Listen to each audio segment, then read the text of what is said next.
Welcome to Super Tuesday in Capelle, the Netherlands. And look, Sparta, the host, they've got a busy day ahead, 3 more matches, but they are unbeaten. And this club, there's a lot of history. This building, it's been around over 100 years with the Sparta club. And day one, it was exciting. You saw some things you'd never think you'd see on a cricket field. And guess what? Corey's here too. And this is the FanCode European Cricket Series Netherlands. And it starts right now.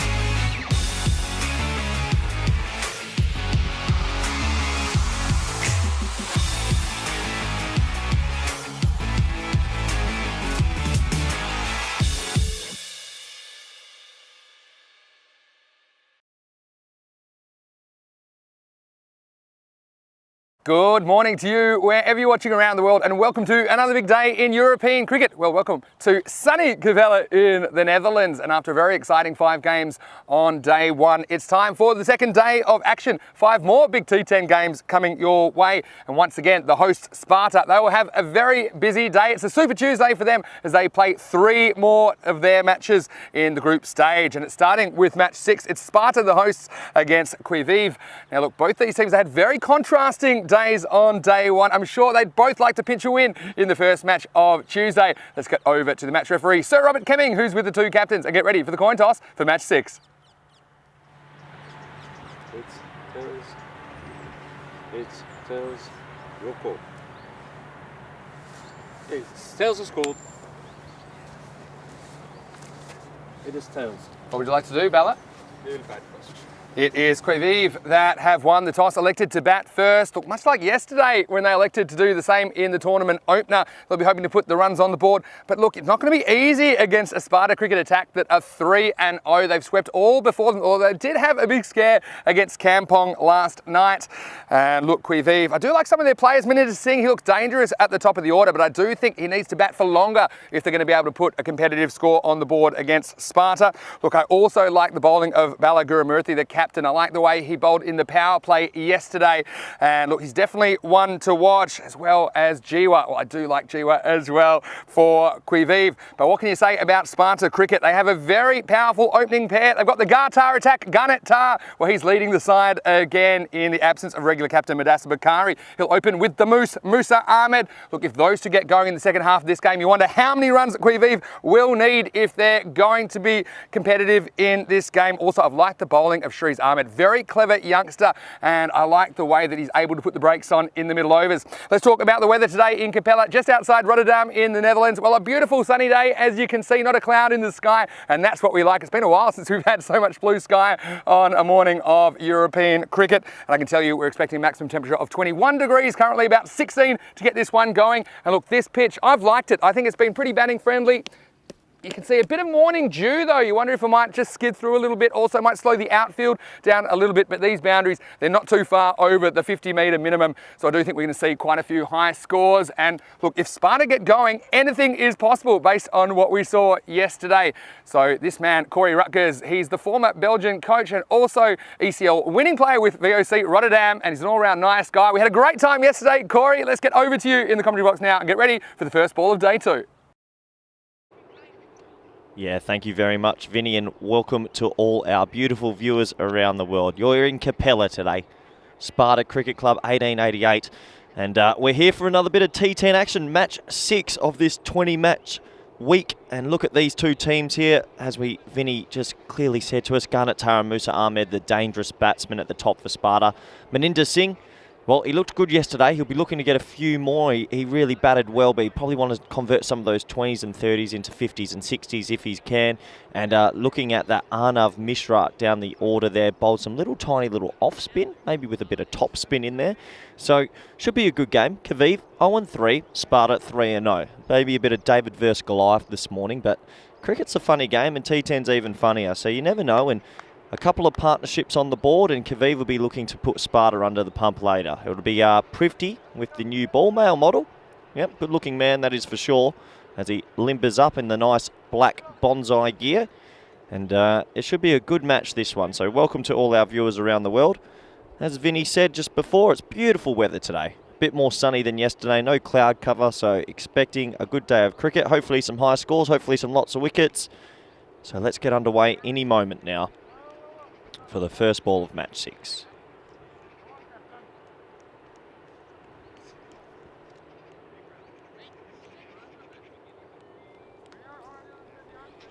Make sure you get your questions in today via the YouTube chat or the European Cricket Network online, and we'll try get around to them as fast as we can. We always love input from our viewers. In the second T10 series we've done here in Capelle, match number 705 or 6 for the year. 705 I'm getting signalled by our crew. Unbelievable. I think we'll be cracking 1,000 this year. We're almost underway.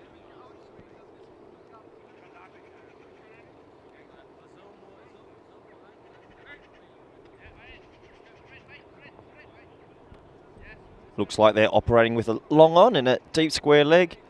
Ring field on the offside. Pretty standard traditional T10 field that. Here we go. It's a wide ball outside off and signalled wide by the umpire, so that'll get the scoring underway today. Prifty obviously gets a lot of outswing. Yesterday he swung the ball quite prodigiously as well, but he'll probably be looking to bring that line a little bit straighter.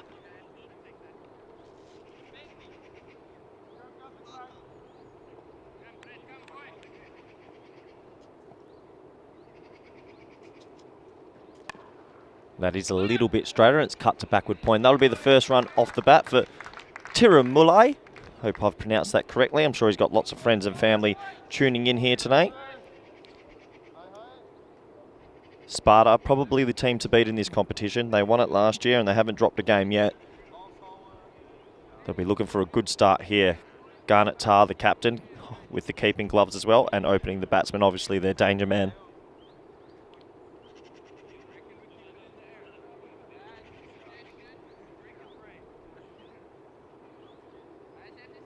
As Vinny said in the pre-match, the outfield's a little bit dewy, but expect that to dry up over the next hour.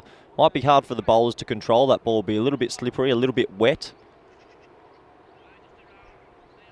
But I do expect it to swing a little bit.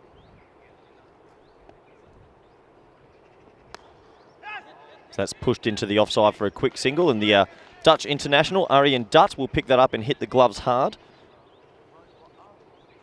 So, nice steady start, but obviously in T10, you can't be too steady for too long. You're going to have to try and find that boundary earlier in your innings. Dare say the batsman be trying to crash one through the offside soon if he gets any more width.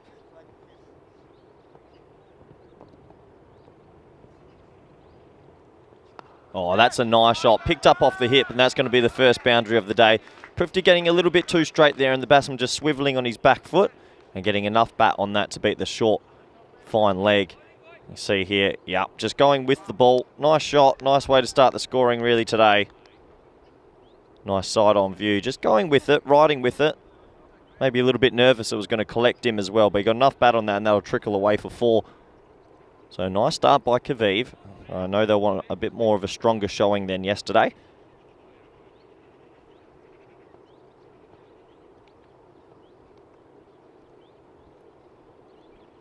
And that is pushed into the offside, and another quickly run single. So what I like today, oh, it's well fielded as well. Direct hit, but it's going to be not out.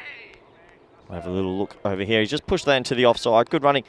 I think good start by Kaviv. They're looking to score, and that's what you got to do. You can have your boundary balls, but you've also got to be running every other ball in between for singles and getting that total up. They're going to need plus 100, you would feel, to take on this daunting Sparta lineup.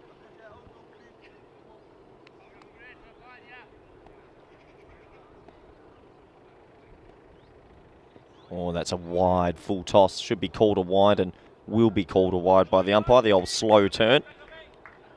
So Prifty, like we said, that ball's a little bit wet because of the dew. Prifty take much for it to get a little bit soggy. And probably struggling to control it. You'd hope mid-wicket. Yeah, mid-wicket's got a towel. So giving it a bit of a dry, and Prifty just struggling to control that pill at the moment.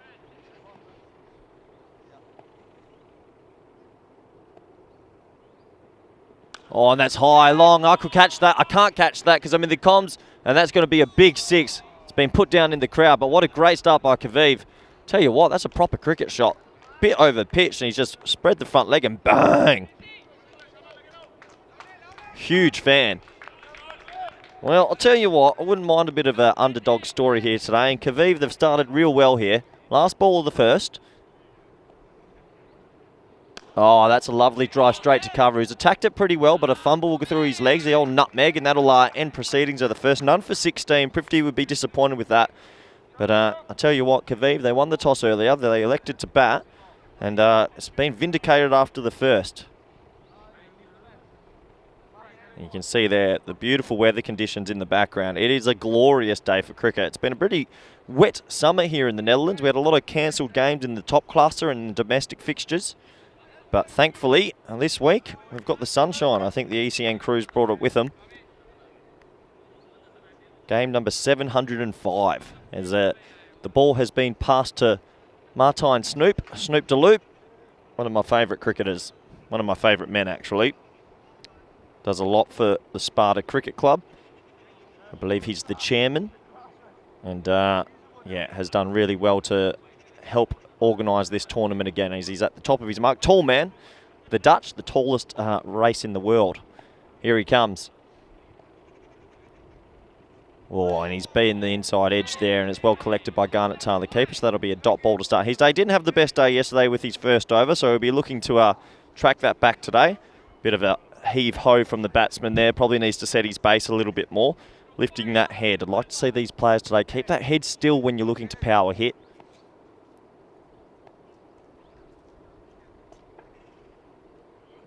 Yeah, and that's better. That's well bowled. That's a good length ball, and that will make it pretty tough for any batsman, really. He could get tall man, as we say. He must be 6'5", 6'6", and yeah, you can see the prodigious bounce he's got there. Back of a length coming through. And yeah, he's got something about him, Snoop, when he gets it right. Oh, that's hit hard. That could be caught, though. Vikram on the boundary. Oh, I tell you what. He's pointed to me in the commentary box, and I love him. That's an absolute hanger. Oh, my word. It's about 9 o'clock in the morning, 8 o'clock, I don't know. What a catch. Look at this replay. He's hit it hard, thinks it's going for six. And Vikram Singh's gone, no, I will be stopping that, and I will be catching. And he points to me in the commentary box. Yeah, he wants a bit of airtime, this old Vicky. He didn't have the greatest day yesterday, but he started today hot. That is a fair catch. That's one of the best catches I've seen live. Yeah, wowee. And that's 1 for 16, and all the momentum all of a sudden comes to a crashing halt. What a catch from Vikram Singh. Big smile on his face as he walks back to mid-on. That's going to get a lot of airtime. Oh, wowee. Tell you what, that ball's a little bit wet. It's early in the morning. Maybe a little bit weary-eyed, and he's just stuck up the right duke, and it's landed straight in there. Fair pluck. Yeah, and gives the thumbs up now as we have another look at the replay. Sets his base well, goes up with one hand, and yeah, all right, fair play. Tell you what, if he bats like he catches, he's going to have a very good day today. As I'm sure his fearless leader, Martijn Snoep, will be very, very, very happy with that. It's either a 6 or it's an out, and that looks after the figures as well.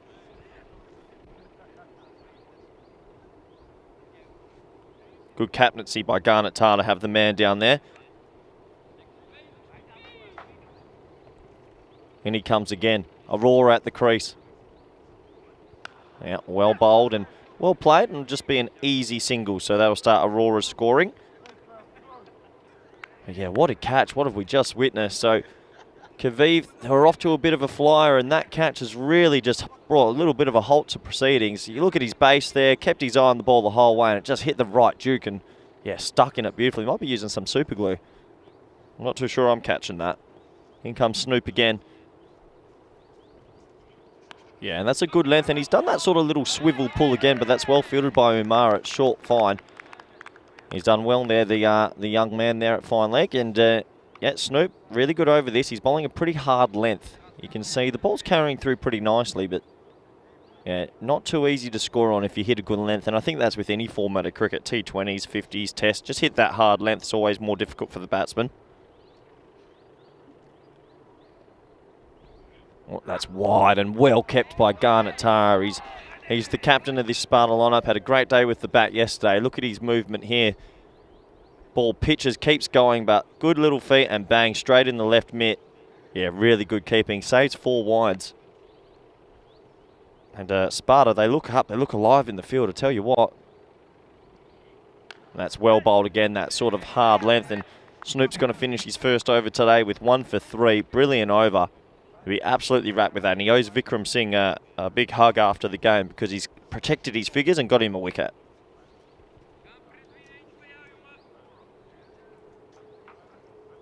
And you can join us live on the chat, the YouTube ECN, European Cricket Network, as you can see there. Get your questions in today. I'll be joined by Vinny Sandhu shortly, and I'll be here all day. I'll be here all week, surprisingly. Thank you, Dan, James, all the ECN Network getting me back in this week. I was pretty excited, looking forward to this. But yeah, get your questions in. Always good to talk with our viewers and talk some cricket chat throughout the day. And 1 for 19 after 2. Last over of the power play. Pretty pivotal over, really. You want to be in that 35 to 40 region if you can after 3. Not easy, though. And that's what T10 action's all about. You've got to get out there and get on with it straight away. As Prifty's going to continue. That's well bowled and respected by the batsman. Just pushed back steadily to him. We saw yesterday the spinners had a lot of control for Sparta in the middle overs, so will they attack the pace bowlers? Because the spin's probably going to come on after this.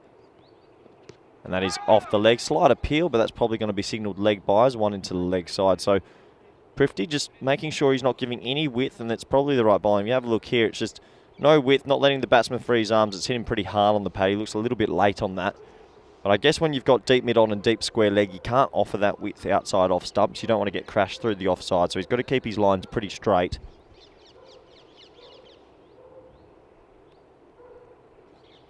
Oh, and that's what I'm talking about. You can't give too much width, and he sort of swatted that over wide extra cover for 6. Wow, what a shot. Stays deep in the crease, and bang. What I like about that, he kept his eyes low, head level. But yeah, that's a bit of a swat over the offside. Tell you what, it's gone quite a long way, actually. Prifty be disappointed there. That's what I was just saying. If you've got deep mid on and deep square, you can't really offer width. It's a bit of a free hit. But yeah, even if you did have the man back there, that's going for 6 anyway. Boundary metres probably between 50 and 55. So that's the first boundary for Aurora Borealis. There it is. Oh, that's high. That's going to be the second wicket. Hossenbanks sets himself, and yeah, it's caught. So there's number 2. Kaviv obviously trying to get on with it in the power play. As we say, Hossenbanks with the easy catch. And Prifty makes amends and gets his first wicket of the day. Gets that line a little bit straighter, as we said, on middle and leg. Batsman trying that swat shot again, and Hossenbanks isn't dropping that. Good player. Plays for Dosty in the top class, and he's not dropping that. So that takes 2 down, and Kaviv, well, they've come out with a little bit more intent today. I reckon they've watched their games from yesterday, and they're thinking we need to get on with it a little bit more. And it looks like the young Mishra is now jogging out to the crease in his light blue helmet. Your old baby blue, don't mind that. And Prifty with his first wicket today, and he's made amends there for getting hit for 6 over the offside. Bowled a little bit straighter and deserves that.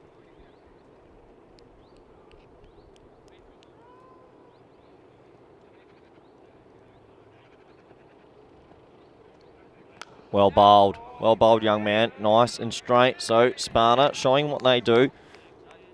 They're just a disciplined side. I think they're the team to beat so far in this competition. It's going to. Kampong gave them a bit of a push yesterday.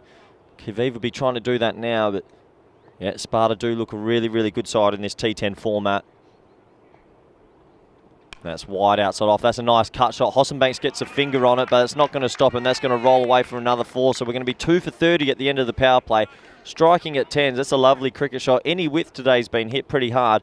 And it gives me great pleasure, though, to welcome back good friend, all-round good guy, fellow commentator, Vinny. Welcome. Morning, Corey. Morning, viewers. Wonderful to have you with us, whether you're watching on FanCode in India or whether you're watching on our YouTube channel, ECN European Cricket Network. Beautiful, sunny Tuesday morning in Capelle in the Netherlands. And a pretty bright start as well for Quiviv. When you consider they had their struggles yesterday, didn't they, with the bat?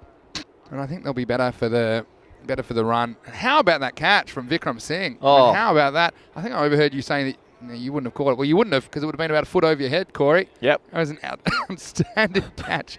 Oh, good morning to you as well, Vinny. Yeah, well, just telling you like it is. I know you've been running around. You've been wanting a catch, haven't you? But we're in the camera shot as well, so if we do get one, know all about it. All right, here's Snoop Dogg coming back to bowl his second. He's been much improved today as well. But I think you mentioned it, Corey, the difference of those things. I mean, that was either six or out. It makes a huge difference to your figures. And you have a look at that Snoop, who has 1 for 4 at this stage. Yeah, I think you're right. He needs to, he owes Vikram Singh a big debt of gratitude. And that's where the excitement happens from the first ball to the last ball here on an ECN day. It's short. It's a little bit of glove on this, I think, and this will test the outfield, but it's going to run away for 4. Now, it's a bit fortunate, I suppose, but I suppose it was Snoop that gets it a little bit wrong. It was, I suppose, on the length. It just gave him the ability to turn on it, didn't it? And again, the boundary's flowing, despite a couple of wickets, and it's good. I like what I'm seeing from Quiviv this morning. Yeah, they seem to have a little bit more intent, Vinny, and pretty nice to see that the outfield, even though there's a little bit of dew, it's getting on quite nicely. That's flown to the boundary, actually, because it's collected his glove and it's still gone for 4. Yeah, just using the pace of the bowler. Have to put 100 plus. Surely there'll be any chance in this game. Quiviv. Oh, this is a nice cut shot. Intelligent batting, and it was the shot to play to the ball. Once again, I think just a little bit too short from Snoop. And once again, we get back-to-back boundaries here on the second morning of this tournament. Yeah, it's clever batting that, and when you've got a bowler that might be 6'4", 6'5", that's trying to hit the deck hard, there's no need to run it in, maybe deeper in the crease, playing it behind the wicket's more important, and nice to see a nice, intelligent cricket shot there, just the late cut. Yeah, smart batting with no third man in play, and that's what I like, because I think I see too much premeditation, especially early in the innings. It's not necessary. That's a nice shot.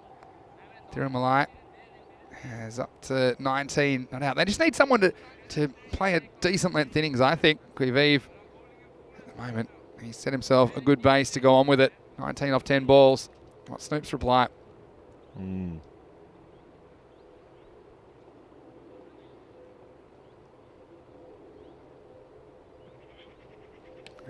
Flies with a fuller delivery, it's down the leg side. We'll take him back on at time. I'm sure we'll see a fair bit of him today again, with Sparta having 3 matches, a Super Tuesday for them. Question in the chat about the boundary size. What it is, the boundaries are actually the same size we've had for plenty of tournaments this year. It's just some of the hitting we've seen has made them look even smaller than it is. It's around about the low 50s. Oh, shot, but Vikram again. Here he is. Yeah, he's on today, isn't he, Vinny? Yeah, so that's the second time he takes a catch. This time it's two-hander.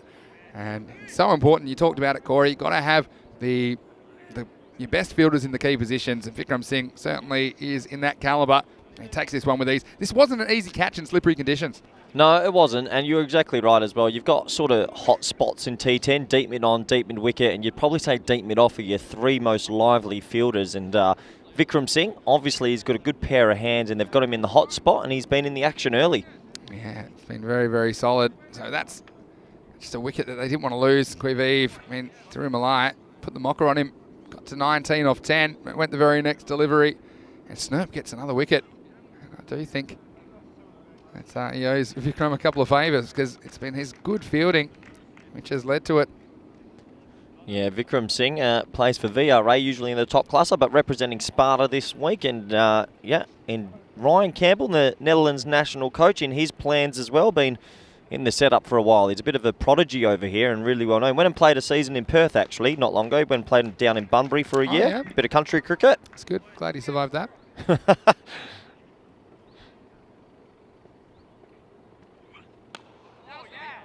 haven't played too much cricket in Bunbury, but imagine you'd come back with a pretty thick skin. Yeah, you'd have to. I played a bit of country cricket in WA. Yeah, so I moved up to Karratha for quite a few years, and I tell you what, a bit of lippy out there. That's too hot. It was. Last ball, the 4th over coming up. Well, putting my famous jinx. You know, there was this, he's in Bulgaria, where I said last ball, the 4th over, and I had to say it 6 times, because then there were 6 consecutive wides. Ooh. Which was... What's the record for that? Most consecutive wides is 8 wide/no balls. Ooh. Most in an over is 9. But here's the thing, the guy that bowled 8, go back to Zach, we do get 2 last. So, well, Tar, he's going to have a shy, but I think he was safely home. Mishra scampering. Look at this one, just catches a bit of the thigh, I think. And he's very quick to get around to his left. Ooh, actually, I think he might have been gone. But he makes it in the end. It's the end of the fourth over, 42 for 3. Yeah, the most we've seen is 8 in a row. But the guy who bowled 8 in a row, as Umar, he then bowled 6 deliveries that were fine. So he was only 8 in the over. So just got a bit of the wobblies, did he? Yeah, it happened. It was the first ball of its tournament as well. So yeah. It was great to see him come back. Just want to say a quick hello to all of you out there, no matter where you're watching around the world. Vinny Sandu here, Mr. Maximo, along with Corey Rutgers, former Belgian coach, and VOC Rotterdam winning ECL player. It's great to have you, Corey. And how good is the weather here today? We are settling in for a huge day of cricket. 5 games on the way. Yep. Thankfully, good weather. It's been a wet summer in the Netherlands, so this week's been very good to us. And 5 matches, it's another long day. Yeah, it should be, but it'll be very entertaining, I'm sure. So thanks to all of you for spending your Tuesday with us. It's wonderful to have your company. I said yesterday, and I meant it. We have the best viewers in the entire cricket world here on ECN, so it's great that you're a part of our family. And we're going to move on to Chowdhury, who comes in for the first time. Oh, my boy Chowdhury. Imran Chowdhury, over number 5. Slight slip, but also batsman not able to catch up with it. Starts with the dot. This is a real crossroads for me, Corey, because you've got 2 new batsmen at the crease, and they've been going around the 10 and over. But I think these overs, 5, 6, 7, it's going to have a lot to do with the final total that they end up with. Yeah, a lot of pressure in these middle overs to get on with it. This time, but it doesn't penetrate the infield. Just be a single. Quite interesting field actually, Vinny. So what they're doing today, it looks like they've got mid-off cover and a straight extra cover, and they've actually got point on the boundary with deep third on the boundary. Yeah. Yeah, it's an interesting one. I don't mind that. Well, a close up from deep mid on. Let's have a look at this on the replay. Get a look at this one. Not a bad shout. Probably sliding. Probably. But I tell you what, it'd be more than a polite whisper if I was bowling, because that looked pretty close. Oh.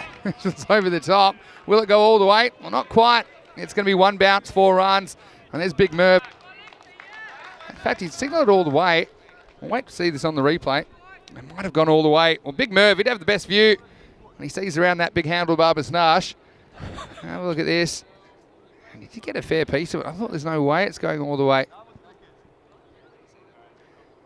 And you'll see here on the replay. Oh, yeah. Just 2 or 3 inches in it. Oh. Now, this time he is going to appeal, and he's going to get given. On this, to me, it looked like pretty close to the last one. And, well, after the 6, we see 6 and out. So Mishra, unfortunately, another Quivive batsman, can't go on with it. Yeah, I think it's a fair enough call. I hit him around middle and leg, going on to take leg stump, or at least part of it. And once again, the wickets continue to tumble. It's 49 for 4 now in the 5th over. Yeah, look, if you look at his trigger movement there, he's taken himself across the stumps, but he's kept his left foot quite closed off. So it's hit him on the back pad, and I think that's probably canning into leg. I think the difference between that one and the earlier one that they didn't seem that interested in was how far forward he was. Yep. And the point of impact. So yep. I think it was a similar point of impact as far as where it was in relation to the sideways of the stumps. So it was about middle and leg. But because he was about a metre forwards before, it's probably going on to miss. That time, I think it was a good decision. And we'll tell you what, we've got to get some more Big Merv on the camera, because he's one of my favourite umpires already. And look, there's your man Chowdhury getting amongst the wickets. He's got 1 for 7 with the ball to go in his first over. Ooh. Well, that's going to be a wide. Yep. Yeah, there's Big Merv. I'll tell you what, he's a very popular character. Yeah, he's been around the top class and Dutch domestic scenes for quite a while, Vinny, and has a very good reputation, old Merv. Chowdhury trying to close out his over. Well, straight through the Jake the Pegs, and it's going to be a bit of a chase for Vikram Singh. Well, he's going to have leather poisoning. He's had so much of the ball this morning. It's the end of the 5th over, and the 50 is up. It's 51 for 4 at the halfway point. Yeah, interesting innings so far, Vinny. Every time Quivive have sort of hit a boundary or two and started to get that momentum, Sparta's just wrestled it back. Yeah. But yeah, what I really am interested about this field setting, Vinny. Like, do you think that Sparta last night have gone home, maybe watched some footage, because we saw a lot of balls skewed through backward point and third, and now you've got those 2 back, and you've got just a a ring with cover, extra cover, and mid-off in the ring. I think it's the analytics thing. For me, that's the most difficult shot for a lot of these players to play, is lofting it between, I suppose, straight hit and cover. So you're saying, okay, go for it if you think you're good enough. And the other thing is if they play the shots, I say they, I'm generalising, a lot of players want to hit across the line. You've got that area better protected. So I actually don't mind it. Make them earn their boundaries with good shots. You don't want to be giving them away with little nicks. So, yeah, I don't mind this field.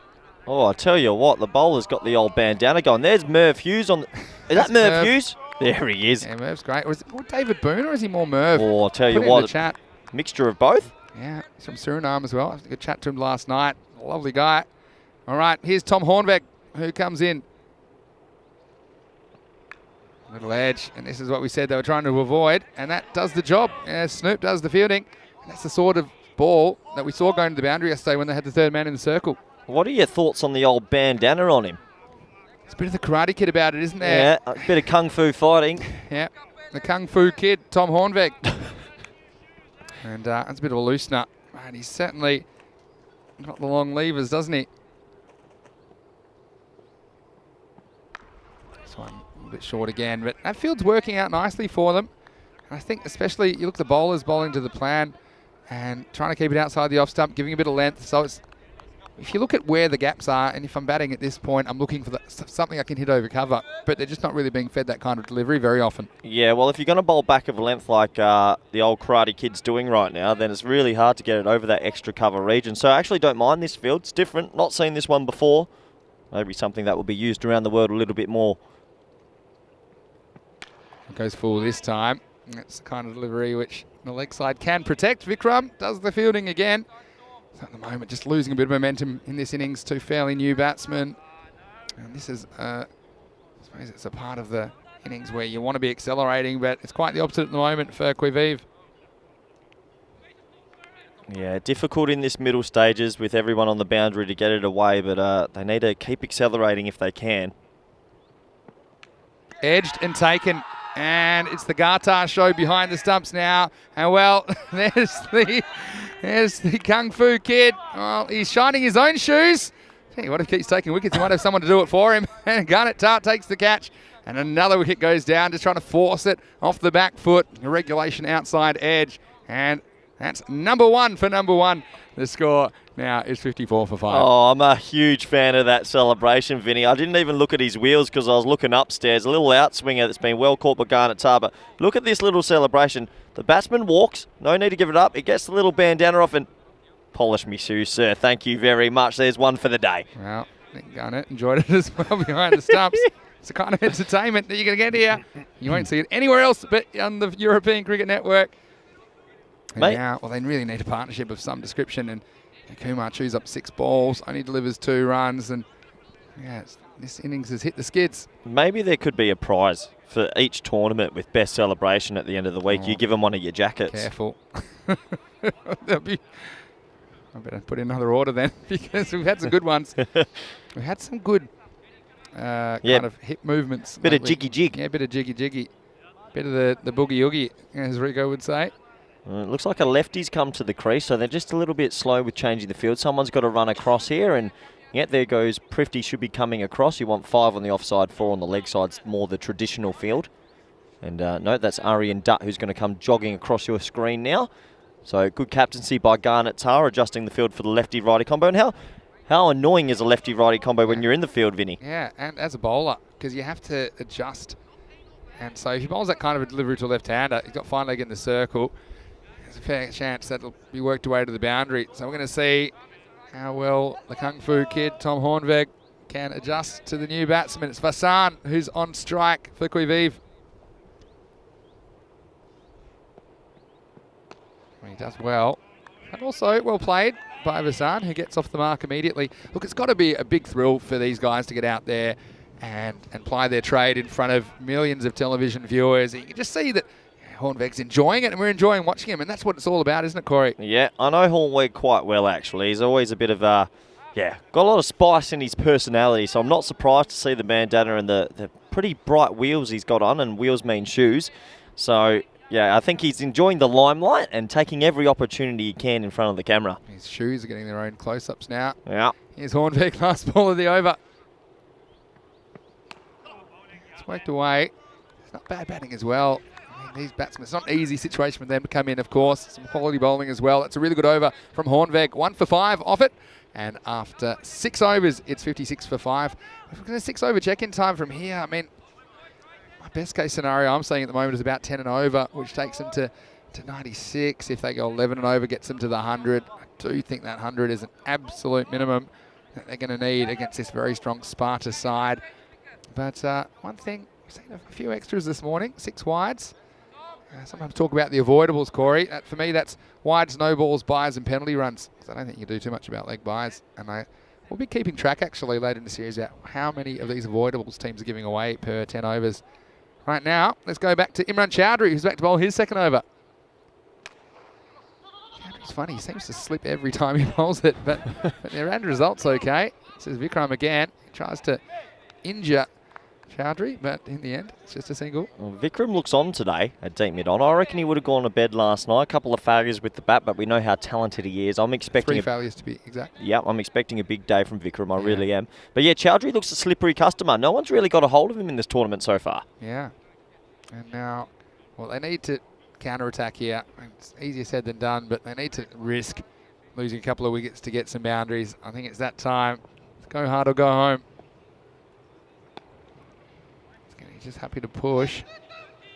And a supersonic throw. So tell you what, Vinny, I don't reckon that's needed. Imagine if that just deflects off the stumps and you get a little bit of 4 buzzards. Or what do you call overthrows? Yeah, I don't mind. I just call them overthrows normally. But I've seen some things in the ECS I haven't seen before, like double overthrows. And I don't mean 2 overthrows. I mean overthrows that way and then overthrows the other way. Yeah, big fan of it. Gotta love it. Once again, it's a slippery delivery. Worked well with pads. It's good fielding with the fine leg. I mean, for me, the fine leg's one you always want on the boundary, but I guess you sacrifice it when you want boundary riders somewhere else because you're just hoping for the best when you have a fine leg in the circle. Yeah. That was lucky that pretty much went straight to him, but anything a couple of metres either side, it's normally 4, isn't it? Yeah, it's well fielded by Umar. Had his foot behind the rope yesterday, but not that time because he's in the ring.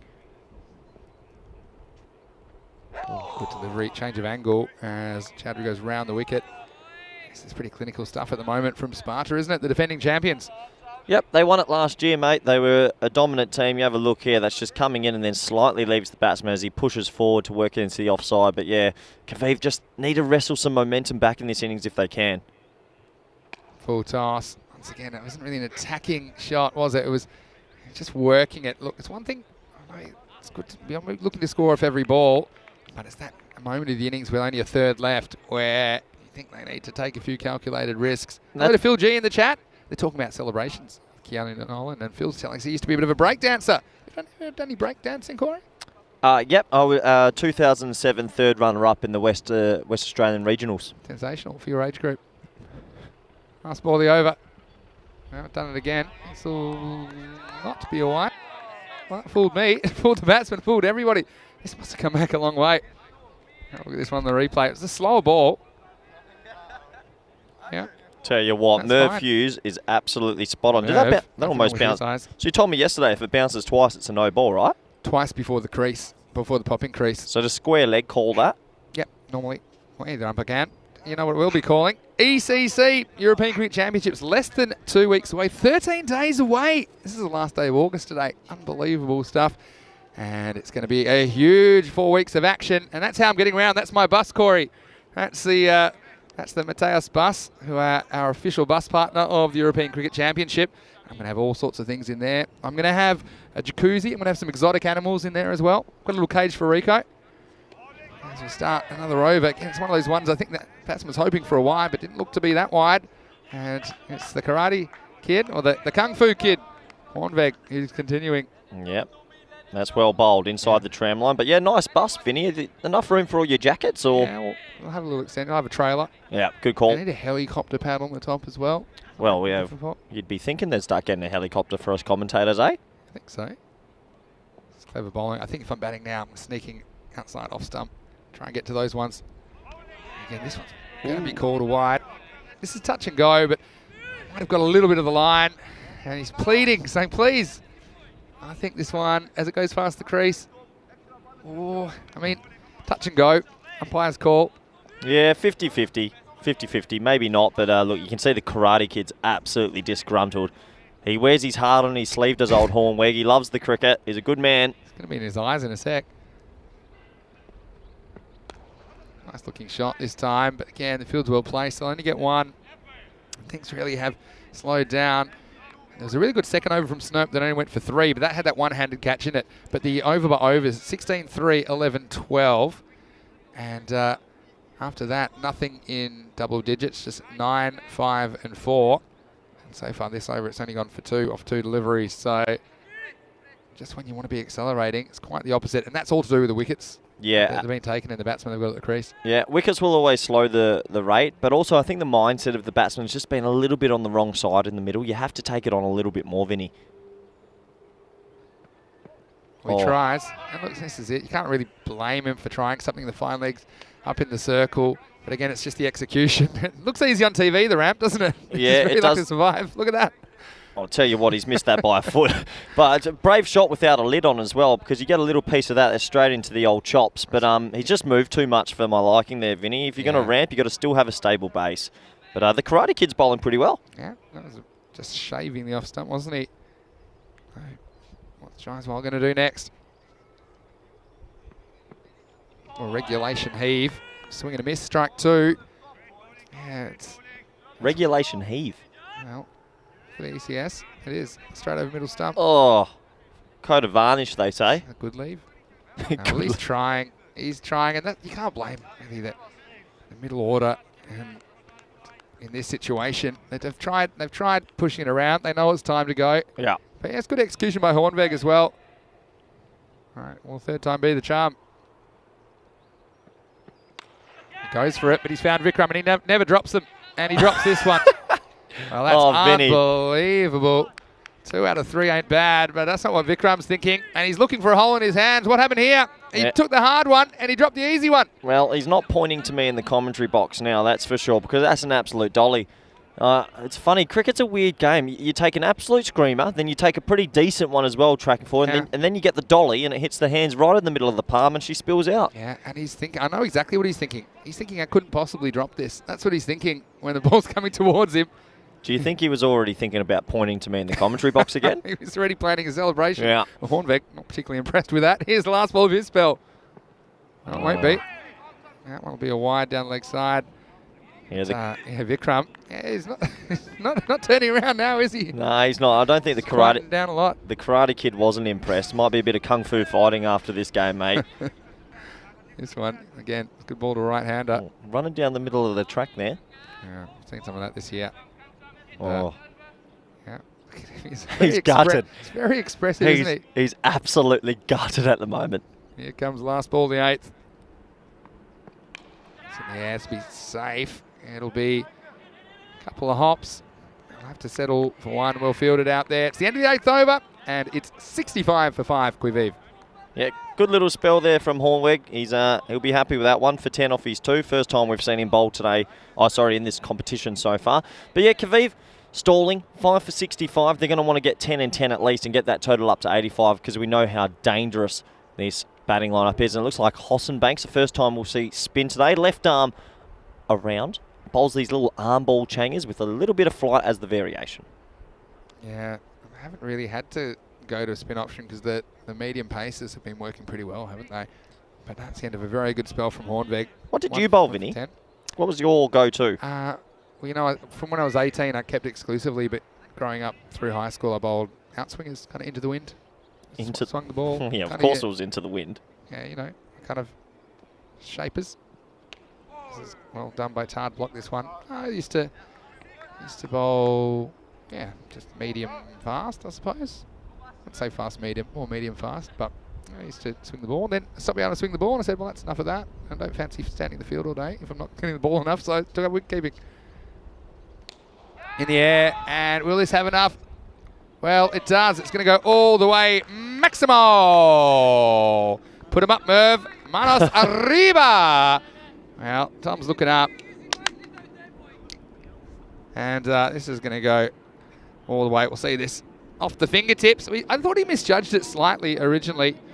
And I think but then he seemed to make up for it because he is so tall. but unfortunately, he just was able to tip it over the bar. We've seen a few of those this week already, and well, Karate Kid, he's not happy, is he? I'll tell you what, the Karate Kid's in tears. He's had one dropped off him, and he's just tipped one over the bar for 6, and yeah, he's absolutely gutted it deep mid-on. He's still on his haunches, actually. He's probably got to get back up and field the ball. He's probably count his fingers. I think he's just sticking him in the ground. No, he's an emotional character, Old Horn, where he's gutted. He's absolutely gutted. Look at him. At least he won't be able to say anything to Vikram Singh now.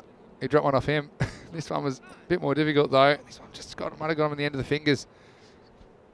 And well, this is one of the things. These catches, they look easy on TV. They look easy on TV, don't they, these catches? But this is one thing that I've only really appreciated after being here for a while now, is that the balls, they seem extra hard, and in Europe the conditions are not very catching friendly, especially in the morning when there's a bit of a dew around. Yeah, it's a little bit cold, a little bit fresh. Those fingers aren't ready, I think.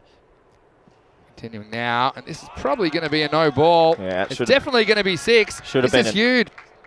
Yeah. That is a Maximo. Well, this is a gift, isn't it? That's a no-y if you ask me. We'll see this one. I mean, for me, there's no doubt, because he doesn't move out of his crease either. And this one, yeah, that's well over. That should have been called. But that's annoying for Quivive, because they need every run they can get. And that's going to cost them a run. It's going to cost them a delivery. Well, So it's a free hit as well if it's called. It would be a free hit. Yeah, wouldn't be happy with that. Let's see what happens next ball. Well, gets it away. Again, it costs a run and delivery. I mean, and the free hit. Yeah, so... Yeah, I know it's early in the morning, but the umpire has to be a bit more switched on there. You've got to call that a no ball, because that free hit gives the batsman just that licence to do anything he wants for the next pill. Well, that's the way it goes. I mean, batsman's still got 6 for us. Back-to-back Maximos. Yeah, much needed, actually. Yeah. So there's still, we've got 3 balls left in the over. If they can get 1 or 2 more boundaries here, they're starting to get up to that 100 mark, which is what we said they need to get. Not easy for the spinners either with these slippery conditions. It's better length, but it does get past Hoist backs. Just be a single. Yeah, well mopped up by Vikram Singh, who hits the gloves hard of Garnet Tar. So difficult here. The left arm offie bowling to the left-handed batsman. Probably doesn't want to be spinning it back into him too much. Probably just wants to bowl the arm ball away from him. But yeah, basically I expect the lefty here to be trying to smack this out the park.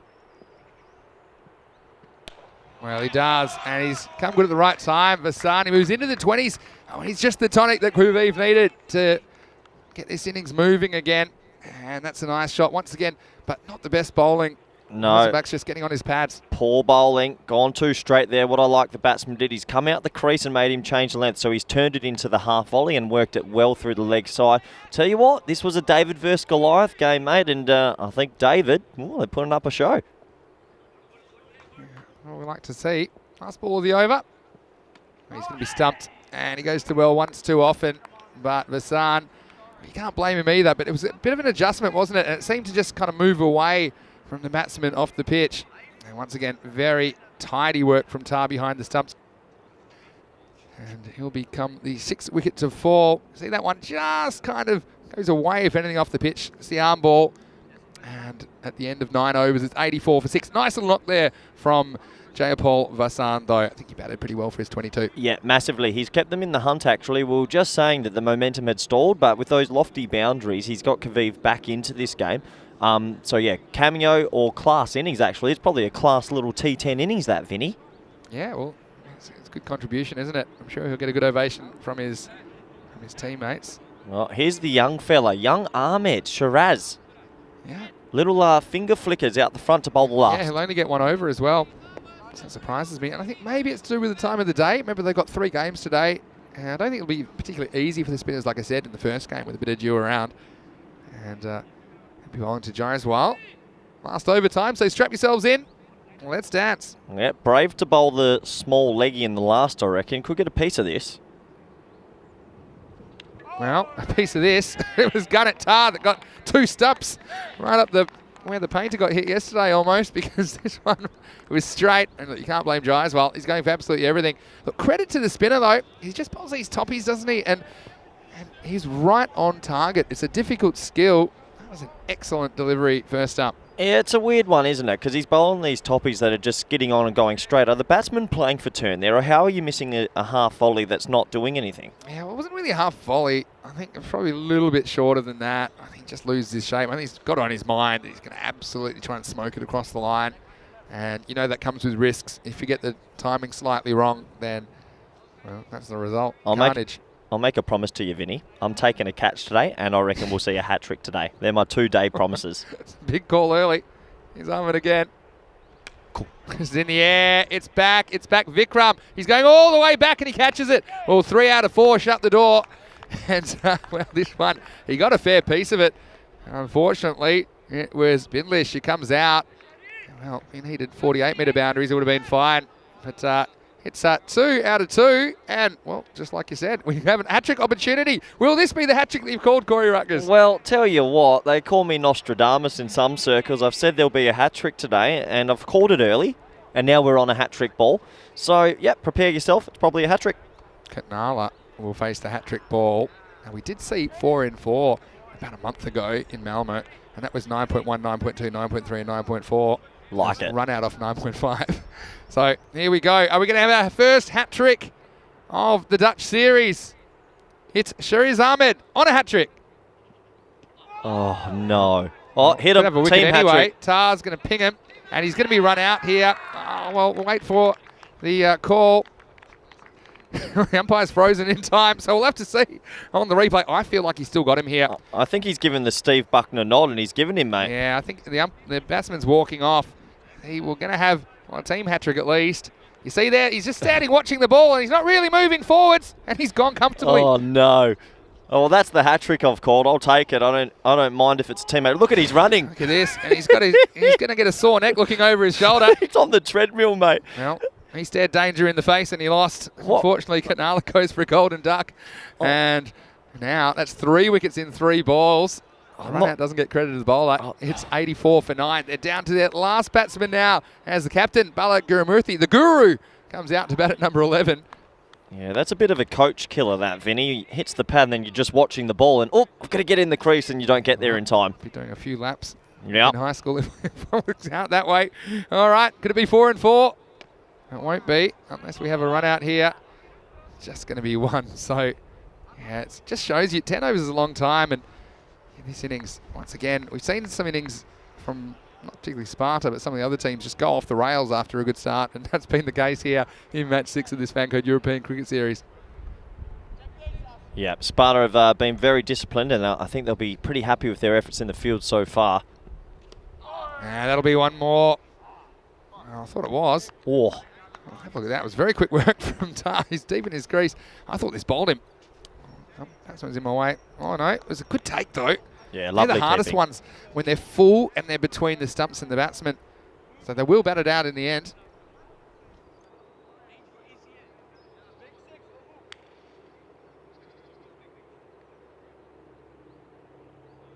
Last ball of the innings.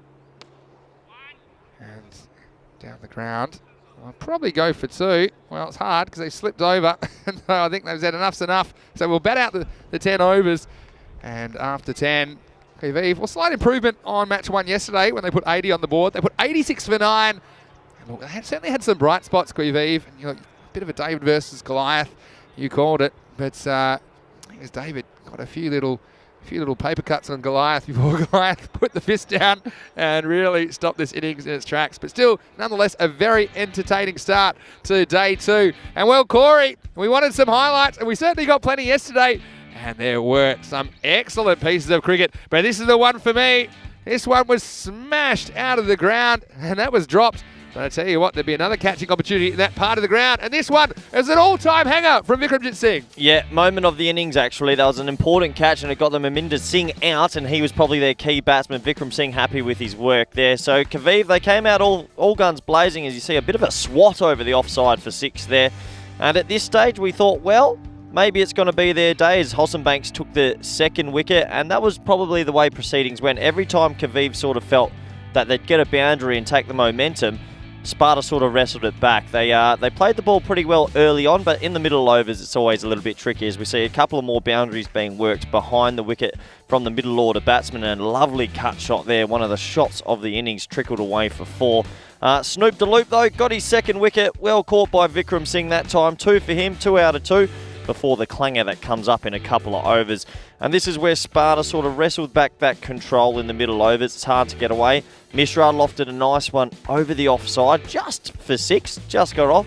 And then it was time for Chowdhury. Full, straight, you miss, I hit, and that was absolutely plumb, given out by Merv Hughes, the umpire. And it came to the Karate Kid, Kung Fu fighting.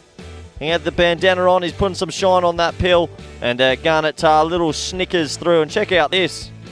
Yeah, thanks for coming, mate. So a little flick off the edge and well caught. Yeah, big fan of the celebration. Obviously, he's rehearsed that overnight. And yeah, Garnet Tar had a good little chuckle to himself as well. Well, if you're going to be on the screen, you've got to enjoy yourself, don't you? So the Karate Kid, though, thought he had 2. Vicky had 2. Oh, no. Oh, no, Ryan Campbell, I hope you're not watching. Jeez, that's a clanger. So then it came to the Karate Kick. Oh, no. He's put it over the bar as well. And he was absolutely gutted. No celebrating this time, mate. But this is the thing. Sparta, they were just plucky. That should have been called a no ball, that one. Hit into the bushes. Not too sure if we got that one back. Hit into the boundary again. And at this stage, we thought, can Kaviv get themselves back up to that 100 mark? They're really pushing. A smart stumping from Garnet Tar. And the wickets then kept coming. Shiraz Ahmed coming in for the last over of the innings, going bang, you miss, I hit. He bowls very straight, bit of top spin more than leg spin, really. And these little toppies are being really efficient in this competition so far. He then got his second. Vikram Singh, who took 2, dropped 1, then caught his third. I like that he dried his hands just before he caught that one. He didn't point to me in the commentary box this time. Then it was on the hat-trick. We called there'd be a hat-trick, and check out the running here. Off the treadmill and gone. So it was a hat-trick. Calamitous error. And it came to the last ball of the innings. And Kaviv, well, they got themselves up to 86. The target's going to be 87. And they'll be a little bit disappointed they didn't get to the 100, but a better showing than yesterday. So Sparta, though, they have a strong batting lineup, and I'm sure they'll be fancying themselves in this chase. You can see Turumale, the opener, 19 off 11, and Vasant, 22 off 12, were the only batters with substance. They got a little bit of help from extras as well. There was 9 wides, and that's pretty inexplicable in a T10 match. And yeah, they'll be disappointed all those other batsmen with an 8, 7, 7, 2, 8. All got themselves in a little bit, but couldn't go on to get the big one that Kaviv sort of needed today. We'll have a look at the bowling figures as well.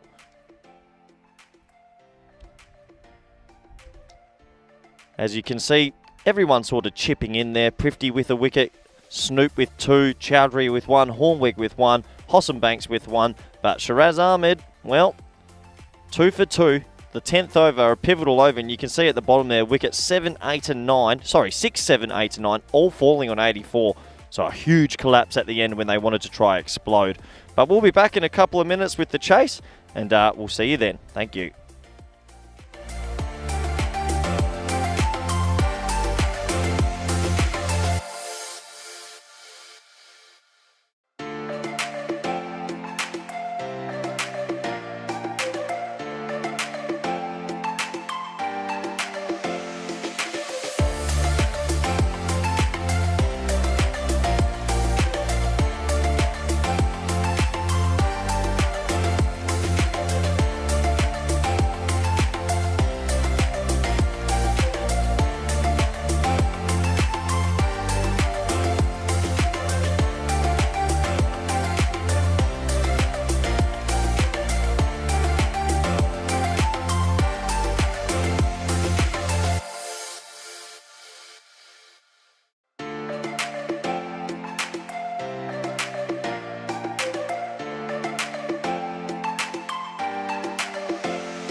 Hello and welcome back to Capelle in the Netherlands. It's day 2 of this FanCode European Cricket Series. We are halfway through the first match of the day. Defending champions Sparta Cricket are taking on Qui Vive, the newcomers to the ECS. And in the first half of this match, Qui Vive had a bright start, but they were able to put 86 runs on the board off their 10 overs. Looks a little bit light on against a very strong Sparta Cricket batting lineup. But having said that, I know that anything can happen in this form of the game. Qui Vive will be in this game if they can take their chances and get the key batsmen early. And 2 of them at the crease, opening up. Garnet Tar, South African first-class player.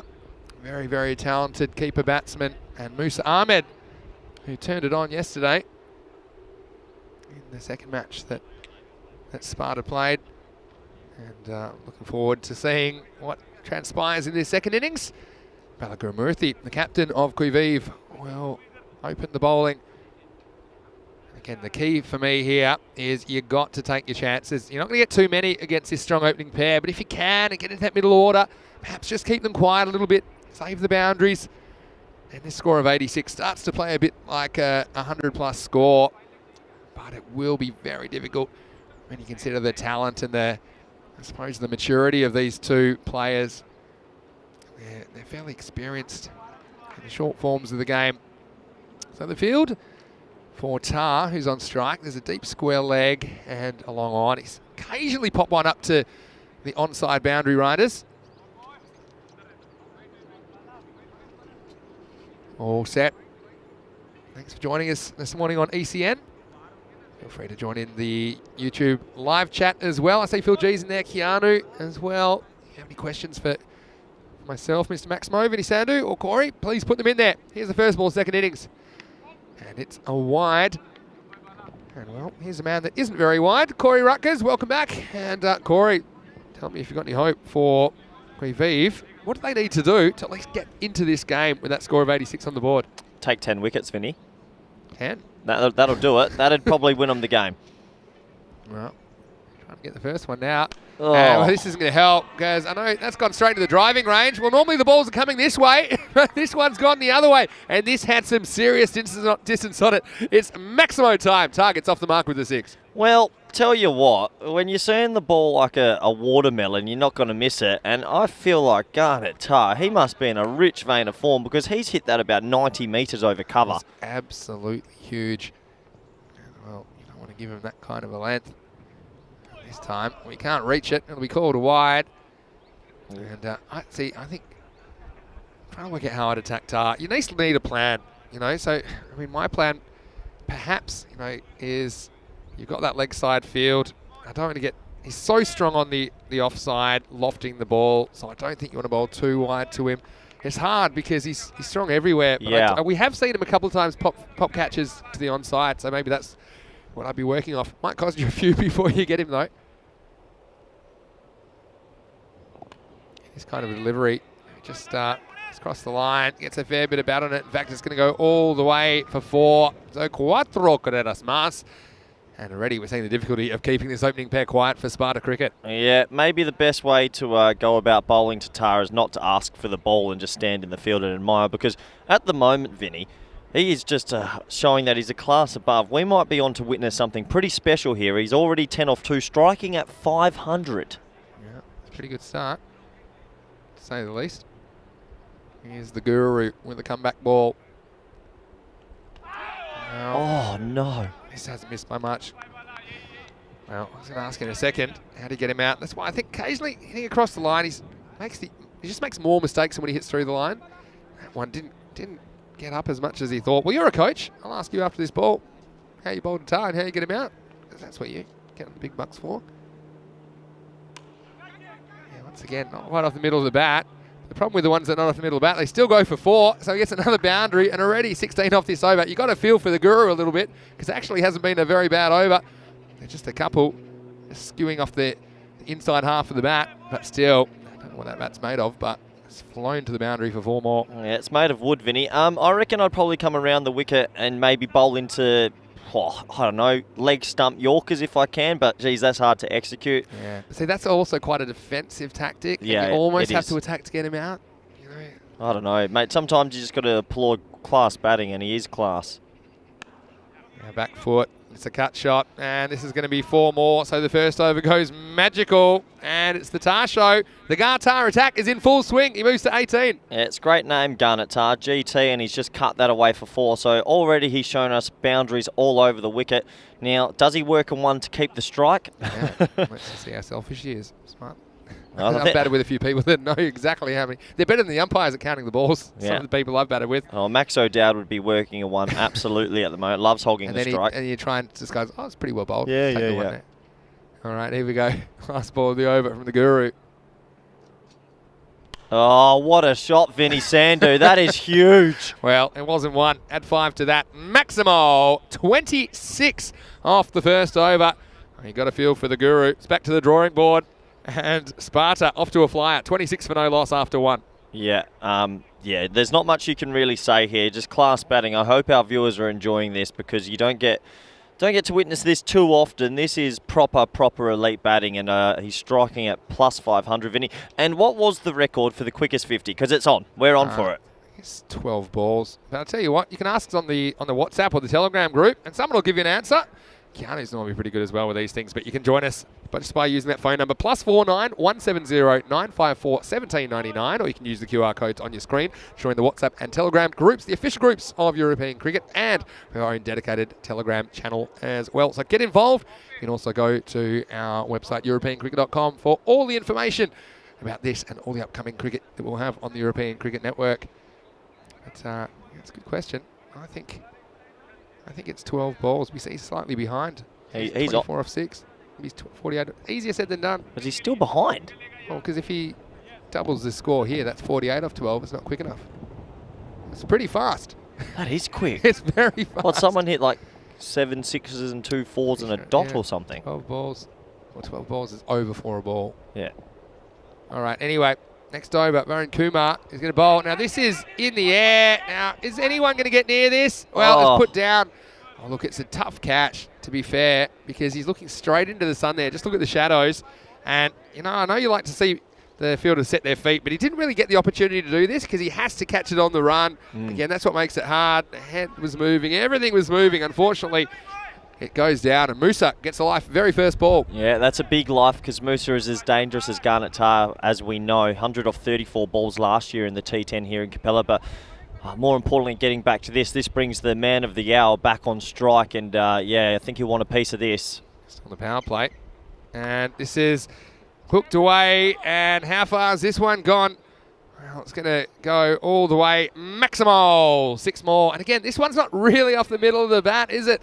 If anything, it's a bit of a top edge, but his boundary's not very forgiving at all. The result is another 6, and he races to 30 off only 7 balls. Yeah, well, it's on. You said it was 12 balls, so he's got 4 balls to hit 20. 6-4, 6-4.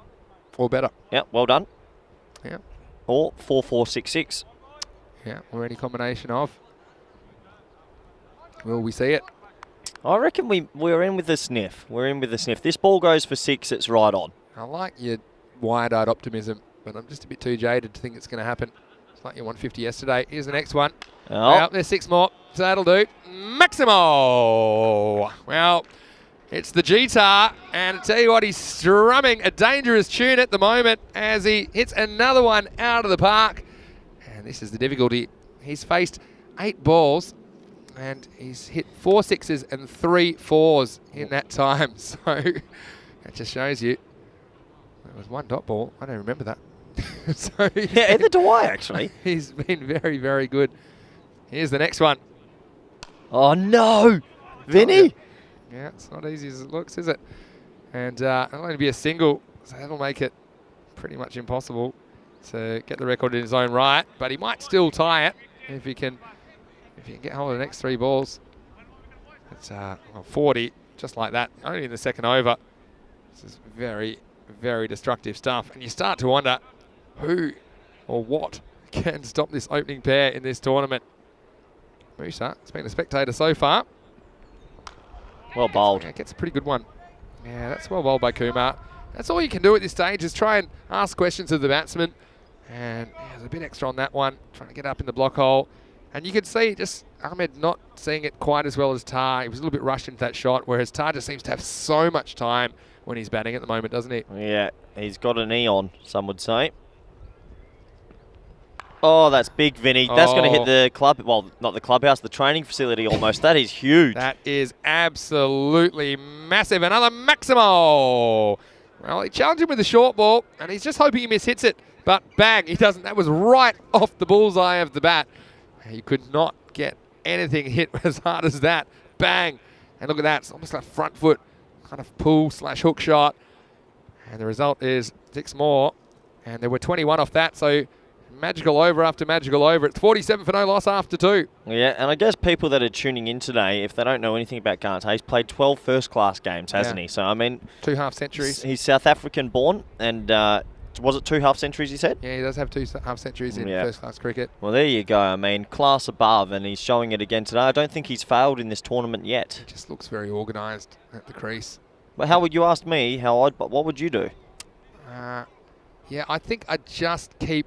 I wouldn't bowl too wide of the off stump to him, because I think your best chance is he's going to miss time one on the leg side. Can we underarm it? The old Australian way? Sore point, can't bring it up. I don't know. Or tell him that someone's stolen his car or something and hope he retires, something like that. Anyway, let's go to spin now. I'll tell you what. Yeah, and this is Bindlish. I don't think we saw Puneet Bindlish yesterday. Starts with a wide down leg side to Musa Ahmed. A little bit of Harbhajan in that. The old both arms up at the same time. Don't mind that action. Abdul Qadir about it. Musa just rushed into this straight. It's good bowling. Yeah, well, I think G-Tar, good chance to at least level this record. You just need 7 in 2 balls. We haven't seen a 7 yet. That's one thing I want to see. If you get a 7 on the next ball, that'd be handy. Musa. Let's get some pad on this. So to be pitching outside leg stump for me. Yeah, and he hasn't quite found his mojo yet. This one pitching a long way outside leg stump, hitting outside leg stump, missing leg stump. You still got to ask though. You never know. Yeah, it's good appeal. Old Booney, the umpire, might have made an error. Booney. Just a bit of Craig David. He was walking away. All right, here we go. Are we still on for this? Yeah, I'd think so. You'd like to think he'd at minimum get 1 off this ball so he has a sniff to tie the record. Maybe the record could go to the batsman that hit the more 6s out of the 50. Yeah, we'll have to go to the archives, but he's going to face spin for the first time. Oh, and this one gets past everyone. I'm not sure if there's any bat on this at all. Oh, he didn't run anyway, so it's done. It's over. It's all over. Here you go, once again. Oh, it's a bit of an outswinger. Yeah. And he's just trying to hit across the line. This is the kind of ball that can probably hit anywhere. Probably hit through the line. The way he's hitting them. He kind of got in the mood to slog sweep it.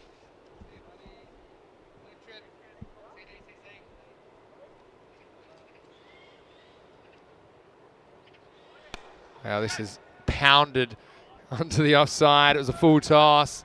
And yeah, that was one-way ticket to Hurt Town as it got past the infield. Just have a look at that. And with the power play still in effect, the power being brought by the G-Tar, he moves to 47.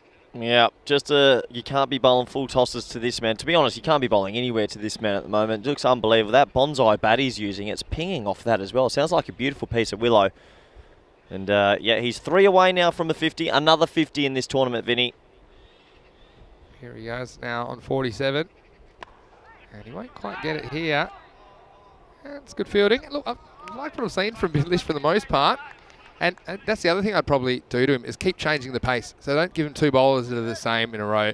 And even though often it's a bit risky bowling a spinner in a power play, but it hasn't worked so far. The 2 overs have seemed that they've bowled. So 50's up. The score is climbing at the moment. Bindlish. Well, he gets it wrong, and it's going to be 6. Maximo! And well batted to gun at Tar. He moves to 53 off only 14 balls. What an inning. 6 Maximos, 4 4s. And really, it's been the most destructive start to an innings we've seen all week, Corey. Yeah, pretty special. Maybe all year as well. It's pretty up there, that innings. You've been around 705 games this year, Vinny, and you were saying to me yesterday this man's probably in your top 3 bats you've seen. Yeah. Once I posed you the question, and he's just reconfirming that, isn't he? 53 or 14 at any levels, exceptional. Yeah, at least. I mean, it's hard to say I've seen anything better when you see just the ease with which he's disposing of the bowling at the moment, I should say. And that was actually a pretty good over. He only conceded 5 before that last delivery. 5 off the bat. But, yeah, the last one didn't get away with the full toss. It was the full tosses, actually, that brought the boundaries. It was the 4 and the 6 that came off full tosses. Anyway, here's a bowler I like. Arnav Mishra had some success yesterday. Musa Ahmed's only faced 4 deliveries in the first 3 overs. Any problem here? Ty looks on for a century, but he's not going to get the opportunity because they're only chasing 87. Well, Musa goes after him, and he mooses this one out of the ground, and he's up and about. First one of his innings, Maximo. 6 to start the 4th over. Yep, step hit ball, just a little bit full from Mishra. He bowled well yesterday, but he'd be disappointed that he's bowled a half volley there. And these 2 batsmen, yeah, small margin of error if you're a bowler. It's really tough when they're both on song. This one is hit hard. It's going to be 4 more. Well, this is what I like. Musa keeps his shape here. He's not hitting across this one.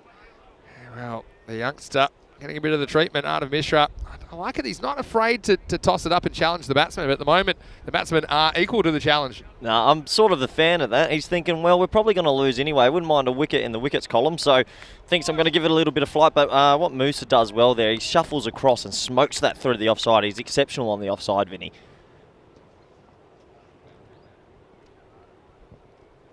Well, this is one that Musa, you would like it back. And misses out on what we thought might be a boundary. Just a reminder, we have Quivive. They've got another match coming up straight after this in about 45 minutes against Kampong. That is match 7 of the tournament. Well, this is up in the air, and, well, this will be a really tough catch for Bindlish. Oh. Well, he almost gets there. He was backing back. He's a little bit conscious, I think, as well, of Maninder Singh, who was coming in from the boundary. Now, whose catch is this for you, Corey? Because it seemed to be angle-wise, it was near Bindlish, but Maninder Singh had the angle coming in on the ball. Yeah, I was a little bit worried there. It probably is the deep mid-on fielders, Mahinder Singh, but I was a bit worried there was going to be a Gillespie-Steve Waugh type collision then. We've seen some. No one likes to see them. Garnett's after him, and he steps to the ball. Has he got enough on this? Well, what a great bit of fielding from Maninder Singh. Wow, outstanding work. This was going over him for all money. Yeah, let's just have a look at this. He really gets some airtime here. Well, the problem here, though, one more time, please. I think he's taken off from the rope. Well, looks like we're moving on. It's too quick, this game, sometimes, and that's going to be 1 to deep square leg for Musa. But yeah, you can't take off from on the rope. It's probably not going to make too much of a difference in this match, but still, it's certainly one we'll. Is that so? That's the rule. If you jump up from the outside, well, it's like if I stayed here and I jumped up and caught it and threw it back, I'm over the boundary. You've got to start from inside the field to play. Just a reminder, that's the end of the 4th over. 72 for no loss after 4, and you see Kampong have won the toss and elected to bat first. So I actually don't think this is a bad thing for Quivive because at least they'll know how many they need to chase. Yep. And I think they have probably impressed more with their bowling and fielding in the tournament. So at least they get the chance to lead with that. And if they can keep Kampong down to something reasonable, then maybe they can get their first win in match 7, which is coming up in approximately 40 minutes. I got a question with that rule, Vinny. So if you start inside the field and then you walk outside the field once it's bowled, is that okay? Because he would have started inside. No, you can't. If you're in the air and you touch the ball, you have to have taken off from in the field, your first point of contact. Think about it. Don't you think it's more skillful if you're in the spectator, you're in the bleachers, Wouldn't you be annoyed if you hit a ball 10 metres over the boundary and some guy's just gone to row 13 and jumped and thrown it back? Well, this next one's going to be, this is going to be another 6, and it's Musa, who looks like he's ready for an early morning tea. Another Maximo to start the 5th over. Let me just clarify that rule for you, because it's one that, to be honest, doesn't make perfect sense. As long as your first point of contact, you have to have either be in the field of play or taken off and be in the air after taking off from being in the field of play, right? Yeah. So you jump from inside, it'll be like basketball. Like in basketball, you can jump from inside the line and you can pull the ball back. And as long as you do that, then any further touches you have are fine as long as you're in the air when you touch the ball. This will be a wide down leg side. So we actually saw a weird one. This is why it doesn't make sense to me, because Renshaw in the Big Bash, he got it in the field of play, he threw it up, went over the boundary, and then jumped and jumped from outside the field, batted the ball back, and then landed outside the field. So jumped on the spot from outside the field, batted to another fielder and it was still out, which I don't think that will make sense at all. Well, that's an attempted slower ball. Oh my word. It's this one. Yeah, it's a bit of a moon shot. And this will be a no ball +1. Oh, no intent there. He's just trying something. I don't think Musa was particularly scared by this one because he had time to do his taxes while the ball was in the air. Well, eventually when it came down, he just missed it and it went for 1. Well, I'll tell you what, it's a free hit. It's 6 to win and you're bowling to a man that's on 54 or 15. So, yeah. Free hits coming up. Okay, free hits are funny. Sometimes people try and hit them too hard. Do you think he's hitting for six or not? 6 or not? Quick. 6. Oh, you're kidding me. Okay. Oh, no. What? Pity that we can't bet against each other. I'll be taking your wages every day. He hits that for 6, 9 out of 10 times. I don't know how he's towed that. It's a free hit. And, yeah, well, that's not too impressed. His strike rate's taken a devastating blow there. Yeah, it actually has. Every opener wants a red ink, though. You want a little nod out, don't you? Yeah, there we go. Can they get a wicket? Oh! Well, this is game over. And, well, if you're watching this from another country, if you find this ball, please send it back because this is Maximo. The game is over. 4.5 overs. That's manos arriba. Big Merv puts the Dukes up and says that's the end of this one. Match 6 is over and it's Sparta 87 of 4.3 overs who defeat Qui Vive 86 in still a very, very entertaining game to start the day here in Capelle. Yeah, very entertaining, and we've just witnessed 2 class batsmen go about a chase pretty exceptionally, really. Garnet Tar ending up with 60 and Musa ending up with 21. Garnet Tar striking at 352. Wow. That's pretty good. Yeah, that is pretty good. You know, you'll get a chance to put the feet up. And look, one thing that interests me as well with Sparta, they do have 8 matches. They're 4 matches down. Will they perhaps change the opening combination at some point? Just because you never know what will happen when you get to the finals, and maybe give some other batsmen an opportunity, because that's the thing, they have been chasing, and more often than not, it's been the top order that has got it done. When you think about some of the batsmen, I'm sure, for example, Vikramjit would love to have another hit and show what he can do on the big stage. Let's have a look at some of the highlights from the second half of match 6. And well, 86 on the board. Well, sometimes this year, that's been a pretty competitive score. But I tell you what, in these conditions and against this opening combination of Sparta, it certainly looked very small here, Corey. Yeah, look, we just witnessed something pretty amazing, to be fair. Nearly every ball went for a 4 or 6. Garnet Tar taking his form from yesterday and bringing it today. So sit back, just enjoy some of these shots because you're watching a first-class player at the top of his game. Hitting the ball to all parts, Vinny. I mean, as a bowler, there's not much you can do. This was a big opportunity to get Musa out for a duck, actually. Yeah. But they missed that, unfortunately. And, yeah, well, it was still the Garnet Tar show. And I guess as a bowler, you're running in and bowling to a man that's hitting at 360. It's a tough game. Yeah, well, it is. I mean, this is the thing. There's no plan.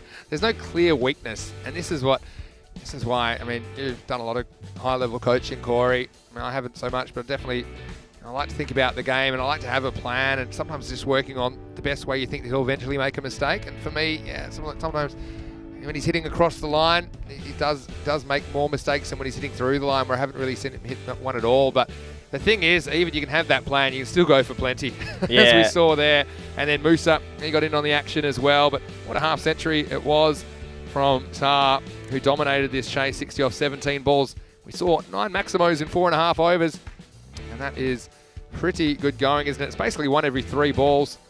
And when you consider that there were, how many balls in the innings? There were 28 balls in the innings, and there were 14 boundaries, 4s or 6s. So half of them going to the boundary or over. And that's always going to spell trouble, no matter how many runs you got on the board. Yeah, it sort of shows where cricket's going as well. Compared to the old days, you would never see innings with strike rates like this and runs per over like this. But cricket's changing and evolving very quickly, and we're witnessing an opening pair that are dominant forces in the game at 50 over cricket, 20 over cricket, but also T10 cricket, and another 50-run partnership from both as well. Yeah, well, game played in good spirits. And look, that's Qui Vive. They've now had both their games against Sparta. So they can concentrate on, I think that the experience will be good for them. And I think they will find it a little bit easier against some of the other opponents. Look, Kampong, though, they're pretty strong themselves. They pushed Sparta last night, went down to the very last ball. Kampong will be batting first. Don't forget their captain, Usman Malik, is at the top of the order. No Alphonse in match 7. We probably will see him later in the day. So So they've listed Cardia to open the batting with him. But Chatavidi, didn't he have a night out last night, hitting 5 big sixes to bring them back into the game? Pierre Jacod, who can also bowl some spinners, will be in there. Who else do you like in match 7, Corey? Yeah, well, Raja Saklain, vice-captain of Belgium's been called up, and Curtin Nana, I like that. But that Pierre Jacod, what a name. One of the best fielders in Netherlands. Well, look forward to seeing him. And look forward to seeing you with us as well.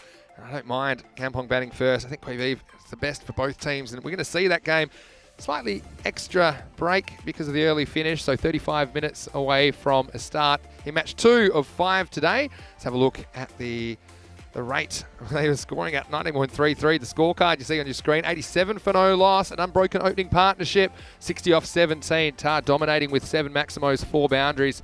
And Musa Ahmed had 2 of his own and a 4 in his 21 off 11 balls. And really no problems at all. Taking under half the overs to knock that total off. And well, if you've got small children, don't show them the screen now because there's some violence, and the figures were hit. Bindlish, I actually liked his over. It was just the 2 full tosses, and it showed that maybe changing the pace is the way to go, but still they didn't have any success. And in the end, Guramurthy, again, it wasn't the worst over I've ever seen, but it went for 26, and that's unfortunate, but that's the way it goes. And Quivive, well, they need to knuckle down because they need to find a win or two somewhere along the line, because remember, the bottom team will be eliminated after match 20, and at the moment, they are in the hot seat. Yeah, it's a learning curve for them, but I'm sure they're still enjoying their week. It's their first few ever T10s, and they've been up against the reigning champion. So it was a bit of a David versus Goliath, but it was a good game of cricket. If we have a look at the table here, Vinny, Sparta streaming ahead. And Quivive unfortunately still yet to register that first win. 3 teams haven't had a win yet, and we haven't seen Leash yet, neither one of them. So it just shows you that there still are opportunities for Quivive, who have 4 matches left, and they have 2 against Kampong, and they've got 2, I think, against Liege as well. So there's plenty to look forward to as we move into the second match of the day coming shortly. The timer is up on the screen. Don't forget, you can go to our website, europeancricket.com, have a look at the match preview for the next match coming up.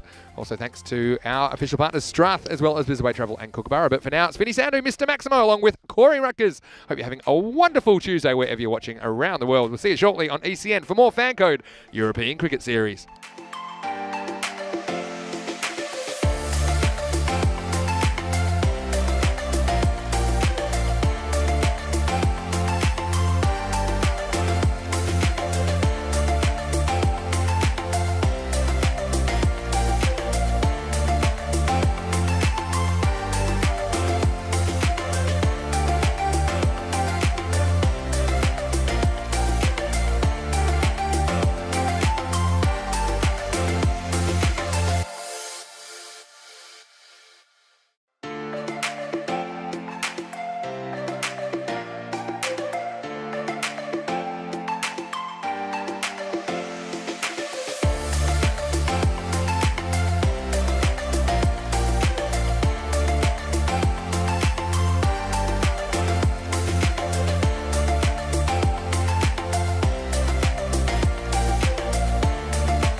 Hello and welcome back to Capelle in the Netherlands, and it's time for match 7 of the series. Well, 7 will be lucky for one of these two teams. Qui Vive, well, they've had their issues so far in the tournament, but they get an opportunity here against Kampong, who are winless after their first day, although they did push Sparta in match 5 last night. It'll be great to see them for the first time today. So Qui Vive versus Kampong in match 7. Let's go over to the match referee, Sir Robert Kemming, who's with the two captains, and get ready for the coin toss. Heads, tails. Yes, heads, tails, and you're called. I go for head. Heads called. It is heads. What would you like to do, Usman? All bad first. Kampong win the toss in match 7. No hesitation from their captain, Usman Malik, in electing to bat first. They'll be hoping to put some big runs on the board and expect to see the captain at the top of the order. He's a really important player for Kampong. Also, he's likely to open the bowling, but he'll be without his regular opening partner, Ratha Alphonse, in this match this morning. We're likely to see him later on in the day, but Alphonse having a rest here in match 7. Looking forward to seeing Kampong again. Can they get their first win in the series against Qui Vive, who have shown signs of life this series, haven't quite been able to put a whole performance together, but I do like them chasing. I think sometimes they've been a little bit directionless when they've been batting first. They've certainly had some good intent, but I think when they know exactly how many they need from the first half of the game, then perhaps that will give them the impetus to pace their innings correctly. Corey Rutgers is in the commentary box as we get ready for the second match of the day. Over to you, Corey. Let's get ready for the first ball. Hello and welcome back everyone here to the lovely ground in Capelle. We're at the Sparta Cricket Ground, the home of cricket in the Netherlands. And we're here for match 2, day 2, Kampong versus Qui Vive. Qui Vive looking to get their first win, also Kampong looking to get their first win. And we have a quick look at the lineups. Some pretty dangerous players around. Usman Malik, as Vinny just mentioned, the opening batsman, a personal favourite of my name, Pierre Jacod. What a name. Fantastic. And on the other side, Qui Vive, they're going to be heavily relying on the Maninder Singh once again to be good with the bat. And Binlish looked pretty handy with the ball earlier today, and he might have the ball with him now as I look up. And let's hope for a good game here. And yeah, it's going to be interesting. Kampong batting first. They're going to look for that plus 100 score, you would imagine, and you'd think that might be really difficult for Qui Vive to catch up to that. And I'm going to welcome in a good friend of mine, my co-commentator and all-round good guy, Vinny Sandhu. Vinny, how are you? Hello. I feel refreshed after the long break, Corey. It's great to have you next to me, and welcome to all of our viewers. Whether you're watching on FanCode in India or whether you're watching on our YouTube channel, ECN European Cricket Network, let's get ready for this one. Match lucky 7 for one of these teams. Both of them are winless, Corey, but that won't be the case after this match. Here we go. It's Binlish who's going to open the bowling for Qui Vive. Yeah, it's pretty well bowled, and the skip just chops that into the offside, and they'll go for it. So yeah, one of these teams will walk away with a win unless the game's abandoned. Yeah, good. Very good point. And what are your chances of that at the moment, blue skies? Well, I've seen some such a things. pessimist, aren't you? I've seen some things in the last few weeks that would make me question, but I like the look of this Binlish, Vinny. Yeah, I like it, and I like they've gone with him first up because he was effective in the power play against that very strong Sparta opening combination. Yeah, and that short drag down, and he's just pushed that into the offside forward. Bit of an interesting action. I like my world cricket, Vinny. You know this. Reminds me a bit of Harbhajan Singh. Yeah, he's got a bit of that about him, doesn't he? For me, I'm going to go a bit old. Abdul Qadir from the 80s. Oh, like and a bit of Mushtaq Ahmed, who was like a kind of Abdul Qadir style as well. Very bouncy, isn't he? Both arms up in the air. Here we go. Yeah. Oh, it's short, though, and that's pulled. And yeah, it's going to get through the gap for the first boundary in this crucial match. So operating with a deep mid off and a deep mid on, no boundary rider on the leg side, and you can't bowl back of a length, Vinny, if you're not going to have a sweeper there. Yeah, my thoughts exactly, Corey. Took the words out of my mouth, and that's the thing. He's an interesting kind of bowler because I think some of these quicker spinners, they kind of throw off the batsman's timing. They wanted to play him as a spinner, but they just seem to be rushing the batsman. But when it's too short, that was easy pickings, and Malik gets his first boundary. Yep, and there's a full toss, and that's swept. It could be, oh my word, almost a hanger. That would have been an unbelievable catch, but Usman Malik's going to get his second boundary in the over. He's just got it on one knee and swept it close, Vinny. Overcorrected, didn't he? Let's have a look at this one again on the replay. Again, it's straight, so you don't want to miss it, but yeah, it would have been a sensational catch. Tell you what, Vinny, if he had held that, I would have left the commentary box. That would have been an absolute screamer. Yeah, I think the social distancing problem with you around, because you'll be out there trying to give everyone a big hug and a kiss when they take one. Yeah. You got pretty Had to hold you back when Vikram took that one-hander this morning. Oh, my word. Oh, double figures already. Can Bindish come up with the early wicket that Quivive sorely need?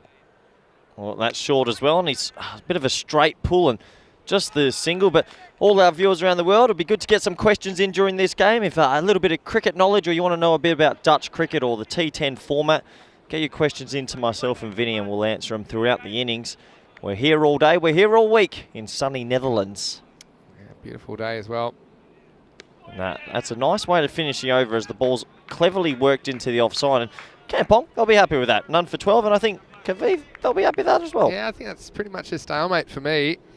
And I think around 12 and over is par on here. I think certainly in the teams with the deep batting lineups, 11 or 12 and over, I think we'll see.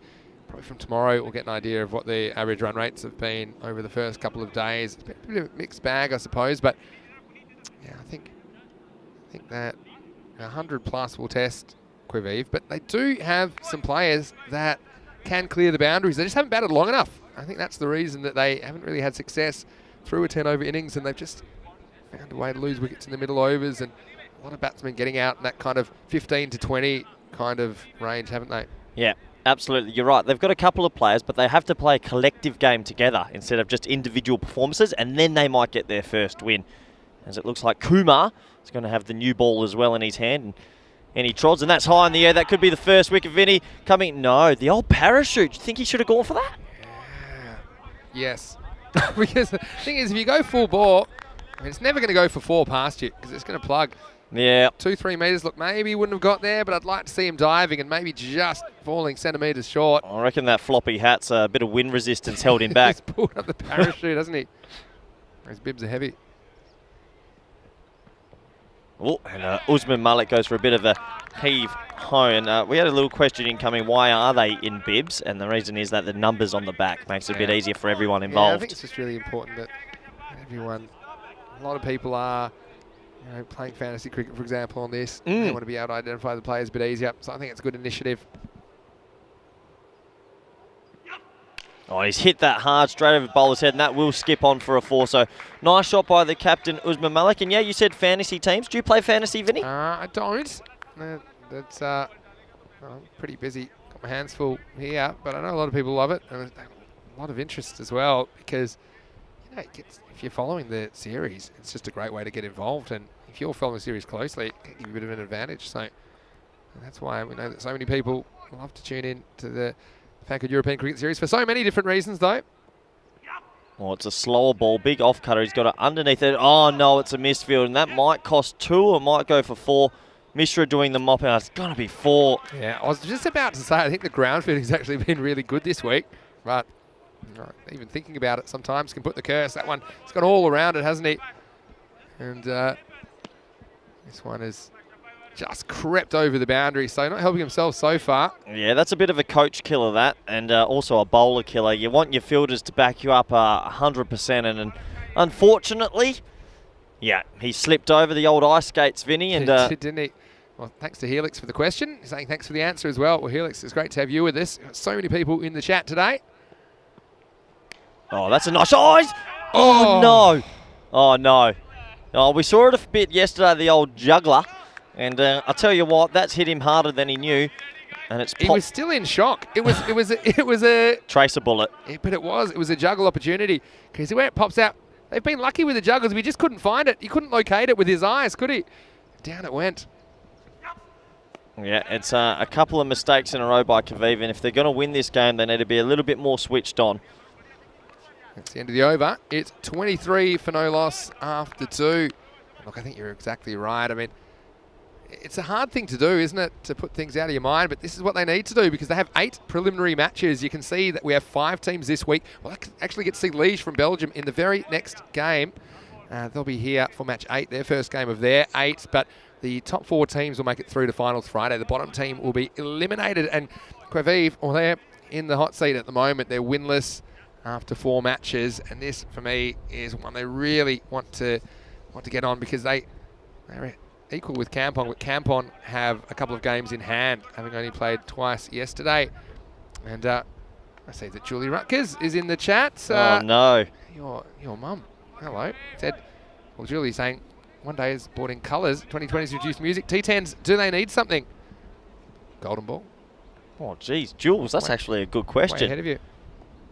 That's a big full toss, and that's going to be hitting the gap for four. So good batting by Usman Mother. I've got a funny story about Mother. Can I get it? Can I get it away? Quick one. Yeah, well, plenty of Well, story look about at this replay. Low full toss and worked in the gap. about So Mum, 40 minutes left in the innings. Mum so likes go ahead. Mum likes to think she's got a bit of cricket knowledge, and she taught me the game years ago. Sure. So one day I'm a young boy and I'm watching and one day Australia versus Sri Lanka 50 over game, and she's sitting there and it's a long day, 7 hours of cricket. Yeah. Anyway, all the graphics keep coming on the screen, Manhattan graphs, wagon wheels, all that. And she goes to me after a few hours, Corey, who's this OD player? He seems really good. The stats keep coming up. Mum, that's an one-day international, bless ya. And he's played that beautifully. He swept that for four, and she's going to ring my ears through for saying that on the air. That's a lovely shot Nice by shot. Usman So, yeah, Malik. so it's an OD average, Yeah. OD best score. Yeah, It would always be good, just wouldn't it? Corey, who's this OD player? OD seems like a gun. Yeah, well, Mum, it's a one-day international. That's what we're watching. Well, Julie, I think you've done a pretty good job with Corey. I think a lot of people are enjoying his knowledge, and I'm sure a lot of that came from your mother, who's... Yeah, she's a good woman. She must be very patient, put it that way. Yeah, that's why I left home 10 years ago. Love out. Glad you're watching and tuning in as he comes again. Usman Malik, another pull shot off the Q end, but Mishra, yeah, he does well. Yeah, nice work. It's a good question though, Vinny. What's new about T10? Well, I mean, there's a few things. I mean, I think, put it this way, our brand of T10, we do have the shorter boundaries. We're very strict on the time penalties. These are the kind of points of difference with T20. And I suppose for me, and you know I'm a bit partial towards it, the golden ball tiebreaker. Yeah, I haven't seen a golden ball. I'd love one. As the batsman comes down, it's hit long, strong, boom, bang. That is big. That is really big. And I know that sometimes this cricket ground is used as a driving range. Well, today the balls are flying the other way, and that one was a long, straight hit, straight down the middle. Maximo, what a big hit. And Bidlish at the moment, he's getting some treatment. Yeah, he is getting a little bit of treatment. It's not like he's bowling too poorly, but the batting, top-notch, high quality. But yeah, T10, it is completely different. We've got the golden ball, so for people that don't know, if it ends in a tie, one more ball and the batting team needs 2 to win. Yeah, we've had 21 of them so far on ECN. And that's played straight to mid-off, and they'll scamper through for a quick single. That's the end of the over. 40 for no loss after 3. And, well, Sjod, and he had a question as well about, do you think that they should bring in T10 competition for the top class? And in Sweden, they've gone that way, and they had quite a lot of T10 cricket and an organised way, I suppose, to qualify for the ECC, or the ECL, I should say, which is based around the format which the teams will be playing. Do you think there's room for the T10 format in the Netherlands? Can't see why not. They do squeeze the season in astronomical time here. You play your whole domestic season in 4 months. That's double round robin matches, T20 comp as well. But, I mean, I think you'd want to do something similar to this where you're just a little weekend festival of cricket. Yeah. And, why not? It needs to catch on a little bit more over here, I think, and hopefully we can get more teams involved next year. Yeah, certainly has gone viral since we've been doing this. About 1,500 matches over the last year and a half. Yeah, and that's a nice shot into the leg side, but it'll just be the single. And, Vinny, I reckon we might be seeing the first 150 here coming up. No, don't think so. No. Don't want to jump on the bandwagon? Wildly optimistic, aren't you? Yeah, optimistic man, that's for sure. Well, they're not even going at 15s yet, and it's been a pretty good start. Yeah, I just feel like Usman Malik's... Maybe you shouldn't play fantasy cricket. I'm just saying. Maybe safer here. Well, that's well bowled, and that's going to be one straight to mid-wicket as they scamper through for a single. Yeah, no, fantasy, I was never too great at the old fantasy cricket sort of stuff, or fantasy football. You go home, we play cricket match, and everyone was obsessed with fantasy football. Yeah? That's all they talk about. They wouldn't care which team's winning. They'd just be like, is so-and-so getting touches? Is so-and-so getting goals? Oh, that's a nice shot. That's going to take a hell of a catch. No, it won't be, so that'll be 6. Nice shot from Kadir. He showed yesterday a bit of skill, this Kadir. He's batting at 5 or 6, and now they've elevated him to open. That's a good cricket shot. He gets his opportunity. And this one just cleared the fielder, didn't it? As Meninder Singh. That was only 6 inches above his fingertips. We saw him almost pull off a miracle stop.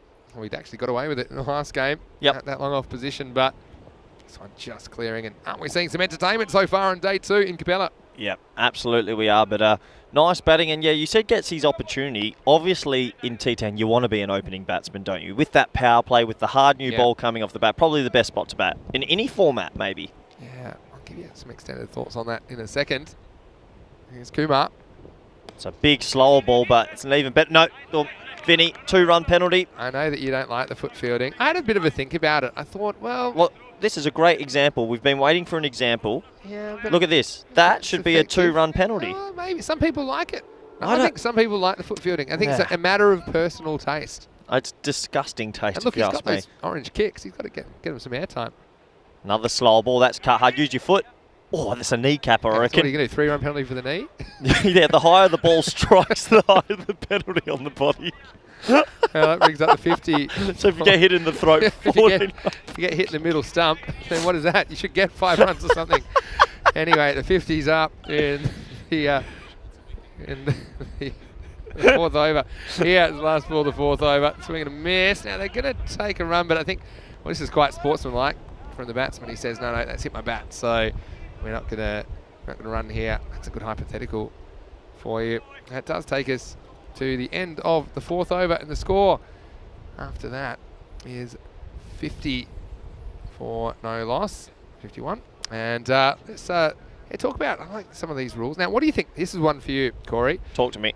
When the ball hits the batsman, when the fielder's thrown it or something, in T10, do you think you're allowed to still run, or do you think that's still kind of unsportsmanlike? Didn't they just change the rule? Well, no, the rule is that you can run. You've Yep. always been able to run. But normally the thing is, it's kind of an unwritten rule that you don't run. Well, this is the whole man-cat thing. People said that was an unwritten rule, so no one did it, and now people are starting to do it. So if it's a bit different. Man-catting, they brought in a set of rules that you can do it under these circumstances. But you've always been able to run, say if the throw hits you as a batsman.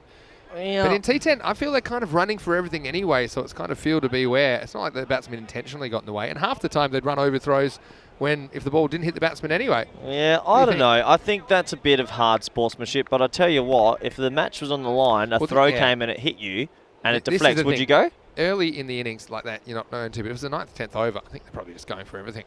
Yeah, I know they are, as that's worked down for a second, they changed the rule. Remember in the World Cup, Ben Stokes, unbelievably, the throw from Martin Guptill hits the back of the bat and deflected for 4 to give him 6. Yeah. That's changed now. So if it hits the bat or body and goes for 4, it's signalled a dead ball now. Is that right? Yeah, I'm pretty sure. Someone can confirm for me, but I'm pretty sure I've heard Well, that. that'd be annoying. Oh, no, I guess you're probably not running most of the time anyway. That's the thing. I was going to say, well, what if you're running and then it went into the rope? You'd be annoyed. But typically they don't run off those, do they? But yeah, it's an interesting one. Yeah, it is an interesting one. Cover-driven. Helix has come through with a comment saying, come on, Corey, the batters already get more of an advantage. See, here's the thing. I don't know. I thought about the foot fielding. I don't dislike it as much as you. I do think it's not a good way to field. It's not a good look for the sport. But it's evolution. You almost normally outlaw things that give you a bit of an advantage. What But I about- don't think it is an advantage to foot field. What about a yellow card for a foot field, and if you do it again, 5-run penalty. Oh, So each fielder has the ownership on their own. it's calf. Foot. Let's get put up to this one. What am I? Oh, here we go. Oh, this there time we go. bounce off the keepers. That's fine. What's your name for overthrows, Vinny? Yeah, I just call them overthrows a bit old. You know, I like buzzers. Yeah, as well. buzzards. Yeah. What are there other names for them? I'm pretty sure there is. Isn't buzzards Australian? I think it's English. Oh, I think it's an English term. we are I hadn't speaking heard that. English. Yeah, my English is working on it. Yeah, I don't know. Look, Yeah. Look, I'll come up with other different things I'd like to say. I think it's a T10 thing. I did my ankle once stepping on a ball in warm-up. It wasn't very pleasant. Sometimes I still get the chills when I see players kind of pulling the ball back with the bottom of their boot. Yeah. Well, that's a half volley, but he hasn't really got it. There's a catching opportunity here. Oh, and he's gone the crocodile snare. He's caught it. Yeah, threw him a light. He batted pretty well in the first game today. He's been a good addition to the lineup. He scored 19. And this time hung in the air a long time, and this was an important one. And yeah, I like what I'm seeing so far. And the first wicket falls. Some good reward for Quivive, as the score is 54 for 1 in the 5th over. Yep, big wicket. I tell you what, you never hit it to a man with a floppy hat, a white floppy hat, because usually you're a gun fielder. You can't rock a white floppy if you're not a gun. The parachute was useful that time. Just held him up, put him to a nice, stable catching position. Yeah. And it's a wicket for Katnala. Yep. I like a lot about Katnala. He's bowled some good line and length, and sometimes that suited the batsman. But this time, I call this a bit of a challenge length, like in baseball. You like your baseball, don't you? I They have do like love a my challenge baseball. fastball with like, okay, here it is, straight down the middle, see if you can hit it. And that to me is what that kind of length is. If you're good enough to drive through the ball and drive it for 6, then good on you. But if you get it slightly wrong like that, it does present a catching opportunity. How do you reckon, sorry Vinny, how do you reckon a top level cricketer, as that's inside edged and will skew away for another boundary, but how do you think a top level cricketer would go if they got put into the major leagues in baseball? Not as well as you'd think. It's not that they don't have the skills. I mean, myself having transitioned from cricket to baseball, it's just a slightly different skill set. So in baseball, there's a bit of a backwards mentality. So in cricket, normally it's safety first, and then don't get out, and then try and score in that order. That's your priorities. I'll give you the second half of that answer after this from Katnala. Yeah, and pretty well bowled that. He's got that right in the block, It's just skewed for a single. Yeah, end of the over. 59 for 1 after 5. Yeah, so in cricket, you're always taught, okay, first, in traditional cricket anyway, your first priority is don't get out and then look to score. Baseball, it's actually the opposite. You actually can go out there and you can actually look to be really aggressive because you've got 3 chances essentially. So quite often you see someone coming out having a big filthy hack first pitch, trying to smack it out of the park, but then if they have a couple of strikes on them, they get a little bit more defensive. So it's the hardest thing about baseball isn't hitting the ball, because there's quite a few you can hit, but it's choosing the right one to hit. And so that's what's a little bit different. I mean, yes, the mechanics of the swing are a little bit different, but I do think it translates the hand-eye coordination. I really enjoyed playing baseball, but it's a lot.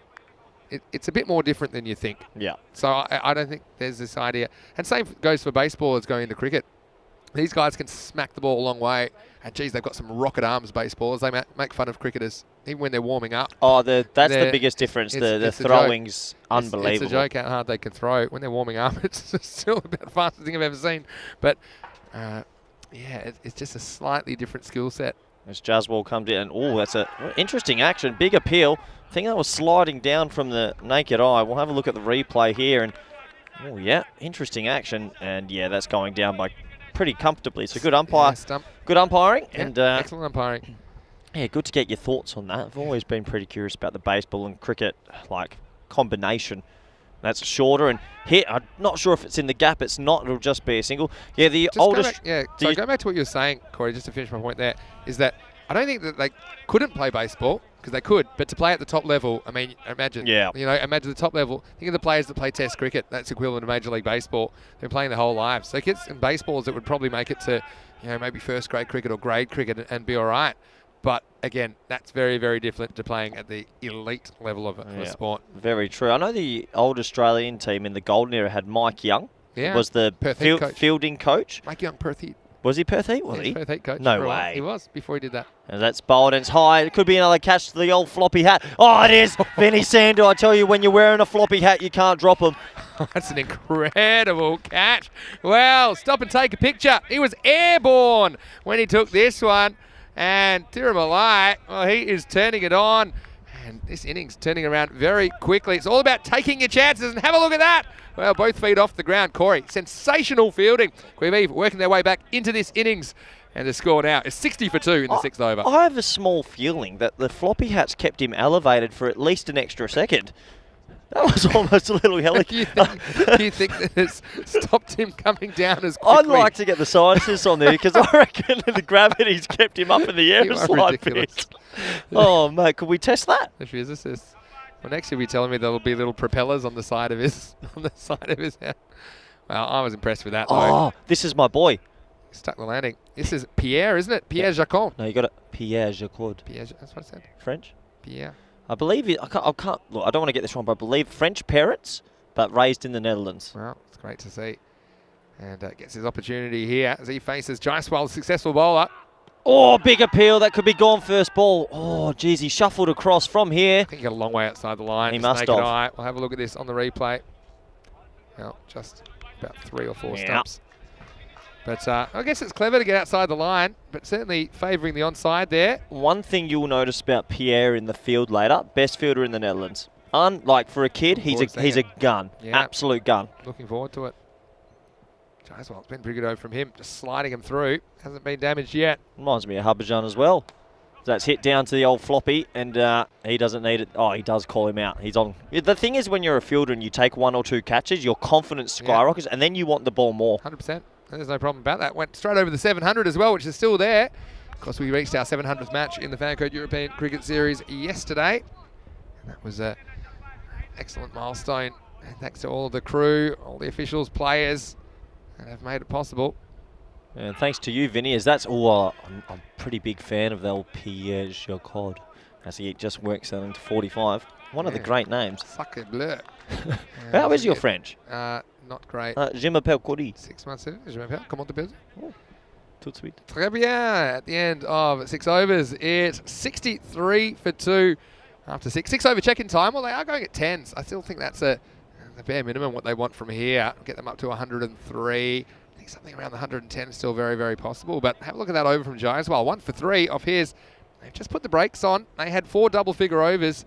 The first 3 overs went for 40. But since then, the second 3 overs only went for 23. So it's been a really good comeback. Yeah, 150 again. Not looking particularly good at this stage, Corey. Oh, no, I'm not a gambling man, so I've held on to my money in the past. I'm glad you're not, because you'd be broke. Yeah, I would be broke. And so you said there was a none for 3 there, or 1 for 3, sorry. What's the lowest economy someone's bowled into? Anyone bowled 0? Yeah, we've got 2 for 0. Really? Green Shields, 2 for 0. Green Shields? Yeah.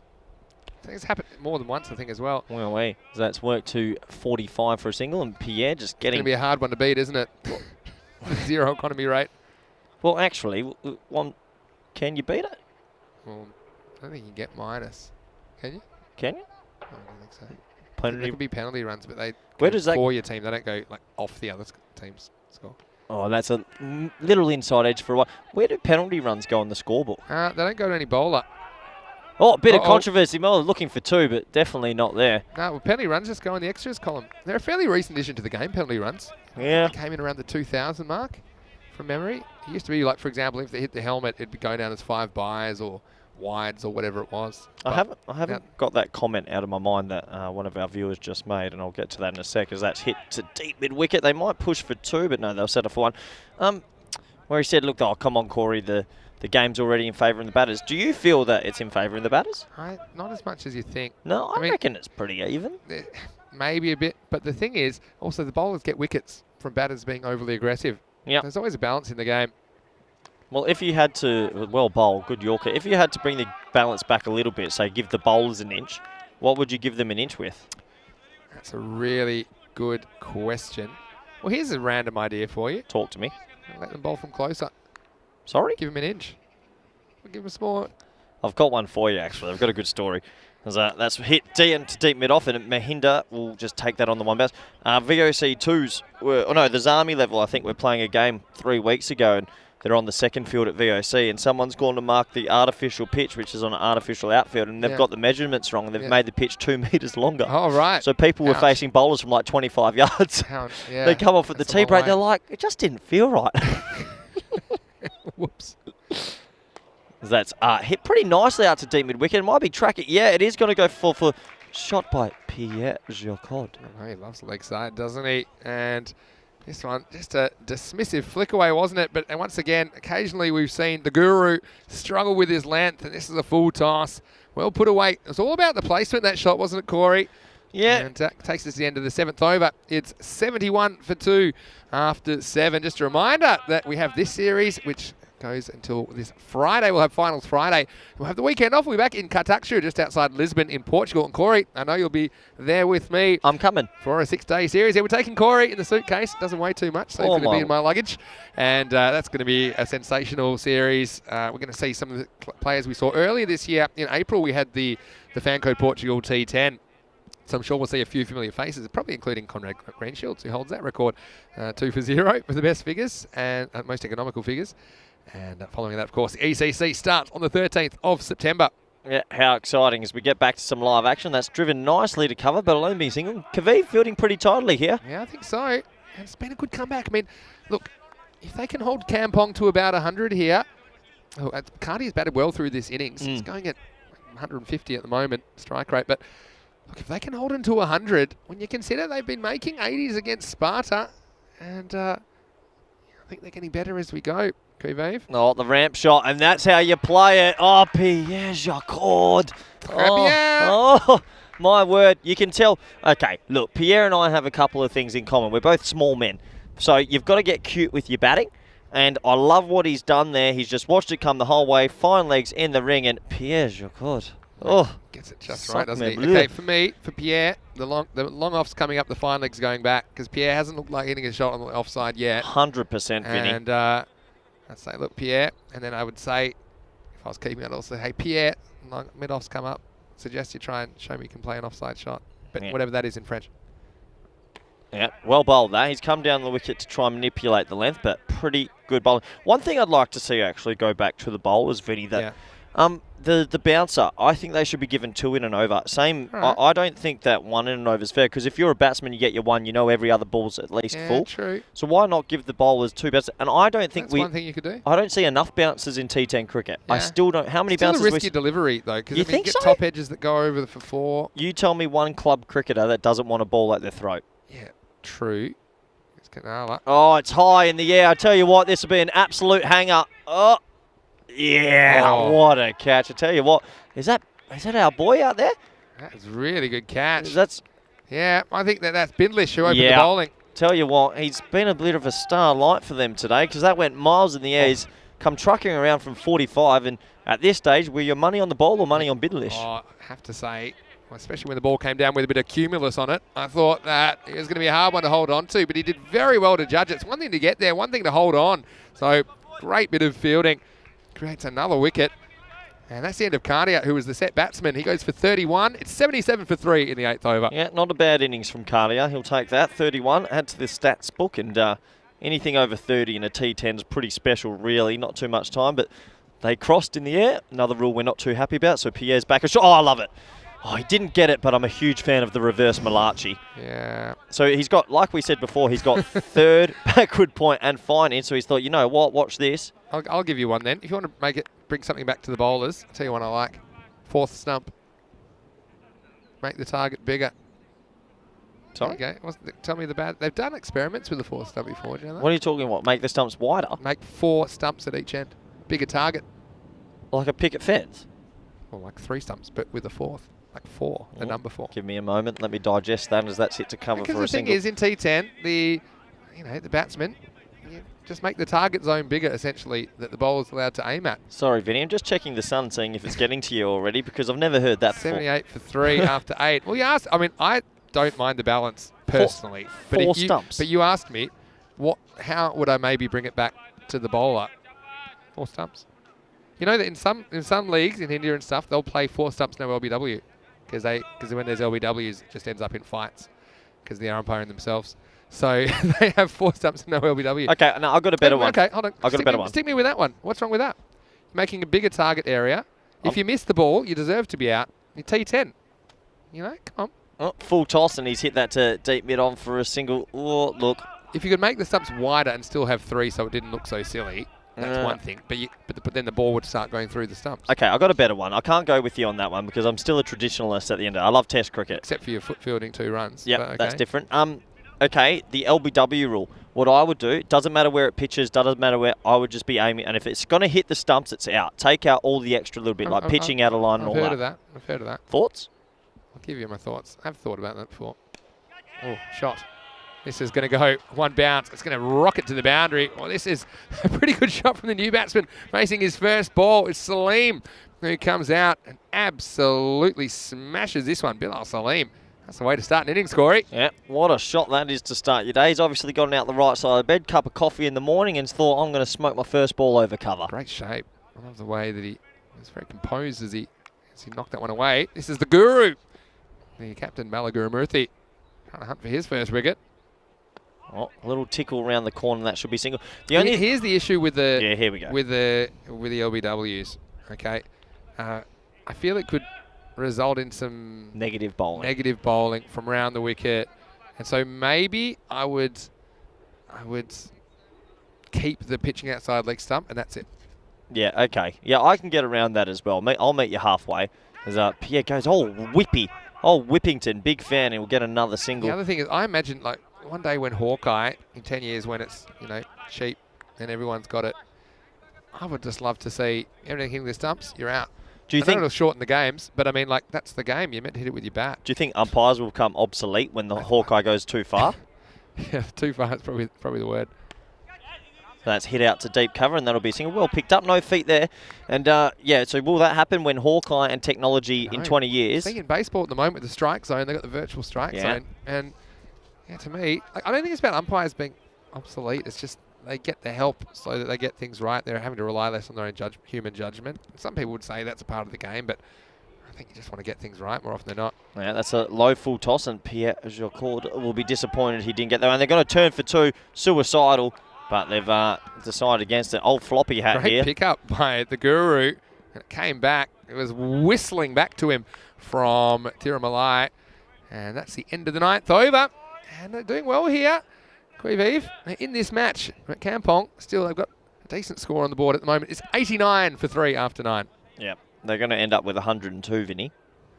And what, you think so? 102? Yeah, I'm thinking about 13 off the last. I'll go unders, just for fun. Hey, Richie Robbins is here, and he was playing for Eurogardens in the Stockholm series. It's great to see you, Richie. And he was wondering if Michael is in the comm box. He says for some abuse, but no, Michael isn't with me this series or the next series, but he will be at the ECC. So in 2 weeks, of course, Richie, I'm sure you're acutely aware that the European Cricket Championship will start on the 13th of September, which is in just under 2 weeks' time, and I'll be there with Rico and Michael McCann for those 4 weeks. It's going to be a really exciting 4 weeks of cricket. No, you'll be there. You're doing a bit of work with the Czech Republic, as you revealed yesterday, Corey. Yeah, helping them out a little bit in the winter, just building them a high-performance program, which should be fun. Oh, he's gone across his stumps there, Pierre, getting a little bit too cute, and that's leg and middle stump, I think, ripped out the ground, Vinny. That's the risk when you play this game. You're dicing with danger, aren't you? And you're getting outside the line, but anything that misses that front pad, it could be trouble. And it was almost trouble for the keeper, who had a stump explosion in front of him. And look at this saying, oh, I don't like what's happening here. He had 2 stumps, a ball, and 2 bails. Well, you got to be careful with that these days. You know what happened to Mark Boucher, right? That's pretty like one of the greatest keepers of all time. Gets a bail, flies up into his eye, and that ended his career. I know. And there's actually, it's in the rules now, in the laws, that you are allowed to. There's, I think, some stumps that maybe the bails don't completely fly off. Really? Yeah. Well, it's in the laws that you are allowed to do that. So I haven't seen it adopted in the mainstream just yet. I suppose it's a safety thing. I would like us to get the old zinger bails out for this. I do like the lighted up zinger bails sometimes. What about instead of bails, just like a horn that goes off whenever the stumps get hit? Now we're talking. Yeah, that sun has. The thing is, I've got all these crazy ideas, but I don't mind sharing them with you because you. Yeah, I'm out there as well. You have even crazy ones, but normally I keep them to myself. But we're just thinking about the possibilities. I mean, I suppose a 10-over game of cricket 50 years ago, if you suggested that, you'd say it's absolutely ridiculous. It would never, ever happen. If you said that to the purists in 1970, they would have choked you. 50 years when they're playing with 7 stumps. You'll be looking back at this one. Anyway, here's the next one from Giants. Well, almost gets a return catch. Well, you are right, mate, because when you look at Test cricket's history, it was 8 ball overs, it was unlimited Test, and there was 2 stumps. Do you know, cricket started, well, I don't think they started Test cricket with 2 stumps. Yeah. But before that, pre-Test cricket. I was there at that Canada-USA game in 1840. Rob Kemming was there. Rob Kemming was there.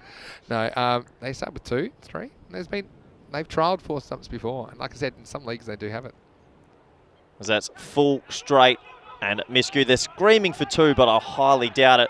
Oh, he's turned and gone. He's going to be in all sorts here. Close, Vinny. Yeah, he's been given by the umpire. Just out. Now I'm not calling that from a long way away. Yeah, big turning circle.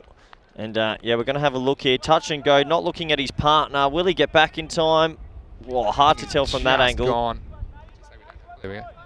Yeah, good decision. Good call. Yep, very good decision. Yeah, I like this. And look, this is actually what the umpire sees. This is what he sees. So that just shows you at normal speed. It's a good call, isn't it? Yeah. And again, it wouldn't really have cost them a run anyway because he was going back to his end. Vinny, if you're not sure, he's number 2. Okay. That's one of the biggest number 2s I've ever seen on a shirt. Big number 2 or a small shirt. But yes, Tushar Sharma, who is coming out. And look, it's been pretty good. Again, how's your 150 call? You got to learn, Corey. Don't call things too early. I'm used to VOC Rotterdam, mate. About 50 short here.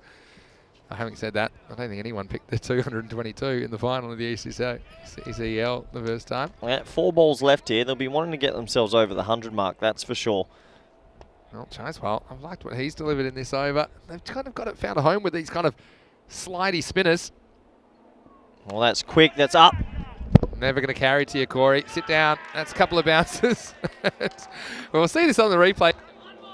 See that Corey, you can't keep him out of the box because look at Corey. He's not happy just commentating with me. He's always dropping the mic. I don't know if we got this on the replay. There's Corey in the background. Look, Corey's up. I said, look, Corey, I can tell that it's not going to make it all the way to you, but that's a nice pickup anyway. Easy to pick him up once they've gone up the hill. Yeah, I didn't want it. I was half committed for that one. I've smashed the microphone down again, haven't I? How's your 102 looking? You're pretty close. Oh. Oh, this will help. Yep, thin edge, but well mopped up by the fielder. Maybe they turn for two. He's on the ground, but no, they'll just sit on the single, and there goes those soft stumps again. Yeah, that's the thing about... Oh, well, oh yeah, I love it. I love it. What's happening? Dead. What's happening? Oh, he's missed the stumps, I Vinny. think this ball's dead. No, play on. Nah. No, now he... Oh. It's a good call. Look, watch this. Because everyone stops, and even the batsmen stop. Nah, I love it. This is why I think this is dead. All right, I don't hate dead balls, but I think this is dead for sure. Okay, talk me through. We got because okay, stops here, and the keeper breaks the stumps. That doesn't mean the ball's dead, by the way. But you see here that he's there. Ball's alive. Okay, ball's he's alive. Dead.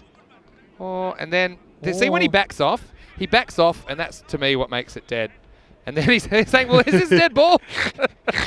I think the right decision's made there in the end. Absolutely. You could debate that one. He was out of his crease, but his actions to me. I'll tell you he was what. acting like the ball was That's dead. worth the admission price straight away, Yeah. Vinny. He's acting like the ball was dead until he didn't, which was about a second later. He's like, oh, while I'm here. A bit of continuous Don't think cricket. that Salim was particularly impressed about it because he was saying, well, what's wrong with me facing the last ball? That's indoor cricket style. You're an indoor cricketer like I am. Now, That ball's never dead. I'd love to have him mic'd up for this chat. No, it's not. He's just going to give him his cap for the last ball. Have you seen that? No, sorry, I've missed that. He's giving him his cap to hold. No. No. So he's holding it now. All right, here, hold this. I'm busy. Here we go. 98 with the ball to go. Now, hold on. Now he's dropped his cap. I'm done. What's going on here? What? Is he dropping on purpose? Oh, he dropped it on purpose. Sneaky. That could be a 5-run penalty for the batting team. Why would you He's do that? planted it, so if the ball hits the hat, he gets fired. It's an inside job, Vinny. Oh, it's on. Go. Let's go. No! Corey's nowhere near yet. It's back. It's back. It's a Maximo. Well, they do get the 100 in the end. Oh, 6 off the last ball. Well, what a way to cap it off, Corey Rutgers, as they go past your 102. They go past the century. 104. Well, that's why Salim said, just steady on, Sharma. Hold my hat and hold on to your hats because it's going to be a great second half of this game as Koviv, they'll be chasing 105 for victory. Corey, what a 10 overs we saw once again. You never know what you're going to see in the FanCode European Cricket Series. More of the same. Game 7 and Kampong deciding to bat first. To have 100 plus on the board, but still for me, Koviv, this is a very good opportunity for them to get their first win in ECS cricket. Yeah, they've got a sniff here, Vinny. They've kept them to 105. I can't wait to speak to the match referee soon. But yeah, look, they got a few boundaries early and they got off to a decent start, Kampong. But Koviv were pretty plucky this innings, and here was a hot, spicy dropped catch. Would have liked to have held that. That was the captain, Usman Malik, at the crease there, and he's a big wicket for them. And yeah, it was a pretty even contest throughout the 10. It went up and down, and I think at the start, Kampong were probably hoping for that 120, 130 mark, but Koviv, well, to their credit, they stuck in it, and yeah, I've seen it all. I tell you what, there's some nice batting here from Kadir going over deep, long off and hitting it really nice and straight, but this was the big wicket, the start. Oh, floppy hat, charging in. You don't hit it to a man in a white floppy at deep mid-on because they never drop it. It's statistically proven. In came the new batsman, and yeah, they were looking to get underway. A little bit of fortuitous luck with some inside edges and some outside edges in the innings. And yeah, like I said, don't hit it to a man in a floppy hat on the boundary, especially if it's white. Probably the best fielder on the team. So Koviv, I think they'll be happy so far, actually, because they've bound to keep a strong Kampong team to 105, who couldn't really... Oh, there you go. The reverse throw. You've seen it all, actually. This was a pretty fun innings to watch and to commentate for everyone here. The admission price was great, so there was another boundary. And Kampong, Pierre Jacot came to the crease, and really exciting player. Different, wants to hit the ball behind him a lot, and there's the first little scoop Malachi. And yeah, it was a great catch here by Badiri, and good ground, and yeah, didn't keep his hat on, but gave the finger up. He did the umpiring as well after he caught that one. So Koviv, well, they were plucky, but there was some good batting along the way as well. Kampong, I think they'll be pretty happy as well. I think this is one of those few moments that both teams go to the shed, as that was Pierre Jacot getting out. Both teams went to the shed. I think they'll both be pretty happy. He just went across his line a little bit too far there, did Pierre. And you can see the off and middle stump being uprooted. And this brought us to the very back end of the innings. It was pretty fun, actually, for all of us involved. Some interesting running and a really good run out here. You can see the keeper calling for it early. And good movement by the keeper to get the stumps and the bails dislodged quickly. You can see there, a desperate dive, but a good decision from the umpire as well. It was just out on the replays. That brought the number 2, the big 2. You can't miss him. And bang. Yep, I was off. I tried to catch that one, wasn't near it, but it's good they kept it away from him. And here was a bit of comicalness.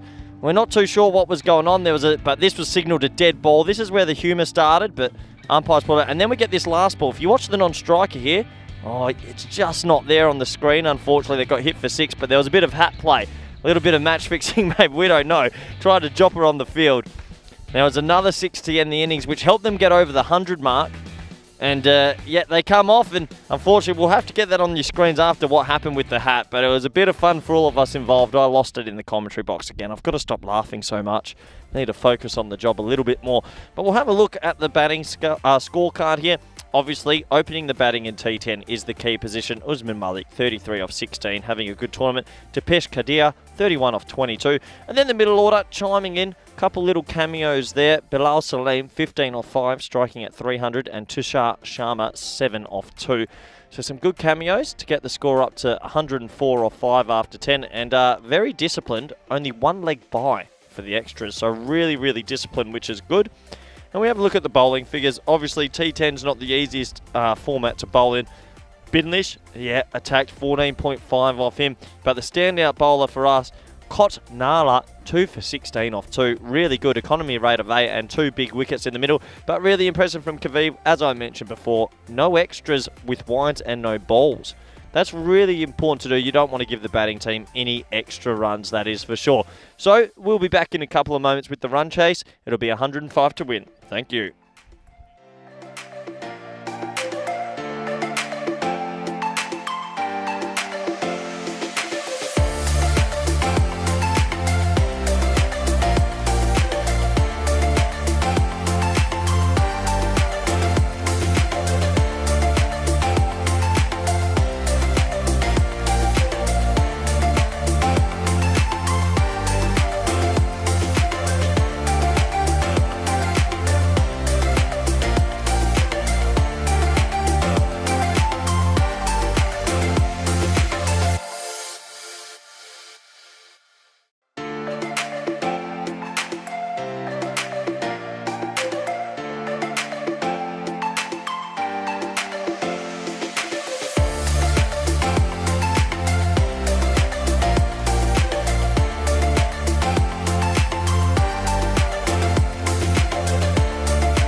Hello, welcome back.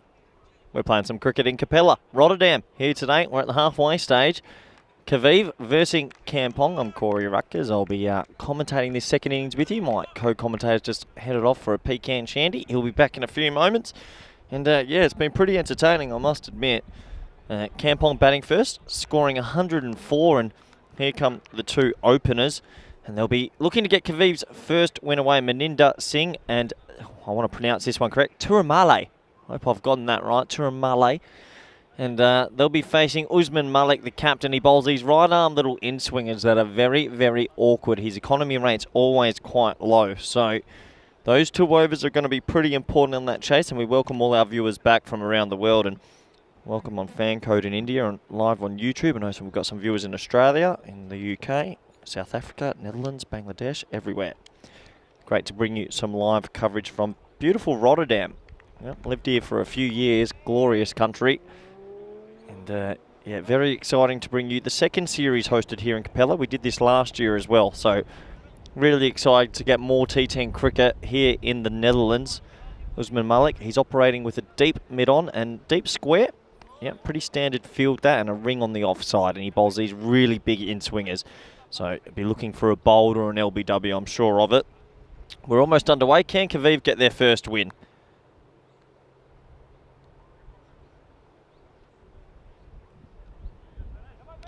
As we say, a quick good morning to Conrad Greenshields. Conrad, we've seen it all this morning, I tell you.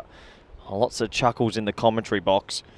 And, yeah, really enjoying it today.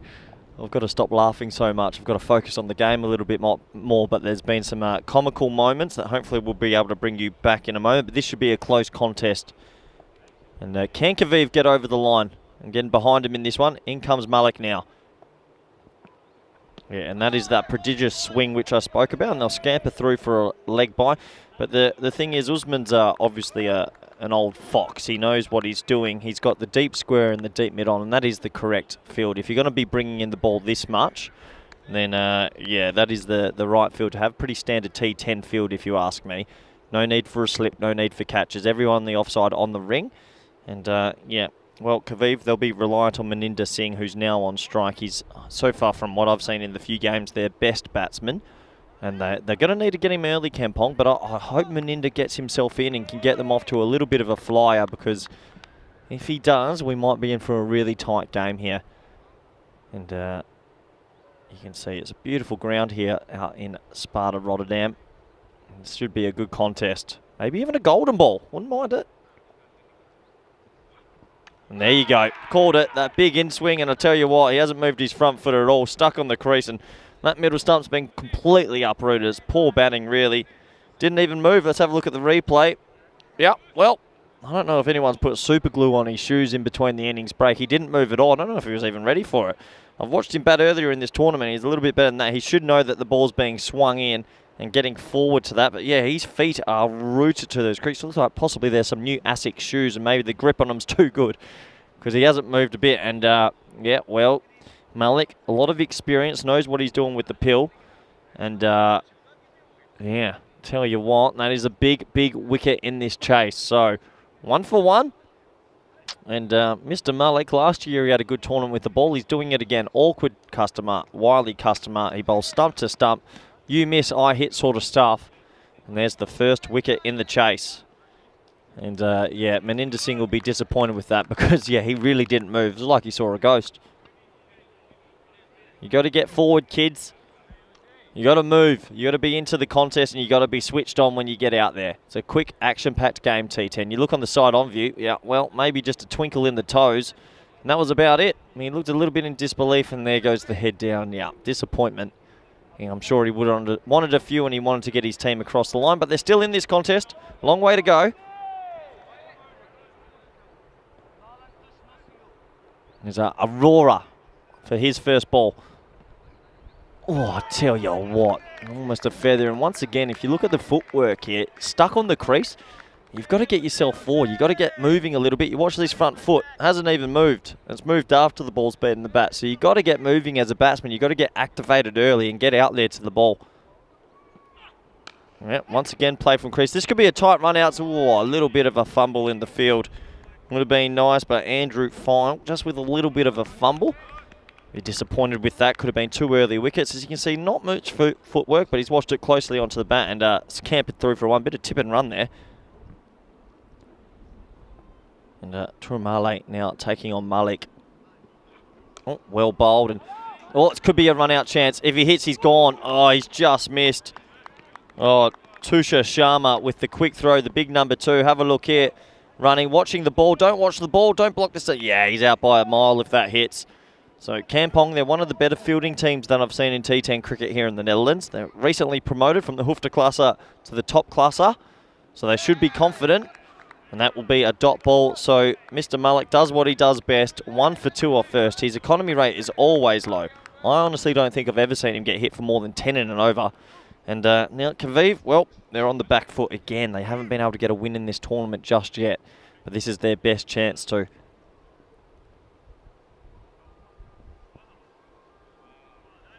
They really, really need to get a move on in this power play, and it looks like it will be Andrew File, number 17 on his back, who's got the ball. And you can see the beautiful forest in the background. It's a gorgeous part of the world here.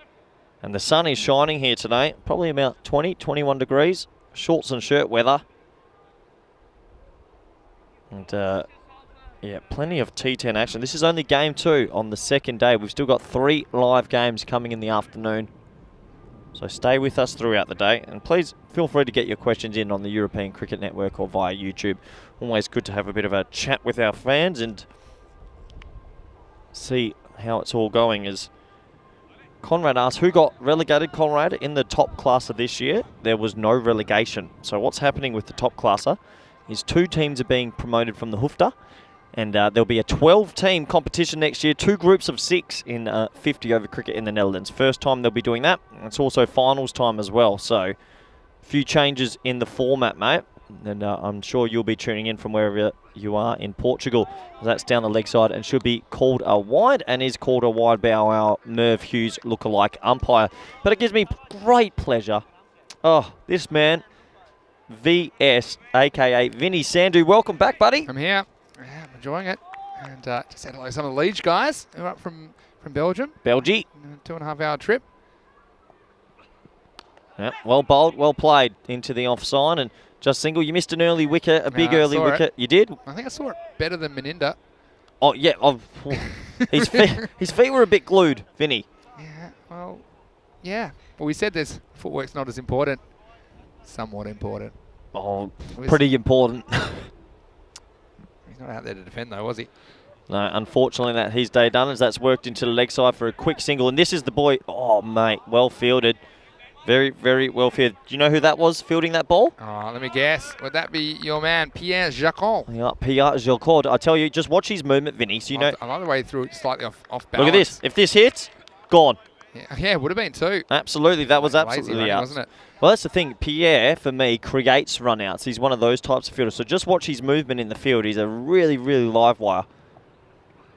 And that's edged and well mopped up by the keeper. And yeah, look at the Kampong boys squeeze on the screen there. The movement, the backing up there, they're alive today, Kampong. To be fair to Meninda, though, I often say, if you're going to make a duck, make it a first baller. That's the best kind of duck you can make. What about a 0 baller? Diamond. Yeah, I guess. But he couldn't possibly have made a 0, I guess. Do you know what a royal duck is? I'm going to have a guess. Oh, blocked into the leg side. Yep, what's your guess? A royal duck, is it when you're out off the first ball of an innings or a match? Game. Yep, first ball of the game. Yeah. Would they make it a royal hat trick? I think it's happened once. I feel like. Sorry? Zahir Khan.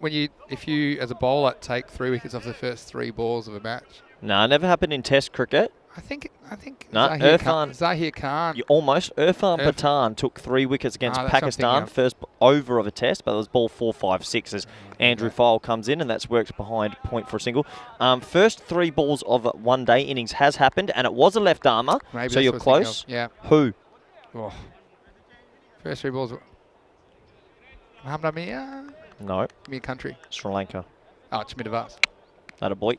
World Cup game as well, 2003. Yeah, I do remember that too. I remember that. I love Chaminda Vars. He was one of my favourites. That's full, and a bit of a heave-ho from the batsman, losing his shape. And that will bring the over to an end. 1 for 7 off 2. Talking about Chaminda Vars, You know what he used to do that I liked? What's that?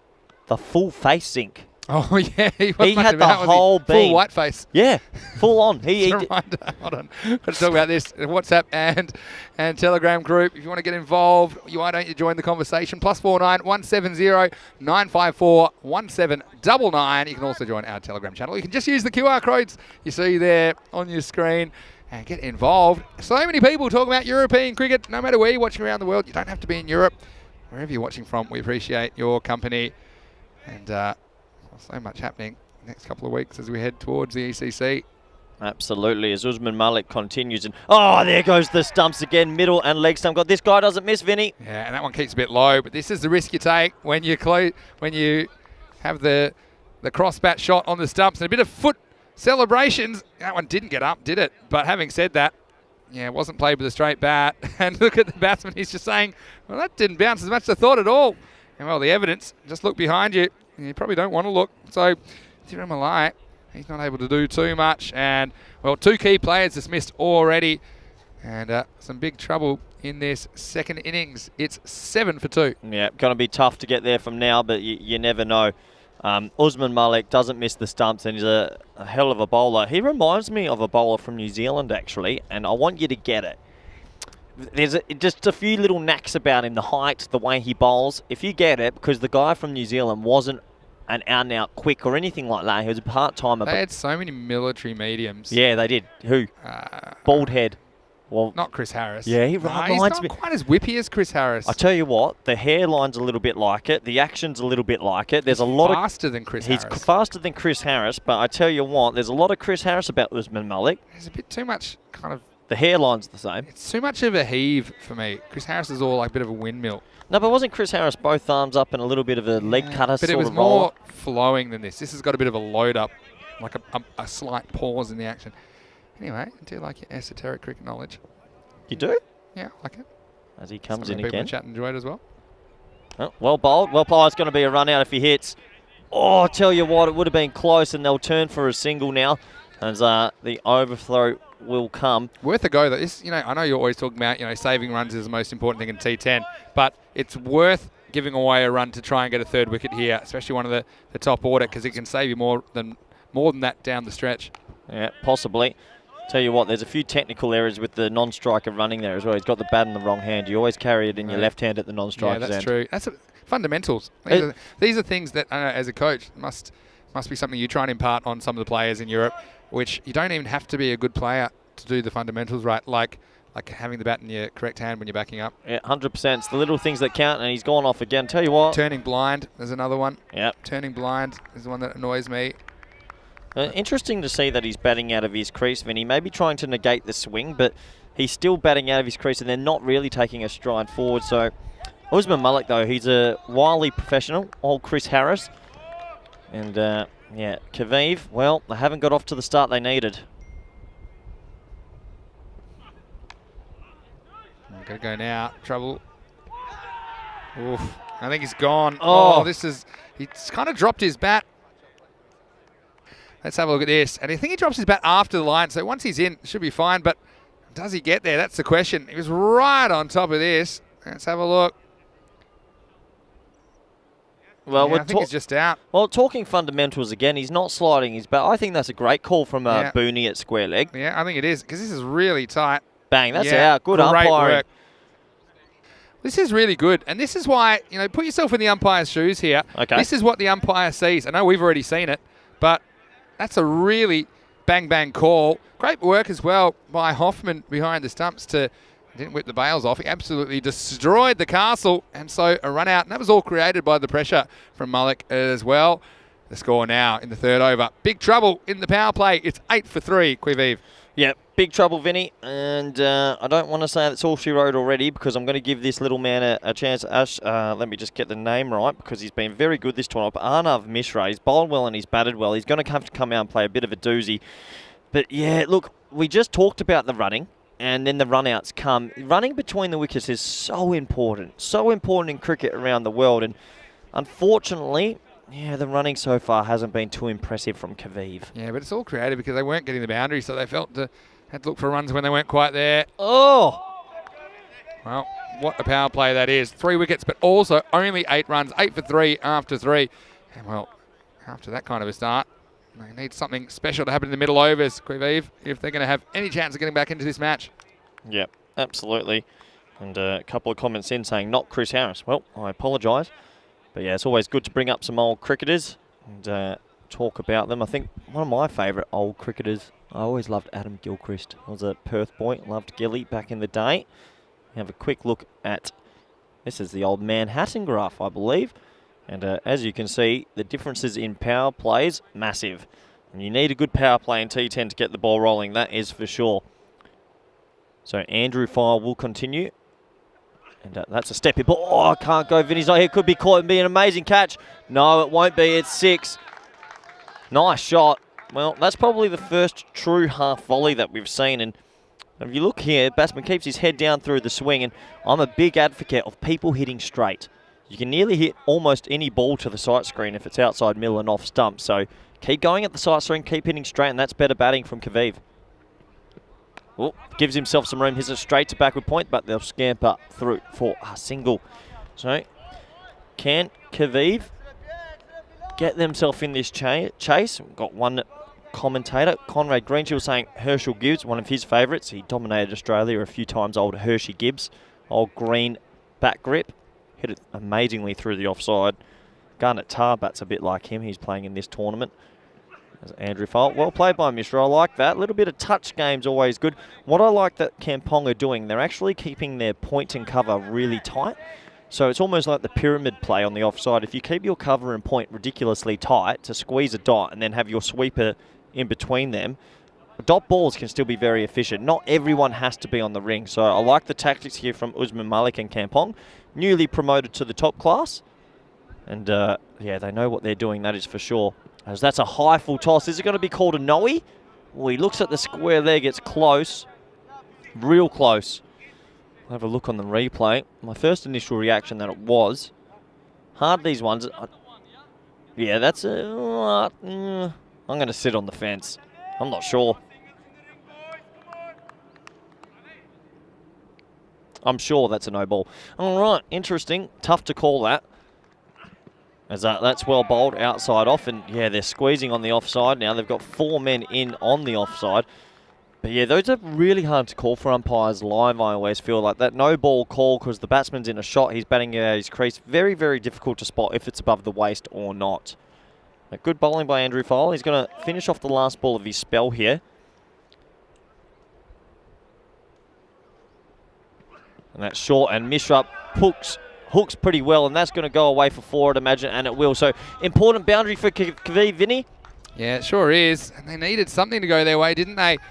And I've certainly enjoyed seeing this young man during this series. And look, we thought it was their best chance of getting a win. But it hasn't really panned out that way at the 4 over mark. They're trying to get back in the game. 21 on the board after 4. Still a lot of runs to get. But, I mean, that's the thing with T10 cricket. I mean, they're chasing 100. They're not chasing 130 or 140. If they can build something in these middle overs, maybe we could see a close match here. But, you know, you can't see it happening based on what we've seen so far because they've struggled to get through a whole 10 overs. But this is the kind of field we know sixes are possible, and a couple of big sixes here could change the game. You need one player to have a bit of a cameo here. Maybe if you can make a 30 off 15 or a 30 off 12, just a couple of big sixes, you're going to stay in it, and you want to take it as deep as possible. I mean, 80 off 7's not impossible, but yeah, they need a little bit of luck from here, and maybe some loose bowling would help them. Yeah, I think so. I think it'll be Kampong that would have to kind of drop their standards as well. Well, that's flighted and hit through the offside, but that will just be a single. And, yeah, I'm about to drop it again, Vinny. Go on. Pierre Jocourt. Pierre Jocourt. Oh, it's the greatest name I've ever heard. It's probably first and then Garnet Tar second. Go to France then. You'll be, just won't be able to control your emotions. It's the city of love for a reason, Vinny. Oh, a bit of flight like that. Oh, Usman Malik tight. Tell you what, this non-striker, old Aurora, loves the old backing up, doesn't he? But you got to back up, but also you got to keep your options open. So you can't just go with the hit. I think you got to back up a certain amount, then prop, and then actually look at your striker. Oh, and that's going to be... Oh, wow, it's landed in the gap. Sorry, I thought he'd put that straight to cover.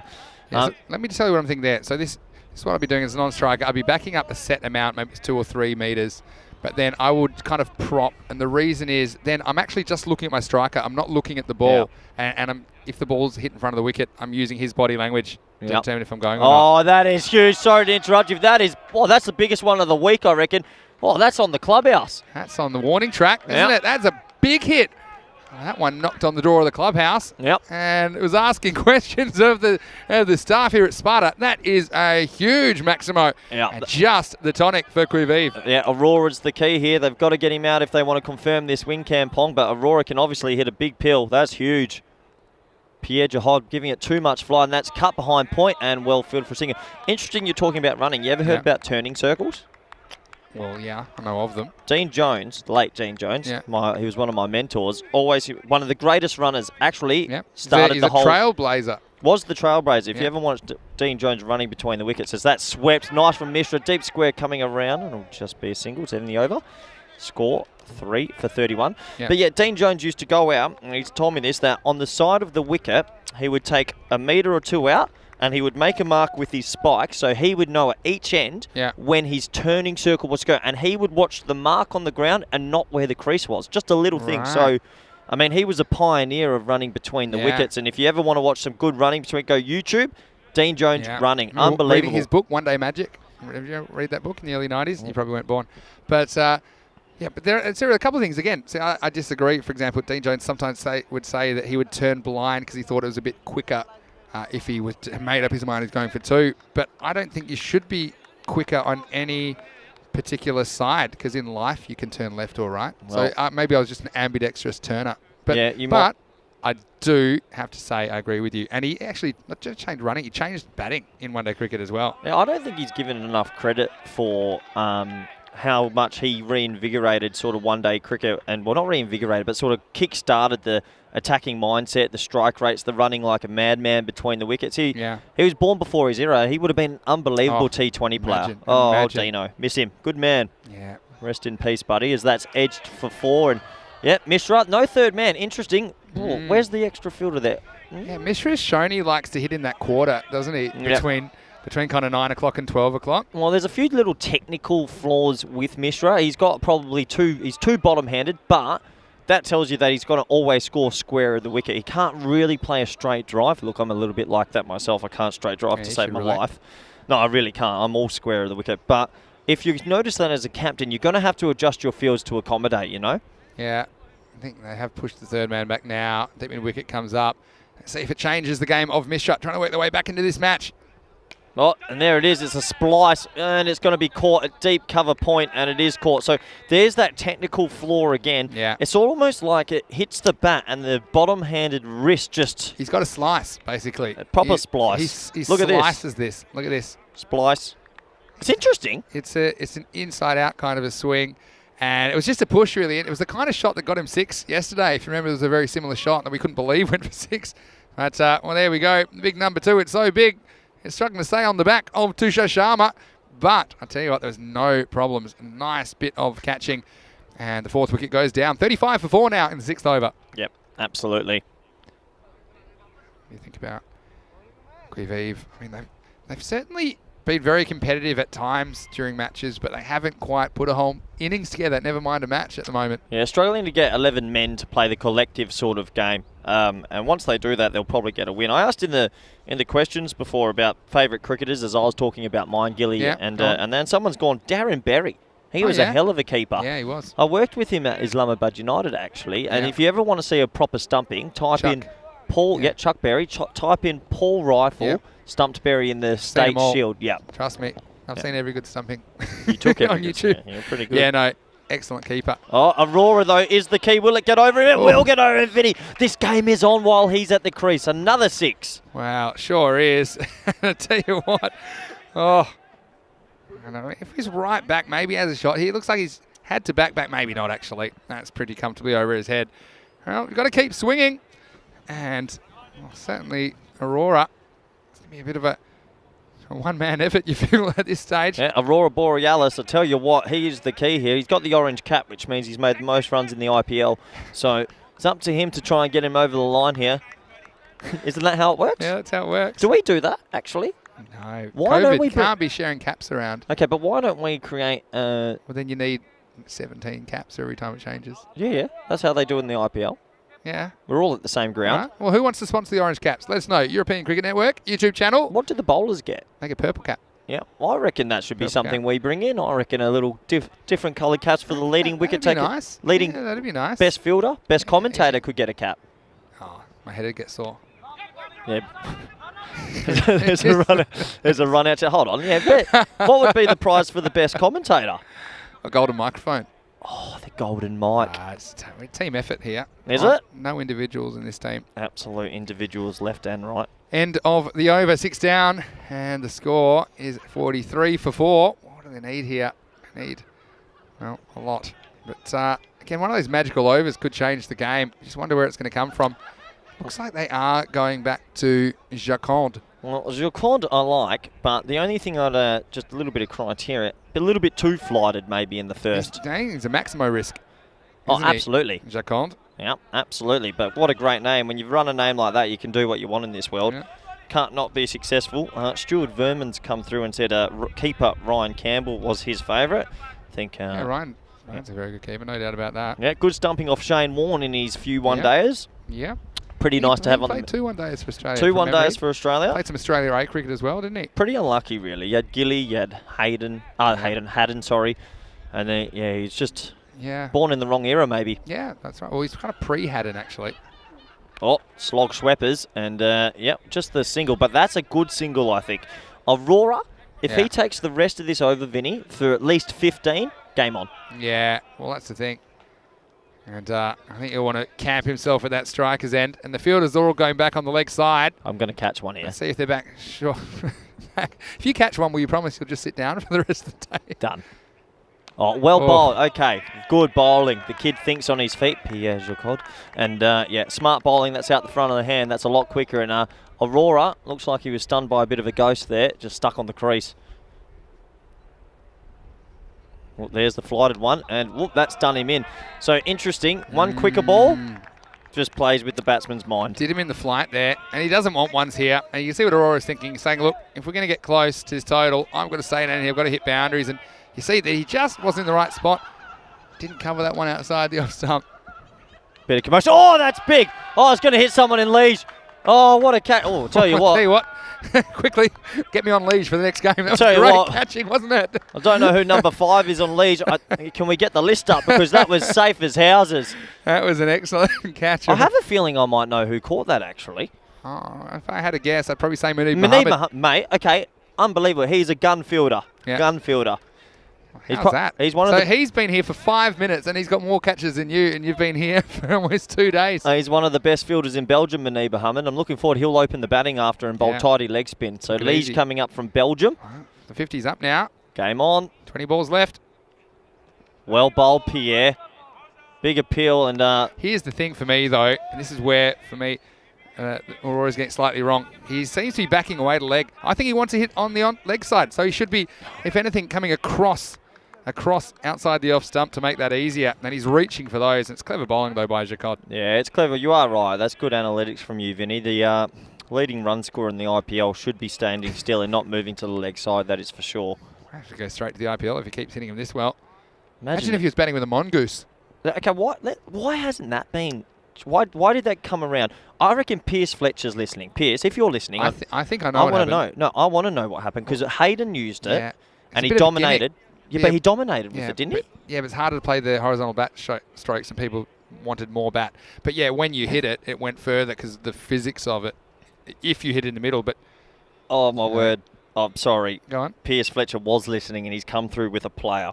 Tell me you know about Sultan Zarawani. Yeah, Sultan Zarawani, who played at Alan Donald with his head. Unbelievable. Yeah, he is Sultan. the all-time. You know, he was the only UAE-born player. He sponsored the team, so he got his spot in the World Cup. Was the captain. 42, I think, at the time. Vinny, I love that you know this. We're going to open up about that as Pierre Jaconde comes in. That's a fully. That's hit. That's going to be caught. I reckon Andrew Fire. Oh, my word. Oh, it almost landed on his back. Tell you what. Someone else could have picked it off. Well, there's that much sticky tape on the back of that shirt. It might have stuck to the number 7 on the back. Oh. The old Velcro. Andrew File. Oh, he's out of the chat, into the action, isn't he? Yeah. And this one, Well, he's disappointed, but he does well. Probably keeps it to a single. Yeah. And Entertainment Plus, that's what we're seeing today as we get to the end of the over. And, well, 51 for 4 after 7. Just a reminder, we have Liege, and there's that man, Mohammed Manib. I don't know if he gets fantasy points for taking catches in the crowd, but he'd be off his 0 already if he did.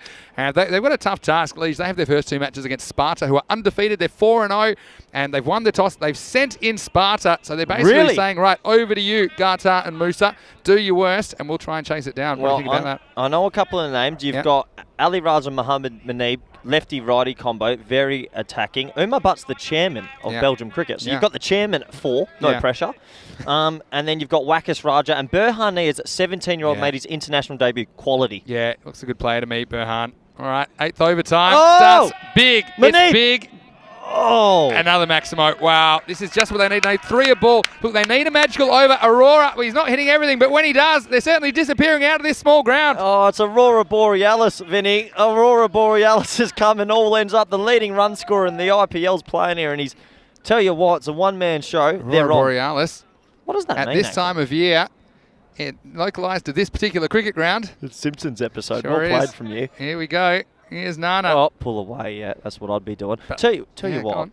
if I'm Curtin Nana and I see some guy with an orange cap, I'm putting one in his grill. I don't know if that's the percentage at this stage. I'll tell you what I'm putting it. I'm putting it full and wide outside the off stump, but not quite a wide, because the footwork for Aurora is all wrong at the moment. But he's only hitting the balls when they bowl into his slot, and they're bowling too straight to him. But let's see if Nana can adjust. Yeah, well bowled, good length. It was Malik with the pick up. Oh, it's a big throw. I'm not sure if that's required. I think he was pretty safe, but he'll get the one. Now, really important that the non-striker Vasan, it has to be a 4 or 1. Yeah, can't be, dots kill you at this stage. I mean, you're already on life support. Yeah. It's so you know that Sultan Zirawani? Yeah. So have you know the YouTube video? Do you know what happened after he got hit?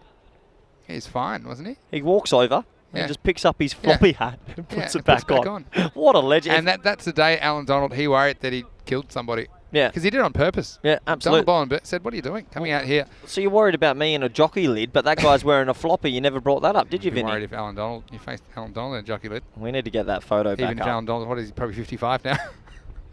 Oh, see, that's what you can't have. You just can't. You've got to get something on that. He's trying, but it's just not really able to do it. Again, it's not easy for the new batsman. Vasan actually had a useful contribution earlier with the bat, but he does like to prod early. Well, there is no more early. We're late in the game, and they need runs. I think I'd be trying. There's no fine leg. There's a deep backward square. I think I'd be trying to get across and trying to at least get something on it, and maybe nurdle a 4. Wide ball. Nope. Yep. Yeah, no, absolutely. Pretty tough call. Maybe it was tight. Let's have a look at the replay here. Yeah, I reckon. And I tell you, it doesn't come back quick enough for me. As it goes past the popping crease, it's still a wide. Who you want? That's a tight call, but that run does help. Curtin, the 1-1-1. Bad luck. Yeah, maybe for the batsman. Oh, little chop down, and he's going to be run out here. Well done by the keeper, who is quite alert, and he flicks the bail off. So that is run out, and Vasan will go. He was trying to look for the one like we mentioned. Yeah. And a bit of suicidal running, really. Can't blame him, really. At least it was him that was run out and not Aurora who's set. Well, there's really not one here because that is about as easy as it gets for the keeper. But, yeah, that's a shame. He's looking for it again. That is, for me, maybe, look, hindsight's 20/20. Maybe that was the time to innovate. And like I say, maybe if he gets outside of stump, tries to ramp that. If he hits it, he might get 4. If it hits him, he might get 1. But now we're late in this over. And it's been a really good comeback from Nana after Maximo first ball. Yep, absolutely. A couple of comments coming in about the game coming up. Conrad Greenshields has said, will this be a record score for Sparta? Liege play in the 3rd division in Belgium, but they've done some recruiting. They've got 5 Belgium nationals in that team. Yeah, I've noticed that. So I dare say it'll actually be quite tight. So there's plenty of action coming up after this game. But right now, we're in a bit of a doozy. 46 off 14. Yeah, Liege were 1-1 in the ECS last year. It was a very short series, though. They had their Shield final washed out. Didn't quite make the top 4, but it's not too much to go on. And as you say, they've got a lot of ins, which I think will make them quite competitive in this competition. Yep, Curtin Nana streaming in. Oh, I tell you what, he's wanting. You got to run. You got to go. Well, run with a broken arm. Oh, Oh, and he's not. Oh. Tell you what, he's copped that. Remember Scott Edwards asked for new gear? Well, Oh, you need a heart guard. Heart guard. Actually, I used to umpire a well, game look, into cricket. he's run from behind the He's gone stumps. for- It's a long way to go. Well, that's hit him in the left ventricle. And yeah, there's this guy that he's an elderly gentleman that he played with basically a heart pad, a chest pad, because he'd had a heart attack. So he used to play indoor cricket with basically a mattress on his chest. Anyway, I'm sure that Yeah, don't mind it. Canala wanted one of those. All right, game on. Aurora. No, unlucky. And that's also the end of the over. So with 12 balls to go, looks like the opportunity is slipping away. I'll go back to the power play, though, as well, Corey. I know it's easy to kind of focus on what's happening now, but remember, only 8 runs in the power play. And actually, they've done reasonably well since then. They've been going at 10s.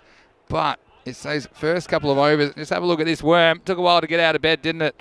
And now it's heading the right direction, but I just don't think it's going to be quick enough to pull off a victory here in match 7. Yeah, exactly right. That worm was underground and only peeked its head around the 4th. So, unfortunately, probably a little bit too much to ask, you'd imagine, from here, hey? But stranger things have happened. Yep, stranger things have happened, that is for sure. So, can they keep themselves in with the sniff? The old MRF. A couple of good batsmen used the MRF. Can you name me 2? Sachin Tendulkar, Virat Kohli.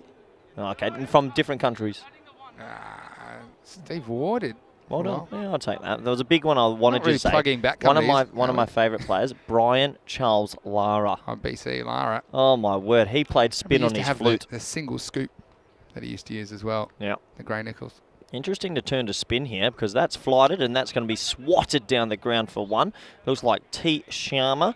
Well, basically need a couple of magical overs here, a magical finish. But I can tell you one man that's going to be trying. It's going to be Aurora.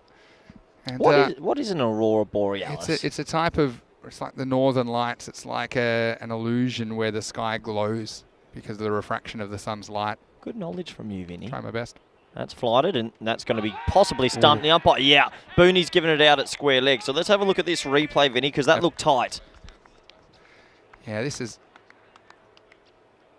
Ooh, tell you what, he might have done the full... I reckon It's tough here because it does bounce as well, but at the exact instant the stumps come off, the bails come off. Hold on, I'm going that south because the bat has hit the ground and bounced up. Yeah, but that's why for me it's... Watch this. Yeah, you Watch have it to bounce. literally talk about the instant. It's probably between Up. frames. Nah. Vinny, don't sit on the fence. His bat has hit the ground with such force. Yeah, and it bounces up. But when do the bails come off? But the key is when the bails come off. Oh, they've called him back, actually. Yeah, I think that's fair. Look, what you're saying is true. If the bat does bounce up, it's all about the instant that the bail is removed, right? So for me, there was enough evidence to hang him on that one, and I think it's a good decision. I think Booney, the umpire, saw it bounce up. His eyes are that good. Yeah. I reckon that should have stayed us out. I mean, then you'd have to say, well, how long was the bat in contact with the ground? Probably not very did that long. rule change that if it comes up, it's not out? Slightly. I'll explain that one to you in a second. But that one is similar, but not in that particular situation. It wouldn't apply. Yeah, fair I'll play. come to that in a second, though. All right. He's got the orange cap on, the Aurora Borealis. I'm catching this. Ooh, he's... Too square of you. Oh, there's Pierre Jacquot. He won't miss it. Watch this for an arm. See, I don't mind that because the umpire's backed to what he's seen. He's not afraid to give it out, knowing that if there's overwhelming evidence or enough evidence that it's not right, it can be changed. So I think that's good for the competition. Honestly, I do. Yeah. Well, how often does a bat go the whole way around to get back in? That's Yeah. pretty rare as well. Well, that's flighted. That. No, it's not going to reach you, Corey. Sit down. It's still going to be a Maximo, though, and it's what we needed.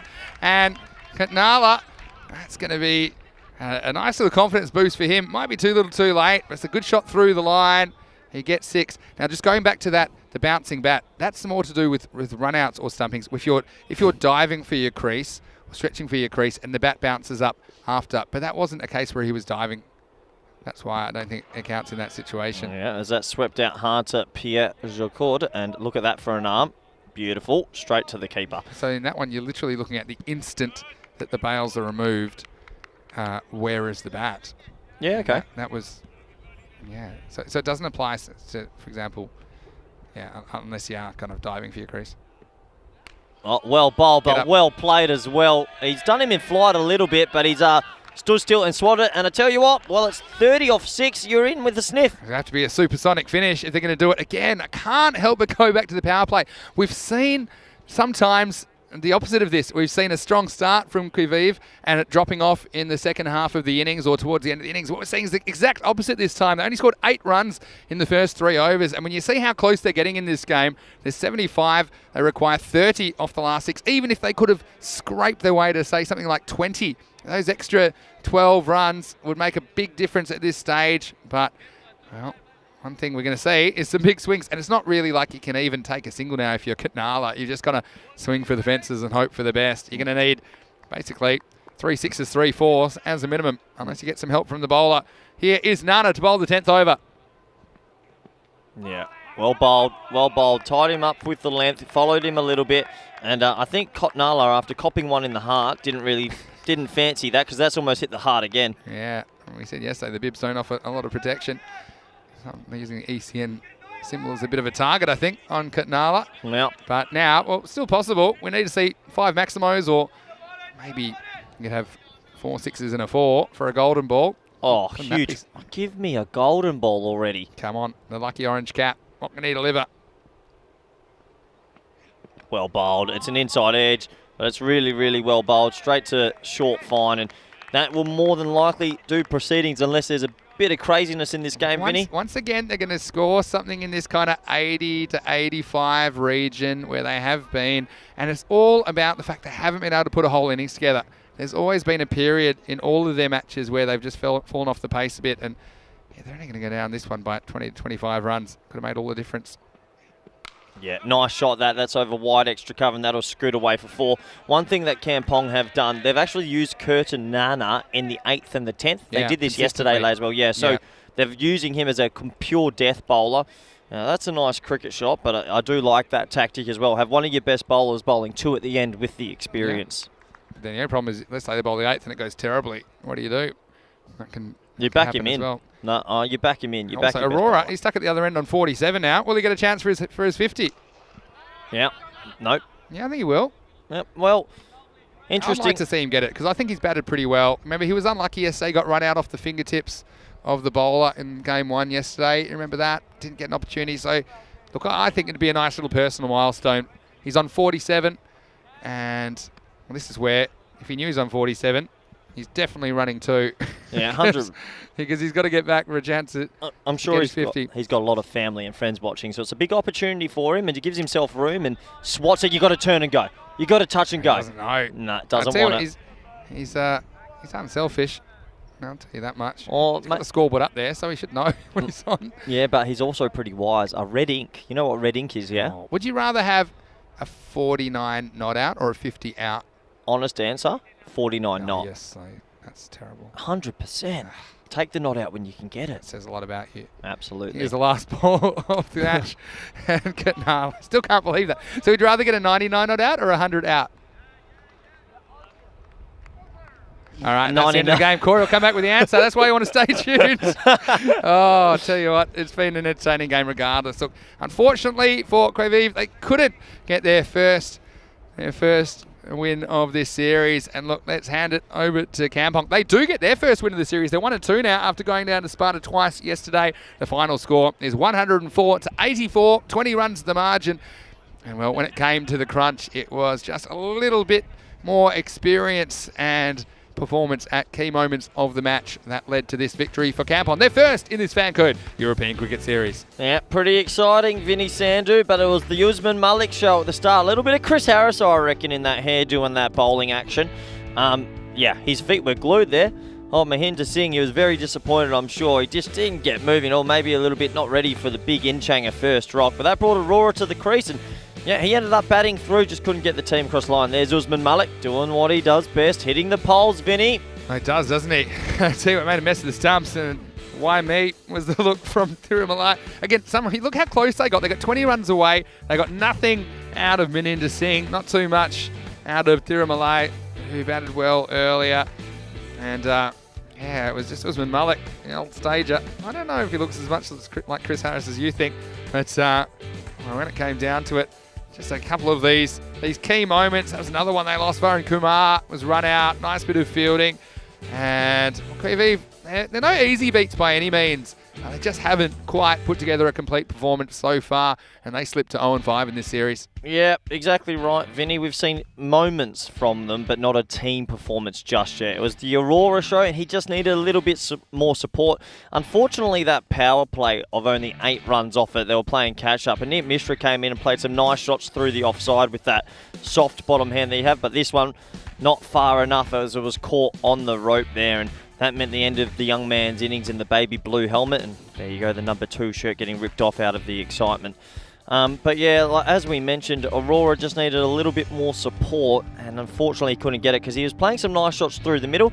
That's a nice 6 over the offside, keeping a stable base and hitting the ball late. And they turned the ball to Pierre Jacod. And Pierre Jacod, the young man, right arm off spin, took a little bit of tap, but also bowled pretty well, as that was well caught by Manib Mohammed, the player for Leeds we're about to see. And then, yeah, Aurora, well, tried his best. Andrew File. Andrew File. Well, file that one under close, but not quite close enough.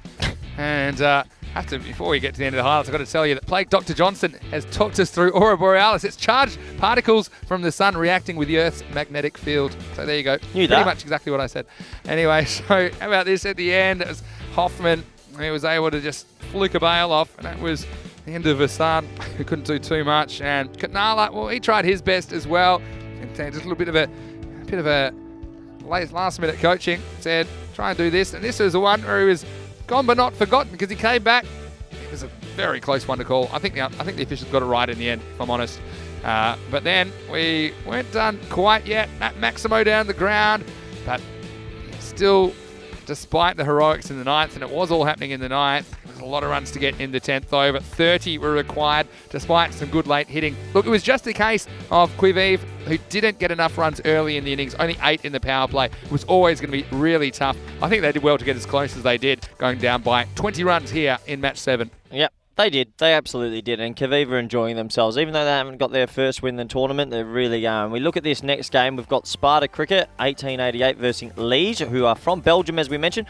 And we know the Sparta line-up a bit, Vinny, with Garner. Talk me through the Liege line, and particularly, what do you think the big inclusions they think they're going to make them competitive in this series? There's a name there. Burhan Niaz is a 17-year-old. He took a 4-fight in his debut for Belgium. He played in Malta, bats, bowls, and he's going to be playing in the top class of next year in Holland.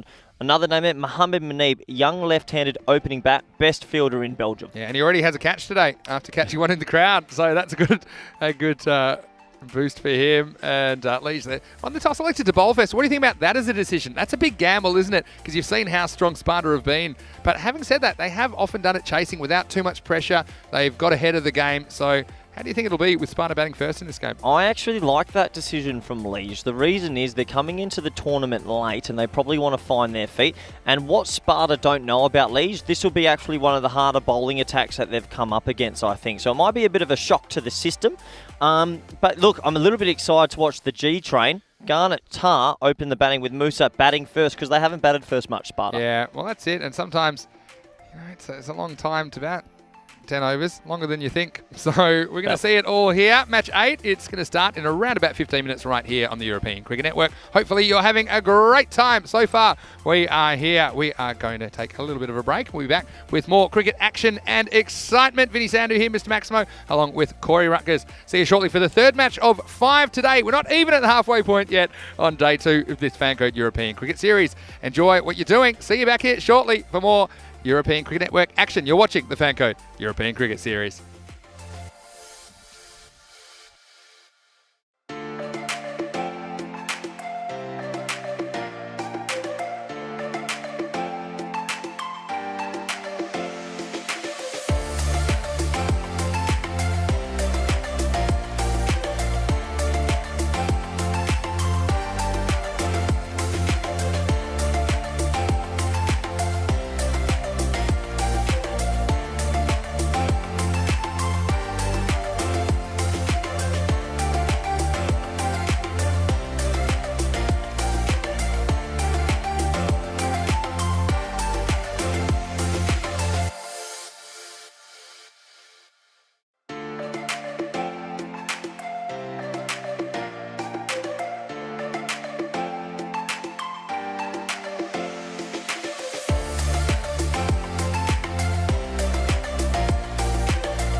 Hello and welcome back to Capelle in the Netherlands. And with 2 games down, still 3 matches on a big day of cricket. 5 matches every day this week on the European Cricket Network. And it's an exciting match 8, because Sparta, the hosts, well, they're playing their next match of the series against Liege. Now, Liege, it's their first match of this FanCode European Cricket Series. We did see them in the Belgian series last year where they were 1-1, but it was a very quick look at them. They get an extended run. They'll have 8 matches over the course of the week, and then hopefully they'll be hoping to make it to finals Friday. But Sparta, they're on a bit of a winning streak. Can Liege put a stop to that? We're about to find out. The 2 captains are with Sir Robert Kemming, the match referee, who's got the coin. Let's get ready for the coin toss for match 8. Heads, tails. Heads, tails. You call. Heads. Heads is called. It is heads. What would you like to do, Umair? We would like to bowl first. It's Umair Bhatt who wins the toss. Some fancy footwork from Rob there as well. He's still very light on his feet. So Liege decide they want to bowl first. They're sending in Sparta. Look, it's a little bit risky when you see how well their top order has been batting. But I suppose it's just a case that Liege, they want to work their way into the series. They want to know exactly how many they need to chase in their opening match of this tournament.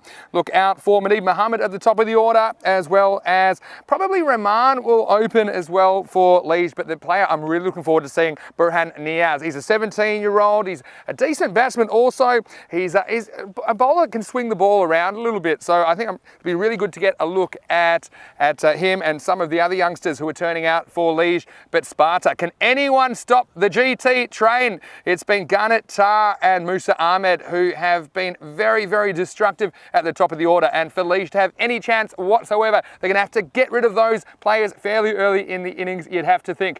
Well, still 3 matches to go today, and Corey Rutgers, we're having a great time on a sunny day in the Netherlands. Let's head over to you in the commentary box now. The news from their toss is that Liege, they've won the toss and elected to bowl. Hello everyone, and welcome back to Capelle Sparta 1888 Cricket Ground. We're here in Rotterdam for match 3 of day 2. We have Liege making their debut in the tournament. They're up from Belgium. They play in the 3rd division in Belgium, but they've got a bit of recruiting going on. A couple of names I recognise: Mohammed Muneeb, Burhan Niaz, Wakas Raja all coming in for Liege. Umar Bhatt, the chairman's captaining the side today, and it's going to be a tall order for them coming up against Sparta, who haven't lost a game yet in this tournament. Garnet Tar has been in terrific form. Him and Musa Ahmed are easily probably the best 2 batsmen in the competition. They're opening the batting for Sparta. So it's going to be a tall order, but T10 cricket is a funny game, and I bet Liege want to impress everyone back in Belgium. I'm sure they do. So it should be an exciting game for them. Their debut in the tournament. I'm not too sure how much T10 cricket they would have played. I know they do organise a few T10 tournaments in Belgium yearly, so maybe they have a little bit of experience. The one to watch out for me is Burhan Niaz. He is a young star player from Belgium cricket. Had the pleasure of coaching him, and I'm hoping he has a really good tournament to showcase his skills. Interesting field set. They've only got 3 on the leg side to start. Not too sure about that, and they've got a deep mid-off and a deep cover. So that makes me think that Chowdhury will be maybe bowling it, spinning it away from the right-hander. You have to bowl pretty wide here with this field. So it'll be interesting to see if he does that, and we're about to get underway here.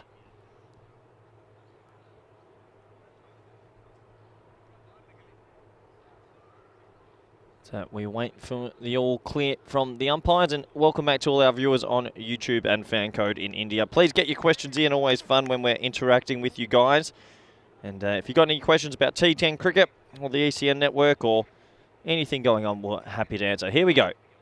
That's a straight ball, and it's hit straight to middle. Gunatar's going to go. This is a run-out chance straight away. Oh, it's great fielding. Welcome, Liege. Tell you what, Wakas Raja, he's done himself no harm there. Great start from him in the field. But that's going to be a single to get off the mark. So it was like a little out swinger, which I thought. Gunatar maybe a little bit slow to get out of the box. Puts his head down, runs straight. And as he runs in and slides his bat, this is closer than you think, but he is safe. So Liege, like I said, they'll be right up for this. They got nothing to lose. Up against the reigning champions and a red-hot Sparta team. I think Liege might cause a little bit of an upset in this one. Especially if Mohammed Muneeb gets into bat later and has a good day. So, change in the field now. This is a bit more of a correct field. Deep square leg, deep mid on. So obviously he's going to bring it back into Musa Nadeem. Looks like a little outswing. You can see me in the background with the caress. Oh yeah, a little bit of outswing. So in swing to the left-hander, obviously. And he comes around the wicket now. That's a full toss and probably gotten away with that a little bit. And yeah, Musa, he's off the mark as well. So both openers off the mark. That's always a nice feeling. Doesn't matter what format you're in. Always a nice feeling to get off the mark. This is the big wicket though. If Leeds want to have a chance in this match, they're going to have to get Garnet Tar early as comes in. And that's well bowled. Jams out a Yorker. So good start from Leeds. Really good start. There's the captain of the side, Umar Butt.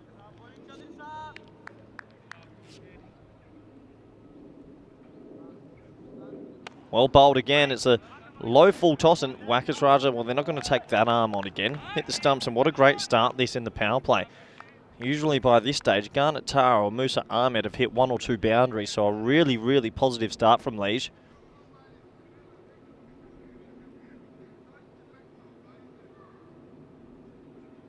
Yeah, and again, a low full toss, aka almost a Yorker, and picked up by Mohamed Manib. I've said his name a few times. I previously was coaching the Belgium national team, and I actually regard him as the best mover and fielder in Belgium from what I saw. Really good hands, moves swiftly along the ground, and he's stationed at deep mid on, deep mid off, so really clever positioning. He's in the hot spot, I like to call it. He's a good player. Last ball of the first, and that is well bowled again. It's hit straight to cover, and they're going to run it. It could be tight, but no, it won't be tight, as the keeper does well to collect that. So that's going to be 4 off the first, and I reckon that the bowling side's going to be pretty damn happy with that.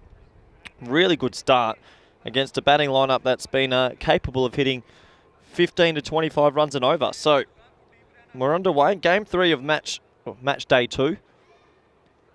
And if Leeds are to have a sniff in this, they're going to want to keep that total like anything below 110 to give themselves a chance. And I'm not too sure what I make of the yellow and black. It's a bright colour. It's like Richmond Tigers back home in the footy. But this is an important over this. He has to follow up that first over really well here. They will be absolutely wrapped only have gone for 4 in the first.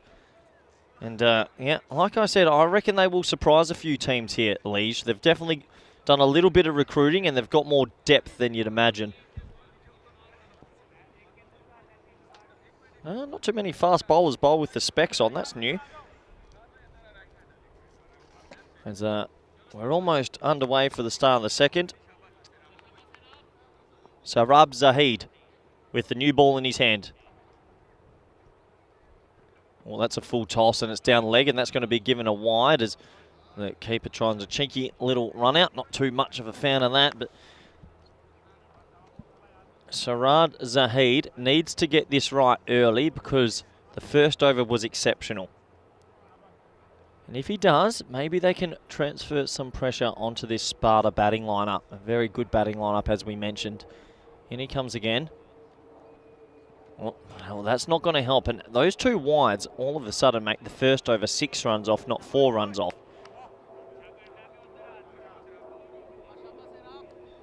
So Zahid, maybe he's a little bit nervous. He's probably watched what these 2 have been doing in the last day and a half.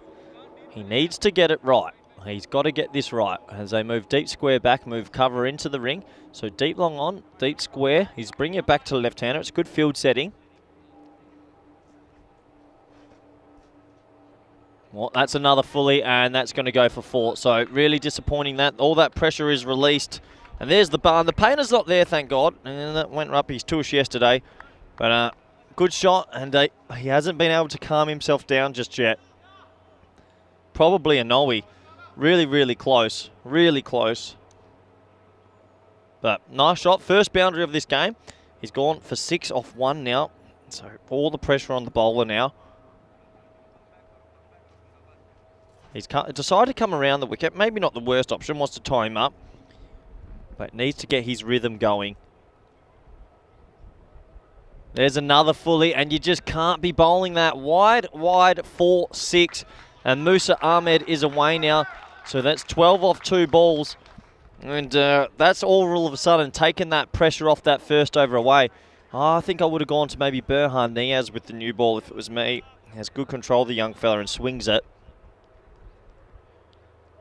So there's more pressure on the bowler now. He needs to correct his line and length.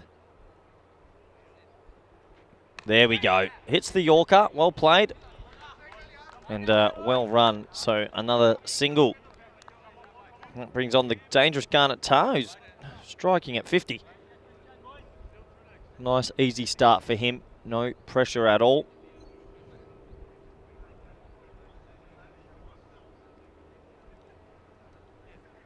So someone's come across from the leg side to the offside. So has to bowl this wide of off stump because there's only 3 on the leg side. He has to get this right.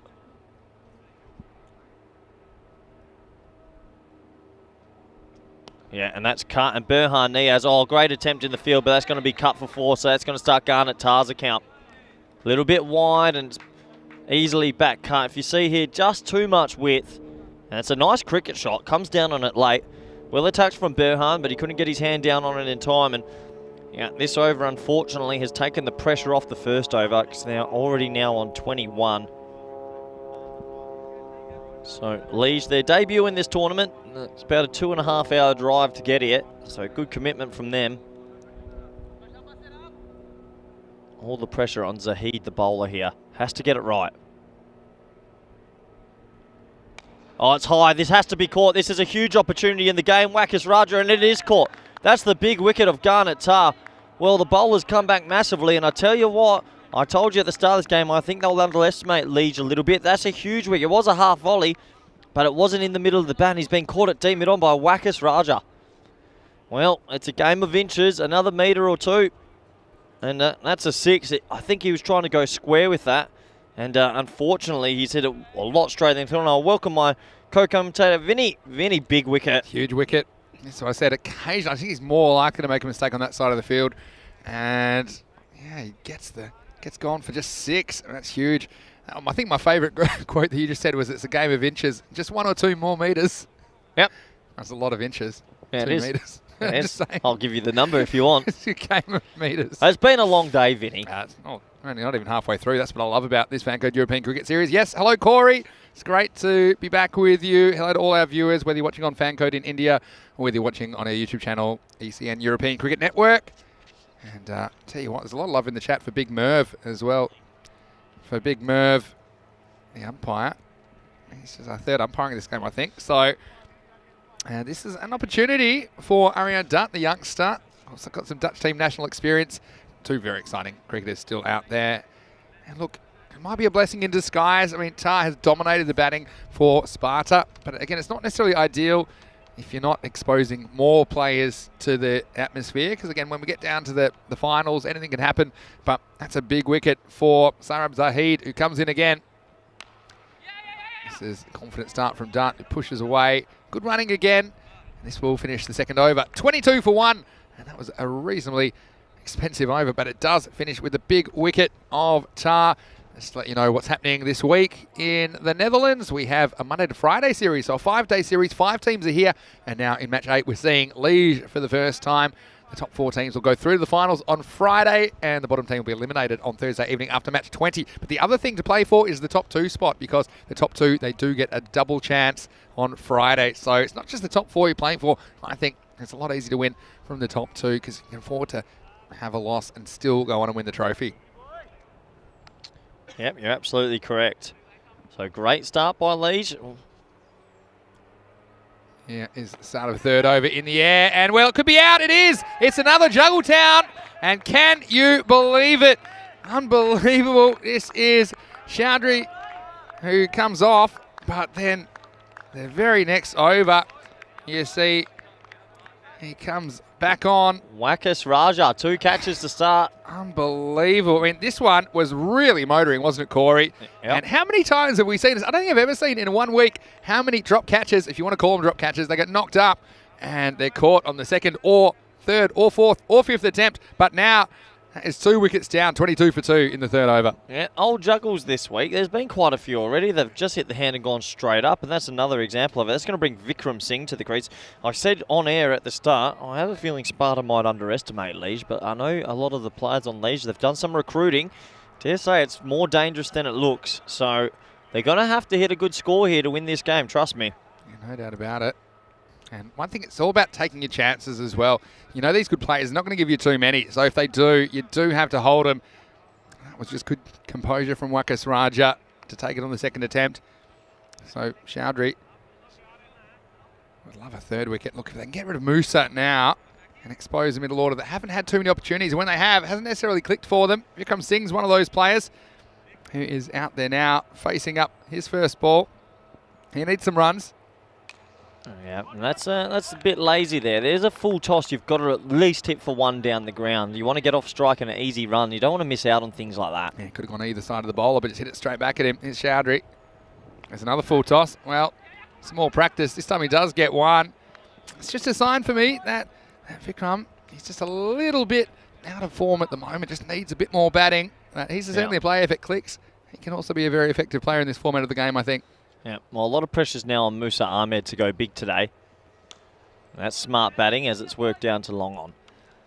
So a lot of pressure now on the Sparta middle order that we haven't seen much of. Well, it's a good thing as well. I think it's a good thing we're going to see that. And yeah, at the moment, the Leisure's decision to bowl first. Their captain, Umar Butt, looking like a good decision.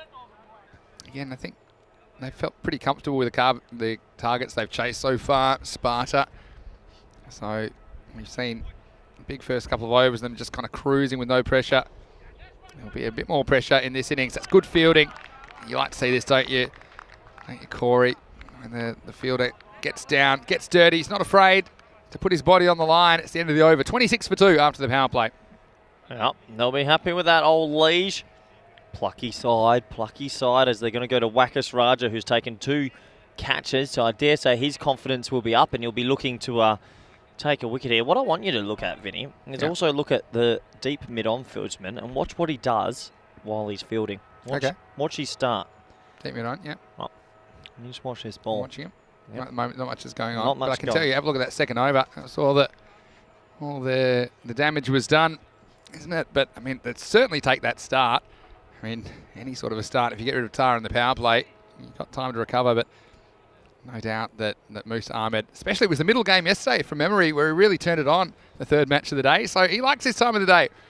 And now Wakas Raja, he's going to keep that ball that he took so stylishly in the last over, and he's going to bowl over number 4. Power play's over now, so up to 5 outfielders are allowed from this point in the match. Yeah. Yep, they are. Wakas bowls a bit of a heavy nut. It's a right arm seam, probably medium fast at best. The bowl's a heavy ball, has decent control. Yeah, have a look at deep mid on for me here, Vinny. Yeah. Watch this. Oh, it's a big appeal. It's a quick shake of the head and given the not out. Yeah, he's almost got the sprinting start. That was the rule I was looking up earlier today, by the way. First of all, have a look at this. For me, well, maybe just pitching fractionally outside the leg stump. Marginal. I'm always looking for that one with his angle. So I think that was the umpire's decision, and a good. I don't mind that at all. Certainly was very, very close. Goes over cover, and forget this one. This one has been moosed. That's gone over by some distance. Maximo 6 to Musa Ahmed. What a shot. This boy on the offside's just a class above. That's not an easy shot to play, but that has gone absolutely miles. Yeah. Class shot. It really is. I mean, certainly got a plan. I think the plan is to keep it outside the off stump, but that one was dismissed by Musa. Well, this is close again, is it? No. No, says the umpire. Again, this could be one that bounces outside the leg stump. Yeah. It's good to see the umpiring. I think it's been improving all year, and it certainly has been improving over the course of my time with European Cricket Network over the past couple of years. And it's great to have the local umpires getting an opportunity. And I'm really impressed with what I've seen so far from the men there in black. Yeah, good umpiring. That's pitched a long way outside leg. So obviously, as a right-hander trying to get a left-hander LBW, you've got to bring that ball back in a little bit to get the LBW. It goes offside, but this could be trouble. And it's been dropped. Oh, big moment in the game. Ali Raza, it was in that long off position, and that's the fielding position that actually belongs to Raja, but he's deputising for him, Ali Raza, because Wakas Raja is bowling, and that is a huge miss, Corey, their first blemish. Yeah, remember the score at this moment. They were on 32 for 2 because they might look back on that, and that could be the thing that cost them this game. You can't drop Musa Ahmed. Oh, Vinny Sandhu, that is big from Vikram Singh, my word. Wow, that one's on the warning track. And watch out for the bears in the woods, because that one's gone a long way. Huge Maximo from Vikram. That'll be a big confidence builder for him. Yeah, lucky they don't have those drop bears over here like we've got in Australia. And they're scary, aren't they? Yeah. If you don't know what a drop bear is, go on YouTube and have a look. We've got drop bears in Australia. But Vikram Singh, you were saying, hasn't had the greatest tourney with the bat. I've been telling you how good he is. Yeah. That's the first shot of... That was that was 6 on any ground, that one. Yep, absolutely. Absolutely. I was lost in the forest. Someone's found it. Oh, well He was played. brave. Yeah, I'm not going in there. It's a bit dense for me. Here's the comeback ball from Raja. Now, full toss, and that one's going to get the treatment as well. It's going to be 6 more. Maximo! Well, cricket's a funny game. You get the drop catch at deep mid-off, and then you go full toss to end after a big shot, a half volley for 6. So, yeah, he'll be disappointed, Wackus, as, yeah, that's a poor ball, that one. And Vikram Singh's not going to miss out on that, Vinny. No, it's just not a good finish to the over. Again, momentum swing up as we get to the end of 4. And hello to all of our wonderful viewers. It's great to have you with us, no matter where you're watching around the world. Vinny Sandhu here. Mr. Maximo along with Corey Rutgers. Corey, of course, you've been in the Netherlands setup for quite a while. I know you have experience with the Belgian national team as well. We're seeing quite a few Belgians taking part in this series. And look, tell me, what do you think is the benefit of having this series in the Netherlands? And tell me how you think you'd like to see ECN make a bit more of an impact in this part of the world. Well, T10's still quite relatively new here, and the Dutch cricket culture is a little bit old school. They like the longer formats, but T10 for the player and for the viewer, 90 minutes, the same as a football game, and it's exciting, it's exhilarating. Yeah. So the more we do it, the more we play, the more teams that come in, it's great. It's a great format. It's a great opportunity to show what they can do. And I think the skills transfer as well. I think that just like... you see some of the best players in the world playing 2020 and playing the longer forms of the game. It applies to T10 because a lot of it's just decision-making.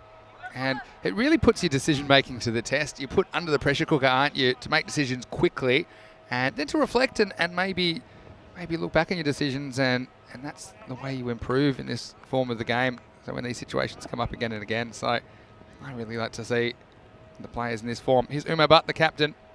Yeah. Another full toss. Well, that's more hitting practice. Well, they're not using the facilities at the moment, and it's raining Maximos. That's another big hit to Vikram Singh. Yeah, well, Vikram Singh's just put the chairman of the BCF into the bushes. Umar Butt is also the current chairman and captain of Liege, and the first ball was a dart, probably the right option. I don't think you can go with the flighted leg spinner to two left-handers. This has to be quick, and it needs to be outside off stump if he can get it across. All right, sure, that looks like it was a little bit of the wrong end and just patted into the offside for 1. But yeah, when you're a leg spinner bowling to left-handers, Vinny, you're not going to bowl much leg spin, actually. Yeah. No, it's almost a change-up. You kind of want to be sliding the ball across, don't you? I wouldn't bring on a leggy at this stage. I'd keep pace or maybe a right-arm off-spinner just to take it away from those two left-handers. Shane Warne, you probably ring him up. Yeah, Shane Warne. Hope you're watching and listening. Hello, Shane. Well, it goes leg side again, and this is what we were worried about, Corey, because there's another one. Abracadabra, that has disappeared out of the ground. It's 6 more, and Musa, well, he's had a life, and he's living on borrowed time, but at the moment he's living La Vida Loca. It's 6 more to Sparta. Yeah, well, once again, so that was the quicker one, Vinny, but the line's on middle and leg, which isn't good, so you've got to keep it outside off stump. Otherwise, that short boundary on the leg side, it's just a little bit too easy for the batsman. Mahmood White saying hello to me in the chat. Hello, Mahmood. Great to have you with us as well. If you have any questions or comments, please put them in the chat. Gets the line wrong again. Gets away with this. Well, I thought he did, but he still goes for 4. Was just helped round the corner. And really, this doesn't test a batsman like Musa Ahmed. Makes it very easy. Just able to turn on this one. It's 4 carreras más para Sparta Cricket Club. No, that's a freebie, and we were talking about my Nana yesterday. If she was around, she would have tickled that one for 4 as well. Got a good sweep shot though, your Nana. Yeah, she's good on the front juke, but she's not good off the back foot, old Nan. Yeah. Well, this one looks to be maybe attempted wrong and gets through the field. Don't think it cost them a run. I think they would have got 1 regardless. This finishes the halfway point of the innings. It's 64 for 2 after 5 overs. Yeah, well, it was a brave decision to bring on a leg spinner at that stage. Not sure I would have done it. I would have gone to the young man, Berhanez. I'm excited about this kid, Vinny Sandhu. So, 17 years old, freshly 17, very young 17. Talented cricket brain. I put him in my national setup at quite a young age. We debuted him in Malta, and in his first 2 internationals, 2 man of the matches, 1 with the bat and 1 with the ball. Well, that just shows his all-round talents, and you can see they're at the halfway point. Mr. Ahmed, well, Keanu's calling him James Bond because he's the man who lived twice, and he's making the most of his second life here. What we're actually about to witness is a little bit of top class next year, because I think Burhan's going to come up to Netherlands and play there next year. He's got a lovely little action. So he's now bowling to people he'll be bowling to next year. Yeah, it's nice opportunity for him as well. He's starting around the wicket to the left-hander. Have a look at this one. That may have just left him a little bit off the pitch. It's good area. What he'll do as well, he thinks about the game. I wouldn't be surprised to see an off-cutter here or a leg cutter. He's got it all, this young man. There it was. No full toss. Not a bad delivery in this form. I think the full tosses we've seen haven't really been low ones. That's the problem. The last couple of overs and the pace they've been delivered typically have gone to the boundary or over. Yeah, it's marginal, isn't it? That low full toss that's below maybe the, let's say, shin height. I'd say below the middle of the bat. Do you know what I mean? Oh, Yeah, in the air, and the keeper should catch this. Sultan Ali, and he does. So Vikramjit, well, his fun's over. Makes a nice 20, and it's up and away for Liege, who take their 3rd wicket, and 65 for 3. Again, it's all about taking the opportunities, and this one, well done by the keeper. It's one that you'd expect to take 10 times out of 10, but he didn't miss out. yeah. Well, what I tell you about this kid, he's got something that I call the old golden touch. I swear, we played a lot of intra-squad games with Belgium. I had a squad of 22. Anytime this kid got the ball, he took a wicket. Anytime I put him up the order, he made runs. He really is the golden touch, and he is the shining light in Belgium cricket. He plays for ACC Antwerp, and yeah, I reckon he'll be coming up to the top class of next year. He's a really talented kid. Yeah, exciting stuff, and gets a wicket in his very first over. So, where are we in this innings? I mean, Moose is still there, and this is Roy talked about yesterday. They cross while that ball's in the air, so the reward for Burhan Niaz taking a wicket. He has to bowl to Musa, who's going 35 off 17 at the moment. And this one's hit hard. Some more work for Wakas Raja, who cleans up just a single, and this will bring the new batsman on strike, and it's Shuriz Ahmed who gets an opportunity with the bat. Oh, the brothers.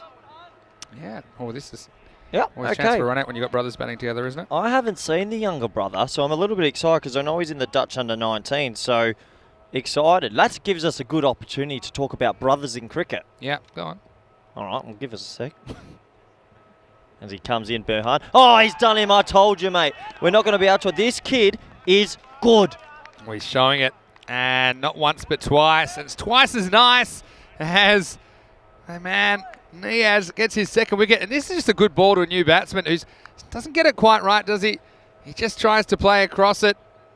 Yeah. And, yeah, it's an off-stump delivery. And you see he's trying to flick that one away. Difficult shot earlier innings, playing across the line. Well, he learns his lesson the hard way. And another wicket goes down. He's scoring out 66 for 4. And what an over this is. Niaz changing the game. Yep, absolutely. I've been giving him big raps, and thankfully he's been delivering. But let's talk about the brothers anyway. Let's name a few. I'll go a set, then you go a set. Okay. Mark and Steve Waugh.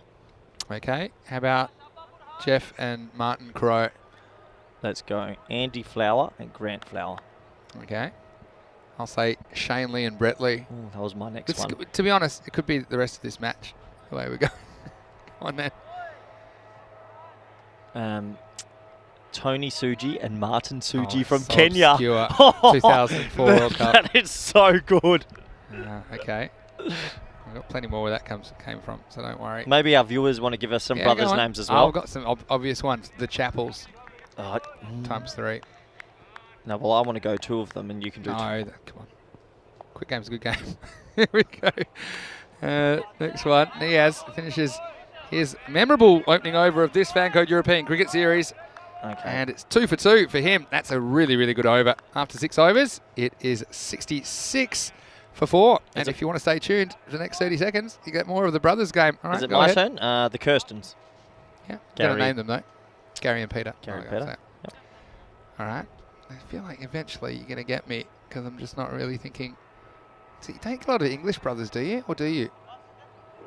Yeah. All right. Let's go. Give me another country. I'm just blanking here now. How about Arjuna Ranatunga and his brother, who I know also played, and I don't know his name. Oh, what a shot in the meantime. He's smashed. Musa Ahmed might be one of the greatest players over cover I've ever seen. Well, He spawned that for 6. The power that he generates is incredible, and this one is absolutely collared out of the ground. Okay, Nathan and Brendan McCullum. Yeah, I'll go James Pattinson and Darren Pattinson. Oh, yeah. England, Australia. England-Australia combination. There's a, yeah, okay. Oh. This is going to be over the offside again. It's not going to go over 6, but it's going to be 4 more. Well, Musa Ahmed, he loves the lunchtime games, doesn't he? And he races to 46 off only 20 balls with another boundary. Don't you dare look at the chat. I know what you're looking at. Don't you dare. Okay, you can say one, I'll say one. I haven't scrolled down yet. There's some obvious ones we're missing. Oh, yeah. Of course there's obvious ones we're missing. WA, Australia. This is going to be pulled away. It'll just be 1. Yep. Is it my turn, is it? Yeah, it is. Come on, there's an obvious one from WA. Give me an era. No, just happened. One of them's still playing. Oh, the Marshes. Yeah, the I Marshes. played with them. Should know. Oh, yeah, you should know that. I'll go the Curran brothers. Yeah, okay. Give you that one. Let's go the Agars in Australia. Wes and Ashton. Right, that's a good one. Oh, I feel like you're blanking now. Yeah, I'm starting late. I need someone to look this up for me, but I'm pretty sure there was another Kenya, the Otiano brothers. Oh yeah, I'm pretty sure. You don't get the first names; it shouldn't count. No, you do. All right. Are you gonna count that? Are you? Yeah, I'm counting that. Very sketchy. No, I like that. Someone can look it up and confirm for me. Here's the next delivery. And he lifts this one up in the air. Now, does it have the elevation? Oh, you bet it does. It's 6 more. Maximo! And that's a Musimo. And it takes him to 53. His half century coming up. And look, he might be living on borrowed time after that life he got, but he certainly has made the most of it. What an innings it's been from the Sparta opener. Yeah, I told you earlier, what was the score when he got dropped? 2 for 22 or something? 32. Yeah, and now look, he's gone 53. You can't drop a player of this calibre. Oh, there's more. And how many more do you want? This one's gone all the way as well. Maximo, and they're just getting it wrong. And Forcanula, it's over goes Magical, and it finishes with a boundary. And there's 88 on the board now. 88 for 4 after 7 overs. 3 overs remaining. It's party time now for Sparta. And, well, the party continues as we continue through Capelle. And for the rest of this week, we have 3 more days after today. And then we head to Portugal next week. Katachu will be the location of the 6-day series from the 6th of September. And then the big one, ECC European Cricket Championship. It's like the Euros, but for cricket. And that will be starting on the 13th of September. Join us. And you can go to ecc.cricket for some specific information about the ECC and how you can get involved for any or all of the 4 weeks. You can join the fan zone. For all the rest of the series, you can go to europeancricket.com. Albie Morkel, more name Morkel. Yeah, it's a good one. Your turn. Okay. Graham Pollock, Peter Pollock. Oh, that's real good. Is that spliced away through backward point? That might go away for 4. Oh, yeah, it will go. He almost a 2-point penalty. I think this outfield's quickened up a lot as well because we had the morning dew, but now that that's evaporated away, we're just seeing the ball run faster. And it wasn't hit particularly well by the male model, Prithvi Balwant Singh, but he does get 4 runs. 4's a 4. I've been thinking if they had long hair for New Zealand. Hamish Marshall and James Marshall. Yes, that's a good one. That is a good one. That's a really good one, actually. Ooh, I'm pretty happy with that. All right. Still think this could be a long game if there's no time. Oh, there's another obvious one. I've got one more. A real obvious one from Australia. Oh, this will just be a single. What? Give me an era then. Like our era, like we're back. Another WA boys. We've missed another WA pairing. Played for Wanneroo. Oh, the Hussies. Yeah, Mike Hussey, Dave Hussey. Oh, we're an embarrassment. Yeah, it's one of these games when you put on the spot. Yeah. That's why I don't like games. I like to stick to T10 and nothing else. I think our viewers need to help us a little bit more now. I've got one more associate one. Kevin O'Brien and Niall O'Brien. Yeah. The O'Brien brothers. Yeah. Give you that one. Maybe we should let our viewers get involved. Oh, it's spliced away over back point. They've made an adjustment to the field, so that should be mopped up, and it should be only 2, unless it's a good throw. And no, it will be 2. Quite a long throw there. Kind of threw it off balance as well, so it allows them to get through for 2, and that's crucial at this stage you want to have Musa Ahmed facing as many of these deliveries as possible. Shall we read some out that the viewers are throwing go us? on. There's a Turn to the chat. Mohammed White has told us it looks like Irfan and Yusuf Pathan. Yeah. Oh, yeah. That's a good that. one. I really liked Yusuf Pathan. Yeah, he was good. Smashed it in the first IPL, didn't he? Mr. Greenshields has told us the Pandya brothers, also good. That's the obvious one. Now it's going to go offside. This won't be an easy stop. In fact, it won't be stopped. It's going to be 4 more. Oh, Musa, tell you what, I hate to put the kibosh on him, but he's 65. Still a quarter of the innings left. Is he a smoky for 100 here? Yeah, I reckon he might be, you know. He's done it last year. When this boy gets going, he's hard to stop, and that dropped catch is really haunting Liege now. And, yeah. The ghosts of catches past. That's it. Oh, Cameron Akmal and Umar Akmal. Yeah, and there's another Akmal, I think, as well. Adnan Akmal. Well bowled, young man, but even better play. Wow, what a pickup from deep backward point on the... Good fielding. Yeah, well fun. 100's up, though, and like I said, still 2 overs left in this innings. I reckon we're done here. I can't think there'd be any other I reckon brothers. I'll have one more. Go on. I'm just trying to multitask, so I don't have a whole brain on it. Give me some other countries. Sri Lanka? Must be more. I've got a great one. Go on. Paul Strang and Brian Strang from Yeah. Zimbabwe. Yeah, that's a good one. Oh, that is a goodie. Paul Strang, the leg spinner. Yeah. Well bowled, young Burhan, and that's dug out. And oh, is that the last ball of the over? Yeah. Okay, love it. You know what's just happened there? Yeah. He said no. Turned it down. Said no. I would love to know what people... Look at this. Yeah. Let's take the single. No, Prifty goes, no, let's not take it. Yeah. Let's give you the chance of going big in the next over. What do you think? I agree. Oh, I'm Is quite there- mathematical. You got to work out if...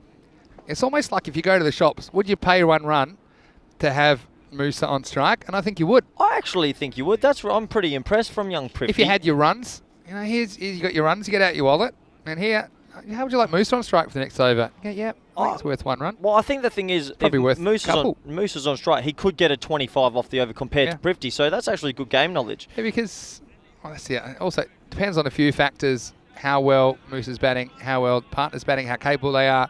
And look, I think that there's no doubt that Balwant Singh's quite capable, but the way Musa's going, 1 run, he can make it up in 1 ball. It won't be easy though against Wakas Raja, who bowled a pretty good first over. Yeah, he did. Stuart Werman's come through with the Root brothers, but I'm going to say only one of them's played international, so that doesn't count. We need international players, thank you. I can't think of any more. I reckon that might be it. We might have clocked it. We might have won the game. Definitely get more. I like it when we team up, Give though, him a bit Vinny. more time. Yeah. Bit of it. We don't need to go to Wimbledon. Just got tennis here between us. Right. Here's the 9th, and it all happens in the 9th. It's cracked away. Placement's pretty good. Now, you've got to try for 2 here.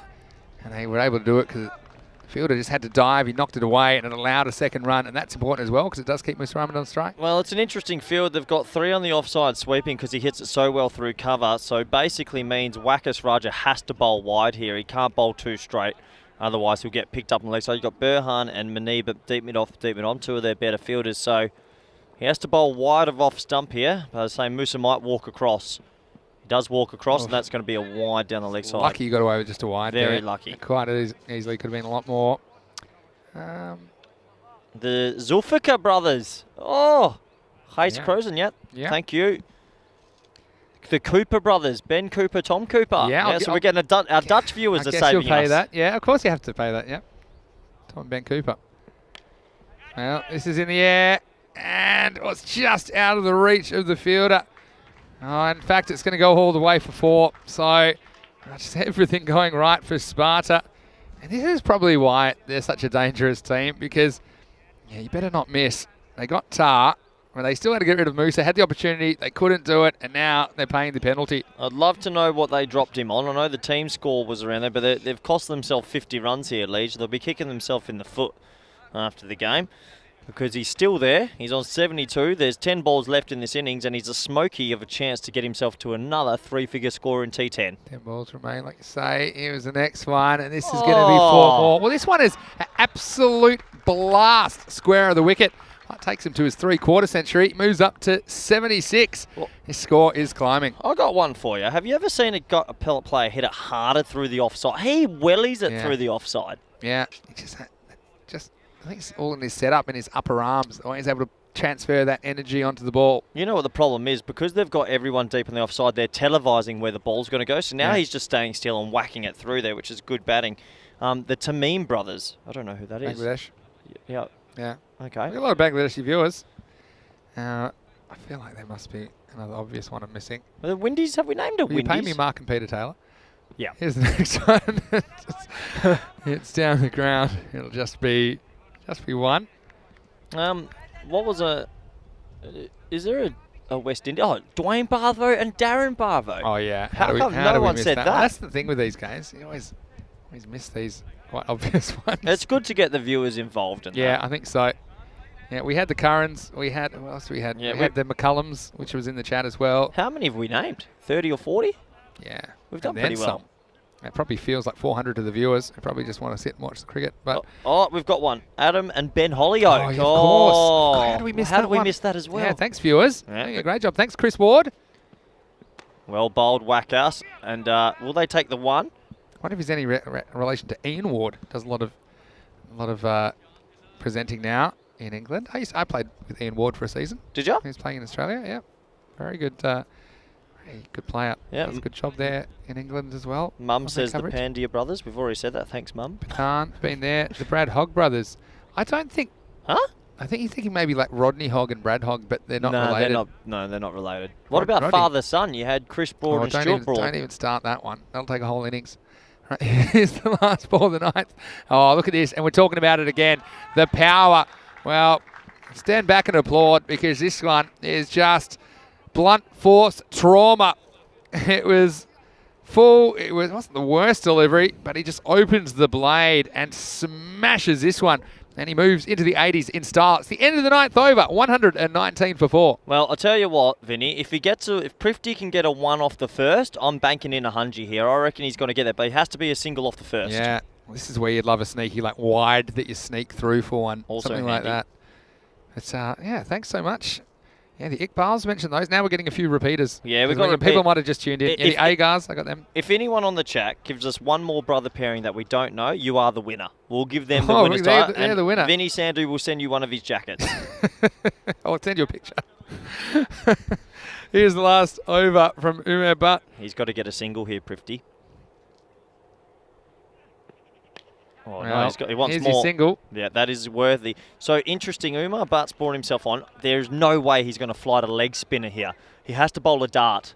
Yeah, and I think that Moose will be waiting for it, though. And so do I. I think he'll be waiting for it. He's just going to flick it over. Probably the leg side because he's thinking that way because that's the way that the kind of shape, I suppose, into him. Now I'm just racking my brains because I really want to win. I want to get one more. Oh, there you go. Phil G wins. John and Richie Benno. Very good one, Phil. What, did Richie have a brother? Yeah, John. Hey? Yeah.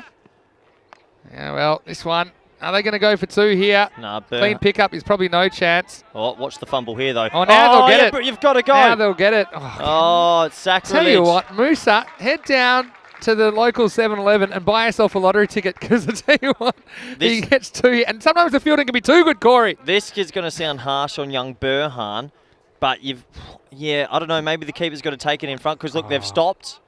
The keeper's got to take it in front of the stumps and not let that happen. Yeah. Because you can't. Maybe. This could cost them 24 more runs. You can't do that. It's not something you're really expecting, though. No, but keepers are now taking the ball in front of the stumps and Which moving I don't it back. like. But in certain Oh, circumstances, that's yes. I guess if you could tell it was going to hit. That's a conversation flag. That is, no, that's going down leg. It's a good little. But I think that's going to cancel out the chance of 100. No, it's does. not. My maths were really bad. He can still get there. 3 balls left. I thought there was 2. Wellington Masakatsa and Hamilton Masakatsa from Zimbabwe. Still coming in. Keep them coming in. Love it. Mark and Moritz Yonkman as well in there. Well, there's a supersonic blast, and this is going to keep the 100 in play. Maximo! Oh, 6 more to Musa. He moves up to 89. 2 balls remaining, Corey. Well, I'm going to go out on them. I'll say 6 and 4, 99 not out. How about yeah, that? like it. I just don't think you can come around the wicket bowling into his arc and being... Yeah, I'm not too sure this was the right option at this time, but what an innings this is. 2 balls left. Can he get there? Well, we'll be trying. Oh, He'll get 6 more here. I'm pretty sure this is carrying all the way. Maximo! Well, it would be an amazing century if he gets there. And He's in with a chance now. He's at 95 with 1 ball remaining, Corey. Sometimes maybe as a chairman, it's just easy to be a chairman and not worrying about playing, if you ask me. It's not a good option. He's getting smashed everywhere. Here we go. Needs a Maximo for 100. Here's Musa. Oh, And he's going to do it! He does it! Oh! Oh, one of the most memorable hundreds we've ever seen on the European Cricket Network. Stand up and applaud. Musa Ahmed goes 6-6-6 to reach his century. 101 off 36 balls. Sets up a huge total of 140. What can you say about this innings? Come the moment, came the man. He had to do it in maximums, and he did it off the last half of the 10th over. What a knock that is from Musa Ahmed. I said to him at the start of the week, if you beat your 100 from last year, I'll buy you a really big prize. So I need to know if he beat his record. But he's the only person I know that's hit 2 T10 hundreds that I've seen. Amazing. What an innings. Amazing. 101 off 36 deliveries. I'm not sure if it's quite as fast as last year's, but still, and what can you say? And I tell you what, there's one man who will be probably keeping a fairly low profile. That'd be Ali Raza. Oh, He dropped no. him early on the innings, and he won't want to see this one again. Well, welcome to the telecast of the FanCode European Cricket Series Netherlands.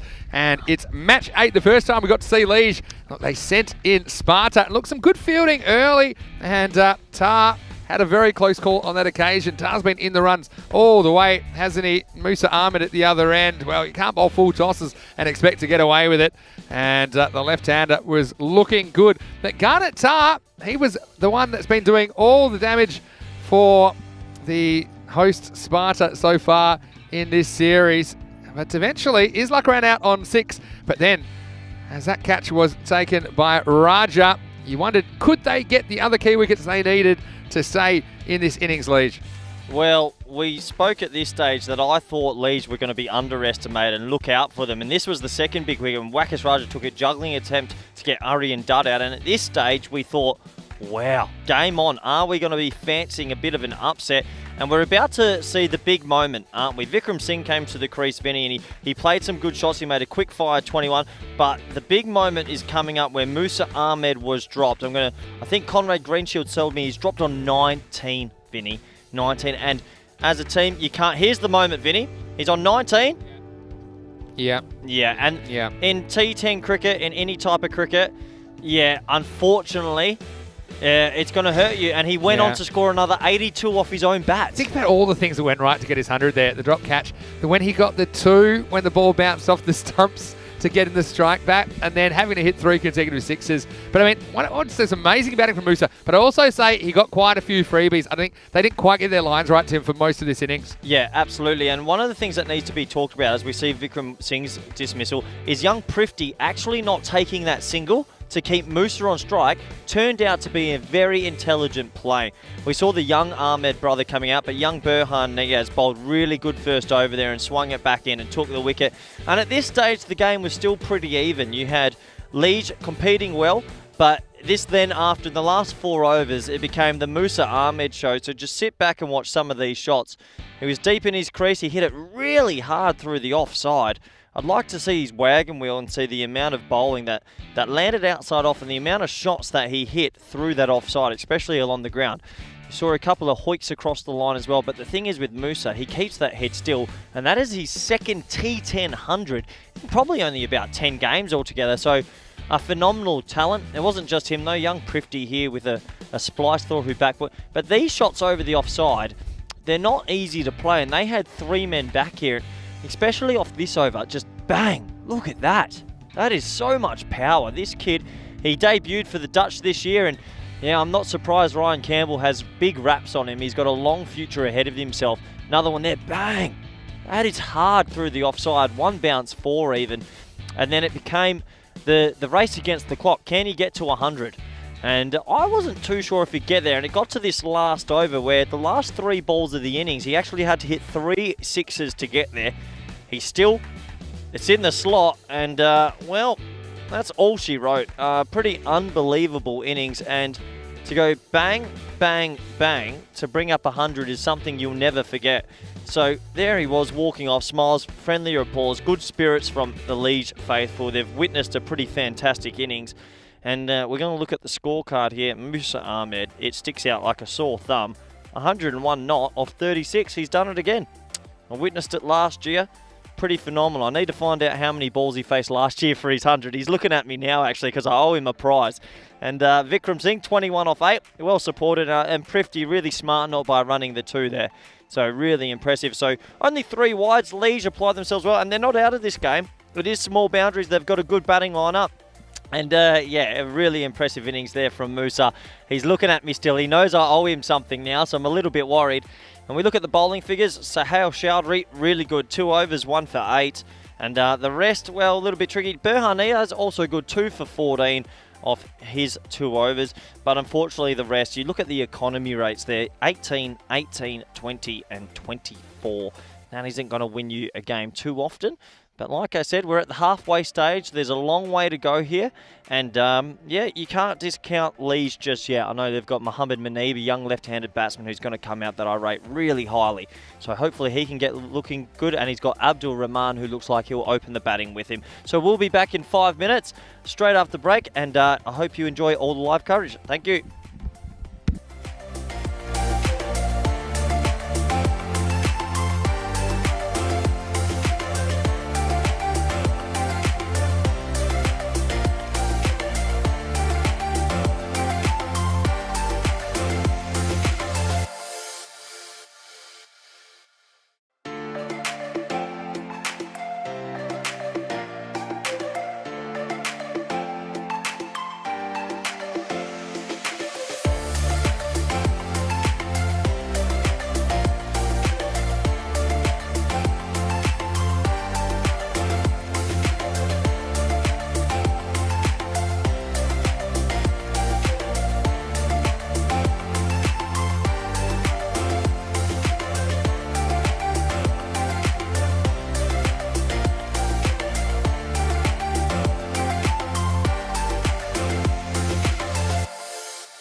Hello and welcome back to the Netherlands. Vinny Sandu here, Mr. Maximo for the European Cricket Network on day 2 of this FanCode European Cricket Series. And what a spectacle we saw in the first half of match 8. This is the third match of 5 today. And it was Sparta who were sent in by Liege. Well, they had their bright moments, Liege, early in the innings, but crucially, they dropped Musa Ahmed. He went on to score a memorable 101 not out of 36 balls, including 3 sixes off the last 3 balls of the innings to bring up that milestone. And that has set up a huge total of 140 for Liege to chase. 141 will be the target. And joining me in the commentary box, Corey Rutgers. Corey, what can you say about that innings from Musa Ahmed? And it just shows you, when you do get a bit of a life like he did when he was dropped earlier in the innings, he certainly cashed in and made the most of it. Yeah, I'm still trying to get my breath back, really. To end the innings with 3 sixes to get to your 100 is pretty remarkable. More remarkable is that I said to him at the start of this tournament, if you better your 100 from last year, I'll buy you a prize. And he's betted it by 1 ball. Yeah, as we found out during the break. So we've seen some amazing innings this year. Gulam Daskia of Baraka Prato, he pretty much did that, what you just saw, 666, but to win the game and bring up his 100 off the last ball. No, really? Yeah, that was in Bologna in week 2 of Italy. So imagine that, but batting second when you need basically 18 to win the game as well. Yep. It was incredible stuff. That's what we've seen. So much action and entertainment this year on the European Cricket Network. We're past 700 matches in the ECS, over 770 total. And here's Vikramjit Singh, who actually batted reasonably well for a quick fire 20. He gets the chance to open the bowling here. So Liege, I think we commented off air, they're not going to be blocking many, will they? Munib Mohammed, I know you know a lot of these players from your time in the Belgian setup. He'll be facing the first ball. 141 to win. And it's going to start with a Maximo. Well, that's the kind of start that you want when you're chasing 141. And what a nice shot by Munib. It was banged in, but he wasn't phased, and he sent it out of here. Mate, this kid can play. When I started with Belgium, I got to see him once or twice in the nets. I still think he's got one of the best techniques. He had a good series versus Austria. He didn't score as many runs as he would have liked when I was with him, but technically he's very correct, and he's very strong outside the off stump. I think he's another player that would do really well in Holland. Yeah. So, yeah, look, great start. Well, to say the least. Here's the next one. And this will be 6 more. And we've gone offside. Now let's go leg side. And that one is whipped away. Well, what a start this is. A dozen off the first 2 balls of the second innings. Great start for Liege. Mate, there's not many people that pick up a length as quickly as he does, and this was the thing that stood him out from the rest while I was working with Belgium. He picks up length really quickly and gets into his setup really good. So anyone that was thinking this game was done and dusted are absolutely wrong. If Munib bats for 6 overs, it's game on. Here's the thing. I mean, Musa batted out of his skin, but he didn't have a lot of help in the innings. He's got 100 out of 140. So, look, 14 and over. We know it's achievable. In fact, we're already seeing 12, and we're nowhere near the end of this first over. He's a bit more careful this time. He'll hustle through for a single, and this will bring Abdul Rahman on strike. And just looking at Abdul Rahman, he looks like he could probably send a ball out of the ground as well. Yeah, I personally haven't seen too much of Abdul Rahman, but I know he has a little bit of a reputation down in Belgium for being a big hitter. So if he gets himself set, and I mean, gets off to a bit of a flight. Off this power play, they're going to need to be around that 40 to 50, but they have to be. They have to be. 45 to 50, I'd say, yeah. If they can get to 40 or 50 after 3, it's game on, absolutely. I think it's just about keeping it the rate. So you need 14 and over. If you can get a couple of extra in the bank, that's even better. They're 13 off the first half of this over. And now here is Rahman for the first time. In the air, and, well, mustn't have carried. I thought for a second that carried all the way. Must maybe just bounced in front of Vikram. Does it carry? Of course, we're behind the bowler. Oh, get there. Sorry, what have I just witnessed? Sorry, Vinny. Yeah. Catch it? Okay, well, I think no one's appealed. Oh my word, I don't know what I've seen it all in cricket, but he's just caught it? I think that everyone thought it was a bump ball. What? Everyone thought it was a bump ball. That's the weirdest thing I've ever seen. The thing. Here's the thing, it's not an incorrect decision because the fielders have to appeal and no one appealed. I thought he must have dropped it. Have a look at that. That's straight off the bat. Yeah, he doesn't drop it or anything. And look at that. Have a look at Abdul Rahman. It's cool as a cucumber. So, yeah.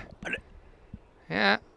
And so Corey's made it even worse for Vikram, who said, yeah, that was a catch. What are you doing? It was a caught and bowled and he didn't even appeal. he didn't even appeal. appeal. Ask for it. He's pointing at the referee. Well, guess what? It's too late now. You've got to appeal in cricket to get the wicket. That's the weirdest thing I've ever seen. I've seen it a couple of times. Nah, actually. that's weirder. That's because when you don't know what I've seen. When you're a bowler, you appeal in everything. Surely you'd at least go. He should have been out for a golden duck. It was just complete silence from Sparta. Now he's angry. Corey's made him angry. Corey's bowling bounces down the leg side. I've never seen a bowler not appeal in my life. Here's the thing. If it's out, or if it technically should be out, if it's not appealed, there's no appeal from the fielder, and I saw no evidence of an appeal. The umpires don't have a decision to make. What game's he playing? Oh my word, that's a clanger. Really is. Well, he goes, but he doesn't get it, and this should be an easy catch. Manan Singh takes it, and unfortunately for Abdul Rahman, he's not able to cash in on his slice of good fortune. He ends up going for a duck, and after explosive start to the first over, Vikram gets his revenge. After 1 over, it's 14 for 1. Yeah, well, in the end, it hasn't cost them, but it could have costed them. So good comeback anyway from Vikram, but I've never, ever seen that, Vinny. That's blown my mind a little bit. Especially a caught and bowled, because usually bowlers appeal at anything. Here's the thing, he's following through. He's maybe not really watching when the impact comes off the bat, and it was kind of jammed down, but there's no doubt that it came straight off the bat. Here we go. Look at this. Bounces. Catch it. Yep, straight off the bat. Yeah, out. Oh, man. Look at everyone. Just no one's too fussed about it. I thought he had dropped it. Tell you what, Abdur Rahman, he deserves an Oscar because he didn't look guilty at all. I don't play poker with that man because he did not let up at all, did he?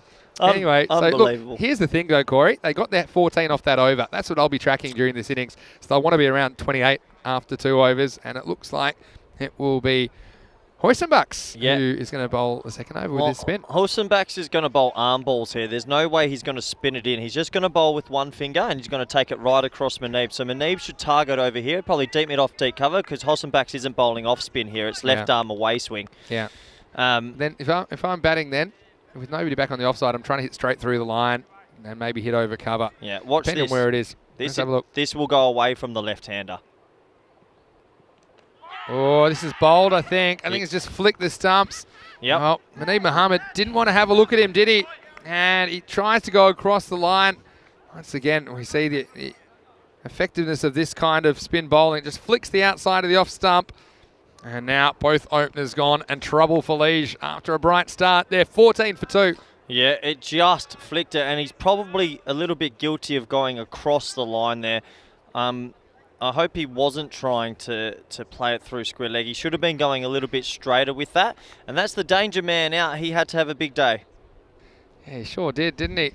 And what a great start. But as we've seen before, things can go awry very quickly. And now both openers back in the shed. Yeah, and 2 big wickets. Now that's going to bring Umar Belt to the crease, and him and young Burhan Niaz are going to have to produce something pretty spectacular if they're going to have even a chance at this total. Yeah, but Hoisenbachs, well bowled, really, really good stuff. I like. What are your thoughts, Vinny, on opening with spin in cricket? Yeah. I like it. I'm a huge fan. Yeah, I'm a huge fan. Depends on the. You want a few things. You want spinners that have good control and don't bowl too many bad balls, because you don't have the protection of more than 2 outfielders. That makes it really tough. But I also like it because I think the opening batsmen typically and traditionally, they like playing the seamers first. That's what they're expecting. That's what they're up there to do. So, yeah, I think it can just force them into some mistakes, as we saw there. Good piece of bowling. Yeah, and that's cut to the offside, and will be a dot ball. Backing up by Burhan. I dare say he got back. He's pretty quick, the young fella. And a big appeal, and Hoisenbachs, he feeds it to the umpire. Isn't he? I mean, Lion Singh was in. He's probably out. He is probably out. Yeah, I think. Yeah, I think he's just short here. Yeah, slow down. Good pick up. That is out. That bail's broken there, Vinny. Yeah, and he's still out of frame to go. Yeah. Well, we'll have to see if the referee has had a look, and the third umpire's had a look, and yep, that's out. He's going to be gone. So look, it was a difficult one to call in real time, but there is clear evidence that, unfortunately, that's Niaz, I think, who's out. And what an unfortunate way for the young man to go. Yeah, and Lige, well, they had a perfect start with back-to-back boom booms, but after that, It's been more bust than boom, and now it's 14 for 3. Yeah, and it's not a nice way to start your tournament because you know what that is, Vinny? It's a diamond. It's a diamond duck. You ever had one? Yes. It wasn't fun. It's not great. And you know what they said to me as they were taunting me as I went off? That's a lot of walking. Oh, no. Oh, yeah, I've got one for you. This is how I started my junior career with a hard ball. Okay. Ready? Duck, golden duck, diamond duck in my first 3 ever games. At that stage, I didn't pack it in, though, surprisingly, but my first 3 ever games were all 3 ducks. Well, here's the thing. I promised myself I'd never get that first ball, and I kept that up till I was about 17. I got 11 in my first game of hardball, which was like scoring about a 50, because it was so hard to score. But then I had 5 consecutive ducks. But then, rags to riches story coming up next. This next one, well, this is a good blast down the ground. It's going to be 1 bounce 4. Well, despite losing wickets, Corey, you still have to attack, don't you, if you're going to challenge this target. And this is a nice shot down the ground. Umo Butt, who is the captain. And He's the leading chairman. from the front. And the chairman. Chairman of the board. Multifaceted. Frank Sinatra, chairman of the board. Interesting. 5 ducks in a row. I'm going to test your knowledge here. Yep. Most ducks in a row in Ajagaka. Test cricket. Sorry? Oh, It's shot. going to be through the offside. And it's going to be 4. Was I right? Ajagaka. Correct. Vinny I said it Sand before to you everyone. finished the question. Can you? And Okay. most of them were first ball, but the second last one was second ball. I'll give you bonus point. How many ducks in a row did Ajitagaka Was get? it 6? I think it was 7. Maybe 7. And there's an interesting stat about Ajitagaka. Can you give me the interesting thing about his batting career? Is it? Oh, I think I have heard this. No, I give up. Let's not waste any more time. Tell the viewers. He scored 100 at Lords. He's only 100, yeah. so he's on the honours board. Oh, yeah. Unbelievable. I actually did know that. I mean, I guess that is interesting. Oh, well bowled. Well bowled. Play and miss. Almost takes the off pole. But yeah, imagine being someone that gets 7 ducks in a row, but you're on the honours And I board. think from memory that most of them were first ball and 1 was second ball. It was a freakish Run, wasn't it? run, Yeah, yeah. against the Aussies. Yep. Oh, that's a nice shot. Well fielded or no?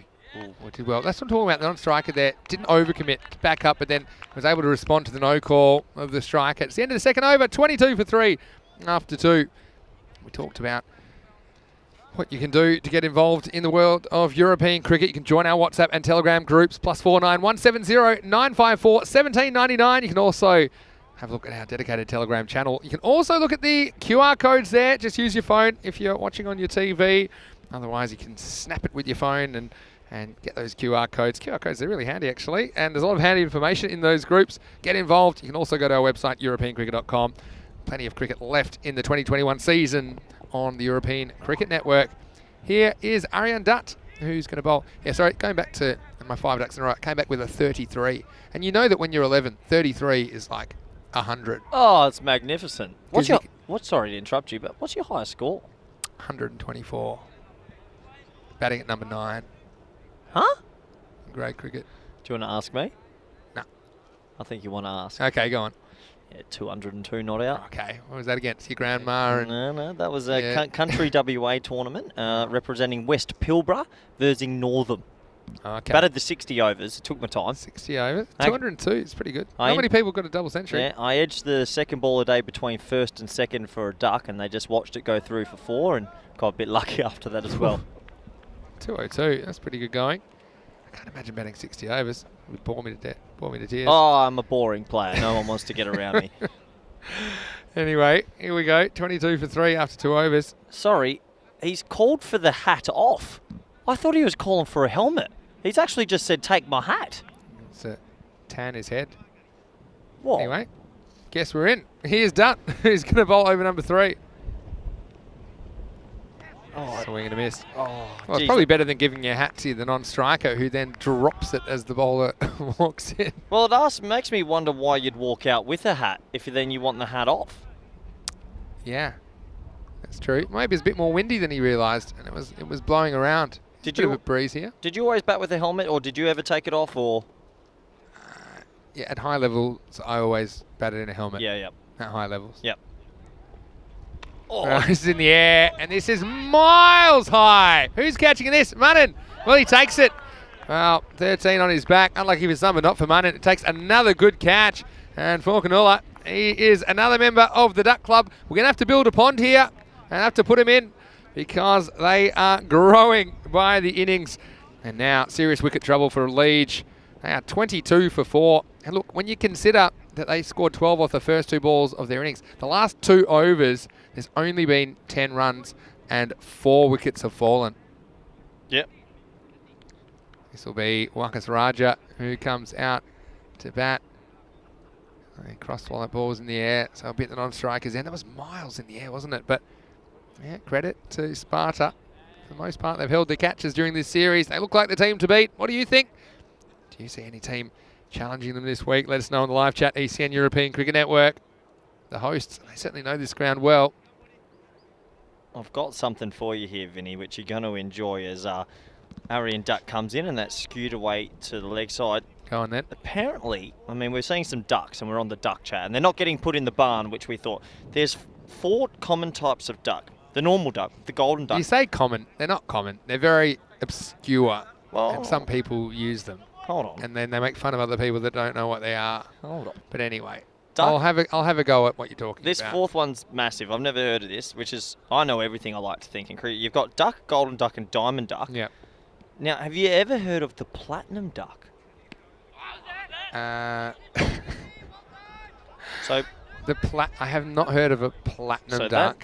That's Someone have a guess? that's another name for the royal duck. So okay, sorry, I misread that Okay. first, please. But there's an even rarer duck, the titanium duck. Hold on, you're talking absolute rubbish Okay, now. I'm going to read this out. This is on Google. No, you're Googling it. Yeah, there's a rarer duck known as the titanium duck, where the non-striker is dismissed off the first ball of an innings. Yeah, okay. Right. So there's more I've types of seen ducks. one of those then. I just called it a diamond. But I say the imperial duck. Stuart's talking about an imperial duck. Is that out off the first ball of a season? That's my guess. Is that a thing? I don't know. I don't know what an imperial duck is. You can tell us the answer. There's a lot more questions than answers coming in the chat. This is short. It's going to be runs. How many? I'm not sure. That might have gone all the way. It has. Maximo. Oh, Ume Butt. He's doing his best to raise the total. Still plenty of balls left in this innings, but they need to get going with some sort of a counter-attack very, very quickly. That takes them up to 30 in the 3rd over. Yeah, well, I'm glad you're still tuning in because I'm on this duck thing at the moment. And You're on a duck hunt, basically. Yeah. So how many types of duck are there in cricket? 5? 4? Well, I don't know. Is a People king making stuff up. See, I heard you could get a ruby duck, which is like second ball. Is a king pair a duck, like a type of calling a duck, a king pair? That's like saying how many fielding positions there are. You can just make them up. Oh, but there's millions of those. But I'd like to know what the viewers think as Arian Duck comes in and, oh, that is carved, Vinny. It's absolutely smashed, and that's some standard deliver stuff. Well, the captain's standing tall, and he says, enough of this. I'm here. I'm ready, and I'm going to be aggressive. And that's an absolute corker. Yeah, he's wellied that. That's what I call the old standard deliver, fetch, lay it. But, yeah, I'm interested to hear how many types of duck that people think there are. What's an imperial duck, Stuart? My guess was an imperial duck was out, because like a royal duck is first ball of a match, so imperial might be like the first ball of a season. Might have been when the invaders came and they took over and played one game of cricket. And no, okay. Let's before someone answers that, let's have a punt each. How many ducks do you reckon? I'm going to go that they're going to say there's 6. I think 6 is a healthy number. You? I don't know what the criteria is. Like, if anyone calls it, does that count as a duck? Like a titanium duck? Someone's going to come through. Like, someone's just put one thing on the internet, and you're saying it's a thing. The internet doesn't Fake lie. news. Oh, that's plum. No, he's hit that. Oh, no, that's plum. Oh, lucky you're not umpiring, Corey. Look, no signal from the umpire. Oh, I'll tell you what, Here you watch go. this replay. That looked to me... Bang. Nah, that's He plum. must have hit it. No, I don't think he got bad on that. I think Yeah, you don't know. You're just looking at the replay with no sound. The umpire was pretty, and the bowler's not too fast. I think there was bad in it. I'll tell you what, I'd be going buying a lottery ticket if I'm whacking. At least they appealed for that one. They're learning. Oh, nice shirt, Vinny. Thanks, mate. Can we get that turned around? This one is cracked out to deep point. What was your answer, by the way? Because I'm going with 6. I'll go 7. All right. But there's no way you can have the answer. This is the problem. I dare say Keanu, who I know is tuned in, or Even Stuart, Keanu they're is- going to find the answers for us. I don't want to start a fight with Keanu. 'cause I he's do. One of our favourite viewers. Here's the next one. Who's up in the block hole. It'll just be a single. Yep, this game's sort of meandering now unless we see something fantastic. Keanu says duck and plum sauce, which is an Oh, LBW duck. Teriyaki duck. Is that a thing? Corey, happy for you to let the rest of the day in your own if you're going to be ridiculous. Oh, this one is actually almost taken out the non-striker. He's able to get the legs over it.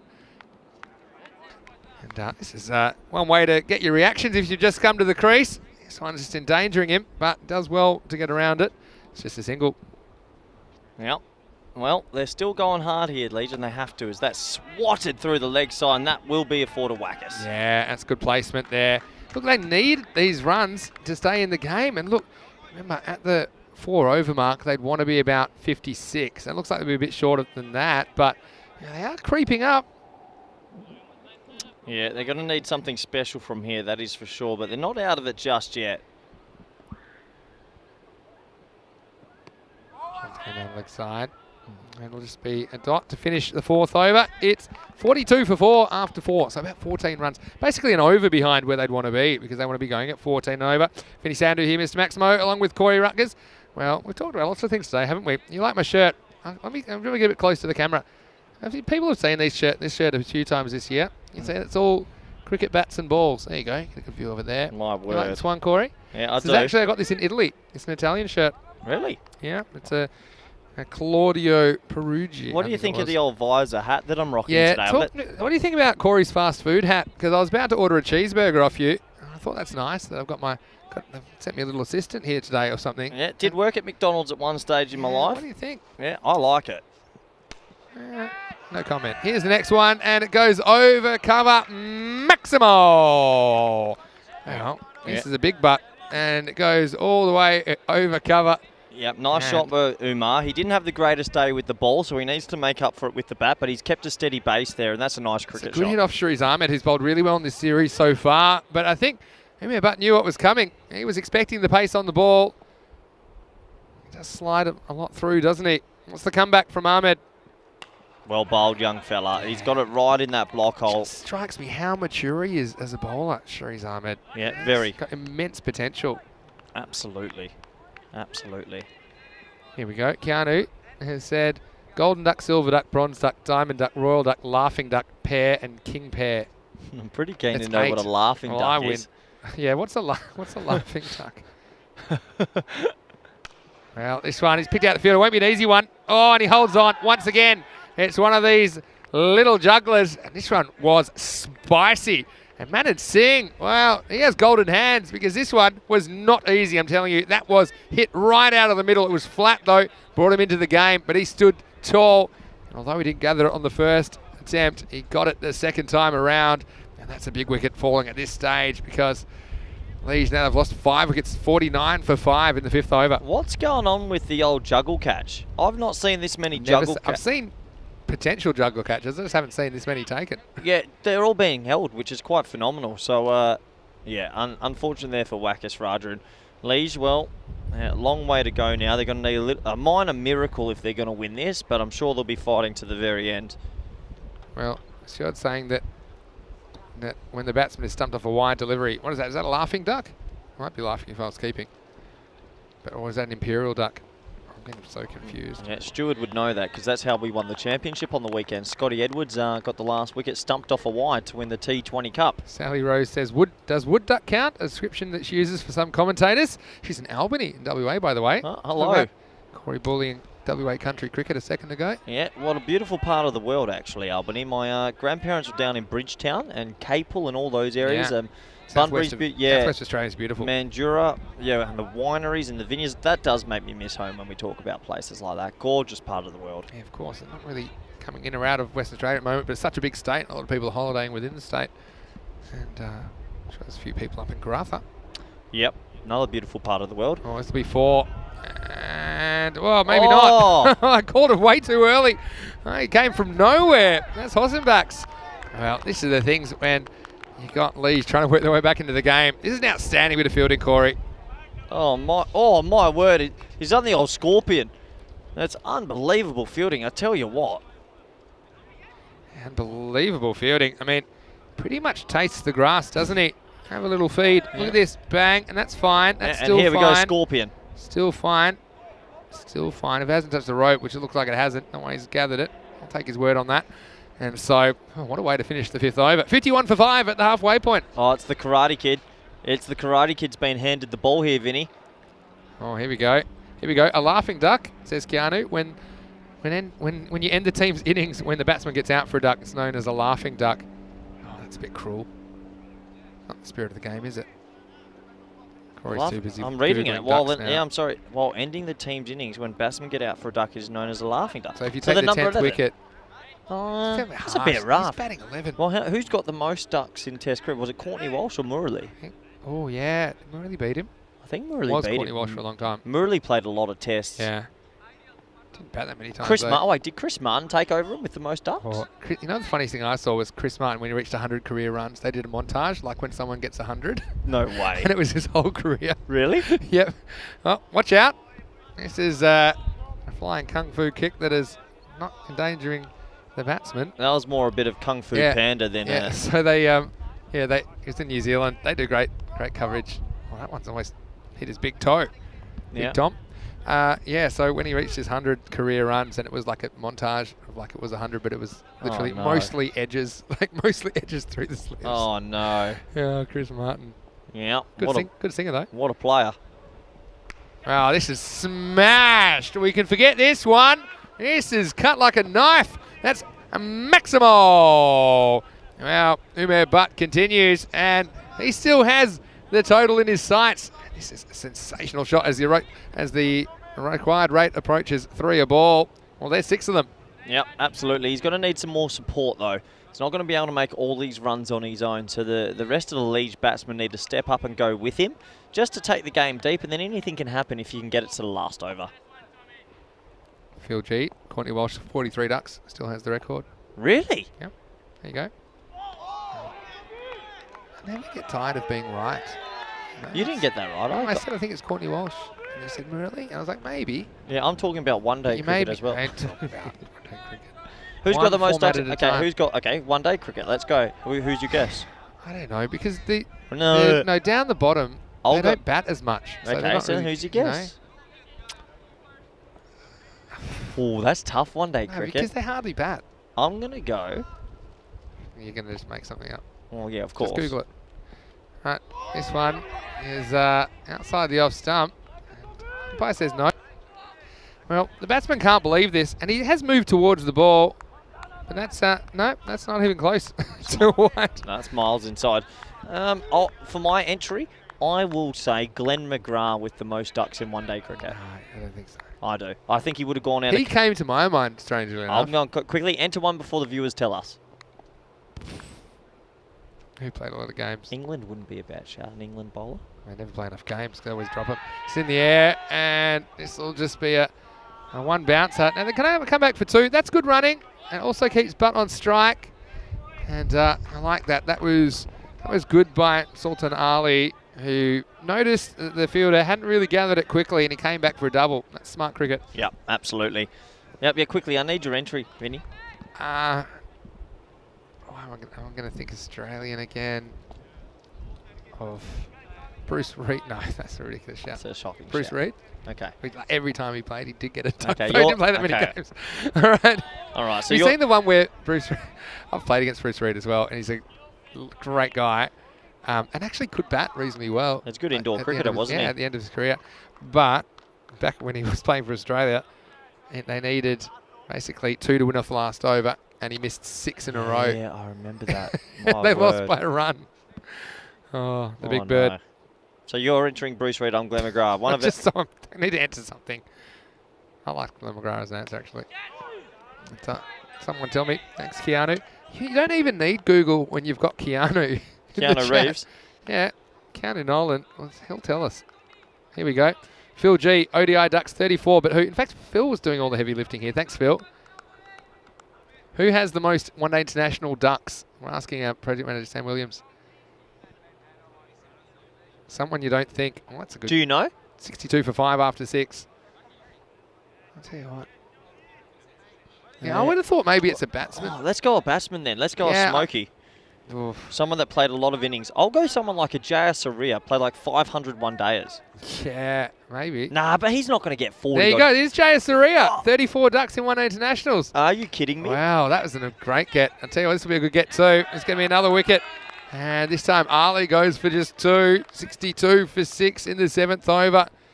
And, well, Liege, they've tried their hardest. This is Chowdhury that comes on, gets it outside the off stump. We've seen a few boundaries flying way over point, but that wasn't one of them. That's a great shout. I mean, I started it off because I said I don't think it's a bowler. I think Phil. I don't think they bat. I think Phil G and I are connected because I've called that. That's an unbelievable shout. I'm claiming that. Let's go T20 Ducks. Oh no, Corey. You're like the annoying kid they've made me play with at school, and you just keep taking it too far. And you've got a couple of weeks of it to come. T20. T20 Internationals. I mean, again, probably a batsman, probably an opening batsman. Because, exposed to the new ball. Well, how about this? This isn't getting caught by anyone. Well, maybe the Wolves will catch that. That's gone a long way. Maximo, what a knock this is by Umair Butt. He's 44 off 19. And as this rate spirals out of control, he can certainly hold his head high. He's batted very, very well, and he's attacked all the way through his innings. Yep, some nice shots here from Umar. He's just needed a little bit more support from the other end, but unfortunately no one's really gone with him. So, bit of a one-man show for Liege. It goes again. This one is away from the fielder, and it's going to be 4. Just pitching inside the boundary. And that's Danish Umar. He had to do his remedial ropes course last night. And now he knows that that's 4 because that bounced the other side of the rope. So it's going to be 4 more. And now he's up to 48. Umair Butt looking for his first 50 in ECS cricket. I'm going to go Gale. Oh, yeah? Because he's played so many. Okay. Not a bad guess. Well, this is on the back foot. It could be trouble here. That's the wrong end for me there because Butt was playing that off the back foot. Took a long time to get going. Let's have a look at this. They end up trying to get Ali Abbas. But I think the shorter throw was probably on. Oh, shit. Well, don't call it too early. No. It was a good forehand, wasn't it, from Abbas? That's the old Roger Federer. Yeah, it sounded nice off the bat. That's what got me. The noise off the bat was quite good, but yeah, it fell well short of mid-off. Yeah, and so, okay. This is it's your mate, Assured, who said Kevin O'Brien with 12 has the most. There you go. Again, not a tail ender. Well, this is hit reasonably well, and this is going all the way. Maximo, straight down the ground, straight as the day is long. What a way to finish the 7th over. And, well, credit to Umair Butt. He has batted really well, and he reaches his 50. 55 of 22 balls. He brings it up with 5 sixes and 4 fours.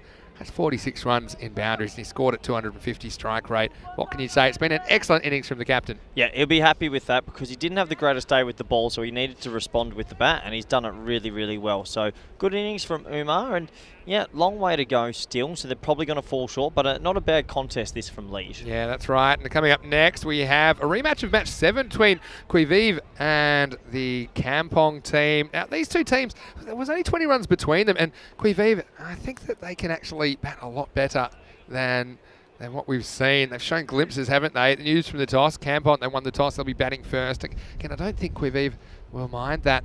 Anyway, here is Tom Hornbeck. He comes back to bowl over number 8. This is a bit of a tricky one. Yeah. And that's one way to do it.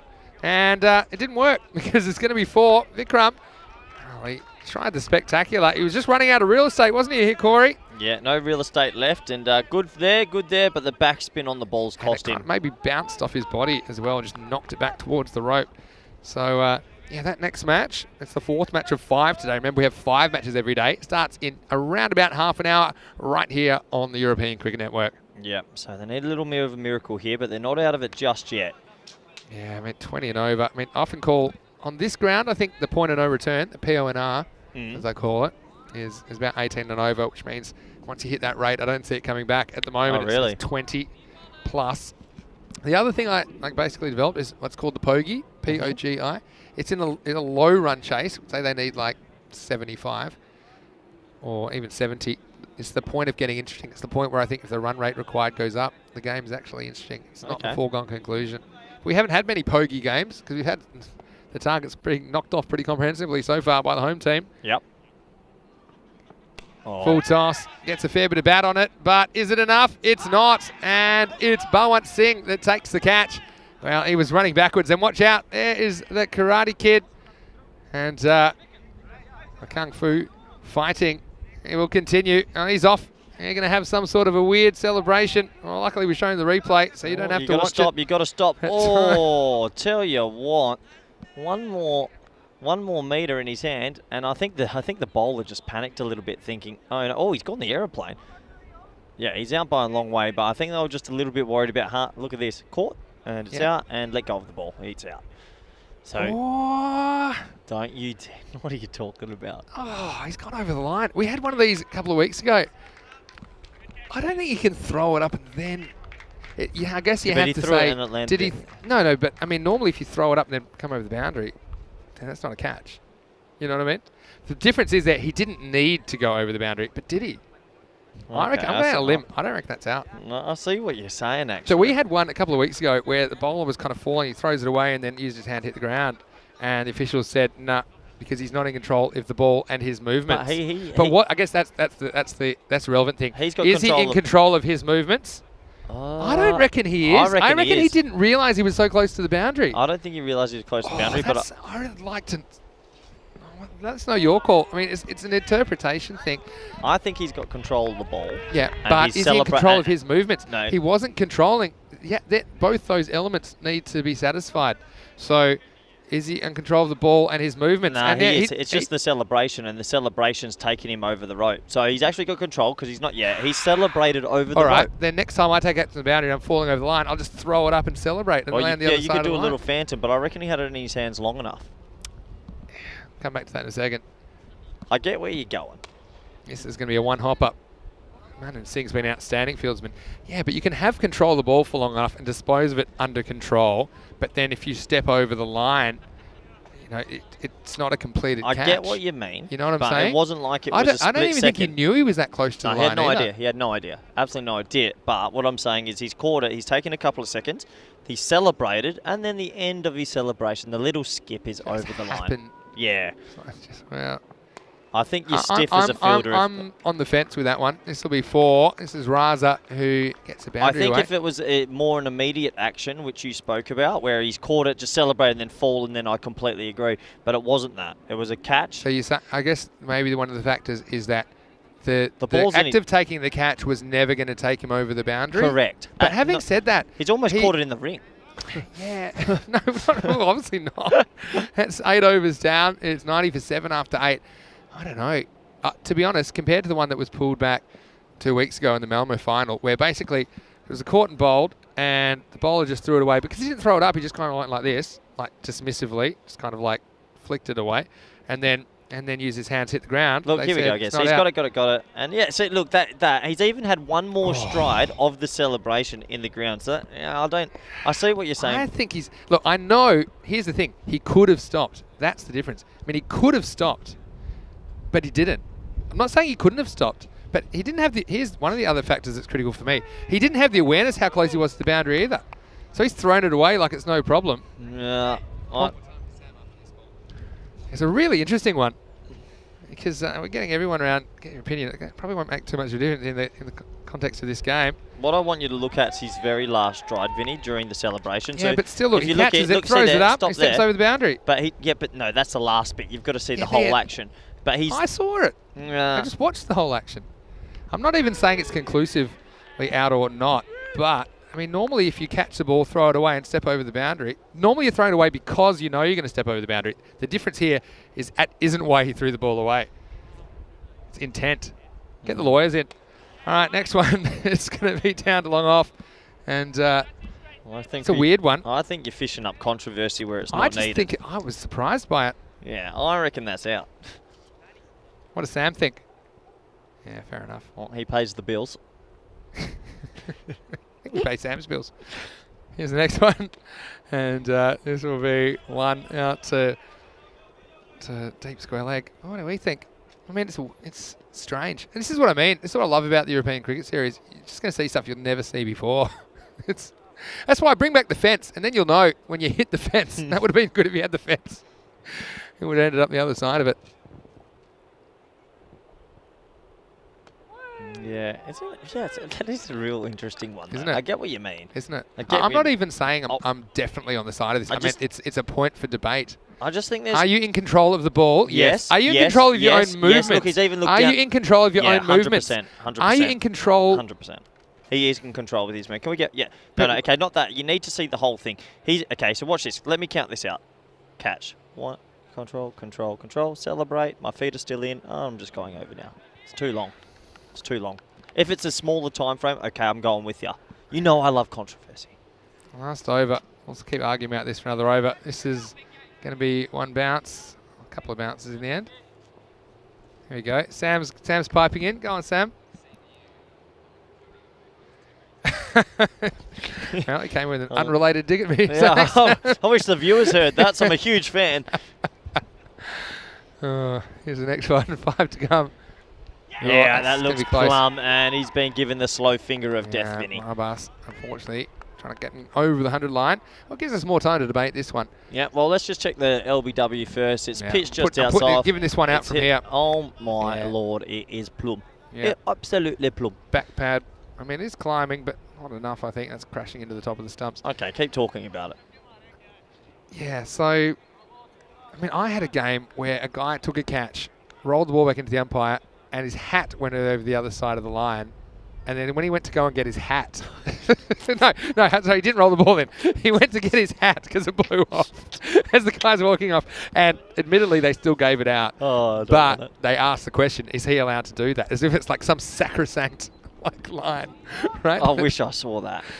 We didn't see the hat fiasco earlier. We need to bring that back up later.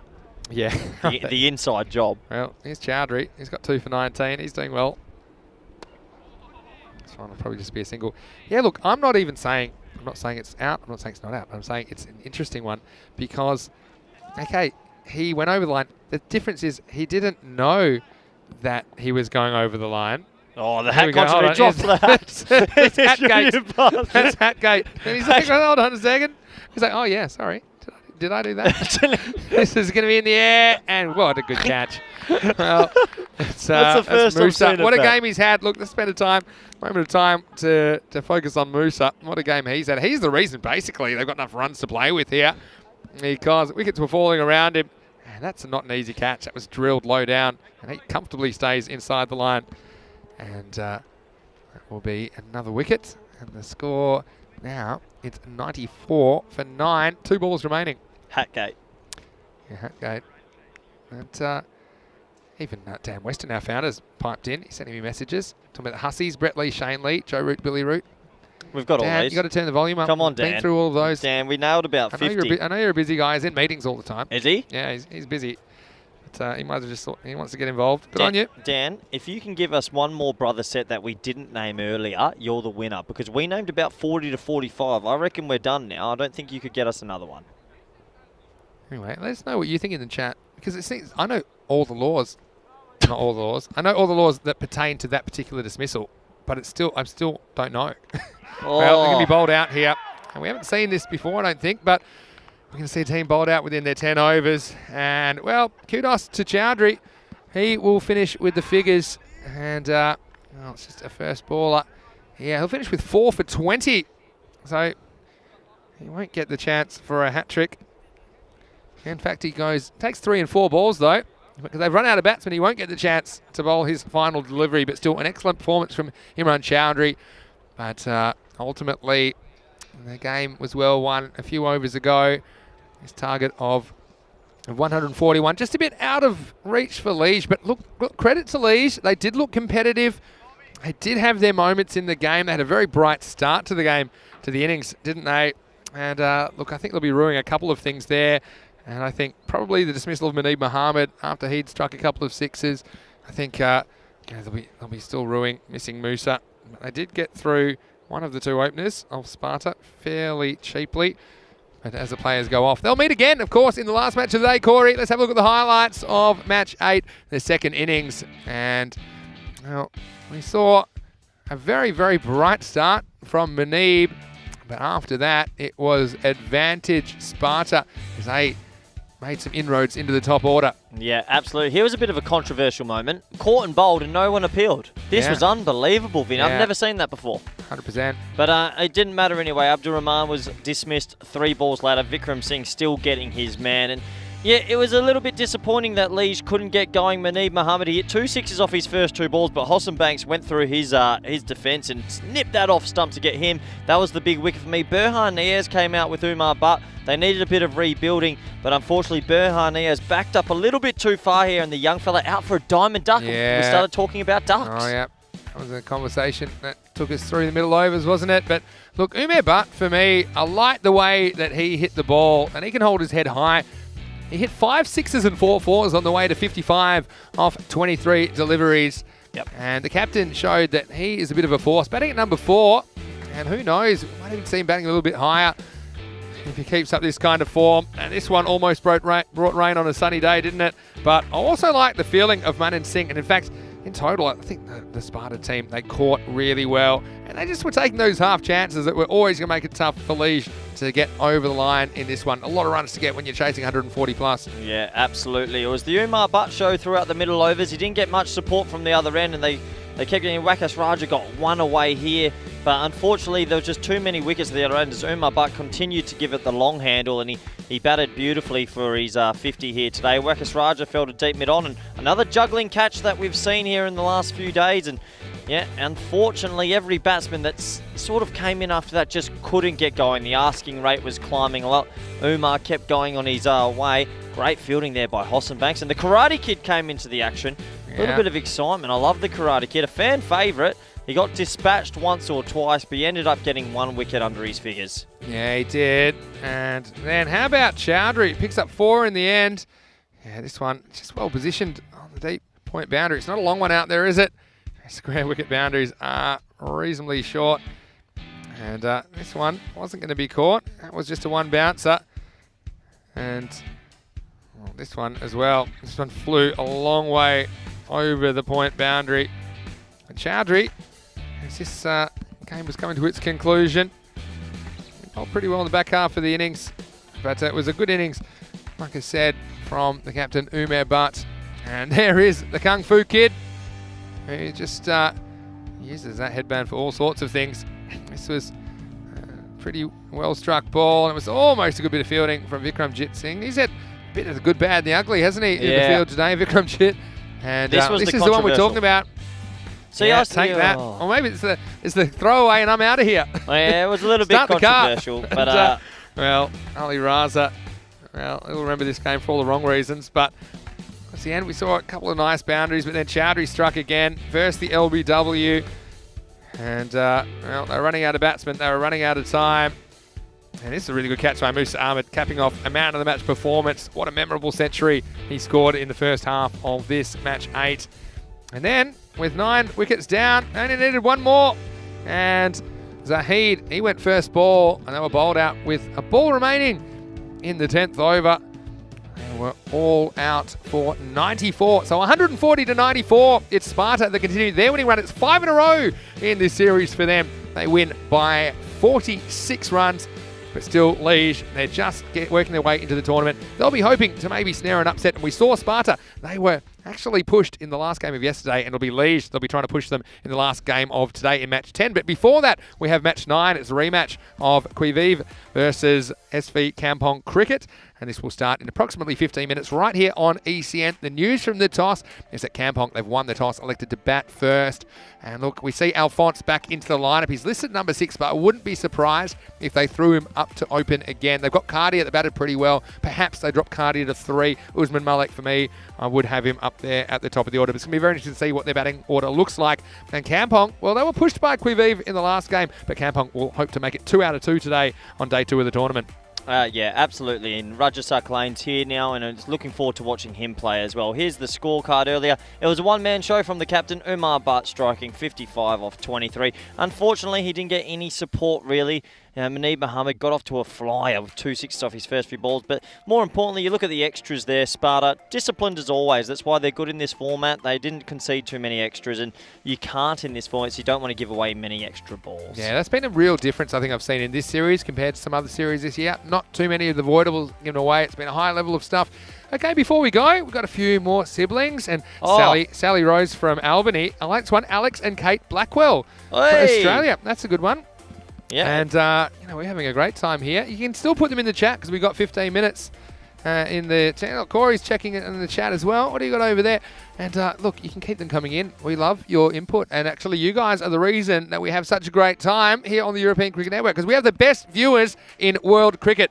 Agree or disagree? I would agree. You finally agree with me. I was hoping you'd keep disagreeing with me like you have the whole time. I think most of the viewers are starting to think my cricket knowledge and my brothers and the Ducks knowledge, I might be just ahead of you here, Vinny. Yeah, useless knowledge. That's what Corey wants to be known for. But anyway, we hope you can join us in 15 minutes. Having a great time here. Hope you're having a great day as well, wherever you're watching around the world, whether you're watching on FanCode in India or whether you're watching on our YouTube channel, ECN European Cricket Networks. Vinny Sander here, Mr. Maximo, along with Corey Ruckers. We'll see you shortly for the next match. Match 9 is on the way. You're watching the FanCode European Cricket Series.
Hello and welcome back to Capelle in the Netherlands. And with 3 matches in the book, we have 2 more matches today on a Super Tuesday. And now it's a rematch of match 7 between Kampong and Qui-Vive.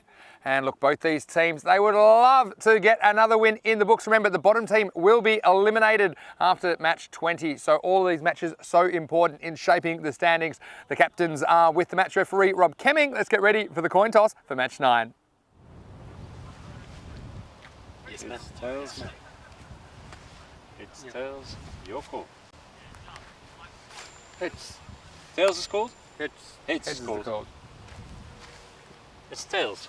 We'll bat first. There you go, Usman Malik wins the coin toss and he has elected to bat first. Kampong will have their chance to put the runs on the board. And look, I think Alphonse is expected to come back for this match. We'll have to look at the lineups in a moment, but he's a big in for them. He is likely to open with Usman Malik. And look, I've really enjoyed the way Kampong are progressing in this series. They certainly gave the host Sparta a scare last night, the only team to really challenge them at the moment. But Qui-Vive, they do have some good players and they are improving game by game. They just can't seem to put a whole 10 over innings together with the bat. Now look out for Murajiwa, and we might see a Jiwa jig if he's able to get a catch or perhaps a wicket during this match. Also, he's contributed some handy runs with the bat. So the news from the toss, it's Kampong. They've won the toss and they'll bat first. Corey Rutgers is in the commentary box. So let's get ready for the second last match of the day, and it's time for match 9. Thank you, Vinny. Yeah, you are right. We are back again for match number 4 here today. You can look here on the screens, the beautiful ground here in Capelle, Rotterdam. Gorgeous venue, the tree line in the background. All the players out in the field. Here's the 2 lineups, as we just mentioned. Raja Saklain, he's here, and he's looking to have a big impact with bat and ball. Curtin Nana's bowled well, but Usman Malik at the top has been pretty dynamic with the bat in his hand. He'll be looking to get him off for a flyer again. So Kampong looking to get their second win of the tournament. Yet one feels that Arnav Mishra bowled well yesterday, needs to have a good day with the ball, and Ishan Jaswal also need to bowl well here. So can Qui-Vive get their first win? They're ever improving throughout this tournament, and we're going to have to see a better performance overall if they are to get their first win. The weather is absolutely perfect here. We've had a lot of fun with all our viewers around the world, and welcome again for joining us. So if you're on YouTube or via FanCode, as we mentioned, please get your questions in. It's always good. We've spoken a lot of topics today, and we've enjoyed a lot of cricket as well. Lovely combination of things. We're almost underway. And Kampong, they'll be looking to get off to an absolute flyer. Malik, he's had a good tournament with bat and ball. Can he deliver again? Here we go. And that's pushed into the offside, and yeah, a little bit of a fumble there. So Usman Malik's account is underway again. He's off the mark, and Kampong, more importantly, are off the mark. So Bala Gumurthy with the new ball in his hand. He'll be looking to try and get a little bit pitched up, see if he can get a bit of swing. Operating with a deep mid on and a deep mid wicket.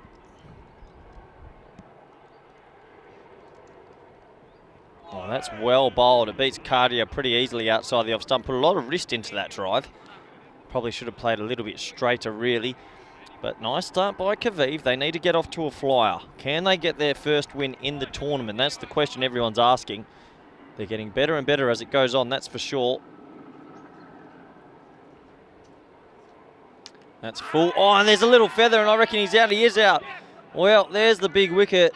Gurumurthy, a little bit of a way swing. It was wide. It was probably there to be hit, but he's got a little touch on it. And a simple catch for the keeper. Look at that, bang. Keeper with the helmet on, safety first. And that is a big, big wicket early. And I tell you what, Qui-Vive, well, maybe they're sniffing a little bit of an upset. Bowler's absolutely wrapped with his work there. And Kampong, well, under the ropes to start, but there's a long, long way to go in this match. Vikram Chaturvedi now walking out to the crease, number 3 on his back. And he'll be looking to get on. We have another look here. Just a little feather on it, sort of the toe of the bat even. And he didn't hang around for the umpire's decision very long. He knew he touched it. You could hear the edge from here in our sound mics and camera mics. Pretty mic'd up around here, aren't we? And That is 1 for 1 after 3. Hope you're enjoying all the live coverage, guys.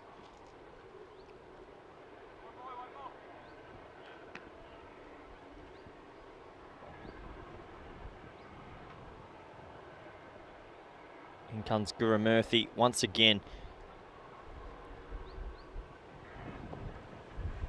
Well, he's gone for the same delivery. Wants to double his chances, but that's skewed away over point for 6. Bit of a splice shot, but pretty simple batting, really.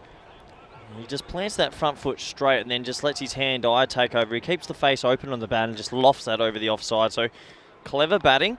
And yeah, if you're going to bowl with a deep mid on and a deep mid wicket, your line needs to be straighter. I know he got the wicket bowling that type of delivery, but he got a little bit of luck as well. So probably just needs to straighten his line just a little bit if he can. He does do that, and that's better bowling. That's what I like to see. But cleverly worked around the corner for a single. Just bring the captain, Usman Malik, back on strike. And Kampong in the Hoofder cluster in the Netherlands, no more. They've been promoted over the weekend. And they will be in the top division of Dutch cricket. I know they have a great clubhouse out in Utrecht. They hosted the Ireland and Netherlands games earlier in the year. So a very proud club out in Utrecht. That's it. Well bowled and well played. You don't see the forward defensive too much here in T10 cricket, but there is always room for it. So a good first over for Kaviv. They'll take the chocolates after 1 over as it's 1 for 8. And that 1 wicket falling. But yeah, it's been great to have your involvement all around the world. We were talking about ducks before, about 7 or 8 different types of ducks. Players with the most ducks, and yeah, it's always good to pick people's cricket knowledge. It seems like everyone out there is avid supporters of every type of format. Really, really do enjoy that. It's good fun putting my co-commentator under the pump as well. So I'm sure there'll be other things. We talked about the brothers in cricket as well. Some brilliant answers in there. It's almost having a conversation with a bunch of our friends, really, that are all enjoying it. And yeah, I like that. Nice Phenom strikes come Corey, your legend. Commentary goals, safety first for the keeper, standing back with a helmet. I'm a huge fan. You can wear a helmet anywhere in the field if you need it. Safety first. Here we go. Short ball, and that is collected over wide mid-wicket. You can't be bowling that. That's a little bit of fruit, really. Free hit, almost.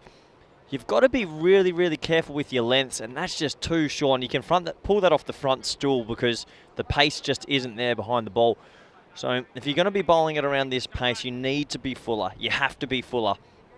And Kampong, after losing a wicket in the first, consolidating a little bit. 1 for 14 off 1.1. And Chatravedi, 13 off 3. Yeah, nice drive. Tell you what, I'm a big fan of that. Through the V, and he'll just take 1 because they've got a deep mid off and a deep mid on.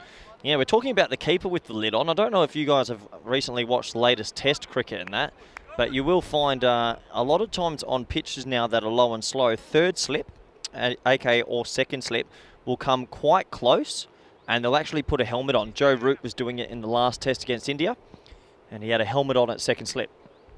And, oh, that's in the air. No, it's wide of short third, and that's going to go away for 4 for Mr. Malik. And, yeah, they're on here, and they're going along nicely now, Kampong. Just a little bit wide. The length was better, but now the line was wrong, so easy shot for 4.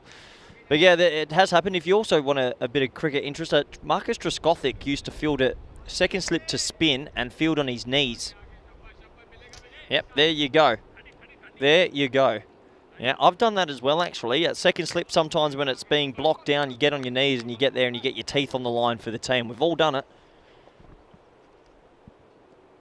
And that's going to be short. Oh, I tell you what, there's an appeal from the keeper, but Usman Malik's, yeah, he's missed out there. But yeah, I am a big fan of changing the game a little bit, and I love this T10 format because there's a lot of things you can tinker with. I'm looking forward to joining Vinny with me in a moment because I've got a great question for him about the keeper and the keeper's positioning. Oh, and that's high in the air. That could be a bit... No, it's going to land in no man's land. It's got a bit of top spin on it, and that's going to go away for 4 as well. So a little bit of luck for the skipper here. Another 4. It's the short ball. That one just came in a touch, so it actually cramped him for room. He wasn't able to get his hands extended, but very, very lucky, and that will go for 4. So the skipper gets away with that, and yeah, he'll get 4 for his troubles. Now, if the keeper's on the ring there, he probably takes that, and that's what's going to get into my conversation with Vinny in a moment. I wonder how many balls are missed in a T10. Yep, well defended into the offside. And that will bring an end to the second, 2 for 23, and I will be able to welcome in my good friend, co-commentator, and all-round good right, Vinny. Can't wait to hear what you got for me this time. Hello to everyone in the live chat as well. Phenom Struck saying that these two batsmen played a huge role in Kampong's winning promotion. And just a reminder that Kampong are one of 5 teams here in this FanCode European Cricket Series in the Netherlands. First time we've been here this year. There are 20 preliminary matches, 5 every day, Monday to Thursday. Bottom team will be eliminated after match 20, and the other 4 will play off in a final series. The top 2 will get a double chance, so plenty to look forward to over the next 3 and a bit days here in Capelle, just outside Rotterdam. And every day we're starting at 7 a.m. GMT, which is 9 o'clock in Central Europe, and 12:30 p.m. in India. Here is Gurmurthy, who's in the air, and this one has got wings. It's flown out of here. Maximo. Oh, yeah. Usman Malik. Well, he's not mucking around. He gets 6 off the first ball, the third over. Yeah, Red Bull does give you wings, and I'm sure he had a couple in the innings break because that is big, Vinny. He's got a long piece of that, came down the wicket, got into a length ball, a half volley, sorry, and yeah, put it over thing. Put it over fence. So would you bring the keeper up here, Vinny? Stop him from going out? Depends how good he is. Yep. If you can. I tell you what, this is going to be 4 more, and they're not quite out of the power play yet. They've got the deep mid wicket, they've got the deep long on. But once again, this one's just angling in from Gurumurthy. No real movement away.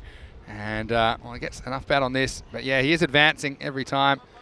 But, the results on the boundary. To answer your question, I mean, yeah, but if you've got the skills to do so, otherwise it can cost you more runs than you save. I got one for you, Vinny. Yeah. All right. How many balls in a T10 do you reckon go through to the keeper? Go on. What do you reckon, 4? 20. 20 out of 60? Yeah, let's Nah. count. Look at the analytics. It's not 4. It's not 4. Think of how many swing and misses. and how about all the wides? At least 20. I don't know if the keeper needs Corey, to that be... just shows you have no idea. Yeah, you got away with it. Look, to be fair, you got away almost 2 days, like you knew what you were talking about. You have and then you've said something so ridiculous, like 4 balls will go through the keeper. Catch it. Ridiculous statement. What a shot over cover for 4. No, really, I don't think I've seen many balls go to the keeper. About 20 a week. Got to be kidding me. No, but in all, most important. You just hold on. Yesterday you told me the keeper was probably such an important position to have, and it's important you have your best keeper. And now you're telling me it's really important because he's going to take 4 balls every match. Oh, give me the analytics up. I'd love to get you on the witness stand, cross-examining you. Shoot us. I've been here for 4 balls. Just let me settle in. All right, here's the next one from Gurumurthy. Yeah, he charges. Oh, no, the keeper's put it down. Oh, no, it's those third man. The third man's kicked it for 4. Not 4. Oh, sorry for 1, but the keeper's put it down, I've told you. Okay. Look at this. Well, okay. This will be a good view. Big edge on this, isn't it? Yep. Yeah, big edge, and oh, no. Just beat him for pace. Okay, but and then look, we're not done yet, because the next one, he's able to knock it away as well. Slippery. My point is, why wouldn't you just have the keeper back on the ring? I reckon he's a bit obsolete. Nope. And I'll tell you why. I'll give you 3 reasons why in a second. This one is sliced away, and this is going to be 6 more. Maximo! Had a way to finish the over. Usman Malik is on a mission at the end of the power play. Very good one for Kampong. He's 46 for 1. Yep. Right, we start listing reasons why you don't just have your keeper on the ring. And that's you're a bit too kind of radical with that idea. You're talking to the probably the best record in world cricket of that's T10. because they stop you doing some of the really crazy things that you want. Because otherwise you wouldn't have a 23-1 record. That's also true. Okay. So one of the reasons is, look at the court behind, and we've seen 2 balls nicked behind. If you're on the ring, then they're not catches. And wickets save your runs. You're just thinking so short term. Like, okay, what if it's nicked? You're only going to save maybe a boundary that is nicked just wide of you. The other thing is more awkward for the keeper to take the ball on the bounce after 1 or 2 bounces because you might get a bit of a dodgy bounce. Yeah. And the other thing is every time ball goes through to the keeper, if you're back on the ring, they're going to run one. Okay. Well, see, okay. At least one. Okay, do you remember the test match where MS Dhoni kept 3 metres back to Jadeja? I do. Because they didn't want to stop the lap. So see where the keeper is here. Why wouldn't you go old school, put him at the end of the AstroTurf to cut 2 more angles? Go on. Right. because you can't get a stumping. Yeah, but you get heaps of stumpings. But are wickets more yeah, important well, than what are you going to tell balls? me now? There's one stumping every 6 months or something. It's only 2 a year. I mean, where did you go to school again? Did they teach you maths? Mater Day College in Edgewater, thanks. No, but in all seriousness, if the keeper's back 3 or 4 metres here, you're going to cut off 2 more angles. We see that sometimes. Have you? Yeah. Oh, okay. Not necessarily because it's a plan. That's just because where they stand sometimes. And the rest of the stumps. Here's the next one. It's going to be swept away. Oh. I still think you say that. But, okay, if there was constantly lapping going on, then maybe. But I think the fact that you hover for a stumping is more of a threat. Okay, if you have the keeper back in a bit of a hovering spot, do you need your fine leg then? Could you bring him in front? Depends how much of a threat you think the batsman is with that shot. Okay. The answer, like everything, is pretends. Now, this is going to carry the boundary. It's not off the middle of the bat. And this is unlucky for the bowler.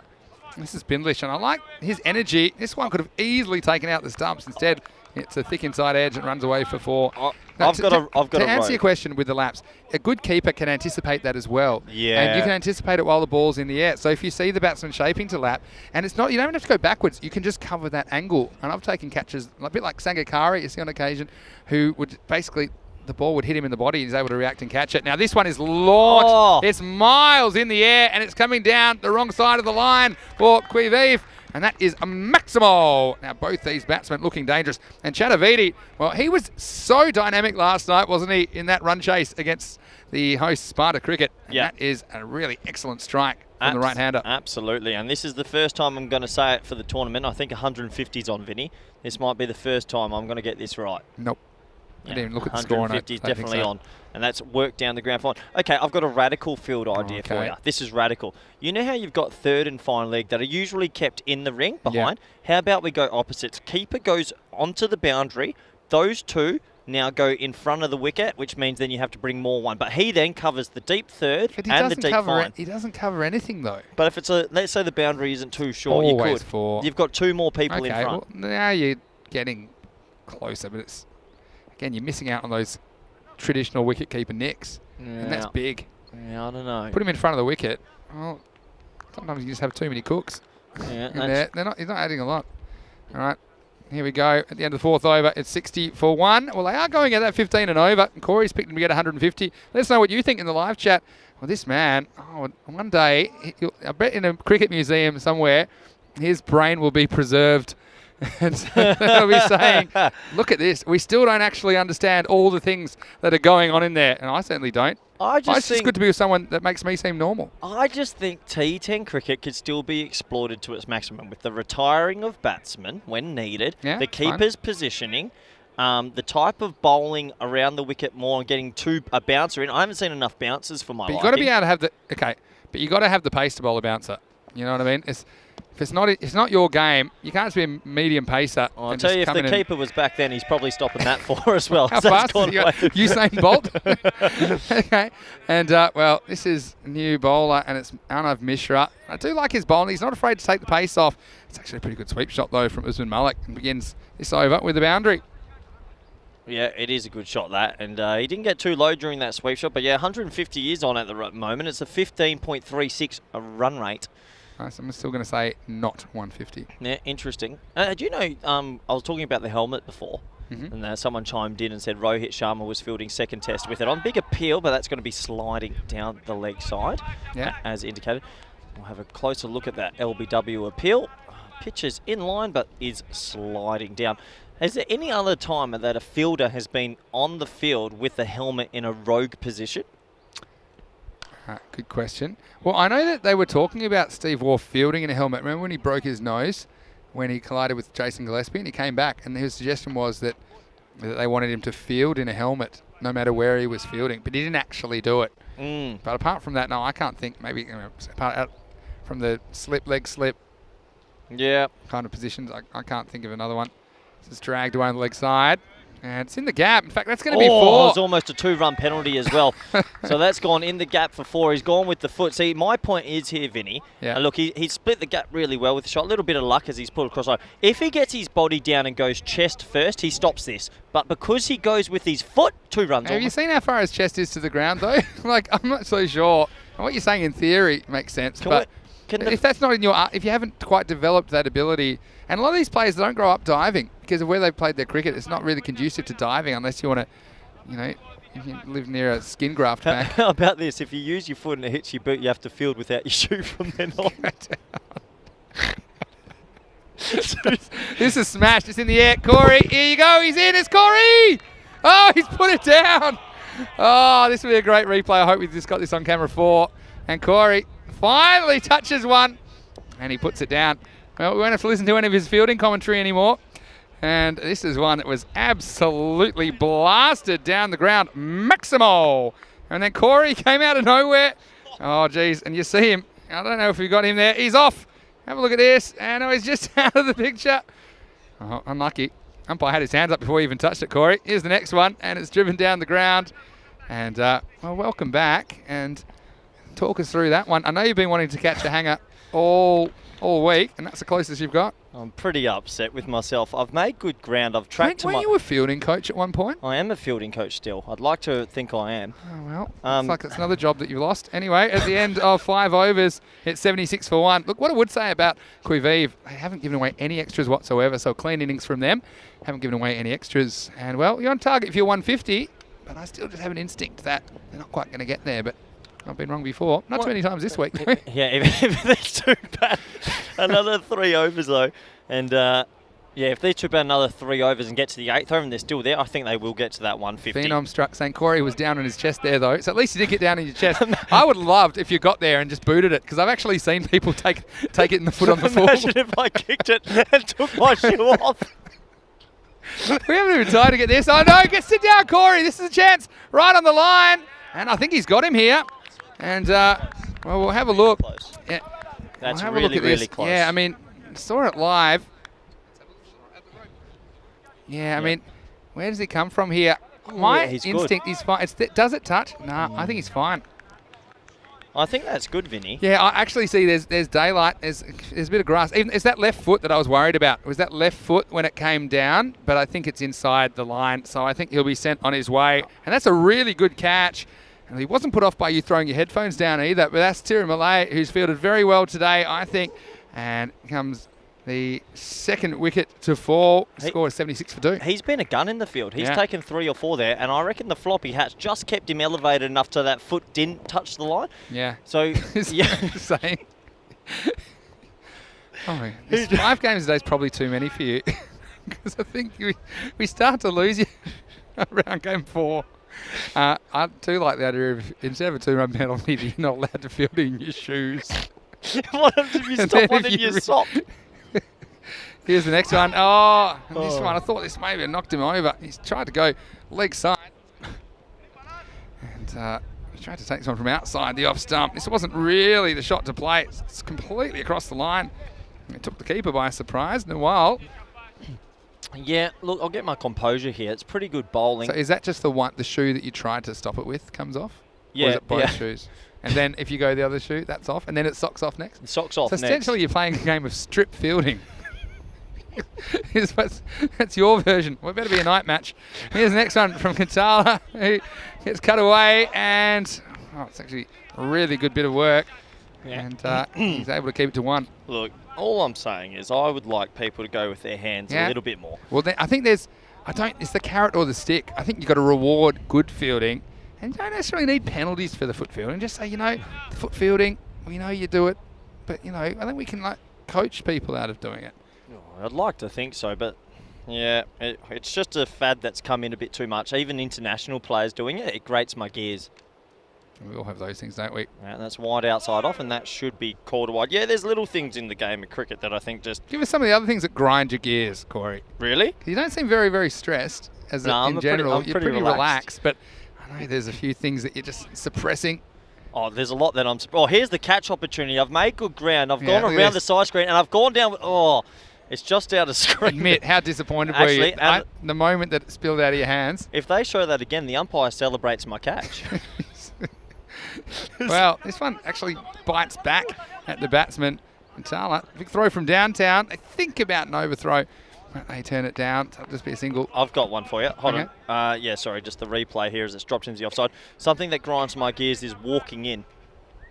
Okay. I don't teach that. We don't teach that anymore. There's no such thing as walking in. It's a lock and load. And yeah, if you have a look here, here's the umpire. Watch him celebrate for me after I hold this great catch. I catch it, and the umpire goes, That's fake news. Wicked. That's a deep fake, because that's not what happened at all. Yeah. Trump 2026. As that's hit out to wide extra cover just for a single. Maybe they think about two. No, touch and go. Okay. So walking in, I mean, I'm ambivalent about walking in. I don't mind walking in. What they're trying to teach now, Vinny, is a late move and an explosive lock and load. So, yeah, I don't know if they're going to put that. I kind of do. I don't feel that much, but if I was fielding in the infield, that's kind of what I kind of have a few steps. Like a tennis player. You know how like a tennis player, but most tennis players, they will take 2 or 3 steps in before they make that kind of that bouncy movement. Yeah, so walking in's one, backing up in the non-striker's end as well, and where your bat is in your hand. That's just fundamentals. You see international players do that with the score at 2 for 80 after 6. A really good start by Kampong, and Usman Malik away on 35. But yeah, you'll find international players holding the bat in the wrong hand. Annoys me. Oh, it grinds my gears. Look, even though you have to then, if there's the bowler change sides, you have to change sides as well, and then put your bat in the other hand. I've got another one. This whole thing about people asking for drinks and a new set of gloves after 3 overs. Steve Smith has 12 pairs of gloves. You can't be doing that. Yeah. What about this? We should be allowed them if you carry them out there. So maybe you need like some sort of coat with hooks on your back. And then if you want to change your gloves, you'd have to do it yourself. That does annoy me. The amount of because just the pace of play in 2020s, they were designed to be over within 3 hours. And now they're going 4 hours. Yeah. What about this? You only get 1 pair of gloves to bat in. So if they're sopping wet, get on with it. Yeah, I like it. And they'll go, oh, it's safety because just get the boffins to work out gloves that don't get slippery. Yeah. I mean, goalkeepers, they wear the same pair of gloves for 90 minutes. Admittedly, they're not doing very much for most of it. No, that is true. As that's a short ball outside off. He might have missed out, but it came in Jaswal's nicely. Been good today, though. Jaswal's been good all tourney, Vinny. I like Jaswal. Yeah, well, Phenom Strux likes your floppy hat, saying Bernoulli's principle. The airfoil under the floppy hat creates a lift and keeps the bloke elevated. Making the difference. We need a bigger hat then. It needs the Richie Richardson. It's 3 times as big.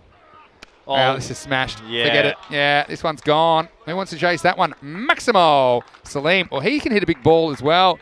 And he whacks this one over cover. Not too much wrong with the delivery, but it gets the treatment. Yeah, that's a lovely shot, really is. What's your thoughts on all this batting stuff that Steve Smith and Manish Labuschagne are doing with the funny nose and the batting quirks? Do you think I think it's a furphy. I think it makes them feel comfortable, but I think partly it's a bit for show. I think that when you're that good, you don't need to. But you can just do what you want. Yeah. People, do you know what I mean? Yeah. No one's keeping him in check. Here's the next one. I don't mind. I actually, before it was cool, I didn't mind a bit of an extravagant leave, like a fake swing. Yep. You know what I mean? Because, I'm like, I have the relief knowing, well, here's a ball I'm not going to get out to, so I might as well make it count. So when you see it whistling wide off stump. Yeah, well said. Bit of a flourish. Oh, another thing that bothers me a little bit is people get afraid of changing the game. Like when we see a non-striker, say there's a wicket on 9.5 and the non-striker keeps his pads and helmet on, take them off and just run quicker for that last ball. Good question. But again, I would probably legislate against that because it's going to waste time. Because I told you, I like a quick game. For whatever advantage it's giving him, well, then someone's going to have to go get his pads. And for example, it might be a safety thing as well. If we've seen sometimes balls come in and clock people running between the wickets. So I don't like that one. I do like what you're saying. I thought of it, but we have a rule with a golden ball. This will be 4, by the way. Yeah, just another boundary. Don't worry about that. And Malik just keeps going, doesn't he? He's up to 39. He's hit the ball all round the wicket today. Just a bit of width here. He connects very, very well. Gets 4 runs. We've got a rule for in the golden ball, for example, that the other player must wear pads and gloves. Because it's probably not in the spirit of the game, is what I'd say. If you were removing pads, can you bat without pads? I don't think you can. Ricky Ponting did it in a Shield final. Really? It's a one-day cup or whatever you want to call it, and it was 3 to win for Tassie against South Australia last ball. He's at the non-strikes end, so he ripped his pads and everything off at the non-strikers and ran without him. Look, that's one of those. I hate to be a traditionalist, but that for me, it's just not cricket. Too much. Yeah, just not. Everyone's got their line. They draw somewhere. This one is whipped away off the pads, and that's going to be into the gap. It's going to be 4 more. Well, Malik has been really good this series so far, leading Kampong. And already went kind of outside off stump and got that one over to the offside. This one's a bit straighter, so he's very hard to bowl to. It also takes us to the end of the 7th over. It's 95 for 2. Just a reminder, well, Corey, here's... So speaking of firsts in cricket, this is the first, the European Cricket Championship. First ever European Cricket T10 competition, international competition, 15 nations going head-to-head from the 13th of September. It's only 13 days away in the official host venue. Well, it's going to be Cartamania, as Rico says, Cartama Oval. Sports World Spain is the host. It's just outside Malaga. And you can get involved. Have a look at this region, the Costa del Sol region. It's a wonderful part of the world. I can't wait. And tell you what, that one might have gone to Spain because that's gone a long way. Maximo Salim, well, he doesn't muck around. He likes to deal in sixes, and he certainly dealt with this ball. 6 off the first ball. Katnala goes the distance. Yeah, like that shot. He kept his shape, kept his head down, and kept pretty still during the explosion with his bat. So put his right hip into the ball as well throughout the shot, and I like that. It's good batting. Good power hitting, Vinny. Well, Jay Hayes saying, too many rules will spoil the game. Keep it simple. Yeah, I agree with that. As a principle. In a principle. I think what you're talking about, it's not really changing the rules. It's stuff that's within the rules, but people haven't thought of or haven't done. Yeah, well, maybe that's a good question. And for most things that people haven't done, there's a reason, because it doesn't work. Maybe that's a good question to our viewers. If you have a rule or something you'd want to bring into T10 cricket that no one's heard of. So my big one is the 2-point penalty for using your foot as a fielder. I'll be curious if our viewers have anything that they would bring into this format if they had the option. Well bowled. Yeah. See, that for me probably goes into the new rules. Because then you forget with every rule. That's Merv. No, don't argue with Merv, all right? If Merv says it's wide, it's... That's not a wide. Well, sorry, he's given himself more room, so actually I think the bowlers... I think when you've got such a good moustache that Merv's got, then we'll let him have that one. All right, Agree well done, to disagree. Merv. Yeah, well done, Mervy. But sometimes it's a bit of an optical illusion because by the time the keeper takes it, it is quite wide. Katnala, I thought he executed that one pretty well, but he doesn't get away with it. Here's Malik on 43. Oh, and this one really jumps. Almost gets past the keeper. And they're probably going to sneak away with a bye. And yeah, so... Maybe, yeah, I am curious if people do have something they'd like to see come into the game. I'll tell you, I've got a couple. I'll tell you one which is a real simple one. What's your number one? There shouldn't be a back foot no ball rule. It should be only a front foot no ball. Only a front foot that the umpire should have to look at. And in international cricket, yeah, sure, you've got technology, but it's just in all cricket. I'm talking about all cricket. I would abolish the back foot no ball rule. This is in the air. It's a full toss, and it's going to go the journey. Maximo Salim. Oh, he loves hitting sixes for fun, and he gets another one here. The score above 100 and climbing. Yep, full toss, missed the pitch, and he isn't going to miss that. My nana would have hit that one for 6. So here's my rule. If I could change one rule. Go on. So the front foot, it just has to land. Some part of the foot has to land behind the front line and inside the sideline. So you've behind the front line. Behind, yeah, like at the moment it's the same. The front foot no ball. Some part of the front foot has to land behind the front line and inside the sideline. Simple. Well, this is hit pretty well, but it's hit straight to the fielder. Well, it doesn't quite carry in the end. It's a pretty good effort. And unfortunately, he wasn't quite able to hold on. So Canale's gone close. Can't pick up this second wicket. Have a look at this. I think he just backed off that one for a second, Corey. And by the time he came back, he couldn't quite make it in time. Yep, absolutely. What do you think about this whole thing where batsmen are shaping up as left-handers before the ball's bowled, like changing from a righty to a lefty? I don't have a problem with that, but then you give up your leg side. But can the will there ever be a day that the bowler could then just change? I like that. No, I'm fine with that. Yeah. Yeah. I'll tell you what I think about that in a sec. Oh, this is going to be 6 more. Well, this is huge. And this one's going to go all the way. And that's going to endanger his teammates. Has gone into the dugout. Maximo. What a display of hitting. Malik moves to 49. And he does it with some collateral damage in the way of his teammates. Yeah, that's a lovely shot. Came down the wicket, turned it into a half volley, kept his head down at the point of contact, and that's good batting. And that 150 I said to you a little bit earlier, you laughed at me, but if you look at the worm there on your screen, folks, it's getting there. I reckon this is going to be that 150 I was talking about. 33 off 12. I'm still confident they won't quite get there. 140s. Would you like to have a small wager on it, Benny? Nope, don't bet. Neither do I, but would you like to have a small wager on it? No, we just think of something else. Non-monetary. Maybe I'll get last game off. Nah. Nice night. I need you. Tell me some of the good places to go in Rotterdam. Here's the next one. It's Aurora. It comes in, and it's just a single. Yeah, so here's one thing. People are talking about rotating subs in T10 cricket, like ice hockey is an idea. I've sometimes thought, imagine if, as you know, I was a much better wicketkeeper than I was a batsman. I thought, if I could just, and not that I didn't like batting, but my batting wasn't quite at the level of my keeping. If I could just be a keeper, and then they bring in a batsman for me. So you have specialisation like American football. But I do kind of like, you got to find the balance of your best 11 in cricket. That's part of the game. So this one is going to be 4 more, and this is going to be his 50. Usman Malik, what an innings it's been. He's taken the bull by the horns, and he reaches his 50 off only 23 balls. Really good ball striking by him. He's hit 3 sixes and 6 fours, and he's done it quite a few times along the ground. He's been a classy player for Kampong so far in this tournament. Yep, class above, really good innings this, and he's done well to get to 50 off 23 balls, so striking very good indeed. What about a 1 over power play that floats a bit? Yeah, but again, for what you gain out of that, I think it just causes an extra thing to keep track of and an extra complication. This is touch and go, but it's going to be all the way Maximal. Well, Malik's having some fun now, and he just goes through the line of the ball. And again, I think at the end of the innings, it's not the worst ball, but it's this kind of length that a batsman that's set and is driving the ball well can get under. And on this field, it's not very forgiving. You're going to get driven for 6. See, this is where you've got to... Well, we're having a bit of fun with the keeper, but the keeper has to come up here and keep the batsman at least maybe rooted. I don't think it would stop him from coming down, but at least it means you might get a wicket if he drops. And it might change his tactic. Maybe he'll try a different shot, try and lap or something like that. You're trying to make the batsman... Got to get it up in the block hole though now. He tries, but he overcooks. It's an overcorrection, and it's going to be another one. Maximal cannot keep him down at the moment. Oh, well, that is gone 4, 6, 6, and it all happens in the 9th. At the moment, your 150 is looking pretty good, Corey. Yeah, told you, that's what cricket knowledge and a good T10 record will do. It's the first time I've said 150 this tournament, and I've called it. Yeah, and it is true for our viewers that have just tuned in, and. It's here we go. It's in the air, but I don't think anyone's catching this. It's gone a long way. That could be a Maximo. It is. It's a backwards Maximo. And 3 in a row. And Malik moves into the 70s.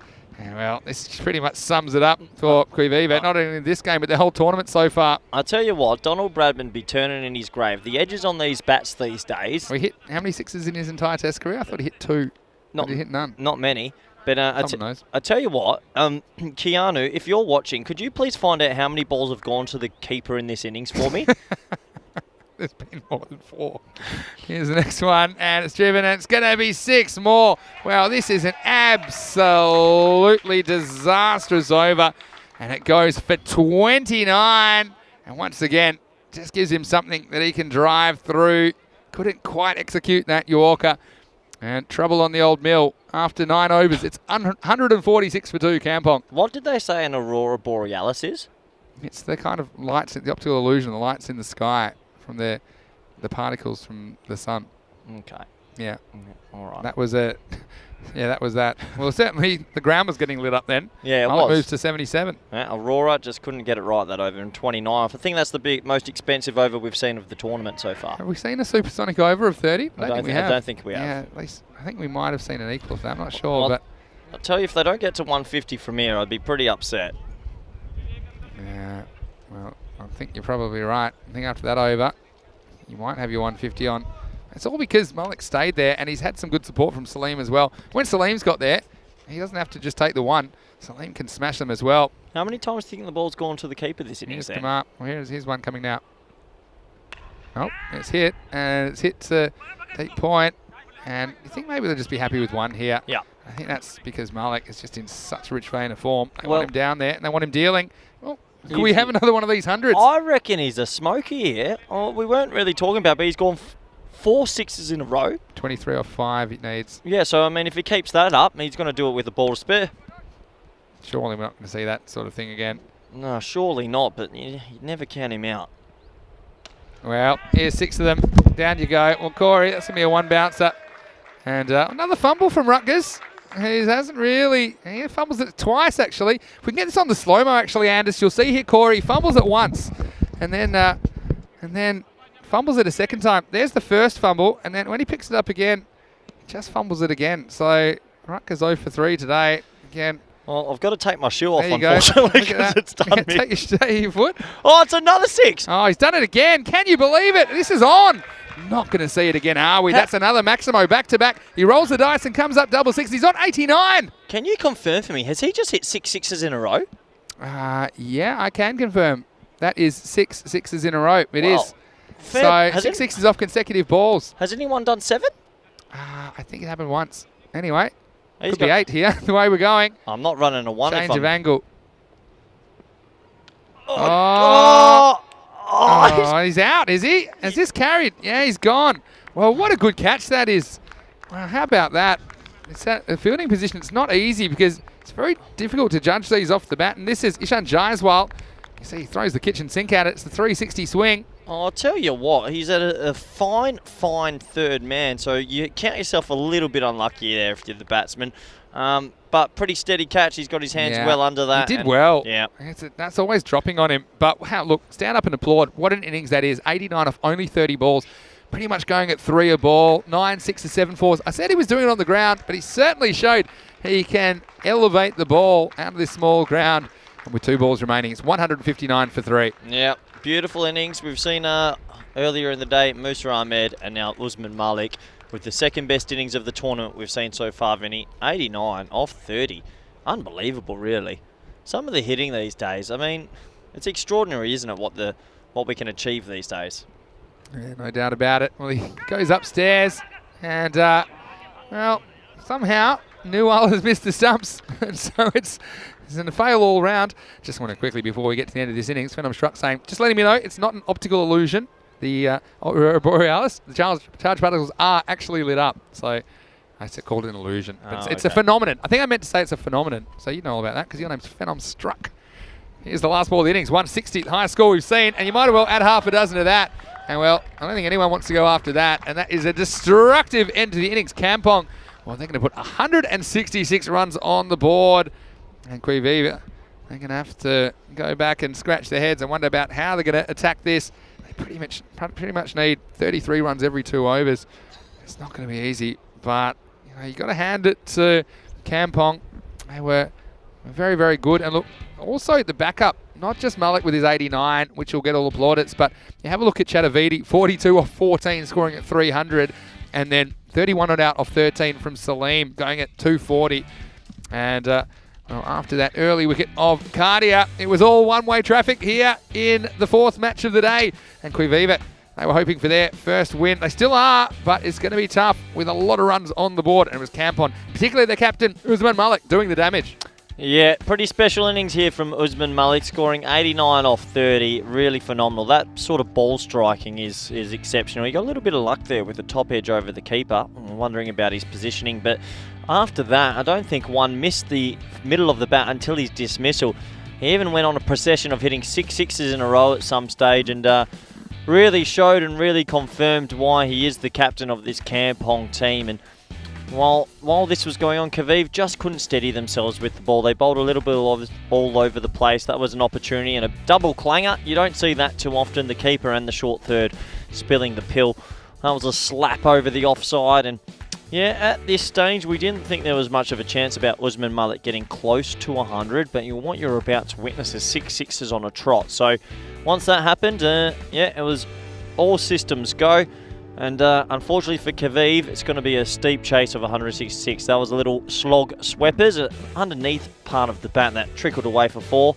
And yeah, they tried their best, Kaviv, but obviously finding it difficult to control these 2 batsmen. That was big. That was real big. This might have been the one I've almost caught or did. Yeah, there I go. Great catch from the commentator. Yeah, left it, headphones off as you see, and I'm off. And yeah, great catch. So pretty happy with that one. Really happy with that catch. And there's another one. Couldn't catch this one though. This one just went over the fielder. No, sorry, it didn't. It was caught by the fielder. That was the other dismissal. My apologies. But that didn't really stop the procession. Unfortunately, the boundaries just kept on coming. 50 to 55 metre boundaries here at Sparta, Capelle, and Usman Malik took all full toll of them. Slapped through the offside there, over the leg side here, and I guess when you're a bowler and you're being towed up a little bit like this, it's hard to get your composure back because it didn't seem like Kaviv could adjust or land a Yorker, unfortunately. There were some lofty, lofty blows, and they wouldn't have just been 6 on this ground. They would have been 6s on many grounds around the world. That was one of the best. He almost hit his teammates. He did hit his teammates, actually, in the 10s. A lovely traditional cover drive for 4 as well, so it wasn't just all power hitting. And really special innings, and I'm pretty sure even the umpires out in the middle would have enjoyed witnessing some of that as he raised his bat. For his 50, big raise of the bat, and then it was party time. Raised his 50 and then went 6 sixes in a row. So all of a sudden, 50 to 86 in no time. And we started to talk in the commentary box. We're not going to see 200s in a row, are we? Amazingly, that top edge went for 6 as well. The bats these days, how big are they? Look at the edge on that bat. Wowee. Proper willow. And then again, can't be bowling that to a man in the 70s. 4 in a row. There's 5 in a row. There I am, still fielding. Not having a good day in the field. This one skids on and got me right in the knee. Bang! Bang! Yeah, and there's 6 in a row. So, just kept going along, did Usman, and this was the dismissal. This meant no 100 for him today. He was devastated. He probably deserved to get to the 3 figures in the end. Unfortunate to be caught by the fly slip in the 9th over. That basically brought almost an end to things. I like the bouncer option there, and they ran a by, scampered through. Good cricket from Kampong. And that was the very last boundary of the innings, which took the total score, the highest score of the week so far, up to 166. Let's take a look at the scorecard now. And, yep, well, it wasn't just the one-man show. A bit of credit goes to Vikram Chaudhary, 42 of 14, striking at 300, and Bilal Salim, 31 off 13, but the real star of the show, the captain up there, Usman Malik, 89 off 30, including 6 sixes in a row over 2 overs, and they ended up with a mammoth total of 3 for 166. Well, a pretty incredible score. I haven't seen too many scores over 150 in my time, not in the T10 history books, so 166 is big. I'm going to take a look at the bowling figures, and you might want to cover your eyes here if you're a small child, because this was violent. Economy rates of 15, 17.5, 14, 16, 12.5, 15 and 29 for Aurora Borealis. Yep, it's a difficult game sometimes, and unfortunately when you run into a batsman in that hot form, it's hard to peg back. Probably the pick of the bowlers, AJ Kotnala, 1 for 25, only going at 12.5. So we'll be back shortly with the run chase. It's going to be a daunting task for Kaviv, but I'm sure they'll want to keep their heads up high and give it every opportunity they've got. I'm Corey Ruckers, and I'll be back with Vinny Sandhu in 5 minutes.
Hello, it's Vinny Sandu here, Mr. Maximo for the European Cricket Network. Welcome back to the broadcast of this FanCode European Cricket Series.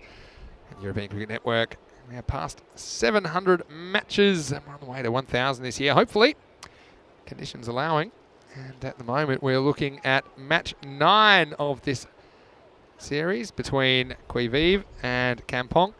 Kampong, they went out and made 166 runs off their 10 overs, the biggest score so far in this series.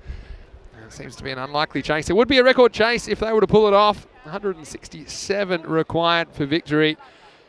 And, well, it's going to be interesting. We're certainly going to see some fireworks from the openers. It looks like Kumar's out there.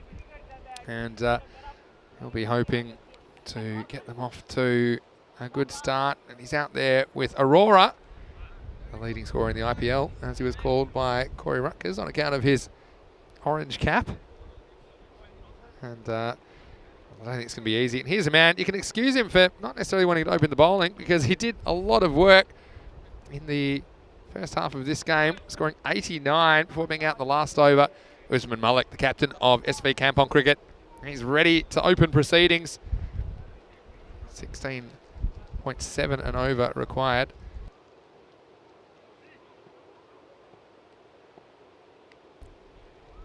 It's going to be an exciting 10 overs of cricket, I'm sure. Joining me in the commentary box, Corey Rutgers. Corey, it'll be an interesting 10 overs ahead of us. And Qui Vive, it's just a shame that this total did get out of hand, because it looked like they were edging closer and closer to their opponents each time. But it's hard to see them pulling this one off. Yep, they pull this one off, Vinny. Yeah, I would be amazed, but I've been amazed before. Leicester City winning the Football Premier League 7 years ago, was amazed. South Africa chasing down the 4-3-4, was amazed. Yeah.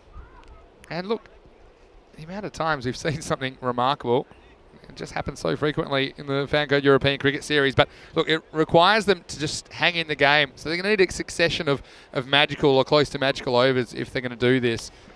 And they're going to need a power play in the 50s, I think. Here's the start of the second innings. And let's see some urgency there already as Kumar turns this one away, gets off the mark of the very first ball. Yeah, big in-changers as he does, and a little bit of battle net much required. I know we were joking around a little bit before about the how he's got the orange cap on. I said the leading run scorer in the IPL, but that is actually something I would love maybe Dan Weston and the team to... I like it. Imagine you and I could have the hat each morning and we keep removing it and we stay on top of... With COVID, yeah, we'd have to have multiple hats. Otherwise, we could just spray paint their hat orange. So you just need a can of spray paint. Why do we need multiple hats? Because at the end of the game, you might just disinfectant, I guess. Disinfectant. COVID's a big thing this year. I don't know if you've heard of it, actually, Corey. But have you heard of the coronavirus? No, live in a bubble. Yeah. Sounds nice. This is going to be runs, and that could go all the way, and it has. Maximo! Well, that's the Aurora Borealis. He just stands and delivers. And he was a bit late on this, I think, but it didn't matter. It flew away for 6. You're telling me there's an Aurora Borealis in the kitchen at this time of year? Yeah, third man in the second ball of the innings. Well, good Simpsons quote that, but there's a lovely little there's shot. There's so many memes about that. Yeah, there is. Simpsons fans we got. There's so many. There is. It's a classic one. Here's the next one.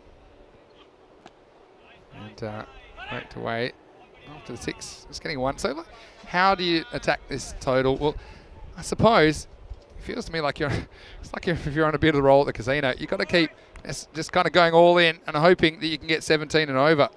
And that's what you've got to do. So 167 is a lot of runs. If you break it down to, say, 16 and over, 17 and over, you know, halfway there.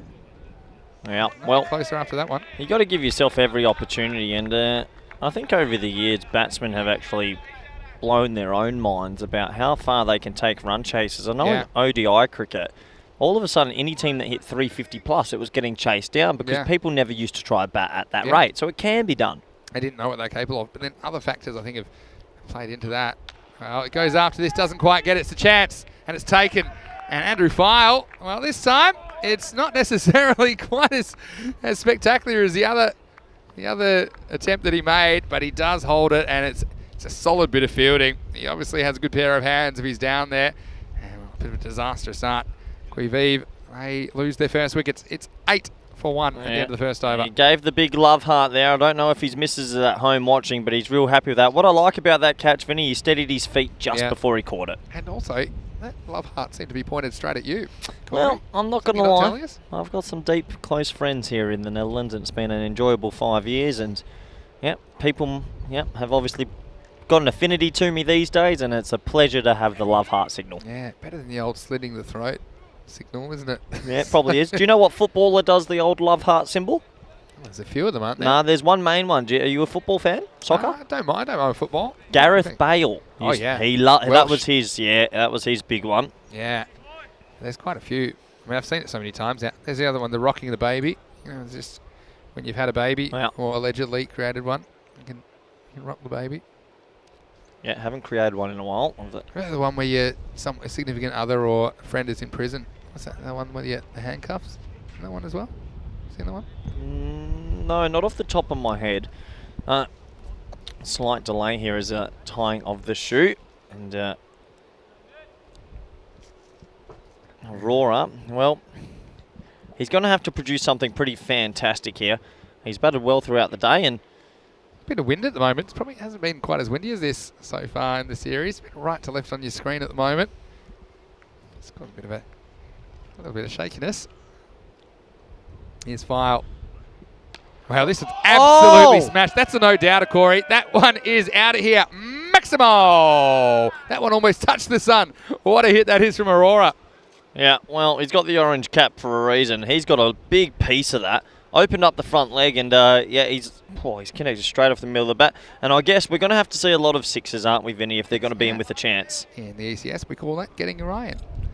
Ravi Panchal's in the chat. Hello, Ravi, who plays in Spain. We see him in the ECC. Well, this is a good straight hit, and this is just a forehand that's gone into the crowd. Maximo, back-to-back. Aurora, well, he said, look, I have to take this on myself. They want to be around 32, 33 after this over. Yeah. How about that? That's just a length delivery, and he just smacks it, a flat bat pull shot for 6 into the sight screen. Yeah, and this is what we're teaching big players around the world as well. You can flat bat it straight and hit that side screen. So it's nice to see that shot. And, good batting. 2 in a row, looking to go 3 in a row. And I reckon we're in a hot spot here, Vinny. I reckon I'm on for my second catch in this game. I got told that you're on your last warning dropping your headphones from the crew. Well, okay. I can't promise. If you can turn your microphone off and put them down gently, I'll allow it. And take the catch again. No. Well, we'll see. Here's File. What's his comeback? He's 12 off 2 balls bowled. Goes short. And Aurora, he don't want to run himself out.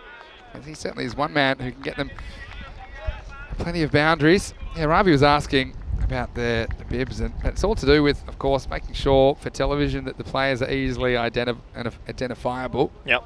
And so making sure that we've got those numbers. A lot of people, of course, are following this game on the subcontinent. They're playing fantasy cricket, and for various reasons, they just want to know how their players are performing.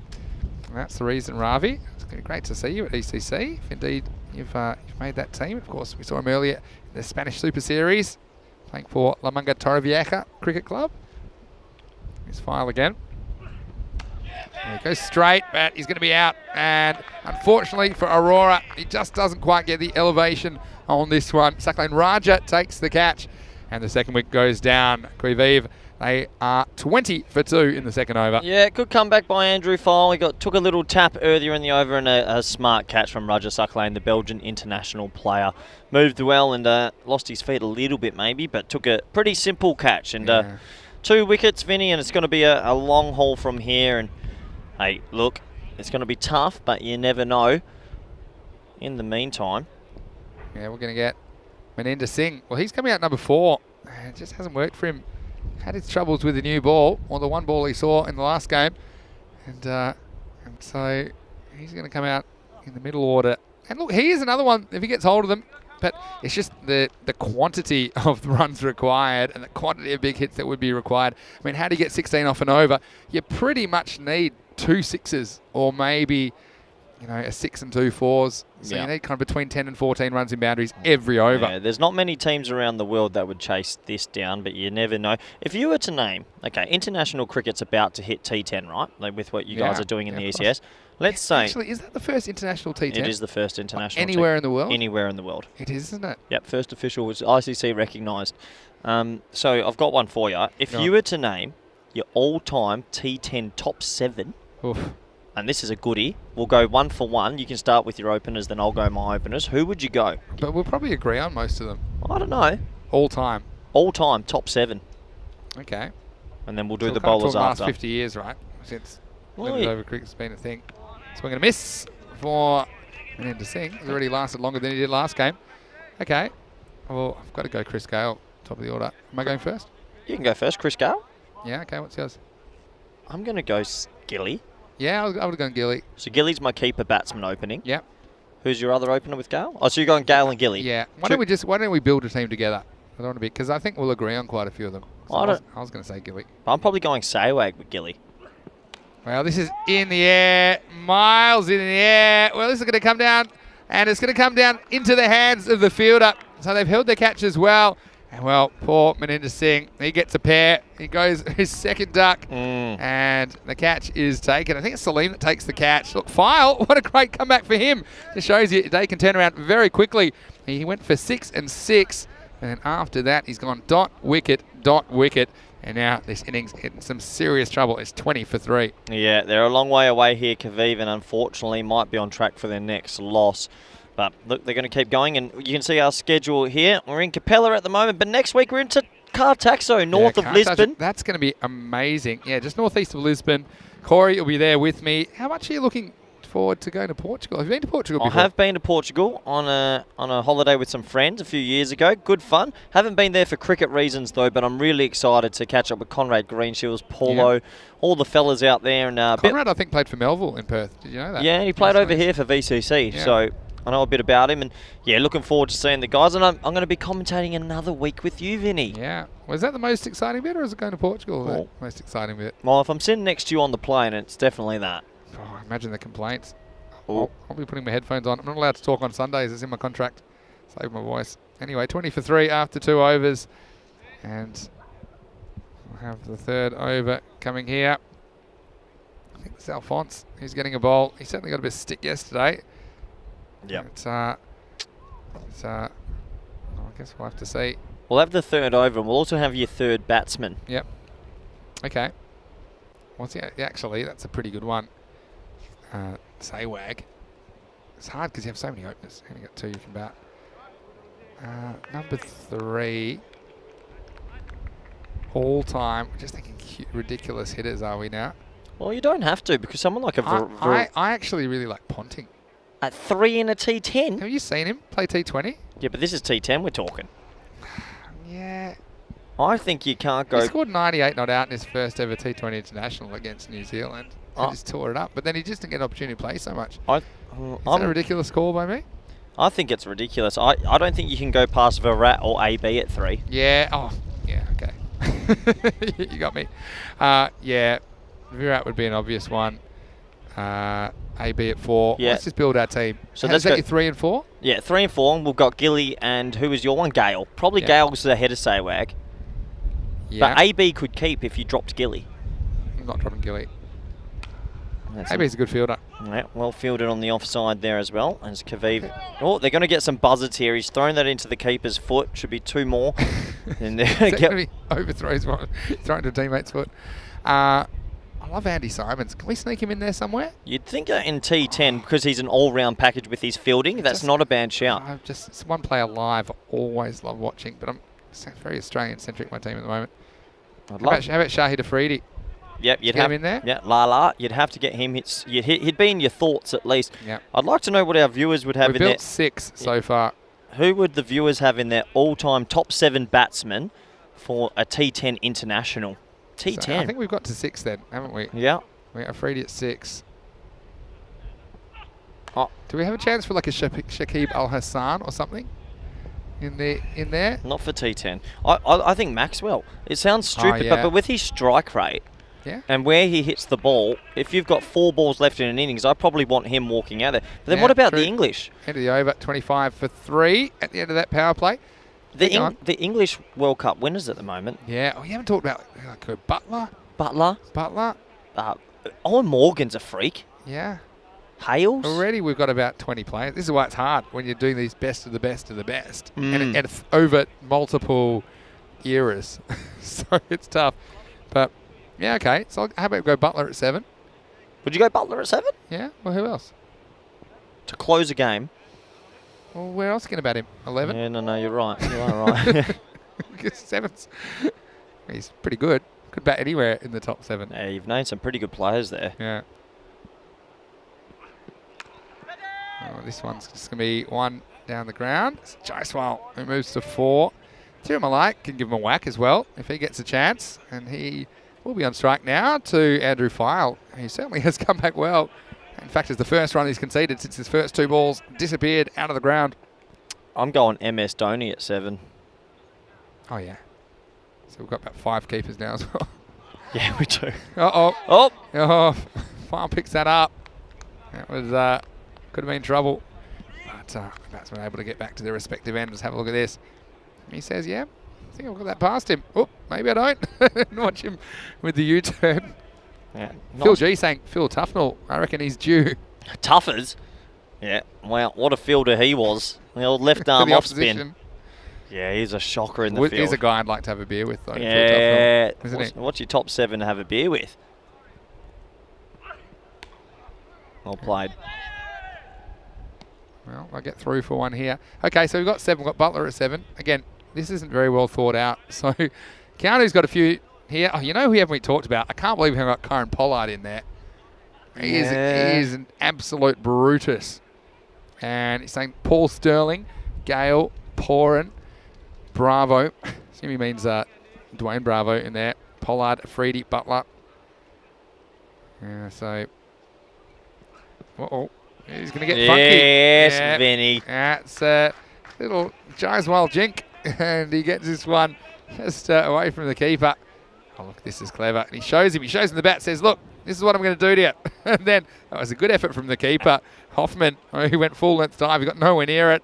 Again, watch your face. Yep. But Jaiswal, he gets 4. Yeah. Do you know who the inventor of the scoop shot was? I always think it's Ryan Campbell. It's between Cambo and Dougie Marilia did it against Glenn McGrath twice in 2003. Yeah, do you remember at the that. Wacker? Yeah, I do remember that. Yeah. Yeah, but I think Ryan had already done it by then. Not sure. Cambo likes to claim it still is. Yeah. It's weird because no one ever thought of doing it because it seems ridiculous. But it's amazing how far the ball would go. This is one of the things with the higher scoring rates. There are 2 main factors I think that come into not just the way their approach from batsmen, which has raised run rates over the last 20 years, but bigger bats and smaller boundaries. And when you combine those 2 factors, that's why we've seen such a dramatic change. Ness is in the air. It's not going to carry to the man. It's going to go pretty close to the 700, which we passed yesterday. 700 matches in the FanCode European Cricket Series this year. End of the 4th over. And it's 33 for 3. Hope you're having a great time wherever you're watching around the world. This is match 4 of 5. It's great to have the 5 match day. It's Vinny Sandu here, Mr. Maximo, along with Corey Rutgers. Yeah, we're talking about that scoop shot. And innovation and run rates is what I was talking about. So, yeah, bigger bats when you combine it with smaller boundaries. So it used to be if you tried to hit a 6, you pretty much had a 10% chance of hitting a 6 and a 90% chance of being out. Yeah. But now... because of those 2 factors combined, it's pretty much the other way around. Yeah. Like if you're hitting well with the big bats and the smaller boundaries, of course these are very small boundaries in the ECS, but even generally in world cricket. So that I think is why it used to be if it got to 7 or 8 and over required in a one-day international, it was just impossible. Yeah. You couldn't do it. And now that's really slow going in a T20, isn't it? Absolutely. And I think the 360 play that most players can do now, we just saw that scoop/ramp shot. Nearly every international player now can score all around the ground. 20 years ago, maybe it was always through a bit more in front of you. It's very hard to hit it. Well, I know you worked with Dean Jones. I've got a funny story I heard about Dino. This one is going to be a wide down leg side. It says Saklan Raja. No, well, I mean, it just shows you how far the game's changed. He tried a reverse sweep in a match against one of the counties on an England tour, and they ran a pair of gloves out, and they said, if you ever play a shot like that again, you'll never play for Australia. That just shows you back in the old days it was a bit different. Yeah, bless him. Oh, I missed that, man. He's got another one. It's in his book actually. He's got off the glove. Yeah, he's gone. That's a really good piece of keeping from Maze Hoffman behind the stump. So we saw him diving away for one that was out of his reach, but this one, well, unfortunately for the batsman, he's just got a little tickle on this. Have a look at this. Yeah, there's a little bit of glove there and some good ground and a nice catch. Good catch. Solid keeping from Hoffman. I like what I'm seeing from him. We've seen some really good wicket keeping in this series, haven't we, so far? And that becomes the 4th wicket fall for Quivive. It's 34 for 4 in the 5th over. Yep. The other one from Dino was he was one of the first players to wear sunglasses on the field. Yeah, that's right. And he went... And the zinc. Yeah, and the zinc. And a game in England again, in one of the county games, is one of the few games that he actually bowled. And he went to the umpire, and the umpire says to him, well, I'll take the hat, but I'm not taking the sunglasses. Really? Yeah. He was just a pioneer, wasn't he, old Dean Jones? He's well above his era, and he would have suited the T20 and T10 game great. But great catcher was. And he's quite tall for a keeper, isn't he, Hoffman? But I don't think that's a problem if you're nimble, and actually give you some advantages in some cases. It gives you a bit bigger reach, doesn't it? Yeah, well, Gilly was a tall keeper, wasn't he? As long as you can get down and get the low ones, I don't see a problem with it. Here's Raja again. Oh, he tries the same thing. Be lucky. This time he's going to get a wide. Yeah. Well, Raja just spraying down the leg side. He got the wicket from this, but I dare say he wasn't planning on that. Just wants to get that. Keanu's finishing off because we got distracted and didn't finish our 11. Keanu's gone Stark, Rashid, Bumrah, and Jamison as the last 4. Jamison? For all time. But we're talking all time here. About like a Wacko Yunus or something. Yeah. Malinga. Oh, Malinga, hands down. This is worked away, and they probably going to get a boundary here. This is a nice shot. Look, I like seeing young players performing. Anav Mishra, look, he's had some trials in this series, but he's got a great attitude, just goes about his business. And, of course, it's kind of format probably doesn't necessarily suit his game, but he's certainly giving 100%. And that was a nice little flick away for 4 off the first ball that he faces. Yeah, very wristy player. Scores square of the wicket on both sides really nicely. So, nice shot from him. And, yeah, Quivive, well, still trucking along.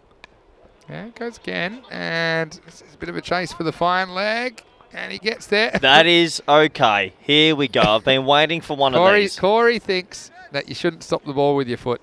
Well, look, I guess look at this. God gave you it's feet for lazy. a reason. It's lazy. That's 2-run penalty. It's effective.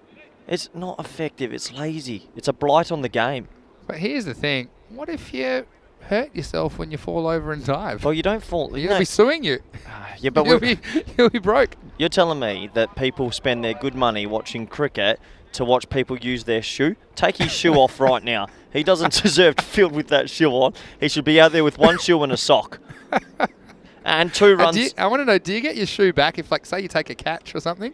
Do you get a shoe back? Yeah, re-earn. Oh, it's ridiculous stuff going on here in the commentary box today. Here's the next one. Mishra just nudges this one away for a single. Can you imagine if we did your charity match that went over 48 hours, the amount of shoes gone because people are too tired to bend over? And so what, then you lose your sock if you use the same foot again. And what, do we start pulling toenails out? Oh, no, we go up to the pants and the trousers. We take it all off, mate. Just have to give this game a rating. All right, here is the last ball of this over. And it's hit straight at the fielder. Could be trouble. Will be trouble. Oh, I think he might have just made it. I think he just gets back here. That's Jaiswal. Went with a shot. Oh! I reckon that's out. Well, that is out, I reckon. It says, What, he might have an early drink here, Jaiswal. Yeah, are you going to get him off? Get him off. Oh, it's definitely out. It's definitely 100%. out. Well, let's see if he gets away with it. One more. Nah. One more. As you can see, the bails are lifted off there, and I'm pretty confident that's broken the stumps and he's out of his ground. So here. I'll wait for the final decision, though. I mean, it's a very close one. It depends whether the head official thinks that is clear and obvious. So it's subjective. Well, it's clear and obvious to me in the com box, Vinny. If you can freeze it right on that line. This is normal speed. Well, not anymore. It's not. This one. Yep, there. That's probably out already, and that's confirmed out for me with that one. Yeah. Oh, well. Tell you what, they need a bit of luck here, Quivive. So he's gotten away with that one. Yep. They didn't get a run for it either. So it does take us to the end of the 5th over. And it's 42 for 4. New over starts, and it's Tushar Sharma, who... I like the way that he tosses the ball up. It's just a single. Yeah, Quivive, they haven't had much going their way in this series, have they? No, it's been an uphill battle, but I'm sure they're enjoying their week in their cricket for It'll be a great learning exercise for them as well, I'm sure. Give them some real confidence. They have had some great moments so far. This is clever bowling by Tushar Sharma. Not afraid to give the ball a bit of air. Well, here's Keanu. Here's his 11 for modern day players. Okay, Sterling from Ireland, Gale from West Indies, Devon Conway, Poran, Dwayne Bravo, Pollard, Butler, Afridi, reasonably modern, I guess, Rashid Khan, Stark, and Pat Cummins. Yeah, interesting. Thanks, Keanu. It's great to have Keanu putting a lot of effort into these things. I really appreciate it. There you go. 2 runs. Look, he's going to eventually circle back to it. Oh.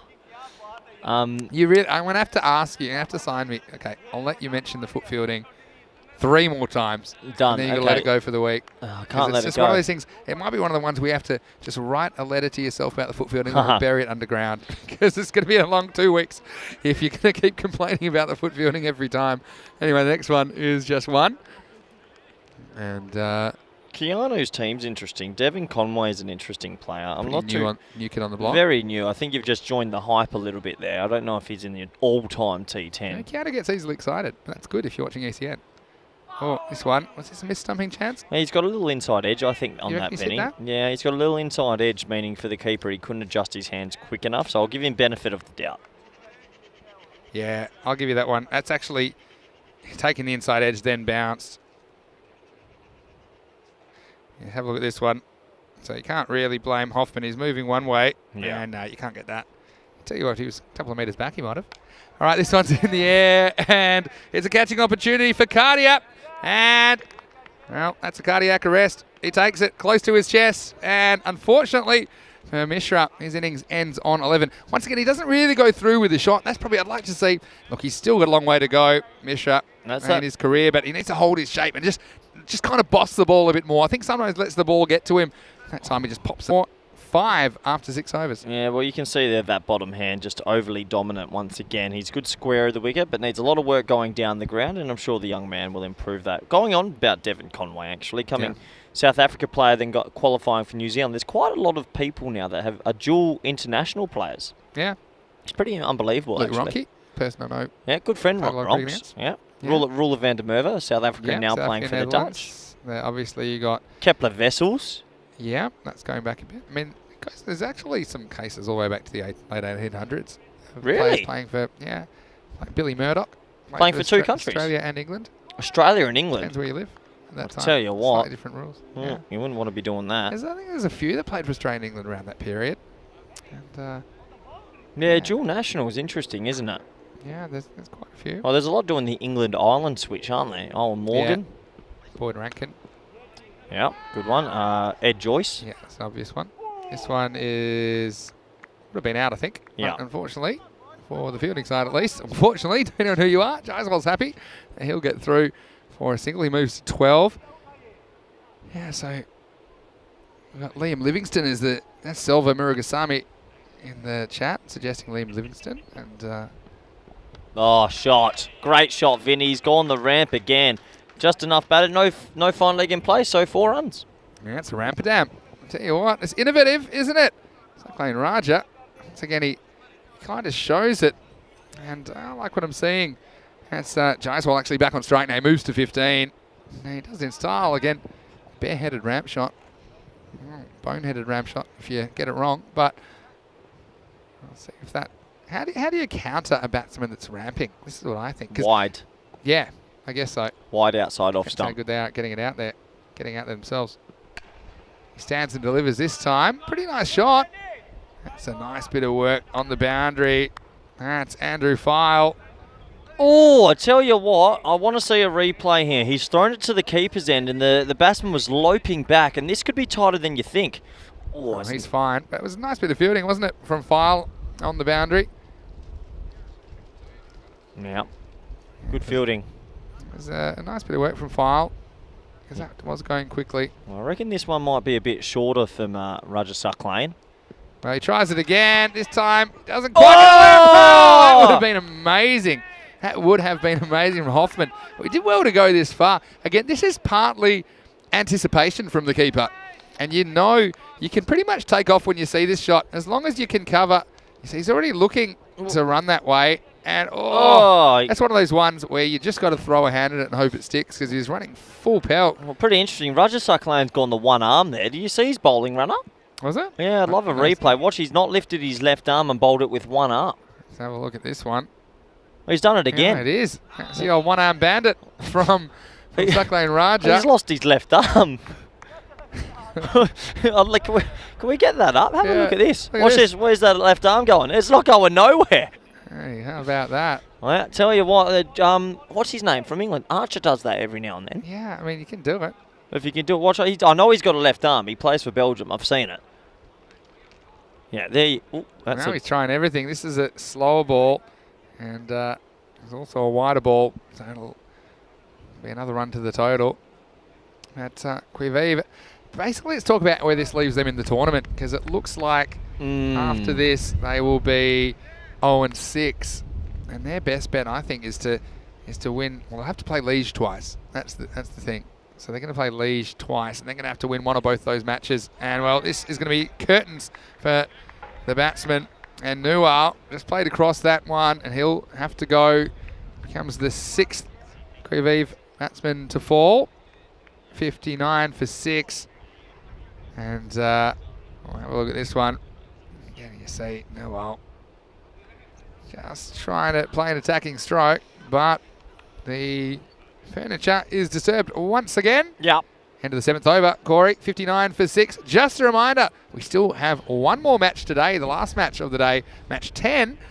And it's Sparta, who are undefeated 5-0, taking on Liège, who they defeated in their previous meeting back in match 8. And news from the toss, Sparta, well, they finally won a toss. Garnet Tar said, yep, we'll have a bat. Bakari, well, he probably will be captaining the side coming back. Bakari's a big in for them, Adas Bakari. Yep. And look, let's see what kind of runs they can put on the board. Again, I don't mind that Liège chasing, but they need to hold them to a more reasonable score. And they might have done that had they got Musa Ahmed. They dropped him early, didn't they? He ended up making 100. They were chasing 140. Yeah, Bakari's a huge in the game with bat and ball and leadership. So Sparta get even stronger. Here's Nana bowling the 8th as per usual.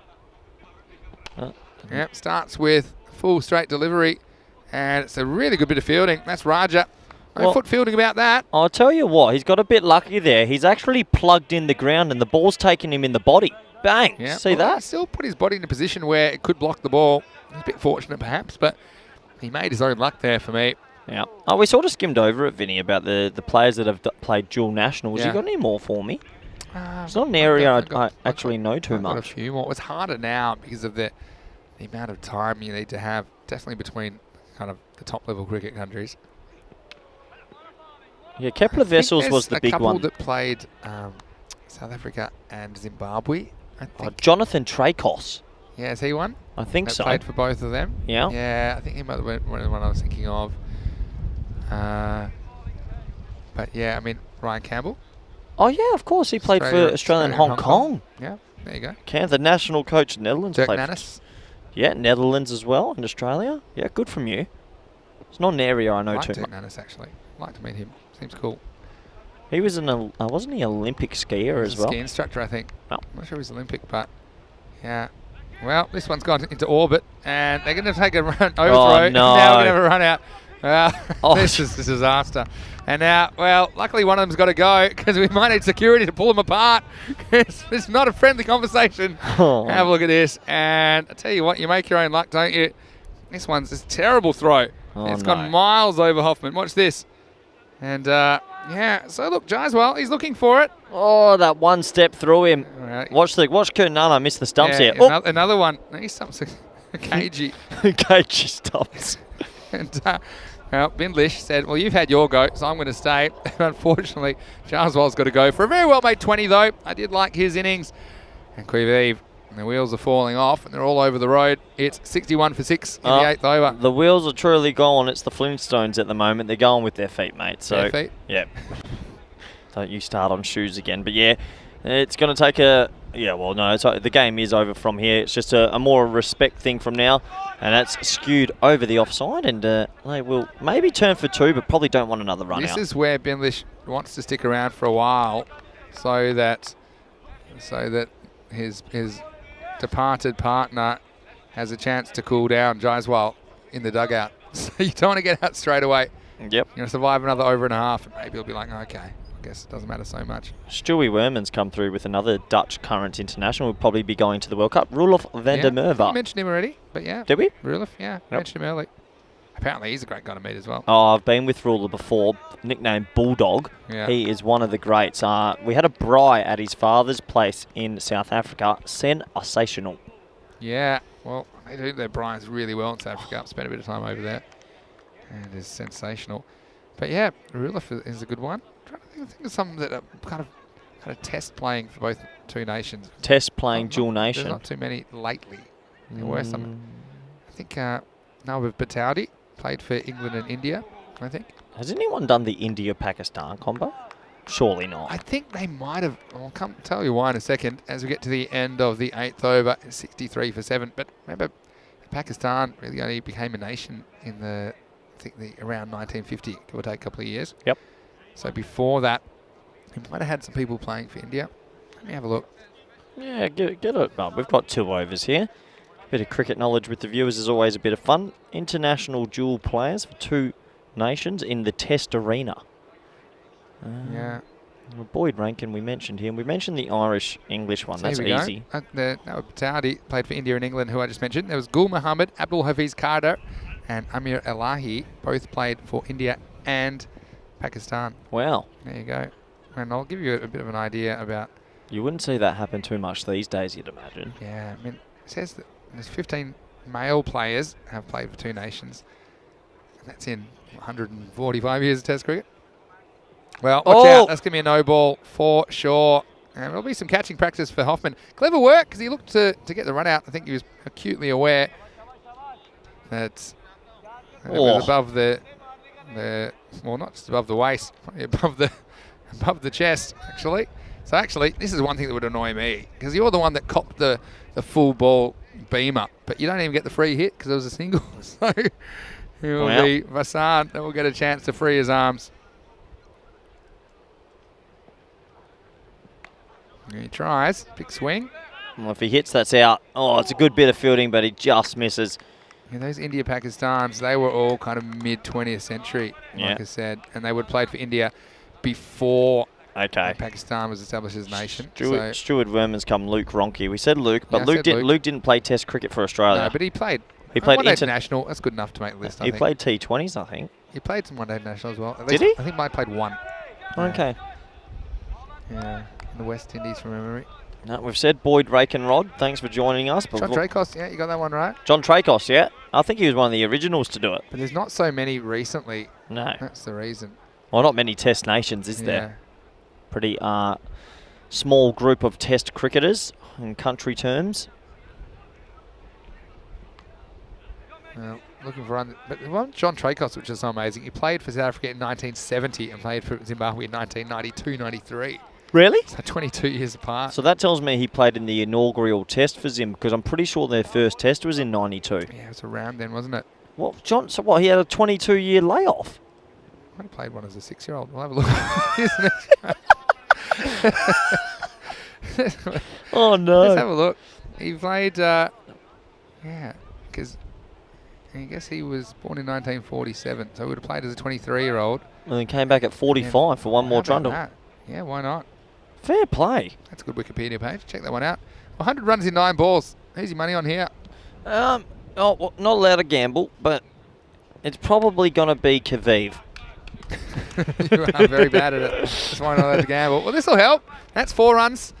And look, it's nice to see them throwing the bat, isn't it? I've got a great question for you. So in chases like this, unfortunately, it's not been a tight affair. Yep. Imagine if we were still playing for a bonus point. Yeah. Yeah, true. See, there's a lot of T10 matches that do end up... it depends where you put the bonus point. Well, what could you do? Here's what... You don't want to have it too close, and I'll tell you why in a second. This is whacked, and this one could go all the way. No, he's got it. Well, that's a really good bit of work. Cyclone Raja on long off boundary. Well, he had the staggers, didn't he? He's able to keep his footing. And he takes a very, very good catch. Yeah, I know Raja Sucklane really well. He'll be looking at that footage after game, that's for sure. Loves the look of himself, this man. He done a little stutter step there, but he didn't need to. He was well inside the rope. Made it exciting, didn't he? He did make it 72 exciting. 72 for 8 after 9 overs. Well, here's my issue with the bonus point. If you make it too close to the target, say you make it, 80% of the target. So in this case, 167, it would be 34 runs less, so it would be 133. Then sometimes teams may just try and get the bonus point if it's strategic, and I don't like that. You could, for example, in a really one-sided game like this, make it half the target, but you'd have to decide where you wanted to put the bonus point. Could you do a bonus point Like an outright. reflective on run rate? Yeah, but that's pretty much what it would be. So the bonus point, let's say, if we kept it simple, if you made it half, for example, Yeah. right? There's going to be 1. Last over commences.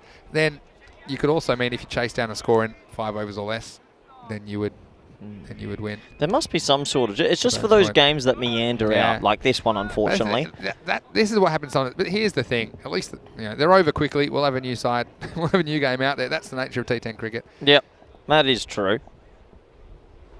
And the other thing is, and I've actually seen this firsthand, they are important because, okay, all of these matches, your net run rate is important. The amount of times this year, Corey, we've gone to the last game and said, okay, you need to win by 25 runs or more, or you need to get the runs in 6 overs or less. All of these matches actually feed into that. So this is why once the target's unachievable, then my advice always to the teams is, look, bat like you're batting first and get as many runs on the board as you can. Okay, don't get bowled out for 50. Just go and pretend you're batting first, and you know, if in this game they haven't quite got enough, but if they could have gotten to 100, 110, Yeah. you know, because if the amount of times that I've seen net run rate, even trophies have been decided on net run rate. Well, I think Dan Weston went through that with Germany and Oh, Jersey, don't bring that up. the 0.001, Yeah, and that cost them a global qualifier. So, Rod's all over the Wikipedia skills. He's got all the names in there. cheers, Ross Rod. Harmer, hello Ross. There's Roscoe from last night. Roscoe from last night. Yeah, he's watching his bib. The number 4 bib's out there. Remember Ross? Big Ross. He was batting at the end last night. Oh, Corey. Roscoe, Yeah. fan favourite. Love Roscoe. Nice to have you, Roscoe. Looking forward to seeing you. Disappointed he's not here. Yeah. Just taking the day off. That's a good keep. Good keeping. Hoffman's really impressed me with the gloves. Yep. Anyway, here's the last ball of match 9. It's in the air. It's going to be an exciting finish. Who's getting near this? Should be caught. It is caught. And, well, it's going to be curtains for Quivive, who end up 76 for 9. And it's going to be 90 runs. That's a heavy loss. Yeah. It's just that innings where nothing really went right for them. But really, to be honest, it was Kampong that battered them out of the game. And you thought they might threaten the 150 Kampong. They ended up doing even better than that. It was the destructive hitting of Usman Malik with his 89. And look, credit to Quivive. They tried their best. They certainly tried to attack, but they were just strangled by a Kampong unit who are high on confidence. And Kampong, well, they go to 2-2 in the series. Quivive, well, they will have to get some results against Liège, the Belgian team, if they're going to survive to finals Friday. Let's have a look at some of the highlights. Well, Usman Malik came out and got a bit of his own medicine early, but it wasn't long before we saw some wickets. And that was a nice catch by File, and he had the love heart, and he loved what was happening here as Kampong make it 2 out of 2 today on day 2. Yep, Kampong, they've played some good cricket today, and they were pretty tidy in the field and with the ball. And when you get 160 odd on the board, you don't have to do too much. You just have to be patient and wait for your 10 opportunities that the opposition will offer you. And that's what they did, even though there were some lusty blows by Aurora and a little bit of help on the tape in the background. Yeah, Kampong were just too disciplined in the end, and that was a nice catch by Rajasak Lane, Vinny, and Andrew Fole in the wickets again. Yeah, and he did well, didn't he, File, after getting hit for 2 sixes. And Roscoe in the chat, he said he couldn't get the day off. The boss wouldn't give him the day off. Well, just tell the boss that Mr. Maximo sent you, because we want to see you out there, Ross. Hopefully we see you again. Hello to Rick as well and Rod in the chat. But going back to the action on the field, it was a nice bit of keeping by Hoffman that picked up this wicket. And I just like the fielding. When you think about Kampong, if they can string a game together, I think they are the one team I can see challenging Sparta, because they do have that knack of putting it together. But I mean, I guess we haven't seen too much of Liège, and we've got them coming up next. I'm still about VVV that you're going to see tomorrow. I think they're going to be a surprise packet still. Yeah, we haven't seen them today, of course. VVV have the day off, but how about some rampage here? A bit of casual ramping. No strings attached. Yeah, one thing about Quivive, they started to ramp quite well. They started to get the ball behind them, and that was a great attempt by the young keeper there as well. But they started to manipulate the field, but unfortunately, it was Ujalayan. Rajasak Lane, who's here today, got his first wicket of the tournament. Used both arms in his bowling action that time. Yeah, he did. And he pulled out the one-arm bandit a few times, didn't he? And then, well, this pretty much sums it up. You see, they were both looking at the ball at one point. And well, we're not going to put subtitles on that because I don't think we're allowed to show them. But come the end, Vassar on the left-hander came out. Bilal Sadiq, he got a bowl as well. And in the end, we saw a bit of action at the end. But look, it's another one of those scores between 75 and 85 for Quivive. And that's just been the story of their tournament so far. It was a nice little bit of catching at the end by Suckling Raja. And this was the last ball of the innings. Yep. It was just all over. And at the end of it, it was a comfortable win for Kampong, 166 to 76. Corey, we still have one game today. Just a reminder, we have match 10 of the tournament, and this is a rematch of what we saw earlier. And Sparta taking on Liege. Once again, Sparta, they will be batting first. And look, it's up to Liege. They need to keep this strong Sparta batting under control and keep it down to something that they do think is chaseable. This match is going to be starting in around about 20 minutes, starting with the Biostrath coin toss. Tell me, who do you like in this one, and who are we watching out for? Particularly Liege. We haven't seen too much of them so far. You know, it's another opportunity for some of their players to make an impression. Yeah, well, there was a few names that impressed in the first game. Wakas Raja took a couple of nifty catches. Young Burhan Niaz, once again, my boy, took a nice two-far, Vinny. Like to see him get some runs as well, because he didn't even get to face the ball in that first game. Yeah, but the name I'm actually most excited to see is on the other side. He's just rocked up. He can finally play. The captain, Mudassar Bakari, 3 World Cups under his belt, one of the most successful bowlers in the Netherlands. And he's here, and he'll be batting at number 3, I've heard. And he'll be, he's a hell of a player. So makes it even stronger, doesn't it, Sparta, when you put him in the lineup. And so, look, we've got a lot to look forward to this afternoon. Make sure you can go to our website, europeancricket.com, and have a look at the match preview for match 10. It'll be there already, as long as that fantasy dashboard. It's a great way to get involved if you are playing some fantasy cricket. And we'll be back soon as well. Those potato chips there. Oh, yeah, we're on the break Corey's now. Getting all the free stuff here. I tell you what, it's your second day. Well, Corey's going to enjoy those. We're going to enjoy our break. We'll be back in 15 minutes with Biostrath coin toss taking to the final match of the day. Mr. Maximo Vinny Sandu here, along with Corey Rutgers. And see you shortly on ECN for more FanCode European Cricket Series.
Hello and welcome back to Capelle for the final time today. We have 5 matches every day this week, and the 5th match today, it's a rematch of the 3rd match of the day, match 10 of this series. It's Sparta Cricket 1888, the host club, taking on Liege from Belgium.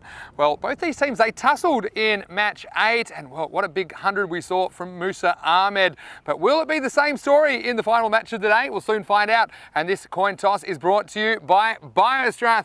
Biostrath are huge supporters of European cricket. Go to biostrath.com/cricket and find out what keeps me going over 700 matches this year and feeling great. Biostrath are a fantastic family-owned company, and we are very, very grateful for their support. Let's go over now to the 2 captains from Liege and Sparta as we look for the Biostrath coin toss. It's tails. It's tails. Your call. Tails. Tails is called. It's tails. What would you like to do, G-Tar? I bet, please. Well, finally, he's won a toss and no hesitation. He says, well, I'll have a bat. And I think it will be Tar opening the batting with Musa Ahmed at the start of this match, match 10. So it's the same order of innings as the match between these 2 teams earlier in the day. It was Garnet Tar that missed out. A rare failure for him with the bat. He scored only 6, but he'll be out there with Musa Ahmed. Look, I like the fielding of Vikramjit Singh as well. What a catch he took earlier. So they've got a lot of players to watch. They will be batting first, Sparta. Against a Liege side, well, they showed a little bit as well, but they couldn't quite put in innings together with the bat. So look, if they can keep Sparta to a reasonable total, I think between 100 and 120, they'll fancy their chances, but that won't be easy because they do have some big guns, don't they, the hosts? But look, watch out for Muneeb Mohammed. I think that he is a really talented player. He hit 2 sixes off his first 2 balls, but couldn't really go on with it. And look, I also like Burhan Niaz. He got run out for a diamond duck in the earlier match, but this is a great opportunity for him to have a bit of an impact on the match. And he did bowl well in that earlier match today. So thanks again to Biostrath for their support of European cricket. And here's a man with lots of energy to burn. It's Corey Rutgers, who's in the commentary box. Let's get ready for the last match of the day. Well, thank you, Vinny. We are here in Capelle for match 5 of day 2, the 10th match of this T10 extravaganza. We're in Capelle, home of cricket, Sparta 1888 cricket ground here in the Netherlands. And we'll have a take a look at the 2 lineups here today. Garnet Tar winning the toss this time. He'll be absolutely wrapped. He hasn't won many tosses, but he'll be at the top of the order with Musa Ahmed. I dare say Medusa Bakari will come in at 3. Vikram Singh hasn't made the runs he would have liked in this match. And the keys for the opposite side, Liege, coming all the way from central Belgium. Well, Burhan Niaz, as was mentioned, but Umar batted well in the first game, made 50 odd. And I know Wakas Raja will be looking to have an impact with the ball. So we're almost underway for match 5. Sparta Cricket 5-0. They're having a really good tournament so far, and they'll be looking to make that 6-0 and go into day 2 evening with a nice bit of rest. So we're almost underway. Looks like a 6-3 field. Interesting. So he's going to have to bowl this wide of off stump, and he's got 2 boundary riders, deep mid on and deep mid off. So interesting field. But can Chowdhury contain the dangerous Tar, who didn't score too many in the last game, but he's had a really, really good tournament.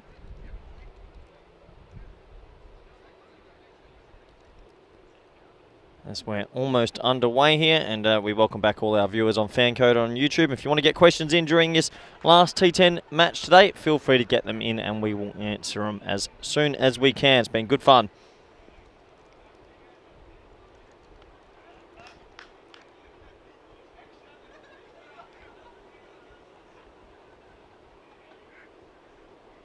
Umpire says play, and we're away to go.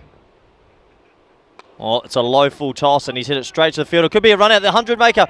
Oh, tell you what, Musa Ahmed almost run out. Oh, it was tight, it was tight, it was tight. It's a poor throw. Well, he's hit 100 off 30 odd balls last game. He could have been run out for a diamond duck. Oh, wow. I think that was actually called the titanium duck or something earlier, the non-striker diamond first ball. Yeah, something. We were going through the ducks before.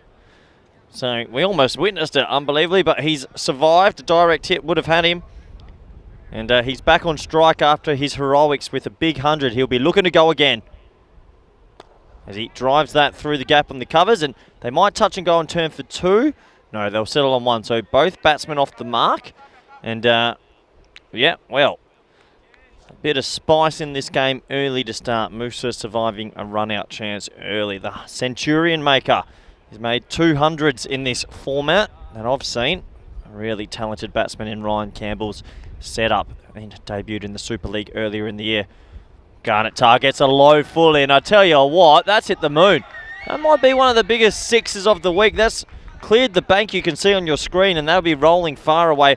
It's a low fully, and you can't bowl that to a person that's played 12 first-class games.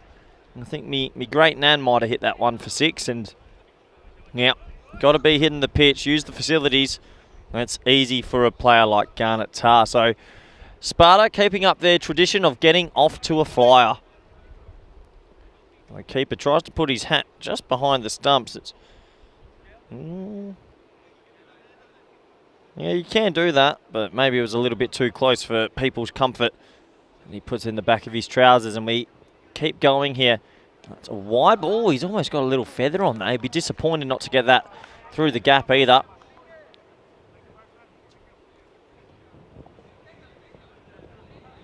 Oh, no. Oh, no. Judith. Oh, it's almost got her. And that's another low fully, and that's gone for 6 as well. Judy out there, she admired that shot. Oh, you can't bowl there. So another freebie, and you can see Judy just watches that roll trickle past her. Look at the height here, under the waist, so just a 6. And well, Garnet Tar's off to his standard flyer, but he's had a bit of help here from the bowler as well. And there's the half volley. Well, actually low full toss, and he's belted that through the gap as well for another 4. So 18 off the first, and they are off and flying, Sparta. These little outies aren't going to do it. It was a low fully. And yeah, well, Sparta, it's Garnet Tar show at the moment, and we welcome back good friend and co-commentator Vinny Sandu. Vinny. Hello, Corey. Not an ideal start. Chowdhury, I think you nailed it there.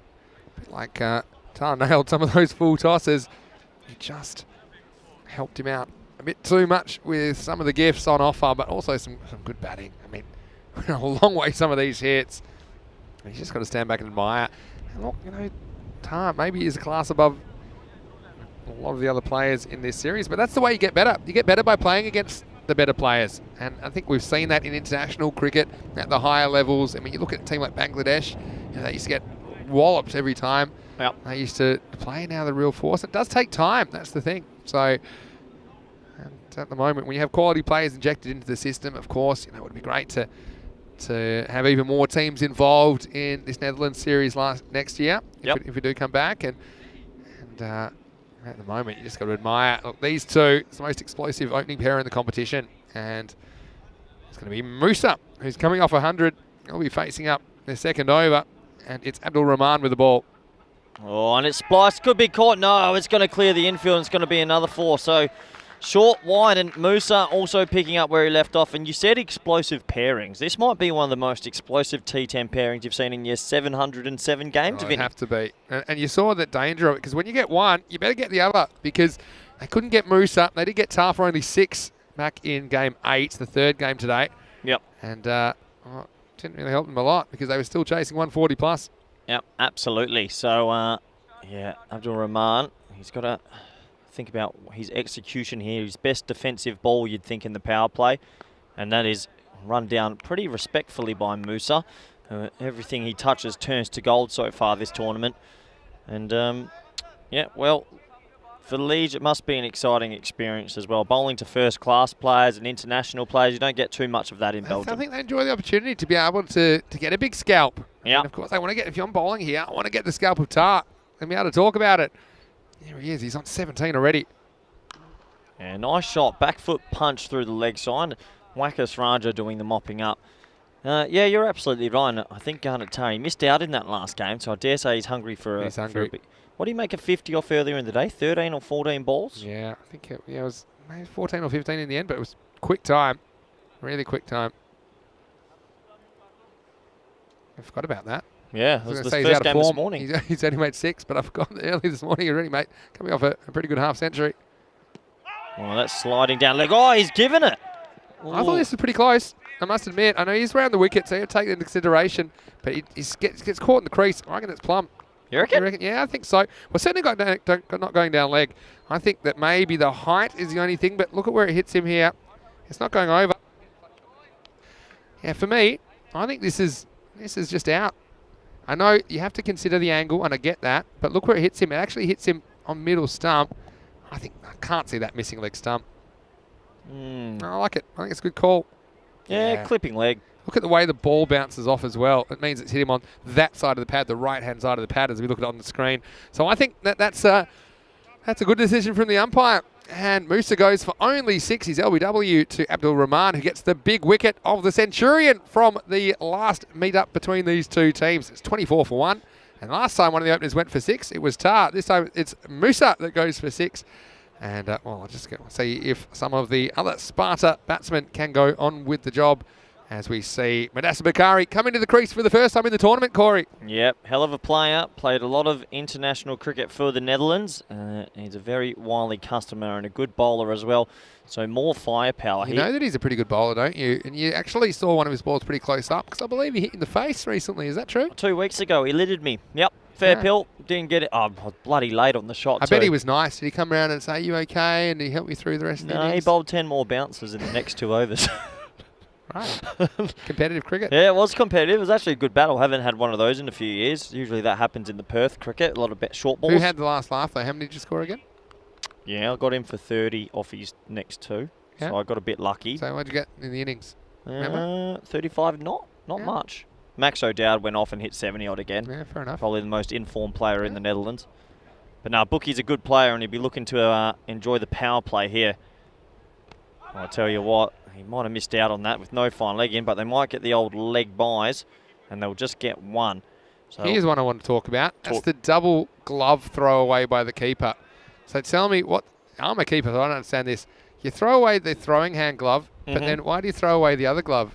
Because you're not sure. Running power. Because you're faster. If you ask you're losing ballast. Absolutely. You're losing weight. If you put a wicket-keeping glove on Usain Bolt and got him to run the 100, he's going slower, isn't he? Fair enough. As in comes Rahman again. Oh, well played by Garnet Tar, and that's the class of the man. That's actually not the worst ball. It's a length ball over middle and off, and he's just guided that through backward point. Watch this. That's not a bad ball. It's pretty middle stump, really, isn't it? Cricket. But, yeah, he let it come to him. He didn't really have to go after it. Takes us to the end of the second over. 29 for 1 after 2. Man, we've got Ryan Campbell watching, just sending out a few messages. He was on the old WhatsApp.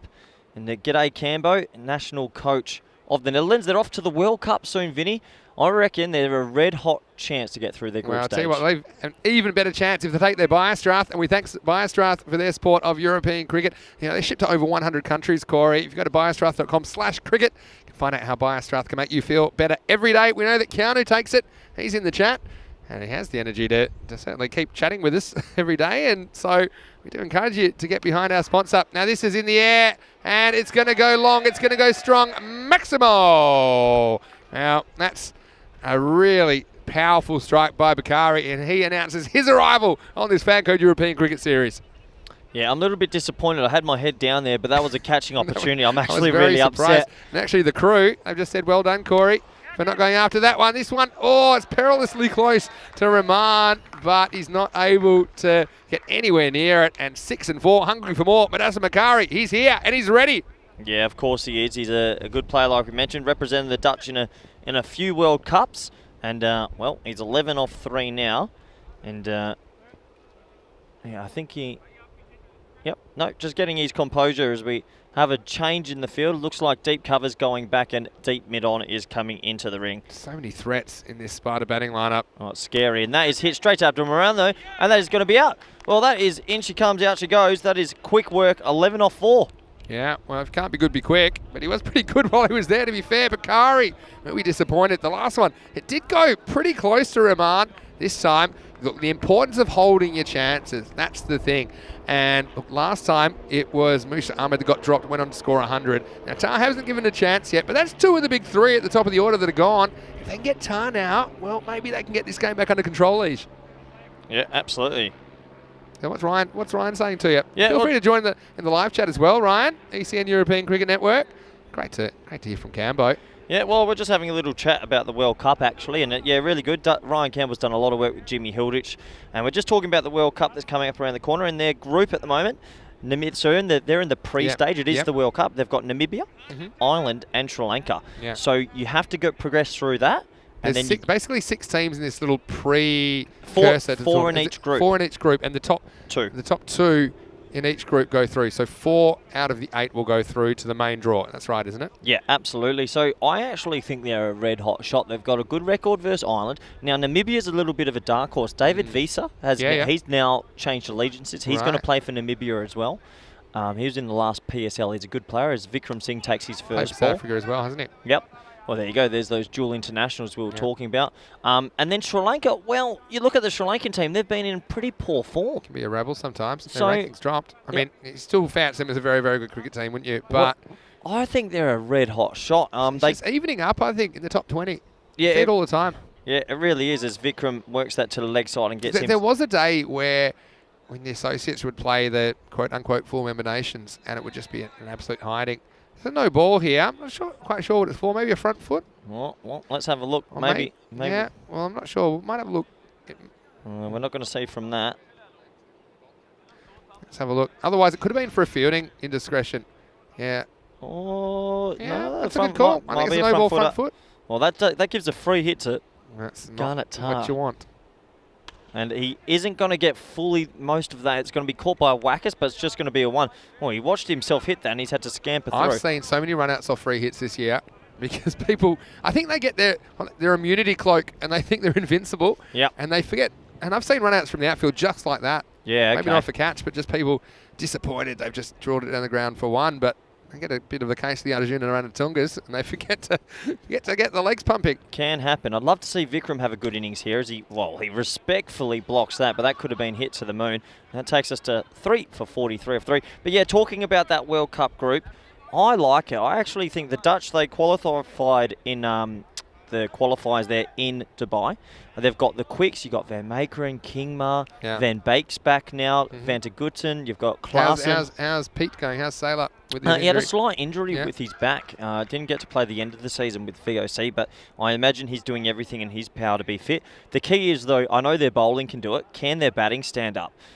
Max O'Dowd is in, I don't want to sound too biased, he's a housemate and a good friend of mine. He's in freakish form.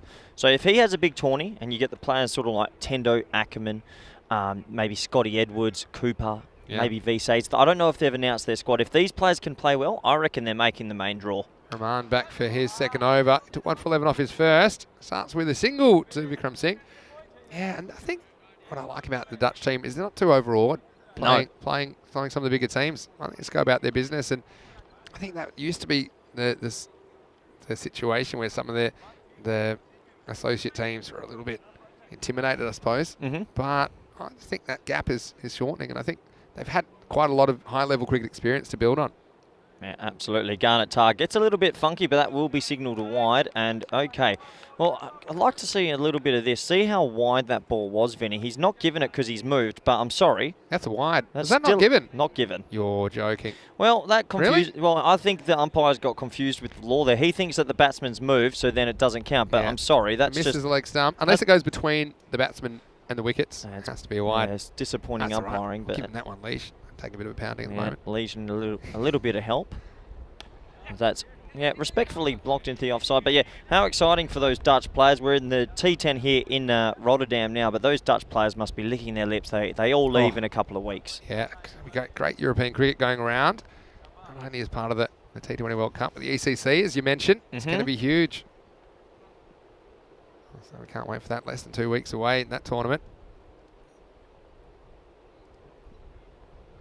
Vikram Singh, he gets funky and he gets a big piece of that. That is Flo miles. That's 6 on any boundary around the world. So, well, what a shot. And yeah, you can't. The thing is with Liege at the moment, they've actually done okay, but the full tosses have all gone for 6. Yeah, that's the thing. So, what do you think the clue is there? Can't bowl them. Look, it's a different story maybe at the end of the innings where you're stretching for the Yorkers, but at the moment, yeah, it's hard because there's a very low margin for error, isn't there? And I think this ball has gone to the forest gods. I don't think that one's going to be given back. It's been sacrificed to nature. And Well, it'll be new balls, please. It won't be a brand new ball, of course. It'll be a replacement ball around the same amount of overs. Vikram has shown he's able to hit those big sixes on the leg side today, hasn't he? Yeah, he just needs to go on with it and get a score of substance, I like to say.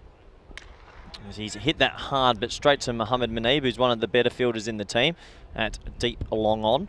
This is a comment from Keanu, and it's right above the Ryan Campbell comment, who's in the chat. Hello, Ryan. It's great to see you. Yay. Keanu says, Corey, got to get you in there for the Netherlands. What do you think your chances are there? Yeah. Between slim and none, what do you think? Yeah, I actually had a really good year, but I'm on the other side of the ledger. I'm an old boy now. I'm happy to... I mean, you do look like a 15-year-old, but you're not. That's the thing. Should be how old you look now. How old you are. There's much better younger players than me. And that takes us to the end of the fourth over. Swing and a miss. It's 52 for 2 after 4 overs. Well, it's Vinny Sandu here, Mr. Maximo, along with Corey Rutgers, the Rut. I know, as Ryan likes to call you. Ryan, hello. No. It's great to have you joining us on the European Cricket Network broadcast. It's been a great couple of days so far in Capelle. Haven't we seen some entertaining cricket? We had a really good match last night. And Corey, I bet you're loving being behind the microphone again in the FanCode European Cricket Series. Yeah, pretty exciting. I had a year layoff, so I haven't been on the mic much, but it was very nice to get the invitation back. And hey, T10 cricket, I love it. It's good to see the showcase, isn't it? Yeah, it's just a lot of action. I mean, 10 hours of cricket, and it's just so fast-paced. Think about some of the things we've seen today, and you forget how many highlights there are. Think about Vikramjit's one-handed catch. That's ancient history now, and that was about I don't know, 4 hours ago. 6 a.m. this morning, I thought that was. I'll tell you what, we've seen so much excitement. Oh, wow, what a shot. But you feel that they should have had the deep mid-wicket in place. And Vikram Singh, he's got that over short mid-wicket for 4. And if I have a look at the field, yeah, you've got to have a deep mid-wicket. Berhan Nihaz started with an off-cutter. And if you look there, bang, that would have been straight down deep mid-wicket's throat. So they've made the adjustment now. But a little bit too late. Yeah, it's been very strong. I don't know about the round-the-wicket tactics to Vikram. I'd be wanting to show he can play an offside shot. That just suits his leg side kind of angle. Not that he can't do it, but again, make him do something different. And Ryan, just letting you know exactly how many chances you got of playing for the Netherlands. What's he says said? 0 chance. Oh, come on, Cambo. What else do I have to do? I think I've tuned... 0 is not the lowest number. His number's lower. Well, I've turned out a pretty good season. Probability, though. Well, the A-team, have they announced that? Oh, hello. It's ramp time. Well, it's great we have Cambo listening, because I'd love Cambo to tell me if he did invent it or it was Dougie Marilia at the whacker. Because I know Cambo loves I thought Cambo played it first. I know Cambo did it against Jaminda Vas. Yeah. But I think he was doing it in some domestic games before that. Yeah, but no one watches those. No, well, no one knew that. Don't have as many viewers as they do have in the FanCode European Cricket Series, that's for sure. Yeah, but no, I like Cambo to see his opinion on it. I know he gets a little bit shy with this conversation. Dilshan tried to claim it, but it wasn't Dilshan. It's either Cambo or Dougie Marilia. Scoop does sound better than Cam Scoop. Yeah, Cam Scoop's no Doesn't good. it? Yeah. But, I mean, that's irrelevant. Ibrahim Khan with a question. Where is Vinny Sandu? Well, I'm right here. Where's Ibrahim? There we go, Ibrahim. I'm right here. I'm in the Netherlands with Corey Rutgers for the FanCode European Cricket Series. And that's another cricket ball that's gone to the gods. I have to start charging for these, I think. I might go for a lap later because I could use as many cricket balls as possible. Probably need a few. Right. But look, it's great to have you with us. And yeah, it's great to have so many viewers and settling in. Of course, we've got a bit of talk about the Netherlands A-team. I'll be really curious to see who's in that A-team, if it's some of the players on the cusp. I don't think it's a bad thing to get that kind of match practice in before the T20 World Cup, perhaps, for some of those fringe players. Yep, absolutely, as that's hit out to the offside. Maybe Cambo can let us know if the squad for the T20 World Cup's been announced. I know a couple of nations have done theirs. I'm not too sure. It's a great way to impress, though, isn't it? It's a great way to impress if you are on the cusp to show that you're getting some cricket form. And there's no better practice than match practice, I always think. Oh, well, and for some of those fringe players that have trained all year that might miss out on the World Cup, also rewarding to get a tour out to Malaga. So, oh, Vinny Sandu, that is big. He's picked that up. He's got a crowd catch. There it is. Oh, he's got it. He's got it. He's got it. It's Maxi Hornwick, the male model. Oh, he's claimed it. He smiles. There we go. Well, yeah, he's giving us a kiss. Well, that is a genuine Maximo because it's been caught by a Max. Oh. How about that? Maxi Hornwick, he's tracked to the right. He's steadied his feet. Oh, bang. Look at that. He's happy. It's one of the catches of the tournament. He spotted the camera as well. That's bloody brilliant. He knows where the cameras are, doesn't he? That's why he's a model. There's going to be more pain. What a shot. Well, the thing is, if Musa Ahmed won't get you, Garnet Tar will. My word, what a shot this is. The little slog sweepers. Yeah, it is. It's just a little, it's kind of a standing, I don't know what you call it, a standing glance, or it's a kneeling glance in the end. Yeah. The way he does it, and just helps on its way. This is all timing. You can't play the shot without timing. And if you time it wrong, you miss it. But he doesn't miss it, and he goes to 36 after 5 overs, 75 for 2. Well, this is where you make your 150 prediction. You think the 150's on? Higher or lower? No, lower. Oh, that's a... Wow. I wasn't expecting that. Yep, there you go. Tell me your reasoning, or just a feeling. G-Tar's going to get out eventually, and I'm not too sure the rest can go at 15. So I'm not over the crowd catch, though. What about Maxi? Catch.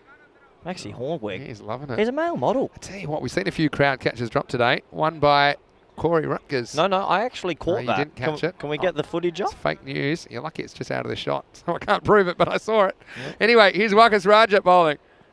Oh, sweep shot again. Guess Cambo's been teaching Vikram the slog sweep. And here you go. The T20 World Cup squad and the squad for the ECC will be announced on September 10. So just after the Dutch World Cup squad camp. Oh, here's the moment. Okay, look, I've tracked left, headphones it, and held it. What a catch. And the umpire celebrates. No, it's not a celebration. And it was dropped. And you know it too. Because you would have been a lot chirpier if you did catch it when you came back. You'll probably come back and showed everyone the ball. It's like when I caught one up in the tower in Bulgaria. We should get that on. That would be good. We can ask Cambo about my rule, though, for the last time today, because he hasn't heard the new one I've got.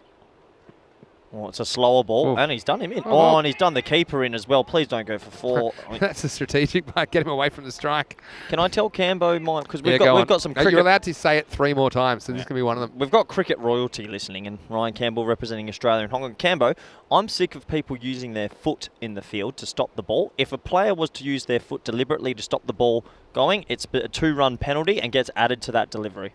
Thoughts? What do you think? Tell me, Ryan. I think bowlers would like it. Ooh. Oh, shot Vikram Singh, but he's picked out short third man, sorry. It's just going to create just more fights between teammates. I can't. If a guy's foot fielding off me and I'm bowling, I'm having words. I'd like to think I know Cam. Ruining my figures. I'd like to think I know Cambo reasonably well. I'd like to think he'd back this because he doesn't like lazy fielding. Cambo's not as tolerant of your zany schemes as even I am. Should have been. Oh, inside edge, and when you're running hot because that's going to go away for 4. G-Tar moves to 40, not out of 15, Vinny. I'll tell you what, he has gotten the axe, and he's having a bit of luck as well. I mean, I think this is the thing for me. No matter how good you are, you can just start feeling invincible. It's not you start just trying absolutely everything, which I think is where he's at. He's just like, wow, I'm getting away with everything, and he really is, but he's going to create chances. Nope. I mean, you say you haven't seen him miss this many balls, but you just start feeling, well, it's kind of, cricket has a natural way of keeping a balance in check, and getting out is the way that you basically become more careful, but that'll be a wide. So that one I don't know if was a wide, because he's moved outside the off stump. I think you've got to kind of move early and actually make a move in your stance. So, yeah, I do like the line being the line for the most part, unless there's a significant change in stance. Oh, shot. That's going to go straight in the gap for another 4. So G-Tar moving closer to another 50 today, Vinny. He's just a class above the first-class cricketer. He's been really good. Been really, really good. There's patient Jarambira. Wow, we saw him yesterday for VVV. He says it was definitely Dougie Marillier who invented the scoop wrap from Zimbabwe. A bit of Zimbabwean loyalty. You know, Patient's done a bit of commentary. I wouldn't mind saying Patient maybe in the commentary box. I don't know if I can leave you two alone, but maybe we'll try and get him in for a stint. Oh, he'd be loving that, wouldn't he? Yeah, Patient. Hope you're enjoying your day off. Watching intently, obviously. Ryan just says, oh dear. You're right, dear. Yeah, exactly right. Cambo. Oh, he's clothed that one. Hasn't hit the middle of the bat, and it'll be a single down to Muneeb Mohammed. Did you say that Tar's out of form at the moment? Nope. In a mini slump? I'd love to know his numbers for the series. A micro slump. What's his numbers for the series, Vinny? I'll pull them up as we get to the end of 6th over. 88 for 2. G-Tar, he will retain the strike. He's on 45 not out of 17 balls. Well, 24 balls left. I dare say he needs to face most of them because he could explode. He's already exploded, but could go further. And you have a look at the bowling figures here. Everyone going in at minimum 10s. So, Liege, I know it's smaller boundary, struggling. It's going to be Umar Butt coming on to bowl now. Sort of leg spin, top spin. He bowled earlier in the day, didn't have a successful day with the ball. So, be looking to make amends. And yeah, I dare say G-Tar will be looking to send this one into the bleachers. Okay, he scored 169 runs yesterday, the G-Train. Mm-hmm. What did he make this morning? And this morning, I'll just check what he made. There's a few, wasn't it? Here's the captain who's in, and Oh, no. Oh dear. Well, I'll tell you what, that's pretty quick how you get kicked out of Belgium cricket if you miss that off the chairman. Chairman of the board. Yeah. Probably wasn't the best delivery because it gave him an opportunity to play that shot. Oh, it's the nutmeg. It's a genuine Megged him. through the tunnel, isn't it? But we haven't seen too many of those because this outfield's in really good condition. So they haven't had too many what we call Tortuga bounces. The surprise bounces. That was just one that he just didn't get down to. Yeah, one away from 50 now. Oh, that's going to be it. He's just picked that up nonchalantly, and that's another 50 for G-Tar. 55 off 19, Vinny. He's just a class above. Well, he really is. And he scored 121 runs today, so that takes him to 290 runs for the series. And that's basically in 2 days of cricket, and he's still going. Looks like he's headed for 300 plus. And what's he striking at? Yeah, a lot. About the 300 or so. So he's made, wow, really? Yeah. That's exceptional batting. Between 250 and 300. Not Oh, sure exactly. no, that's short. That's going to go over cover for 6 now. He's gone the arm ball, but it's short, it's wide, and yeah, he's just too good, this man. You can't bowl that, and yeah, if you look here, that's a free hit for anybody. Launched it high and wide. So, G-Tar, just too good. Are you going to call it? You want to call 100 and jinx him? Did we call Mooses? You said he was going to get out, so you reverse jinxed him. He's bringing a score 150 now. Oh, possibly. Probably not that many. Oh, well bowled, good comeback ball, and they'll. Oh no, it's another misfield. You got to be kidding me! That's not going to go for 4, but it's going to go for 2. If he'd used his foot, he probably would have stopped it. Probably kept it to 1. Absolutely not. Well, it would have been 2 more penalty runs. You can watch this. You don't go with 1 hand, kids. You go with 2, and he's totally misjudged. Attacking. He's trying to pick it up with 1. Maybe look for a run out, but yeah, it does cost him a run on this occasion. Well, it keeps Tar on strike. That's probably more costly. You'd be so disappointed if you're a bowler, you have to bowl to him again, because that's what happens. That's when you turn to your cover fields and say, couldn't you just let it be a 1? Yeah, well, that does hurt, doesn't it? And there's some work for Judith down there. Yeah, Judy's having a pretty busy day. How's her arm? Some pretty good ball handling skills as well. I've seen her in action. She's been working for us on occasion. And, yeah, picked that one up and got it nicely back. Yeah. Exactly how to handle it. She gives him a good fondle. So let's see how we go here. And Umar, 22 off 5 this over. That's the wrong one, and that's going to be cut away for 4 as well. Yeah, another boundary. It's raining boundaries into the 70s. And that takes us to the end of the over. And after 7, 114 for 2. Tar, 71 off 23 balls. Once again, going at over 3 a ball. He has been dynamite so far in the first 2 matches of this series. And it continues tomorrow. And now, remember, Sparta, they'll only play 1 match tomorrow and on Thursday. They'll play against Veni Vici in match 4 tomorrow, but we'll get to see VVV back. They play 3 times, actually, in match 11, 13 and 14. We'll see Kampong again. And we won't see Quivive tomorrow, so they'll know exactly what they have to do. And I think they'll have showdowns with Liege, depending on how those games go between Liege and Kampong tomorrow for that final spot in the finals on Friday. So join us from 7 a.m. GMT, 9 o'clock in Central Europe, 12:30 p.m. in India. And for the match previews tonight, go to EuropeanCricket.com. Yep, absolutely. Wakas Raja coming around the wicket now. And, yep, Liege, well, they need to break this partnership pretty urgently, one would feel. Oh, that's slow outside off and square driven to deep cover, and just the single which will get Garnet Tar back on strike. So 17 balls remaining in this innings, and yeah, I dare say they're going to try hit nearly every ball for 6. Yeah, and if you could hit him for more than 6, he'd be trying that. That's the kind of form he's in. Well, that old max cricket where you could hit it through the zones and get the 8s and the 12s. Hit a dozen. Hit a dozen. Yeah, what a format. They should do a little area on the up. Goalposts. Yeah, I'd like it. Yeah, why not? Straight down the ground. Half volley, and you can't bowl half volleys to this man at the moment. That's going to be another 6. I don't know if it was quite a half volley, but certainly a comfortable driving length. I think at the moment it's tough because you want to go block hole, but when they've gone too full, then he's just kind of swept them dismissively away. So you've got about a cricket ball margin of error at the moment to Tar. And that one right again, it wasn't quite off the middle, was it? But he is striking, and that 100's within striking distance now. Yeah, he's on. You'd say his favourite, actually, to get there. Is there anything he hasn't done in this series so far is score a century? Yeah. Exceptional batting, really. Oh, he's missed out there. Probably tried to overhit, and he's disappointed with himself. But just think, oh, please don't. Oh, yeah, it's worth it. If you got a 1% chance of running him out at this stage, I think you take it. I don't think you do, because if Vikram's alert there, you're probably running 2 and getting him back on strike. Maybe. Quarter of the innings to go. 122. And you said no 150. Yep, stick by it. And you said Tar's going to get out. Yep, stick by it. Neither of those looking likely at this stage. Haven't been wrong all week, Vinny. Except when you have been. Yeah, and there's a little feather, and I reckon Vikram Singh, and he's been given, so he will go. So a little feather. He's disappointed as he missed a wide cover drive, and there's a fist box from the bowler just to add insult to injury. I wouldn't be fist bumping after I've been dismissed. Nice. That's good sportsmanship. Yep. And this form of the game, it was one of those ones right down the bottom of the bat, wasn't it? Kind of bottom corner. Vikram thought about sticking around, and then I think he realises that he's been found out, and good bit of bowling. And I have liked the work of Waka Saraja. I think he offers a lot. And, well, yeah, begrudging fist bump, but still, it's third wicket that falls now. 122 for 3 in the 8th. You reckon you've been dismissed, Vinny, and the bowlers come to fist bump you? You're doing it? I'm saying European. I've kind of turned around it. Because here's the thing. When you get dismissed in like a longer innings match, you're devastated. But here in 10 over cricket, I think I'll get another go in a couple of hours. What about the one when you walk off and your teammates are like, oh, unlucky. Oh, I can't handle that. That grates my gears. People don't talk to me when I get out. No? Did you see red mist? Sometimes. Really? Yeah, I can see that. But I was smart. Like, for example, I'd put my stuff down, then throw someone else's gear. I didn't want to break anything.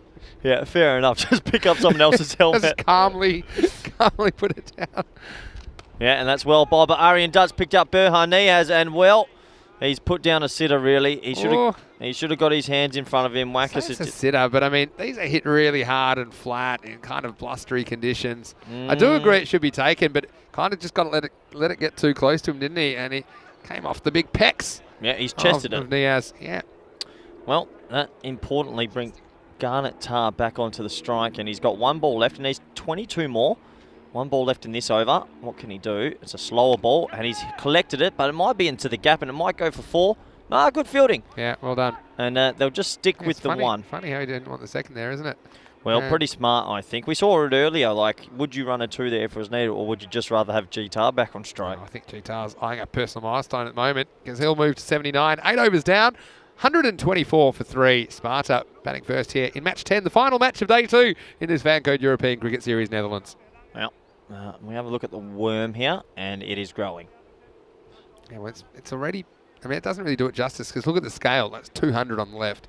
So yeah, there haven't been too many quiet overs. I mean, there's only been one over. Abdul Rahman's 4th over went for 9, but everything else has been double digits. And we've had 2 magical overs. Niaz went for 23 in the 5th. Umar Butt went for 26 in the 7th. So here we go. 9th over. Oh no. He's gone. Well, oh my no. The umpire said it's come off his leg. Oh my no. Oh. Well, umpire says it comes off the leg. Let's have a look at this. You can't give an umpire decision. This will show it, I reckon. Yep. Oh dear. But you can't. No, you can't. I don't think they can overrule this. Even though this is about as conclusive as it gets. I mean. Oh my word. Oh no. G-Tar's looking pretty nervously over the officials, isn't he? And well, you can't overturn a caught behind, can you? We can do whatever we want, really. If anything's clear and obvious, thank God, and to be honest, that is clear. I think he's going to go here. Yeah, look, that's a good decision. I mean, there's no real restrictions on the third umpire if it is sufficiently clear and obvious. So you wouldn't give one that was inconclusive. Well, no, hold on. If it's a caught behind, you can't go to the third, can you? No, well, I think the way that's been done, and it's a common sense thing, because of course we don't have all the angles. We're not doing little nicks, for example. You say wouldn't a normal caught behind if it's a little feather or something like this. But if it's completely clear, so the threshold is higher, I think, if the third umpire is going to intervene, and that was 100%, wasn't it? It was 100% off the gloves or maybe the handle of the bat, and the main thing is.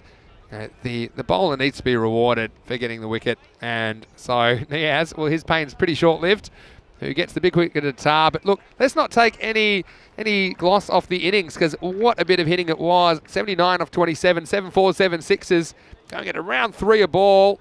That's a sensational day's cricket for him. He scored 60, then 6, then 79. Yep. So it's at 145 runs for the day. Not a bad day at the office. Not a bad day at all. Oh, it's just gone a bit chilly here as well. And a few people saying he should walk. I mean, he's within his rights to stand his ground, I suppose, and let the umpire make his decision. Umpires are paid the big bucks to make the decision. And look, the umpiring crew together, they got it right, and that's what I like about that. I'm just a little bit confused still if you can override that if it's a caught behind. I don't know if you can. Here's the thing, is there's got to be thresholds. So for line decisions, it's not as much as you need for a caught behind, but that was clear. So I think at the moment, I mean, it's still a work in progress because, of course, European cricket, we're improving all the time with what we're doing. But here, there's a broad instruction to the officials off the field, the third umpire, and if necessary, match referee, if there is a clear and obvious error. So we're not talking about little ones that the technology doesn't show up. Yeah, okay. But is that with every type of dismissal then? So if there's an LBW we think's absolutely adjacent. Well, clear, it depends what you mean by clear and obvious. So it would have to be, for LBWs, it's going to have to be extremely, so maybe one that pitches a metre outside leg stump that's given, then possibly we'll see. Okay. See that overturned, you know. So, but it's not meant to be it's not meant to take the power of the umpire's call away. But you know, the main thing is I'm very results oriented, and that's one that, you know, from front on that wasn't as easy to call as it was from the angle we saw from third man, where we actually could really see it touch the glove. Yep. So, you know, that's why the umpires, they want to get it right, and they do get it right as a team. And so I don't mind that at all. This is a really good shot, but tell you what, this isn't your favourite, is it, Corey? It gets through, and it's cuatro carreras. It all happens in the ninth, and it certainly is here as Sparta, they cruise past 130. Well, he's trying to offer the boot at that, but I dare say if he had got down on his haunches, he might have stopped it. Arian Duck, great shot. No, the old traditional cover drive, I like it. Yeah, it was. It was a genuine cricket shot, wasn't it? Yeah, look at that beautiful kookaburra. Lovely bats, the old cookers. Yeah. Good keeping gloves too. Yeah. Last ball of the ninth. Well bowled, young fella. Snuck in the Yorker there, and I told you, under 150, and I told you GT would get out. It's a good, it's a good over from Niaz, who went to the cleaners in his first, went for 23. But that one, a lot better. And there were only 7 off it. So a good comeback. Gets the huge wicket of Tar as well. And 131 for 4 after 9. See that shot from Tar? It's just a shot of a man that has no fear of dismissal, does he?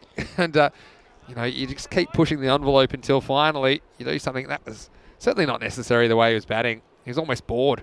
Yeah. Because he was hitting every other shot in the book. He thought, I'll try this. When you got a player in such vein of form, did he get ahead of himself trying the reverse Malachi? He could have just stood and delivered. All times. Scott Edwards, I mean, it can play on occasion, but remember the ECL kept bringing it out. I'm like, but you're smashing him everywhere else. Everywhere else. Don't you worry. Well, Scotty admitted last night, you know that video on YouTube that's got 4 million views? Yeah. He reckons he's done 3 million. Yeah, 3.6. Yeah, Scott he Edwards reckons he's the person that's watched it 3 million times. I believe it. All right, last overtime. Well, inside edge, goes into the leg side. Could be a run-out chance. Ooh, I'll tell you what, the turning circle of the batsman, if he throws that, I reckon he gets away with that one because he's got to go back. Watch this. Yeah, okay? I know what he's done. Just turn and get back. Straight. No, I'll go left. Oh, he knows what he's doing. If he throws that, that's obstructing the field. I don't reckon that is. I reckon that's not quite enough for me. He's got like a legal defence that I was turning that way anyway.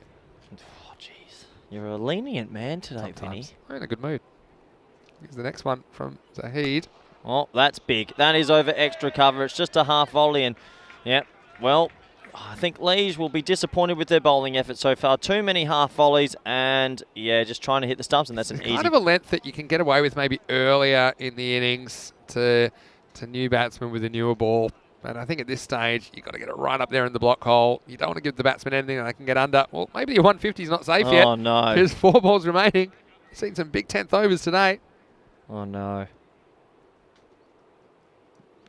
Nope. It's a big appeal, but it's just sliding down the leg side from the naked eye. That's a big appeal. I'd hate to see what a small appeal was. Just turned around and... so, yeah, that was always going down leg side. But the conditions have kind of changed here. Temperature's dropped a little bit. It's 19 at the moment. Cloud cover. We didn't have any clouds at all in the sky this morning, but I think there's no rain in the forecast. Hopefully it stays that way because we're not covered. It's 3 balls remaining. And we're going to see Arian Dutt on strike. He's on 6. What can Arian do here? Well, bowled Yorker, and he hits that hard and flat to Wackers. Wowee.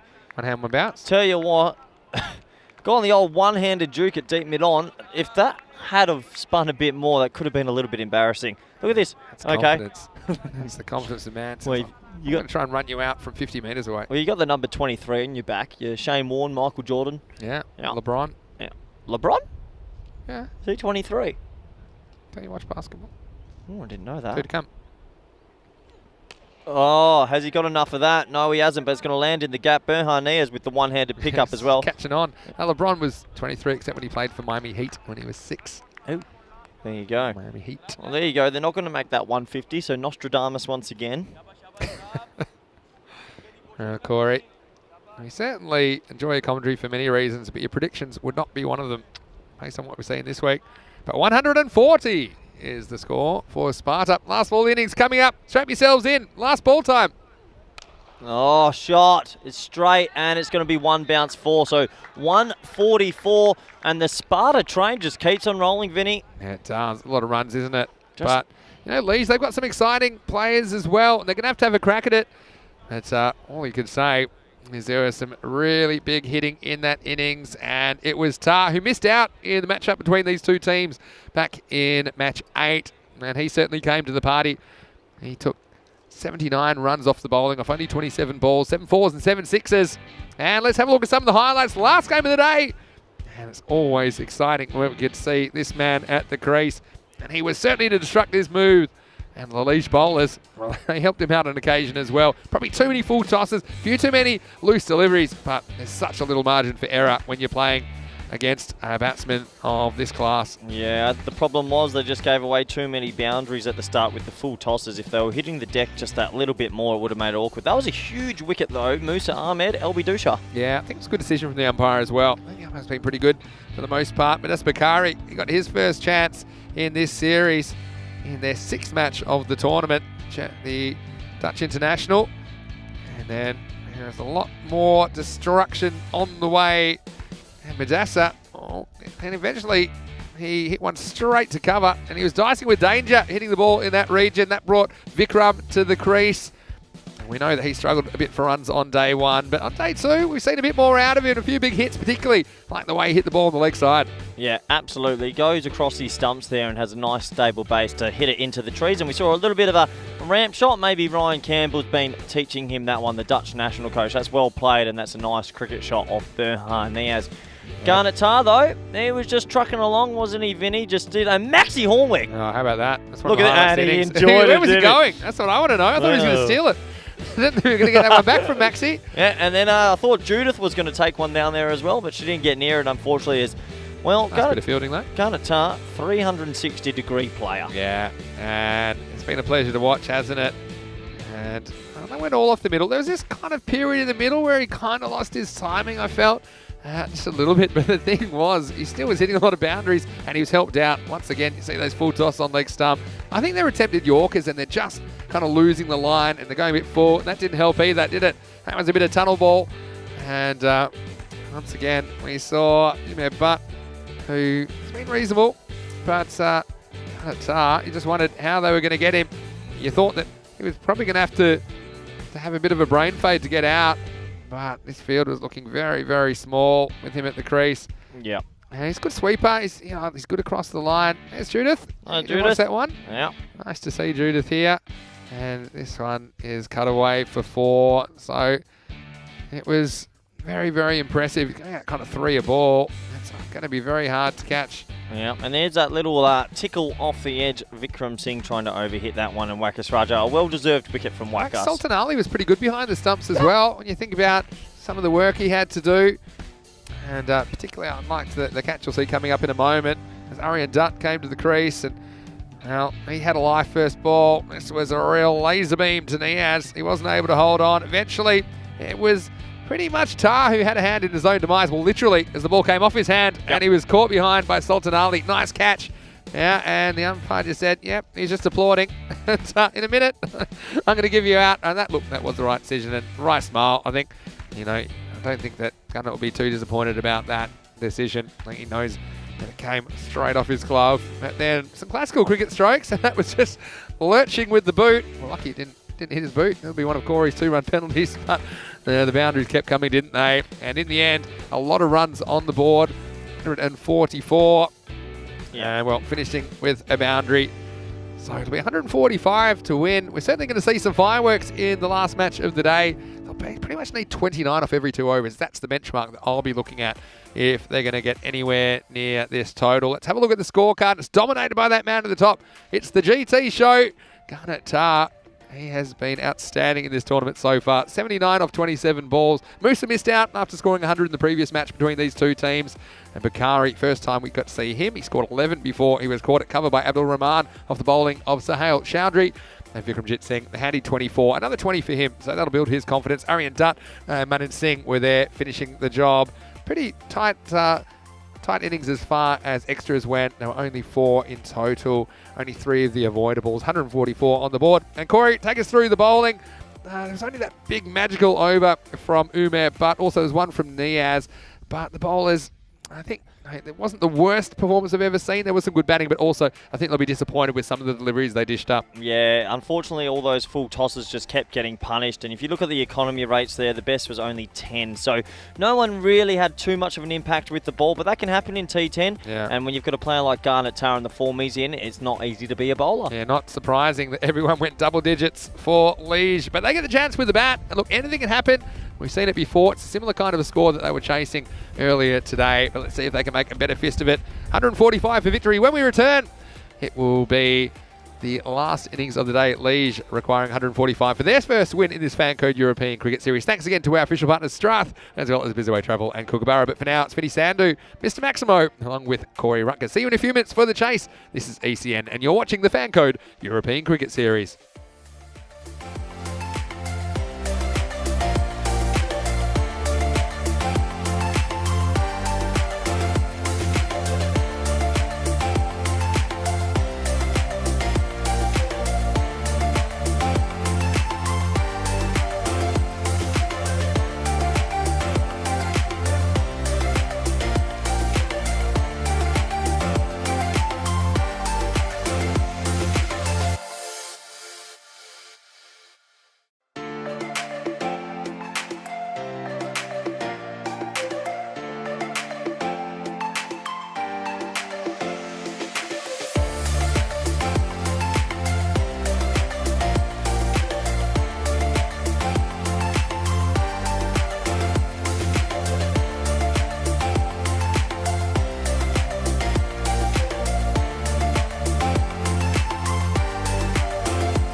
Hello and welcome back here in Capelle. We're in the second half of this 5th T10 here today. 10th match overall.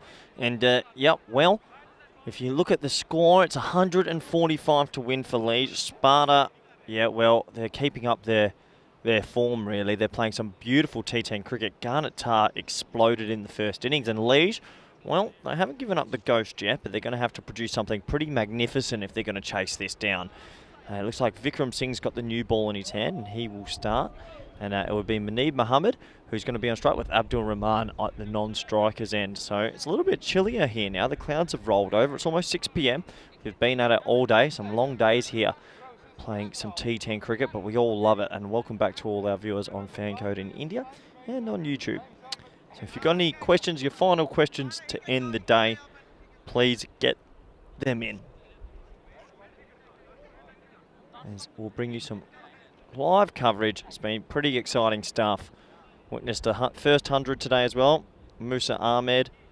And he's looking at me now. He's cheeky. He's at mid-on. He's hoping for a bowl as well. But Vikram Singh's going to be starting off. Muneeb Mohammed, he started his day. His first ball of the tournament went for 6. His second ball of the tournament went for 6. So the young man can play. Opening batsman for Belgium. He's got a good technique. He's quite young. Plays for Royal Brussels Cricket Club in Belgium. And, he's going to have to play a pretty remarkable innings if they're going to go at 14.5 and over to chase this down.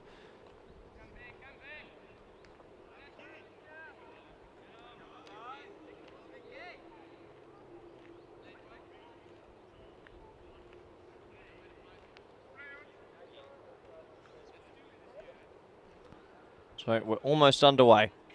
In comes Vikram Singh to Muneeb Mohammed.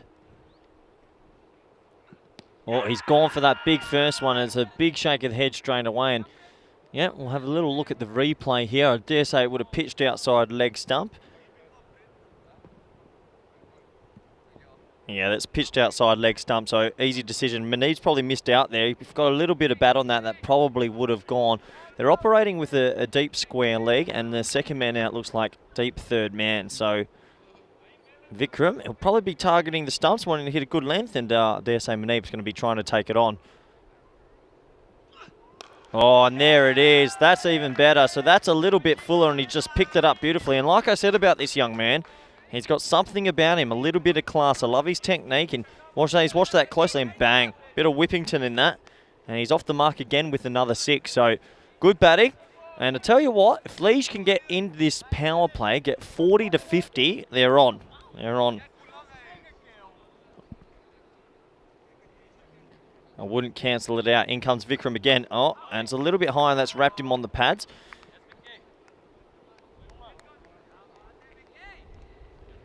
So Vikram Singh finding his length there as I look to my co-commentator who's slowly walking back with 2 coffees because the temperature has dropped here. It was sunnier earlier in the day, but it's a bit cooler now. But can Liege get themselves in this contest and upset Sparta, who are probably the red-hot favourites for the tournament at the moment? Vikram Singh, he hasn't had the greatest tournament with the bat, but with the ball he's been efficient. In he comes. On that straight, and he's tried to run that down to third man. He should be playing that nice and straight because that was quite full. So 6 off 4, the bowler's ahead at the moment. Something's got to give in the next 2 balls. Remember, you only get 18 balls of power play. When you've got to go at 14.5 and over, you really, really need to be hitting that required rates per over. But Sparta also with Madissa Bakari back in the lineup, probably one of the quicker bowlers in this competition this week. I'm looking forward to seeing him bowl. Oh, that's very, very, very wide and signalled by our Merv Hughes umpire lookalike. So that'll take the score to 7. Garnet Tar shakes his hands up as the captain and the keeper. Yeah, wow. Almost off the pitch even. Well kept. Good movement. Garnet Tar's had a pretty outstanding tournament with the bat, but also with the gloves. He's been clean. And there's Vikram again, and that's blocked into the offside. And well run by the old boy Abdul Rahman. He'll be on strike for the last ball of the over. So Liege move on to 8, but oh, geez, they need another boundary in this over if they want to stay with that required rate early.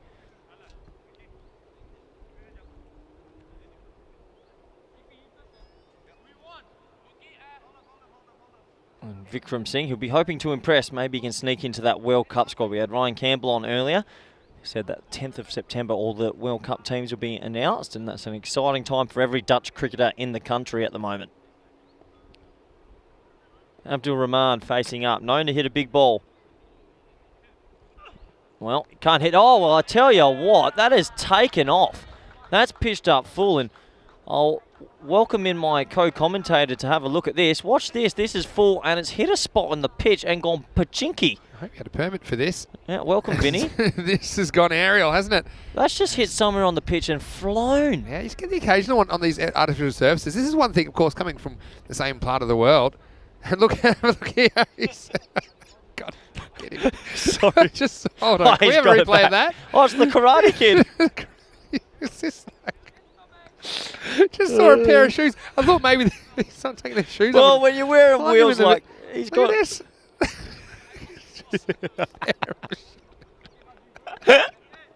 Ooh, Come on. Oh, that's good. The Karate Kid's in there with his wheels. Is You found him. Just follow the shoes. All right, next ball. Oh, he's got a piece of layout. My word. There we go. And it's 19 off the first, so the extra ball 5 wides has cost an extra 6, Vinny. Well, yeah, basically that last ball's gone for 11. Yeah, and he got a piece of that. This one's almost knocked that tree down. Look at it whack into the top of the tree. Well, it's still wobbling from here, or is that the wind? I'm not sure. Wow. He's doing some lumberjack stuff. That was a massive hit by Abdul Rahman. Yeah, well, I'll tell you, there's a fair bit of body weight going into that shot, so if you get a piece of it, she's travelling.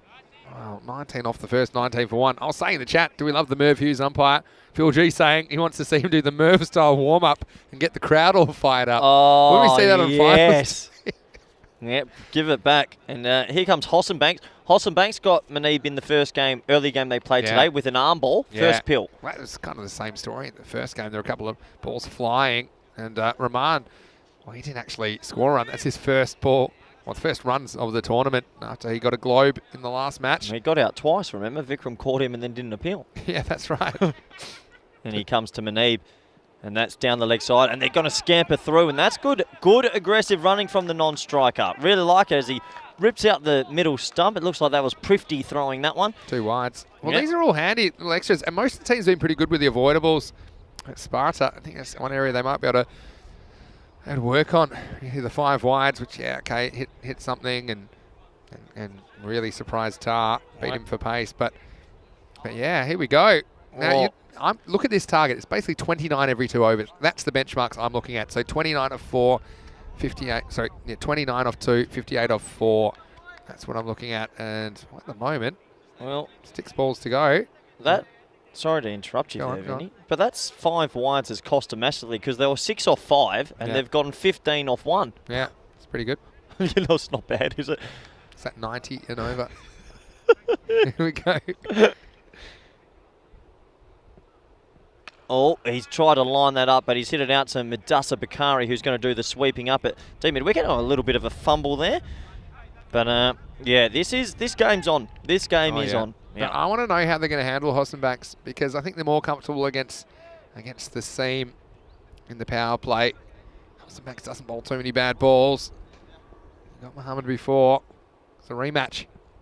Well, down the leg side, and they're going to scamper through again. This could be a run out this time, though, and it won't. So another 2 wides. All good. It's a momentum game, isn't it? I mean, when you got 140 on the board, you're sitting pretty, but if we've all had those games where you're in the field and it starts to go wrong, and if you don't do something about it, maybe we are going to have a contest here in the last match of the day. A little bit like last night.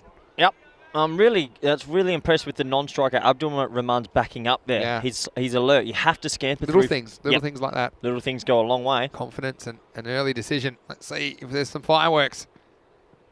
Oh, he's megged himself. How did that missed? No, he's megged the batsman. Tell you what, that's scraped his gooch. Great gooch. How's this miss? Yeah, look at that. It's straight through the 5 holes. Himself a better. I'm going to have to make a list of things you can and can't say. Here's the next one. I sent it to the moon. Judith, where are you? Give me the list. It scraped his gooch and then he sent it to the moon. Please don't say that again. Here's the next one. Yeah, it was probably LBW if you missed it. He certainly didn't miss it. Well, that tree is frightened over there because Keats endangering it. And It's still shaking, Vinny. I don't think it's that windy, is it? Well, it's definitely scared. That's a bit of a risky shot across the line, but he absolutely nailed it. I'd like to see him go down the ground if it's pitched up. What's next? Well, it's pitched up a little bit more, and he's gone the hoik, and the Karate Kid's made some... Maxi around the outside. He's just doing the backing up. Short finally. He's got it.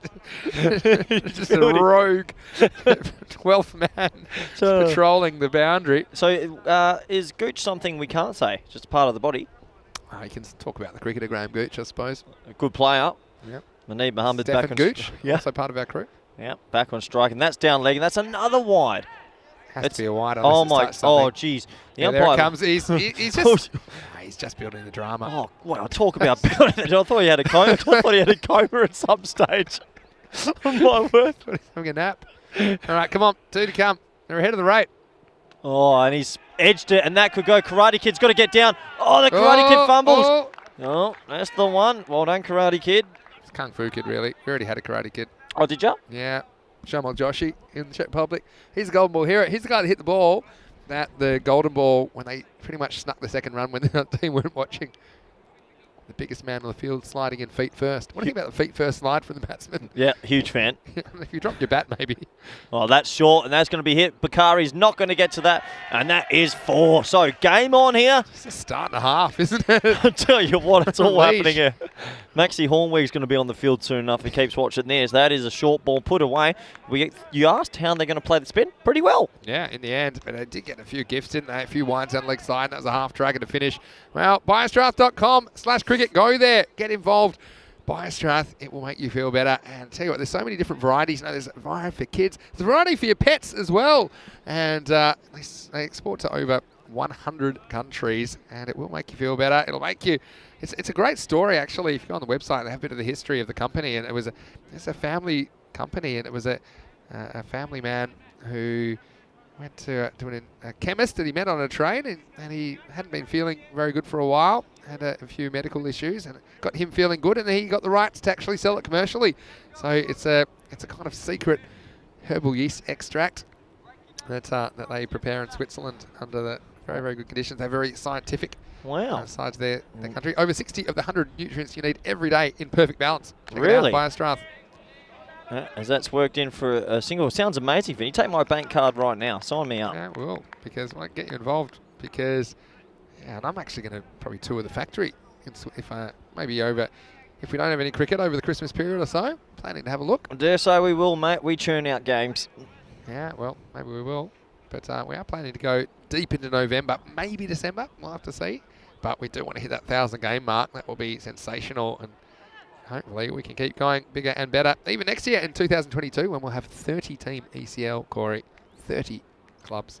Yeah, coming up with VOC Rotterdam. Really excited. But Bakari, the quickest bowler in this team. Oh, he's got a piece of that. Will that get over the rope? Surely. Oh, it's close. Oh, no. Oh, Umar. Well, was that 6? Yeah, that's a 6, mate. Yeah, that definitely was a 6. Let's have a look at this one. Let's go back. Well, he pretty much knew where he was. He was about as far back as he could go. He could have just caught it. He needs to do more yoga. He's been thrown from that one yesterday, but Bakari, he hit me in the head a few days ago. He won't be happy with that. This will be a bit fuller, maybe. Oh, my Lord. Have some of that. Oh. Up and about, I'll tell you what, Lee's just screaming. I'm screaming. That's the 50 up in 15 balls, Corey. Oh, this chase is on. Don't leave your seats. Don't leave your couch. If you've got it in your car, I don't care. Don't leave your car. Watch every ball of this. A bit like my first girlfriend in high school. We're having a lot of fun, but I'm not sure how long it's going to last. I'll tell you what, it's been a few long bombs. He's 30 off 8, and Bakari's going to get quicker and quicker. He gets angry. Do you reckon he goes upstairs now? I don't think he likes getting driven down the ground. I think he's going short. I might go slow ball. Oh, it's in the sack.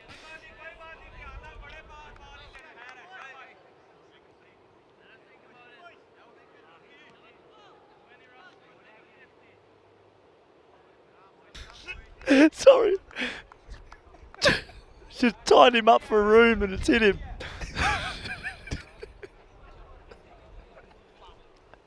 Just fell by my bookie. Oh, unfortunately, that's just tied him up for room. It's hit him well above the pad. Go back to Gooch. Oh no! I've had an absolute mare live on air there. I apologise. You know that people watch this, right? Oh no! All right. His next one is an inside edge.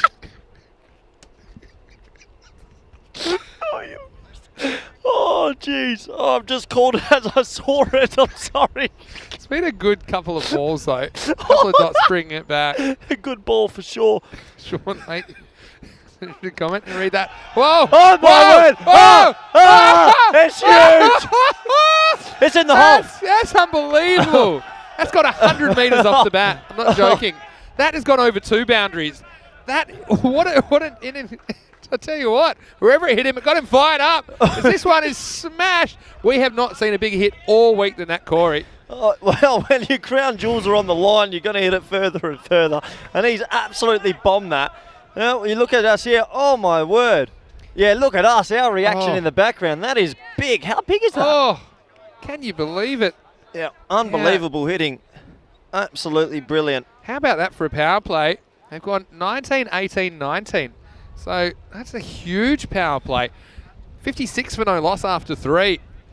And, you know, I think while you're hot, you're hot. And I think Muneeb Mohammed, he's talented, but I think he just needs to get out of the way here and give it back to the man with the hot hand, Abdul Rahman. Amazing stuff. That's one of the biggest hits I've seen all year. Yeah, that is massive. And here comes young Shiraz Ahmed now. Good bowling change. Yep. Yeah, well bowled. Straight away, he hits that little Yorker, doesn't he? Yeah. Now let's see. I think Rahman's got to be careful not to go across the line to the full delivery here. And yeah, I think this is a good bowling change for me. Shiraz Ahmed's a good matchup against Rahman.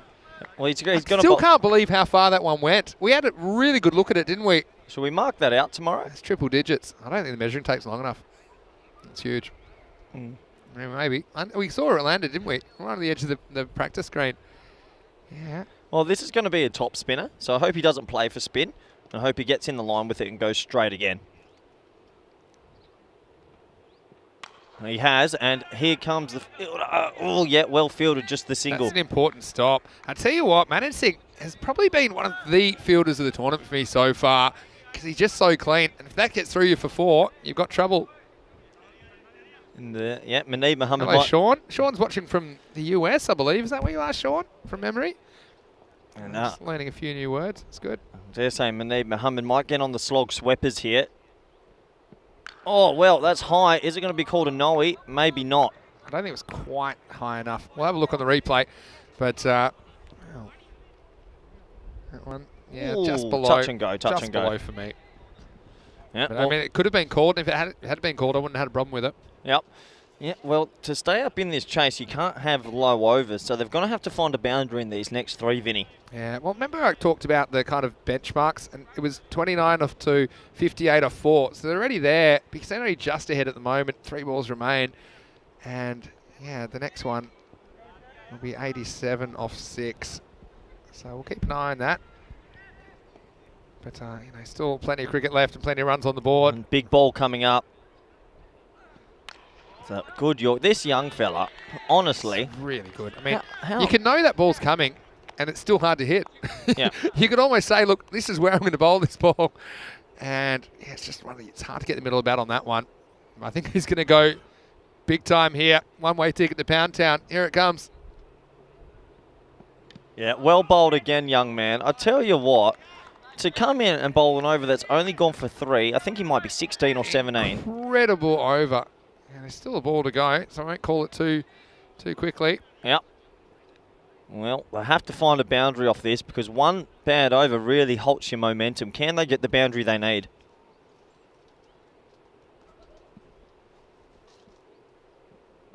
Oh, it's the fully. Oh, Garnet Tars missed it. It might be 4 byes.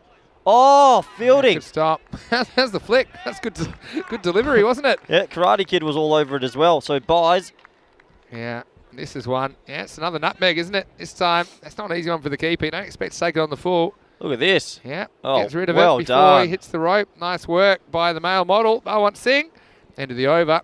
And Rista 3 and 2 byes. What an over. So 5 in total. 61 for no loss after 4. Well, hello. It's Vinny Sandy here. Mr. Maximo. I'm my good friend Corey Rutgers. And look, we saw one of the biggest hits we've ever seen. Actually, I think all year. I don't know if I've seen a bigger hit than that. Really? That was absolutely nailed. And we've got our coffee here because it's been a little bit cool now. So that was a good idea for you to get, or for you to tell me to go get the coffees. And now I work for Corey because Corey's running the show in the Netherlands and he's changing the rules of commentary over by over. But Corey, this game is on at the moment, isn't it? It's all about how long can Abdul Rahman keep up this assault. And it is an assault at the moment on the bowlers. But what a great over from Shariz Ahmed to bring his team Sparta back into the game. Yeah, well, that last over makes me think that Sparta have the momentum back. So they're going to need to take Hossenbanks for a few here.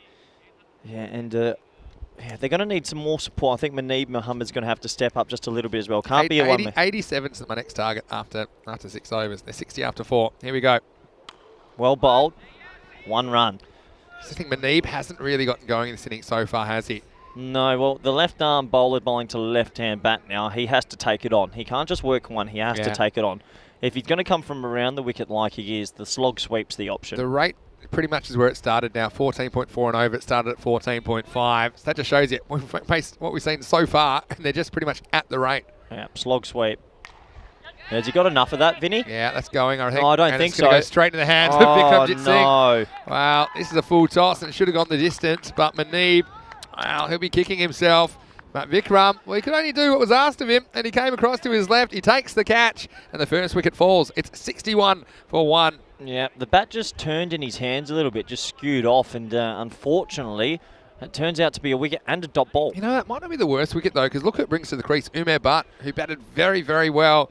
And look, sometimes if it's just not happening for someone, and Muneeb was only able to ultimately go to run a ball, and you basically need more production. So perhaps that's not the worst thing for Lige to get the captain to the crease at this stage, pretty much halfway through the innings. Yep, that's a fair call. That's a fair call. Brings the man in form to the crease. Muneeb will be had to go. What do you do here? Do you think he could have hit it straighter? I mean, it was someone's full toss. Do you think you should hit wherever you like? Maybe have more margin for error if you're trying to hit straighter. What do you think? Yeah, it could have. It just had to go for 6. No matter what, it was a full toss. You saw Garnet Tar didn't miss one full toss for 6, you know. So, yeah, that will bring Rahman back on strike as they crossed. And he's bowled, and that is huge. And Garnet Tar's in a bit of trouble here because I think a bail's flown up. Oh, no. We were talking about this earlier in the day. Hopefully he's all right. Let's have a look at it from here. Oh, I don't want to see this. Oh, it's gone through and hit him straight in the eye. Mark. Hopefully it hasn't hit him right in the eye. Hopefully it's maybe just hit him somewhere that's not the eye. That's, well, that's 2 wickets and 2 balls, and that changes the game again. Yeah.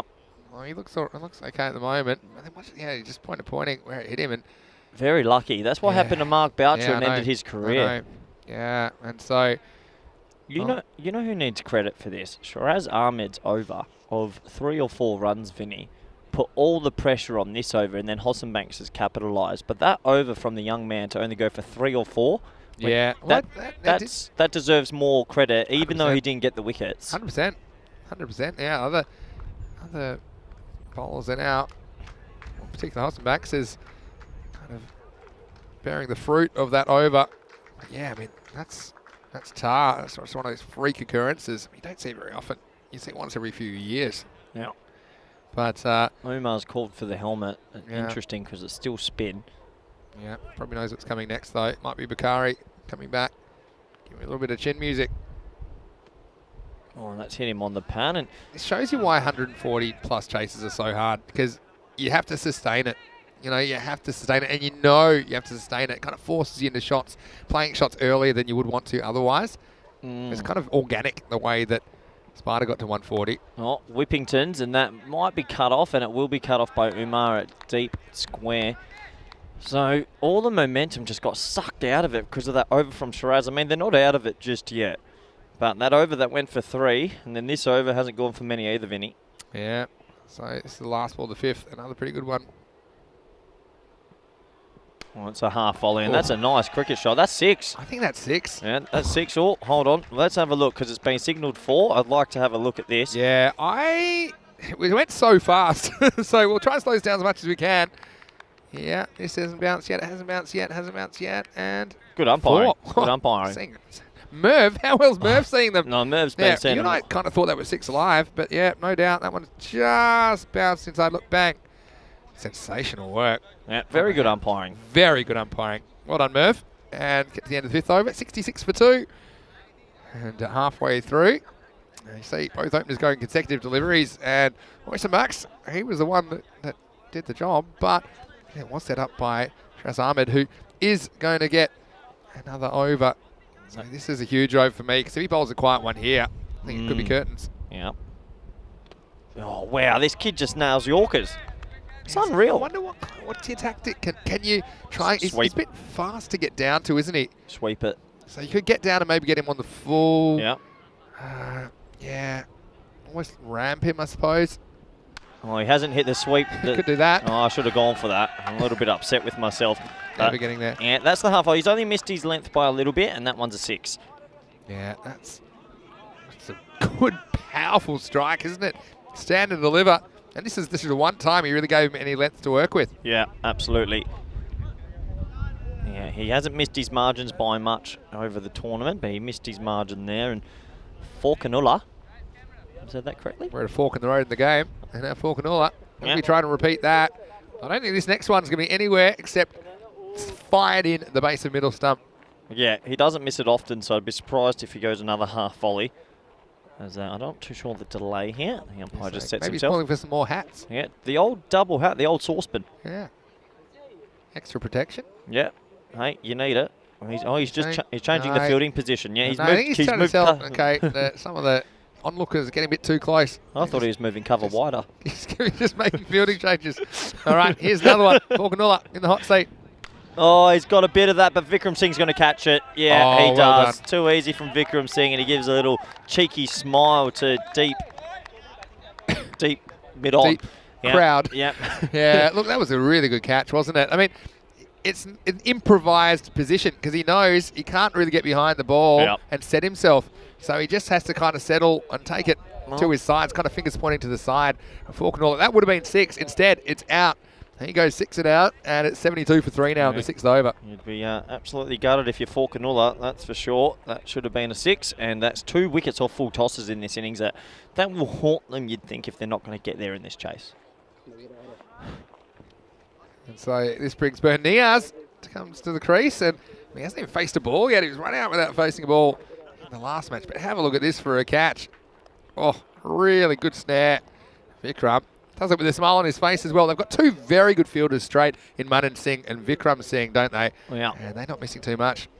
No, because we're not changing end, you've got to have your best fielders straight. And it's pretty simple. And even if you are, it's not that far. I think you see that these days. The same fielders will just run. Oh, you have to. You have to rent a scooter or whatever, get to the other end. Yeah, golf cart helps. I've heard of that, actually. Used to be, you do fine leg to fine leg as a kind of punishment.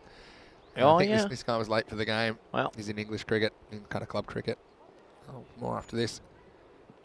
Oh, well played, and he is off the mark for the tournament, which will help relax the young man. So the captain had him doing fine leg to fine leg pretty much all day. Eventually he saw somebody going past with a bike, and he asked if he'd borrow the bike. So between overs, he rode the bike. Oh, yeah. From fine leg to fine leg. You know in Dutch cricket that there's canals usually around all the grounds, so there's water everywhere. We're playing at RBS the other day, crying out in the Crows. Max hit one over the creek, got 30 Vink got on his bike, rode it around the creek and collected the ball. Is that right? Yeah, it's a common practice here. Say he's going to get in the boat. And that's a wide half volley that's left. Good bowling. I've got another one for you. Go on. You know how bikes are really popular here? Sure. Guys riding on a bike around, game of cricket going on, his backpack's open, someone hit a 6, let it in the backpack. No way. And he kept, You made that up. No, and he kept riding, we couldn't get him. Oh, that's almost it. I'm not joking. We couldn't get the ball back and he rode off into the abyss, into the sunset. When he gets home. He wouldn't have a clue what a cricket ball is. He would have pulled out this white KTB approved. We thought it was like an unexploded grenade or something. Oh. Into the 6th over. 73 for 3 after 6. You get home to the missus and you're like, what's this? Happy Valentine's Day. I've got a white rock in my bag. Oh, boy. I've never heard that. That's ridiculous. He just drunk it a lot. Just went back. And he didn't feel the ice. I don't believe it. That's a made-up story. Team mid off and team mid on went running after him and we couldn't get the ball back. I'm not joking. It was unbelievable. Just imagining them running after this bike. Oh, mate. I've seen some things in me days, but that's up there. Did you say that? Were you at the ground when that happened? I was, or is that a story standing at cover. I was sounds so made up. Oh, Barry Niaz has tried to send that to the moon, but it's just going to be a scampered through leg by. Oh, boy. Well, look, I'm going to go back because actually we've got Chatok Nitov in the chat. And he had a question for you, Corey. Oh, no. He said, how excited are you for the T20 League in La Manga? You know, there's a T20 International League going well, not a league, actually. It's a multi-nation tournament. In Romania? Yeah, no, it's in... Well, at La Manga, I think we had the women's at La Manga, didn't we? But I think we've had another T20 international tournament coming up at La Manga. But I know Spain are playing Germany there soon. I know there's a 6-team tournament in Romania soon. Yeah. Oh, I love T20 cricket. I love international cricket. So, yeah, excited for all the cricket that's going on around the world. And Kartama will have the ECC in 2 weeks. So I'm excited for that as well. Oh, yes, Barry Niaz. He just picks up a low full toss and sends it to that tree that's still shaking. Yeah, I'll tell you something, though. They need a magical over, but they've got two pretty magical players at the crease right now, don't they? And with Shariz Ahmed bowled out, if we could have a magical over, it could be game on here. Yep. So let's not count him out just yet. I tell you what, this young 17-year-old, I've seen him hit some big sixes as well. He hit 100 for ACC a few weeks ago, and I think he hit 10 sixes in that knock, so he can hit a big ball. Well, here's Balwant Singh. Like that, and that is huge. That's going to hit the tree again. Oh, pretty close. The other one. Pretty good for it. You got to remember he's bowling as well for a 17-year-old. Yeah, that's really good stuff. It's up to the stumps, but that doesn't bother the batsman too much at all. Here goes bang, bang, and it's game on here. Anything's possible. He really timed the trousers off that one, didn't he? Can we say that? Yeah, I think so. All right. Cleaned it up here for you. Thank you. The next one. Oh, no, he's not got that. And it's a drop catch by the male Marvel Privdi. He would have wanted to hold that one. That's an opportunity. That's a genuine chance. Yeah, I mean, it wasn't an easy one, was it? He reacted. He got there. How fast does it come at him? Yeah, it was a bit of a miscue. I think more often than not, I think you'd want to catch that. Yep. No reason you follow through, of course. Oh, this ball has to go for a boundary. Oh, has he got enough of that? No, it's going to land in no man's land and just be a single. So it's going to be 56 off 18. Then move to 89 for 3. Well, I've got a little stat for you. They got 56 off the first 3 overs. They'll need 56 off the last 3. Now let's have a look at what's coming up tomorrow. And we'll see VVV, Veni Vidi Vici. They'll be back. And they actually play 3 times in matches 11, 13 and 14. We won't see Quivive tomorrow, but we will see Liege again, of course. They will be playing against Kampong in matches 2 and 5 tomorrow, matches 12 and 15 on the calendar. We'll also get to see Sparta just once tomorrow in match 4. You can join us from 7 a.m. GMT, which is 9 o'clock in Central Europe, and 12:30 p.m. in India. And you can go to our website, EuropeanCricket.com. That is your one-stop shop for everything European cricket. You can also get the match previews there. They're great articles. They tell you about all the players to watch and what we can expect, even a little bit of prediction. And well, sometimes the predictions are right and sometimes they're wrong. Mate. That's the way predictions are. But make sure you log on to the website. Look who's coming here in the 8th. Just about to say, when times are tough, you turn to the Karate Kid. A little bit of kung fu fighting and look, deep breaths. But I tell you what, old Hornberg's going to want to get it right here because this game is still on. Yeah, it's past the point of no return. It was up above 20 and over required, but now it's back under 19. Oh, that's going to be 6. And I tell you what, this is the over. They need 25 plus off this because Bakari still has 1. Yeah, well, that's a really good observation. And we know that he's angry. So just seeing you makes him angry. So he was already angry when he walked on the field, Corey. But I tell you what, he was fired up, wasn't he? I'm glad he's back because I thought we lost him in the bush before with his shoes poking out, but he's got the ball back in his hands. Literally 2 soles of shoes is what we saw. Well, welcome, Tom. Here's the Kung Fu Kid. Mac again. Oh, no. I can't believe he's missed that. Well, he's overswung that. He's lifted his head and he's lost all his shape. That was actually there to go. So he's pulled his length back, which is good. But, yeah, he just tried to overhit that Hazumar and he'll be very disappointed with that.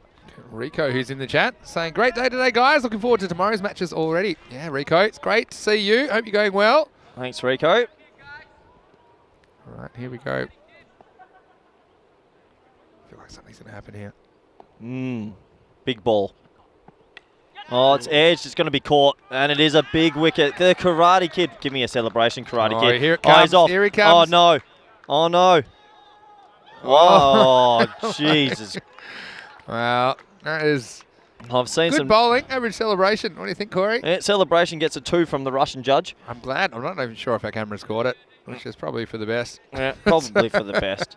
Well, the Russian judges, what do you think they thought of it? Have a look at this, though. Just lost his shape again. You've either got to get inside this and flick it away on the leg side, but you just kind of just cramped him for room in the end, didn't he? And he just kind of skewed it off. Yep. And the result is a wicket. It's 95 for 4. Did we get the celebration on camera? Because I'm still a little bit... Oh, poor. Don't worry. It's for the best. Yeah, it is for the best. The Karate Kid. The Karate Kid's done the job, though. He went for 6 off the first dot ball and then got a wicket. So he's doing what he can. And Berhan Niaz now has to play a pretty insane innings to get them over the mark here, it feels. It's been an insane kind of day, though. It has. So here we go. Well, let's step it, and he spliced. That could be caught, and it's dropped by Madassa Bakari. He needs to catch that. That's going to make him 80% more angry. No, no. He's a good man, Bookie. I'm not saying he's not a good man. I'm just saying he's going to be fired up. Well, he's got another over, and I dare say he will be fired up, actually. That's what I'm talking about. Yeah, so that could have been 2 in 2. We could have had the Kung Fu Kid on a hat trick. Oh, look at him. Look at that. Oh, he's gutted. Look at that, but he's very Zed, isn't he, about it? He's come a long way since he was lost in the bushes, Hornweg. Yeah, he has come back from the brink. Oh, just overhitting that. And it sort of feels like Lee's just in this over of trying to overhit the ball instead of time the ball, which is a little bit of a shame because, yeah, there was a sniff here. Yeah. Got Sebastian in the chat. Nice to see you, Sebastian. Hope you're having a good day. Glad you can join us. I like that he's still shining the pill up here. Yeah. Get the reverse swing later in the day. What do you think? It's just a habit. I'll tell you something funny, Zach. Last ball, the over. Oh, wow. He's got a fair piece of that, and that's another 6. So, game is still on. 43 off 12 required, and they go to 102 off 8. Yeah, well, they needed 56 off last 3. Look, they get, I think, 13 off that one. And 102 is required. Yeah. Well, we'll have a look at this one. Is 102. Yeah, they get 13 off that over. So a bit less than what they needed, but still big finish. They needed something like that, at least to keep it possible. And we're going to the last 2 overs of the day. And what a day it's been. And Liege certainly showing they're a danger team for sure. This will be their last game against Sparta. Potentially they'll match up, of course, on Finals Friday. But Liege, remember, they haven't got a win in the series yet. But they're looking pretty dangerous. Certainly have the right approach for T10 cricket. Yeah, it's all or nothing. That is the Belgian way. And it looks like they've got to go to a little bit more of bowling experience. Arian Dutt now off the long run to Berhan Nihaz. So 2 17-year-olds going out. 2 international 17-year-olds bowling. Brilliant stuff, isn't it? But you've got Dutt and you've got Madassa Bakari to come back and bowl the last over. So it's not going to be an easy 43 runs, is it? But sometimes you use the pace against him. Pace can... Especially behind the wicket, there's a few edges. I don't think Niaz is thinking about edges. He's thinking about blasting this ball into the southern hemisphere. Here we go, 9th overtime. Oh, he hasn't got it, unfortunately. Got to run hard here. You got to touch and go, touch and go. I think that Niaz missed a trick there. I mean, Capelle, he's coming off at 6, so fair enough. But I think that he had to look for that one. And thanks for all the nice comments about the commentary. Certainly it's been an interesting last game of the day. Bit of ECN After Dark action. Yeah, we'll get the list ready for me tomorrow that I can't say what I can and can't do. It's going to be a long list. Here's the next one from Dutt. He's missed that by a long way, unfortunately. I don't think batting outside your crease to Arian's the wisest move. Here's the thing. They're going back 2 balls now. You've got to take on the 2, I think. Yeah. Because okay, maybe you have a 30% chance of getting run out, 30 to 50, but I think when you have a look at how much of an emergency the game situation is, it was worth it to at least take it on. Look how far outside his crease is. Oh, I don't agree with that. I think he should be back in the box. He's actually making it quicker for himself against a guy that bowls quick enough. Less time to react. Yeah, why wouldn't you bat deep in the crease? Well, especially if you're trying to go across the line. Yeah. You know, Yeah, he's just making it harder for himself. It's a bit of game knowledge, really. You guys are having a great time. There's Ross Harmer saying, if you want to see him angry, Vanessa Bakari talking about, get Sparta to play both him and his brother. Oh. Ooh. I like it. Well, they had a one-ball partnership, I think, earlier Yep. today. Yeah, well, that's going to be all she wrote, basically. He's missed the last 3, and that sort of sucks the life out the back end of this innings. It's been a pretty interesting chase, but Jabbercool's got a bat back in his crease. It feels he's batting half a metre outside of it. It's not helping. Yeah, well, now we're at panic stations, to say the least. I mean, supersonic rate required, and this is how cricket gets away from you at the end. You say how hard it is to chase these 140 scores. We really don't see it very often. Yeah, well, I've got deja vu. Yeah, strange. They say that sometimes that's to do with multiple universes. Have you heard about that? Parallel universes? Yeah, I'd love to meet that. I'd love to meet the parallel, mate. What would the parallel? You'd have infinite parallel U's. You'd have one parallel U that would have taken that catch in front of the sight screen earlier. Do you reckon? I bet you'd like a time machine to that universe. I reckon there's a version of us in each country. I'd like to meet Chinese Rut. Really? You'd be in jail. Oh, my deja vu's hitting me real hard right now. It's the end of the over. After 9, it's 103 for 4. We're going to the last over of the day in Capelle. And thanks for your company. We really hope you've enjoyed the telecast. We have a lot of fun, don't we? And yeah, it's really wonderful. I'll say it before and I'll say it again. I think we've got the best viewers in the entire cricket world here on the European Cricket Network. It has a family atmosphere, doesn't it? And, well, you won't see more cricket anywhere else, that's for sure. And we're going to last over. And, of course, they don't even have to bowl Bakari here. They're going to go back to the Kung Fu Kid, Tom Hornberg, who will bowl the last over. I think who was saying in the chat, saying no, he wasn't lost in the bushes, he was meditating. And look, here's a serious question from Yatok.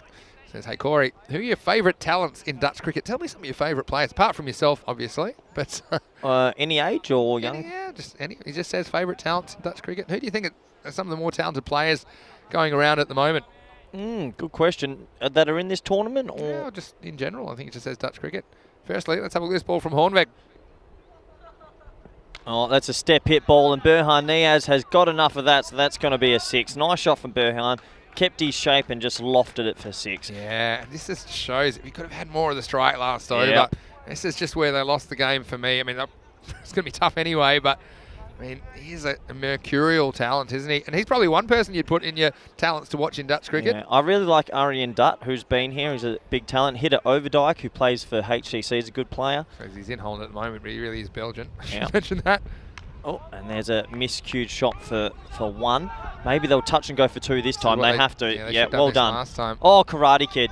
You see, this would have been out, but you see, still he keeps the strike, and that could have happened last over as well. Yeah, Karate Kid's just gone a little bit too kung fu-y ahead of him. Look at the relaxed approach. He's behind us, and then he goes, where is he? he's not going to be able to take the stumps if he's 2 metres away from it. Oh, he's gutted. He's saying, maybe I won't gutted. hurt my fingers as much if I'm a metre back. And then you realise that the run-out was He's on. one of my favourite characters so far. He certainly is, isn't he? But look, there's plenty of young Dutch talent around the trap. Shiraz Ahmed, Musa Ahmed, obviously playing in this tournament. Yeah. Very, very talented. Yeah, and so certainly one to watch. And well, it's been a very entertaining day's cricket. It's funny how the weather's changed as well. Start of the day, no cold. Clouds at all in the sky. Now it's quite overcast, but thankfully we've had no rain today. Yep. Well, it means our equipment hasn't been ruined, so that's probably good. Four balls to go. Niaz on 24. Oh, has he got a feather? He has. Karate Kid, keep on him. Here we go. Here we go. Oh, no. Oh, have a look at this. Word. You'll see this on the replay. You won't be able to miss it. And it's the Karate Kid who gets the wicket. Niaz just losing his shape. And have a look at this. That is Hornberg. And I tell you what, he's very thankful for the wicket. And I tell you what, did a bit off the pitch. So what do when you can do a bit off the pitch? You just give it a little kiss. Well, you can't kiss the other players at the moment because of the restrictions. So I suppose that's the next best thing. So Hornberg, tell you what, he's got a good list of celebrations. We've seen a few of them. But Niaz, I liked what he offered, and I'm sure we haven't seen the last of him in the series. Finally got a chance to see him bat, and he looked really good in his 24. It's 111 for 5 with 3 balls remaining in the day. Yeah, not sure I'd be kissing the old sticky wicket. Not too sure what's been on that in the past in the history. A couple of shoes and footprints. And did I see you drinking a beer out of a helmet? over the weekend. Yeah, no comment. The old jockey lid. I might bring in the jockey lid tomorrow. Should I bring it in? Well, maybe, because the balls keep landing in this area. Actually, I did. You haven't been catching many. I did a shoey as well with Did Scotty you? Edwards. Yeah, Aussie tradition when you win a Never done championship. shoey, and I don't think I ever will. Yeah, it was pretty fun. But no, the Kung Fu Kid, he's had 5 or 6 different celebrations. I do like it. Yeah. He's certainly been thinking about Oh, it. he's shining that ball up just in case it starts reversing by the he's got 3 balls 15th. to left. He's going to look after it. Catch it. Catch it. 2 and 2. Catch it. Oh! Vikram hit him. Oh, that was yeah. powerful, wasn't it? Yeah, that was a good throw. Oh, hit him. Oh, the Kung Fu, I think that ball's broken. Get another ball because he's just chested He's like, that. I've been shining this. I've been shining this for 20 seconds. Stop throwing it around and look after it. Have a look at this. So, and bang! Body behind it. Oh, don't rub it. Don't rub it. He didn't rub it. Look, he did Oh, rub he it. did rub it. Well, Mr. Miyagi wouldn't be happy with that. You're not meant to show weakness. Wax on, wax off. All right, 2 balls remaining. Oh, and that's going to be 1. Yeah, they're not going to scamper through for 2. So, pretty good effort from Liege, but they're going to fall roughly around 30 runs You can short. trace the downward spiral of this innings to losing both openers in consecutive deliveries. In particular, Abdul Rahman, 38 off 17. Didn't he hit some massive sixes? The one that shook the tree, the Yep. one that went over the golf practice screen. Yeah, absolutely. Last ball of the day in Capelle. And Capelle's still playing some deja vu, and it's that could be run out off the last ball. He's all right. It could be run out. They're going to have to check it. And I think he stays at home just long enough. Look at this. He puts his bat back. Yeah, Oh. he said, nah, I'm out of here. It's pretty casual, but I think he's fine. So it's going to be 114 to 144 in the end. Sparta making 144 first. And Liege, it's a really good effort from them. You just felt they had the potential with the bat. They didn't really show it in the previous match 8 between these two teams. But they certainly showed some fireworks as they worked their way into this contest. And really, they were ahead in the game for a lot of it. Yep. But unfortunately, they weren't quite able to sustain that through the 10 overs. There's Vikram, and he was the man with the ball in his hand. I tell you what, once again, a pretty explosive start from Muneeb Mohammed. Yeah, it was an explosive start, and yeah, the wides also at the start helped a lot. So at this stage, the Karate Kid went looking in the bushes. He found the ball, thankfully, but they got off to an absolute flyer in the power play. They were striking at almost 20. Abdul Rahman hit some huge sixes. That one there shook the trees. And, well, they gave it everything they could have in the power play. They couldn't have actually got off to much more of a better start. As Hossan Banks but just pitched a little bit short and a couple of lofty shots across the line. And in the power play, it was all Liege. Yeah, it really was. I mean, it was a really good power play. 56 for no loss. And, well, that was a moment where we saw some more hijinks from Danish Umar. We saw him have his issues on the rope last night. Have a look at this, though. Let's talk about some long hitting. These are just ridiculous. And you're not running for these, are you? These are just big, big hits. They're 6 on any ground. And that one, even the bowler was taking cover. And look at us in the background. That was one we couldn't believe it. I couldn't believe where that one landed. Yeah, that's big, isn't it? I might have changed it for a golf ball because that one went so far. But then here's the man that changed the game, Shahriz Ahmed. And although there was a couple of byes there, but it was an acrobatic stop by Bowen Singh. What an over that was. Only went for 5. 2 of them were byes. Only 3 off the analysis of Ahmed. And that really changed the game. It created these couple of wickets for Hossan Banks as the batsman tried to get this innings back on track. And really from there, although there was a slight counter-attack from Umair Butt and Berhan Niaz when he came to the crease after the fall of Rahman. That was the 2-in-2, which really kind of made it really tough. Gun it tough. Bit of a scary moment for him as well. As the veil seemed to slip through his grill, but he seemed okay. But we saw a bit of a counter-attack. Fulkanula, he came out, hit 1.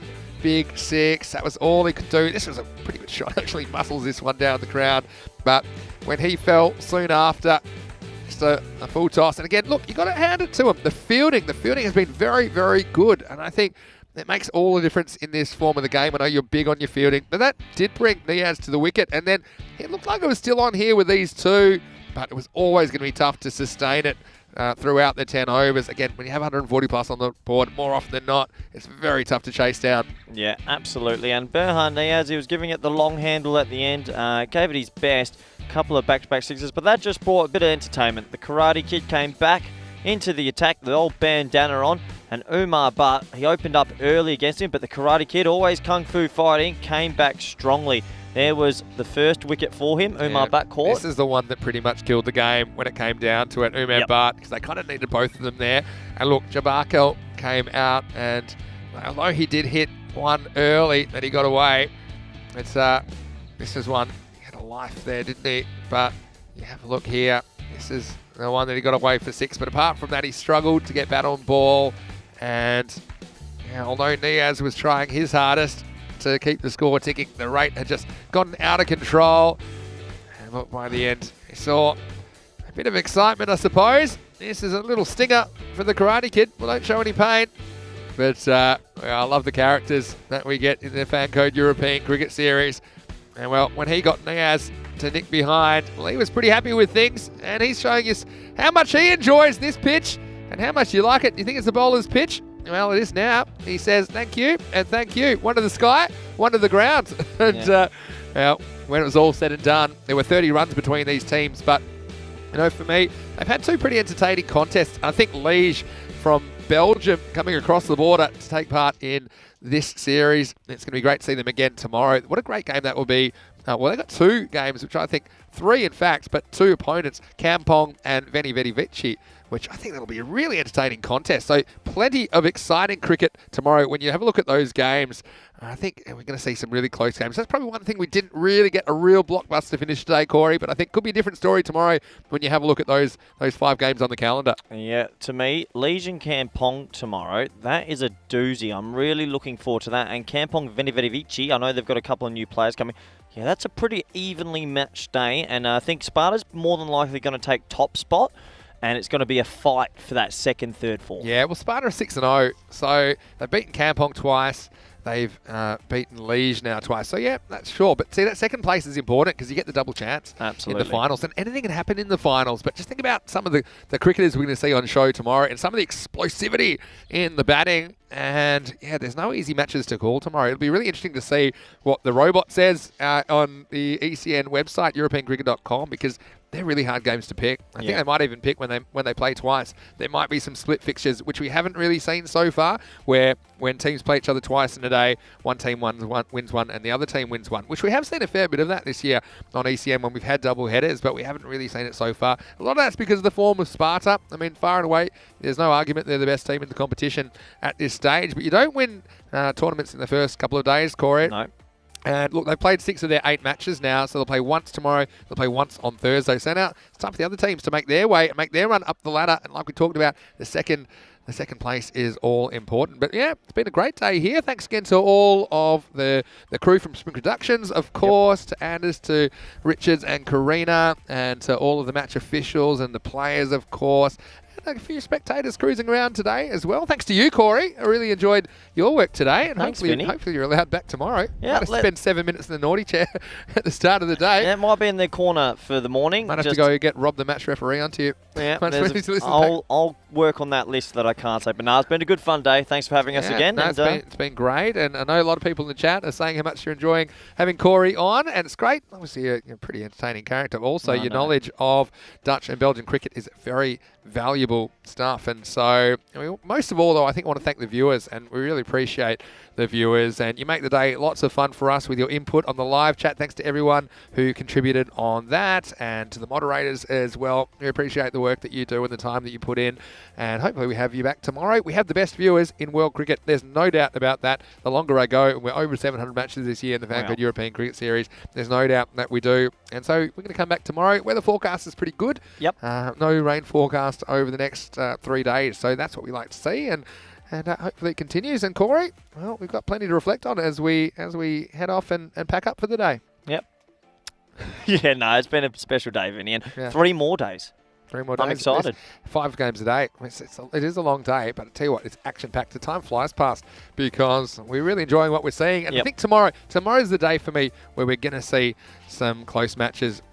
So, well, as we like to do it, we like to show some of the highlights of the day, Oh, and no. it's been a really exciting day. Plenty of highlights, as I like hearing the European cricket song in the distance coming up. And look, Rico, if he was here, he'd be excited too. But Rico joined us in the live chat as well. But let's give you some of the highlights, and we'll see you tomorrow. Vinny Sounder here, Mr. Maxim, along with Corey Rutgers, and we'll see you tomorrow for more FanCode European Cricket Series. Good night.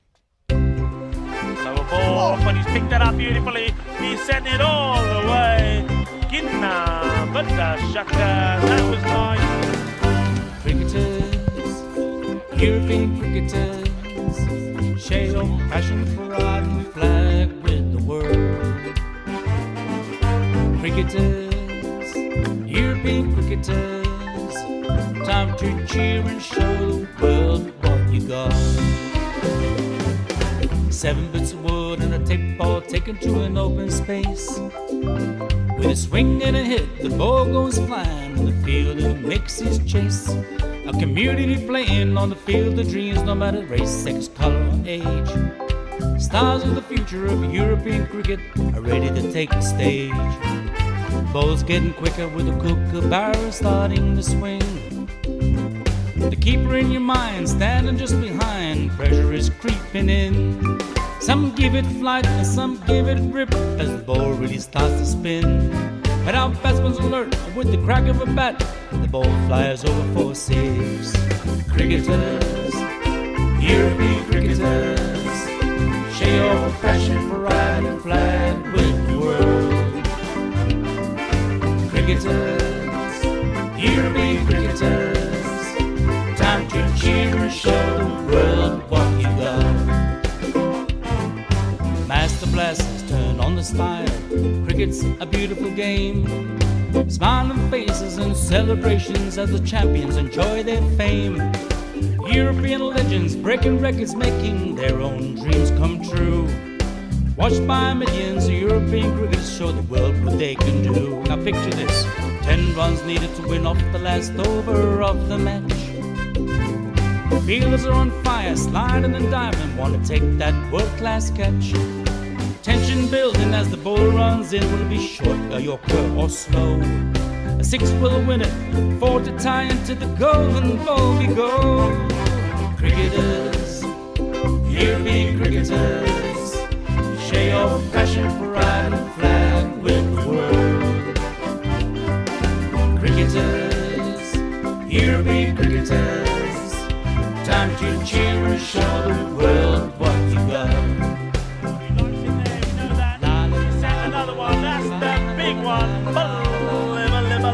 That's gone all the way over into the clubhouse and ordering a pint at the bar. Hundreds of clubs all over Europe are coming together today.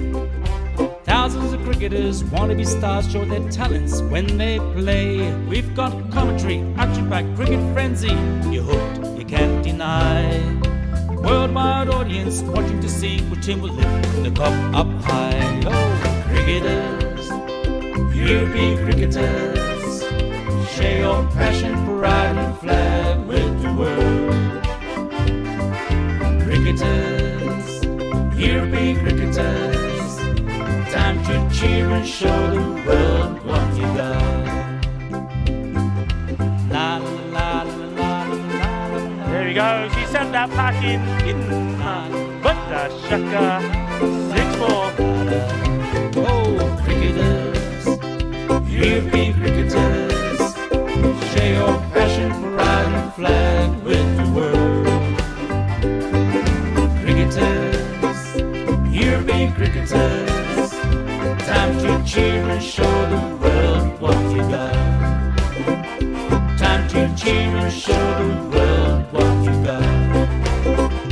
Time to cheer and show the world what you Mentioned got. turbo earlier, that's supercharged.